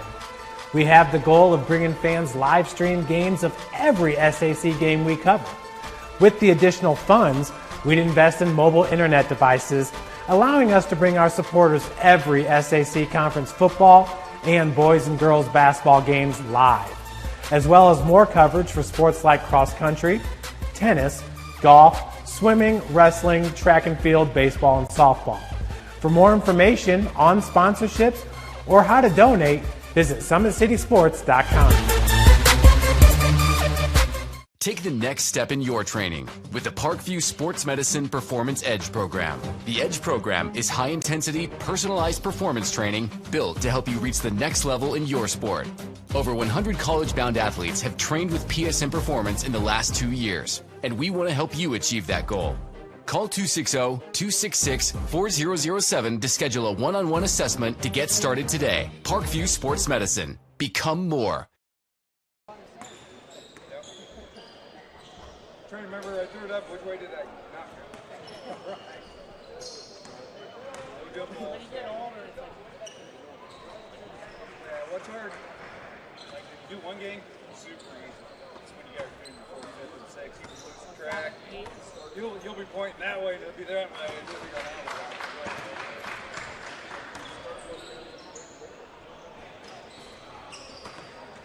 Let's go, Rats, let's go!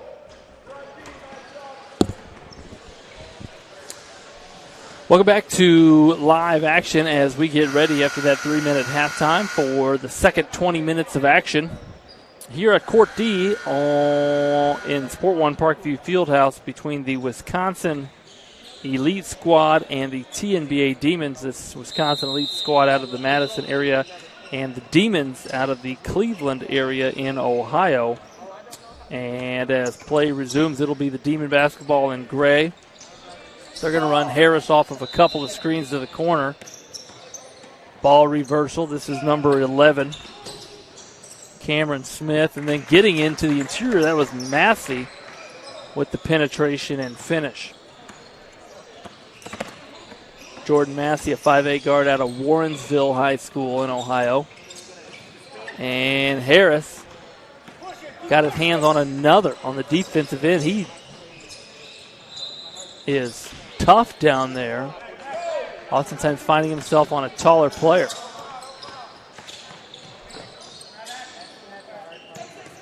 Johnson, boy, could have curled, and then he turned into a pinball there as he got bounced around by the Demon defenders.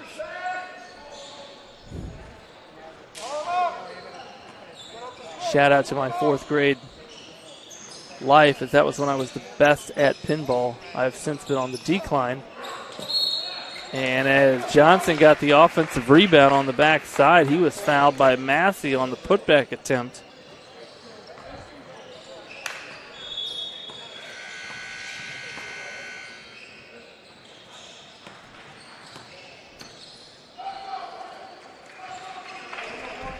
Johnson, the leading scorer in the game for either team, was filling it up for his squad in the first half in a variety of ways. Free throw line, attacking the basket from beyond the arc. Jordan Johnson, the 6'1 guard out of Elkhorn, still looking for that tweet about the mascot for Elkhorn High School in Wisconsin. Here's Harris looking for Blake Wolf. Give it to him. Give it to Wolf. Had great position.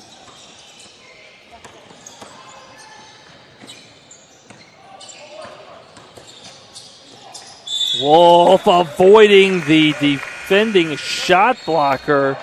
Keel attacking his body, and get another look at that. I'm not sure how Blake Wolf got that off.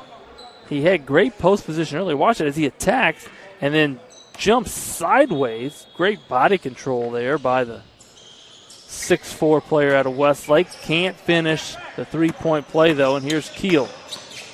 Showed us his ability to rise up and finish at the end of the first half. Bestor.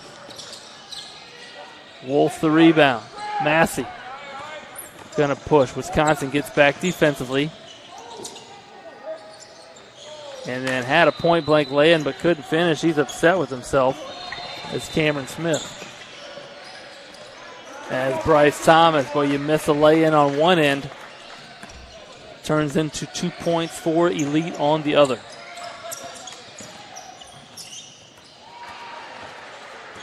Schwartz bouncing.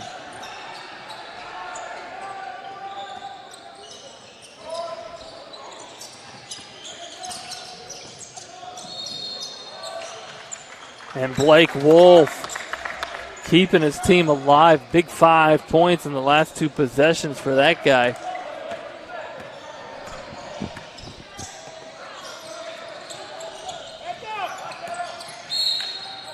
And they're going to call that foul on Zamar Harris as Johnson took a dribble right.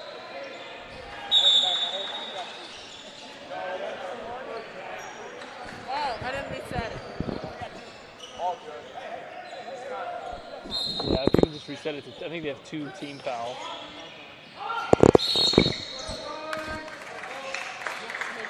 They're going to say Johnson stepped on the baseline on that drive.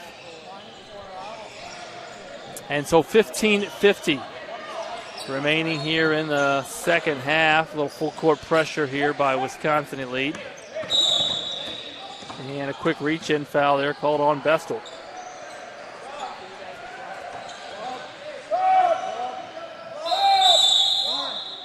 Substitution in, this is Adam Bruins out of Oak Creek High School, 6'4 player. He'll replace Hannah.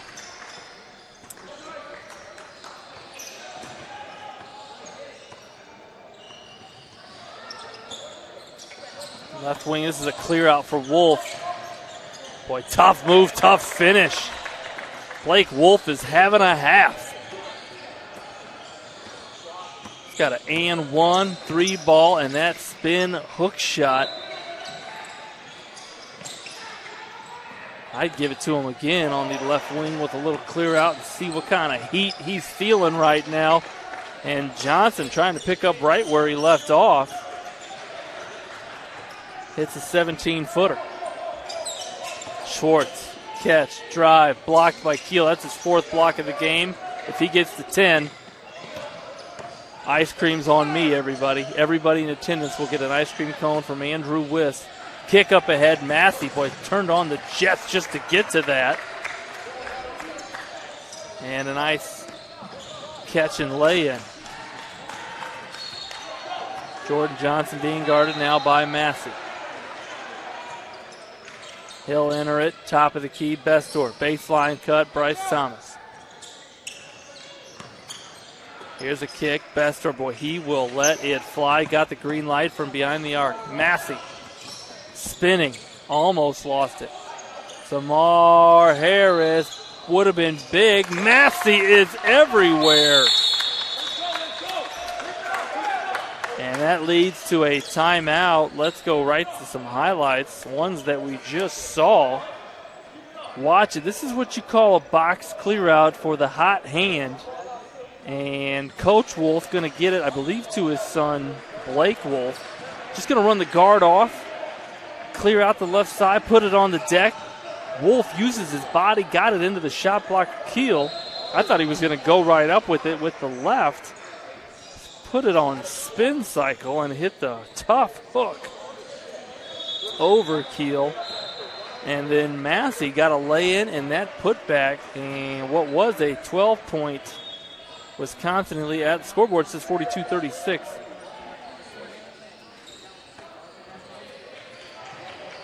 Scoreboard says 42-36, so we'll adjust that on the screen in front of you. And let me get that time right now in front of you. I apologize. It's now 13:50 remaining, and Wisconsin elite will inbound.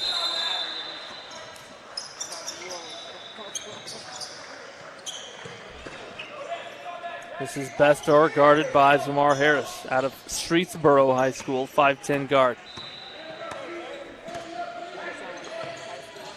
Here's Bryce Thomas. Ball screen on the corner, switched by the Demons. Wolf up. Ooh, I like the under. Nice execution out of the timeout by Wisconsin elite. A little two-man game in the corner. And maybe an ill-advised three with a hand in his face from Schwartz. Bestor. Thomas just hit the up and under. Misses the three. Schwartz almost juked himself out of the basketball. He might have hurt his ankle there. He's hobbling. Massey. Wolf attacks the closeout. Bounce pass, Schwartz. Kick out. Harris needed to let that go. Hits the tough. Hey, shut up, announcer. I just hit a tough 12-foot pull-up. Nice move there by Zamar Harris. Here's Keel. Handoff, Johnson. Back to Keel. Uses his body. Boy, didn't extend the elbow. Used it. Attacked physically. Just didn't extend that elbow, and so referees say play on. Harris just hit a 12-foot pull-up, misses that three. It looked good. Back of the rim misses. Well, you like those as a player. That means you're right in line. Just need to spin the ball a little bit more. Keel again. Boy, keep feeding the fire. That is Dylan Keel. If you're Wisconsin elite, get that ball down to him. Let him use his size.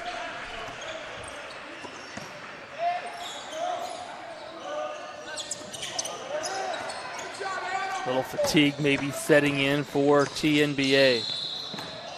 Johnson spinning, jumping, falling, whistle. And I think Johnson will be stepping to the free throw line.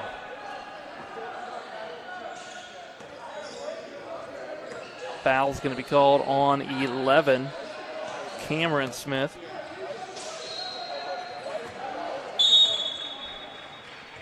And you see out of that timeout after the Demons had cut it to 5.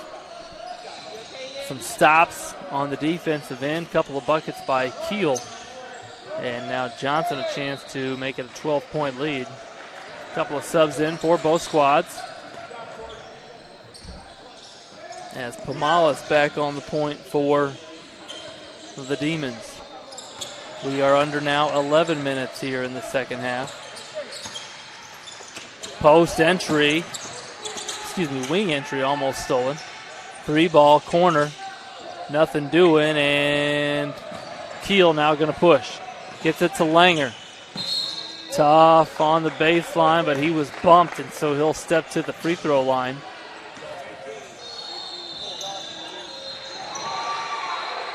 And I've always argued that no two players have the exact same free throw routine and release. That's a spin.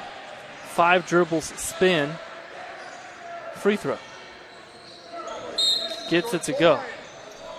Now here's the thing, coaches don't teach free throw routines differently to every single player. Yet, through my vast analysis of the game of basketball, every player has a different routine.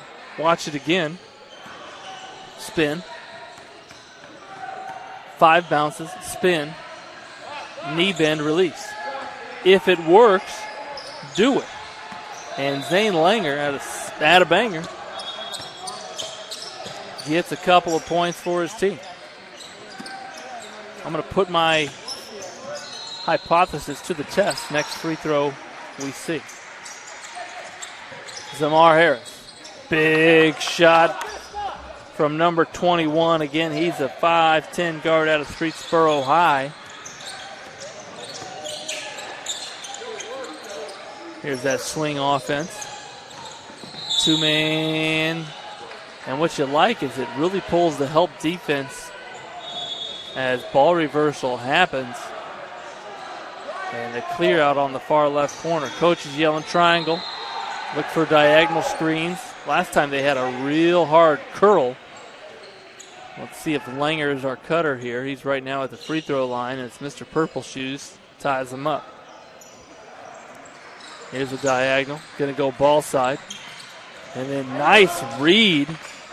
Boy, well executed there by Wisconsin.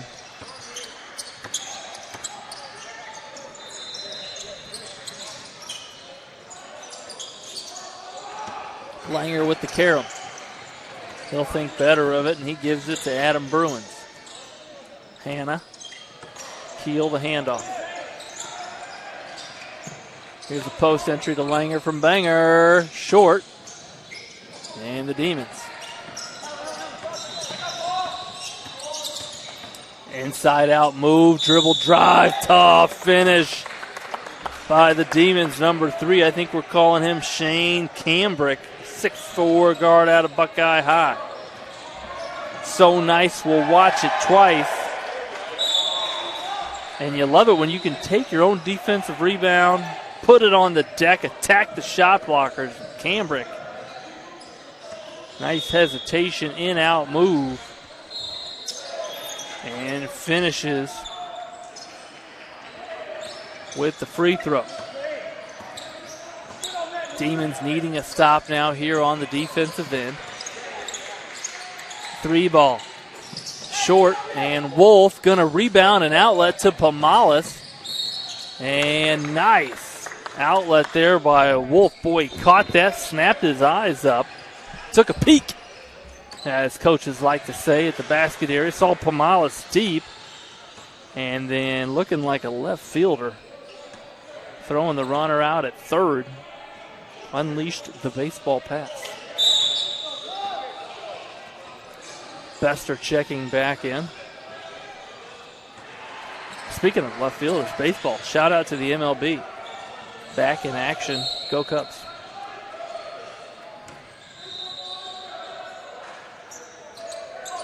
Pomalis can't convert on either. Now, if you watch his free throw routine, it was 2 dribble spin, quick release. Again, no 2 free throw shooters. Besides free throw shooters at Valparaiso High School in Indiana. Shout out to Coach Kuhlman. Doing a fantastic job with Valparaiso Viking basketball. They teach free throws a certain way up there, and it leads to an over 90% ratio. Folks might want to learn that. Free throw teaching technique. Wisconsin lead, keeping it alive, and Keel, boy, did a nice job with his back pivot foot, keeping it on the ground. Couple of quick pivots and got underneath the defender Wolf.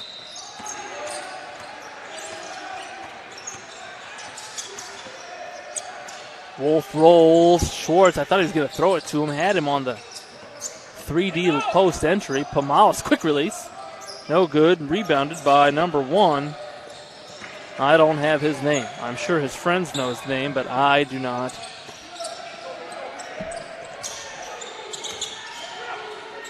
They get it to him. He's playing hard. Here's Langer from Banger. Hannah with it. Puts it on the deck twice to his left. Couldn't get it to go, but Hannah the offensive board. And you see Wisconsin bit of a size advantage out there, but they are attacking the O boards and getting some extra possessions.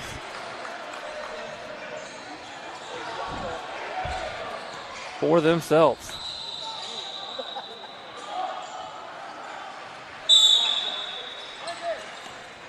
Just under now 5 minutes remaining here in the second half. Cameron Smith will check back in and replace Hallenberg. And DeMond Thompson, the 6'6 player out of Madison West, also checking back in. Hannah, 2 dribbles, pause, flick. See? Different routine. My hypothesis is actually turning into theory as we watch this game. Wolf will inbound after a bad pass from the official. And Schwartz will bring it up. 13-point lead for Wisconsin Elite. The Demons needing some offensive production. Kick out. Wolf caught it ready. Long, though, and then rebounded by Cameron Smith, who was immediately fouled, as we are now under 4 minutes. Inbound here, they're going to find Pomales up top. He attacks right. Tough 15-foot pull-up off of the back of the rim. Jordan Johnson, the push. Bastor puts it on the deck to his right. 3 dribbles, tough floater for Bastor.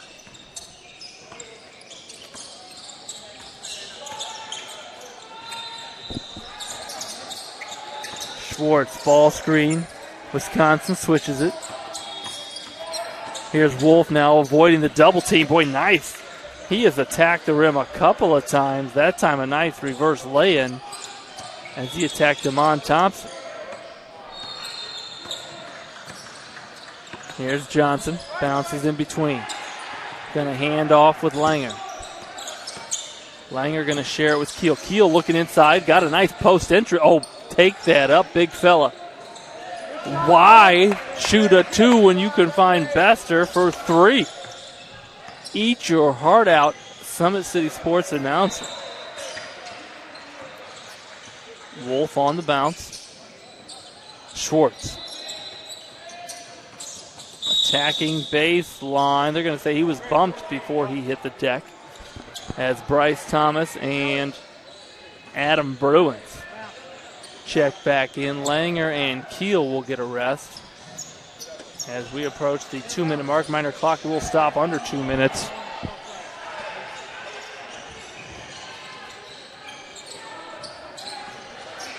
Stolen by Thomas.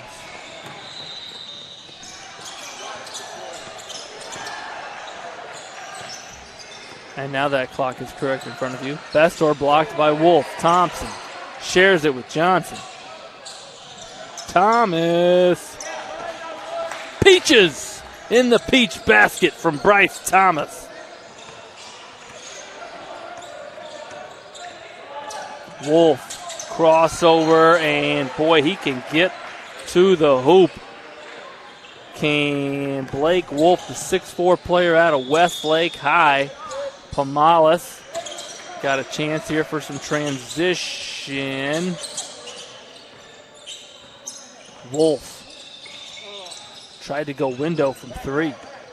Jordan Johnson, the push, shares it with Thomas, and now as we approach a minute, this one really already decided. The players will finish it out.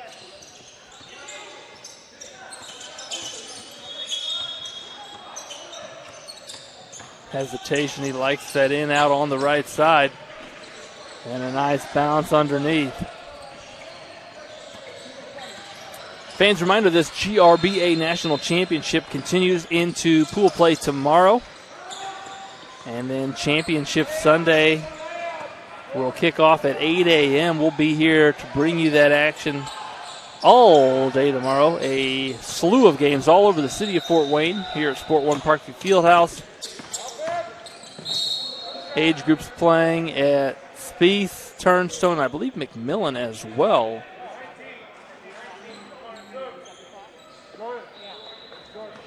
And so Summit City will be broadcasting live here from Sport 1 Parkview Fieldhouse, Court A and Court D. As the clock stops with 14.5.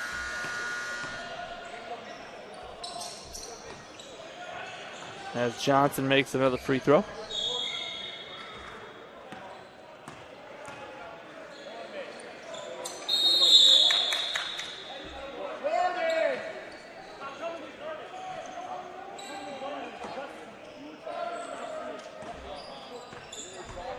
And on the inbound, Massey, I think he's just going to dribble this out as we approach now 7 seconds. Wolf going to put it on the deck. And as he does that, technical foul going to be called on Pomalis. And I don't think that'll be significant or matter as the clock allowed to run. And so the game's going to be called here. As the final score here, you are looking at it, Wisconsin Elite, the 17U group under Coach Matt Bredesen, going to be victorious. Your final score, well, I apologize. They are going to let Bryce Thomas shoot this with no time on the clock. Not sure why, but they will. Bryce Thomas loves it. He gets a little solo performance here at the free throw line. And we'll give him a point because it went in.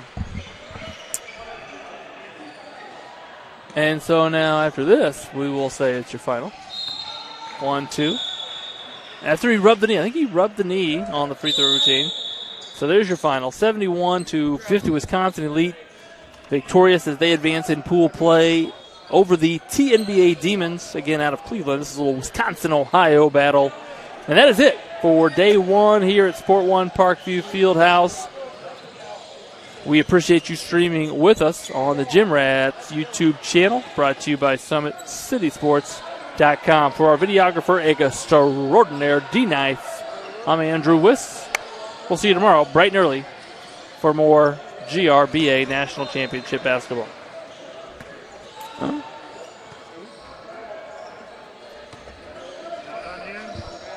Sports Medicine's integrated sports medicine team is built to serve the needs of all athletes in all sports. Our team's only goal is to improve athletes in every facet. PSM offers performance training to help athletes get better on the field, dedicated athletic rehabilitation and physical therapy to help them get better off of it, certified athletic trainers in our PSM schools providing daily support to our athletes, and a specialized orthopedic walking clinic when injury strikes. Call 260-266-4007 to speak to our care navigators or visit ParkviewSportsMedicine.com to learn more about what we can do to improve athletes at all levels.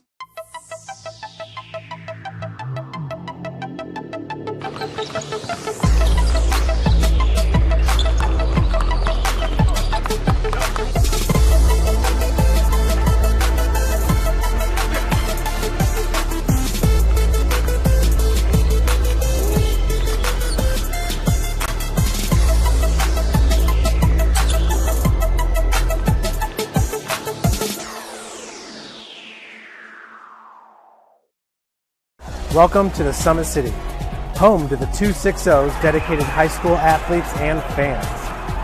Each victory and celebration captured by our cameras. Treasure the highlights from the Summit Athletic Conference this season or complete games live or on demand. After all, nobody's more proud to call Fort Wayne home than SummitCitySports.com. Give your home the curb appeal it deserves and trust Kurt's Mio to power wash your home. Additional services include concrete sealing, deck and fence cleaning, driveway replacement, and stamped concrete. Just head on over to kurtzmio.com. Request your virtual quote and use the code Summit City for 15% off all power washing services today. That's kurtzmio.com, supporting the youth of Fort Wayne. The Kelly Automotive Group is simple, transparent, reliable. Simple. Our customer specialists make buying a car easy and fun. Transparent. Our price listed is the best price. No hassle, no gimmicks. Reliable. Buy with confidence and peace of mind. We work hard to ensure the best value however you shop. Come see us in Decatur at the 2733 Auto Mall and shop 7 brands in one location. The Kelly Automotive Group. Simple, transparent, reliable.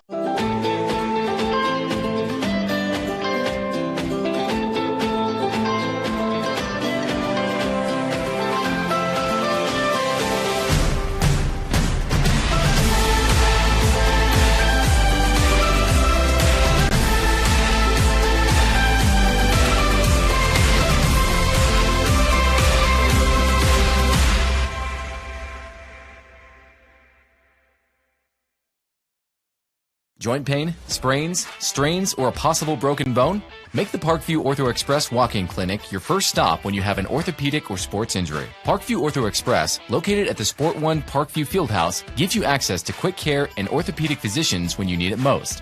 Get x-rays, treatment, and referrals to Parkview Care, all in the convenience of a walk-in clinic.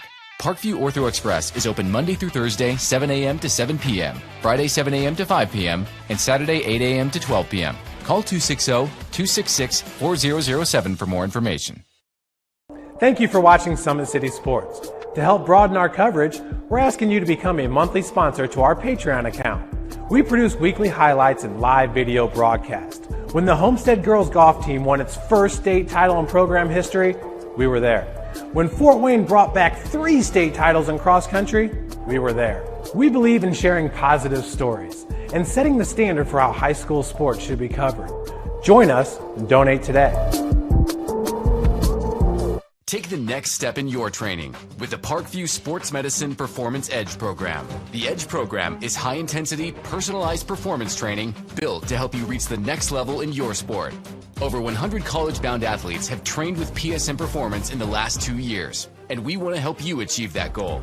Call 260-266-4007 to schedule a one-on-one assessment to get started today. Parkview Sports Medicine. Become more.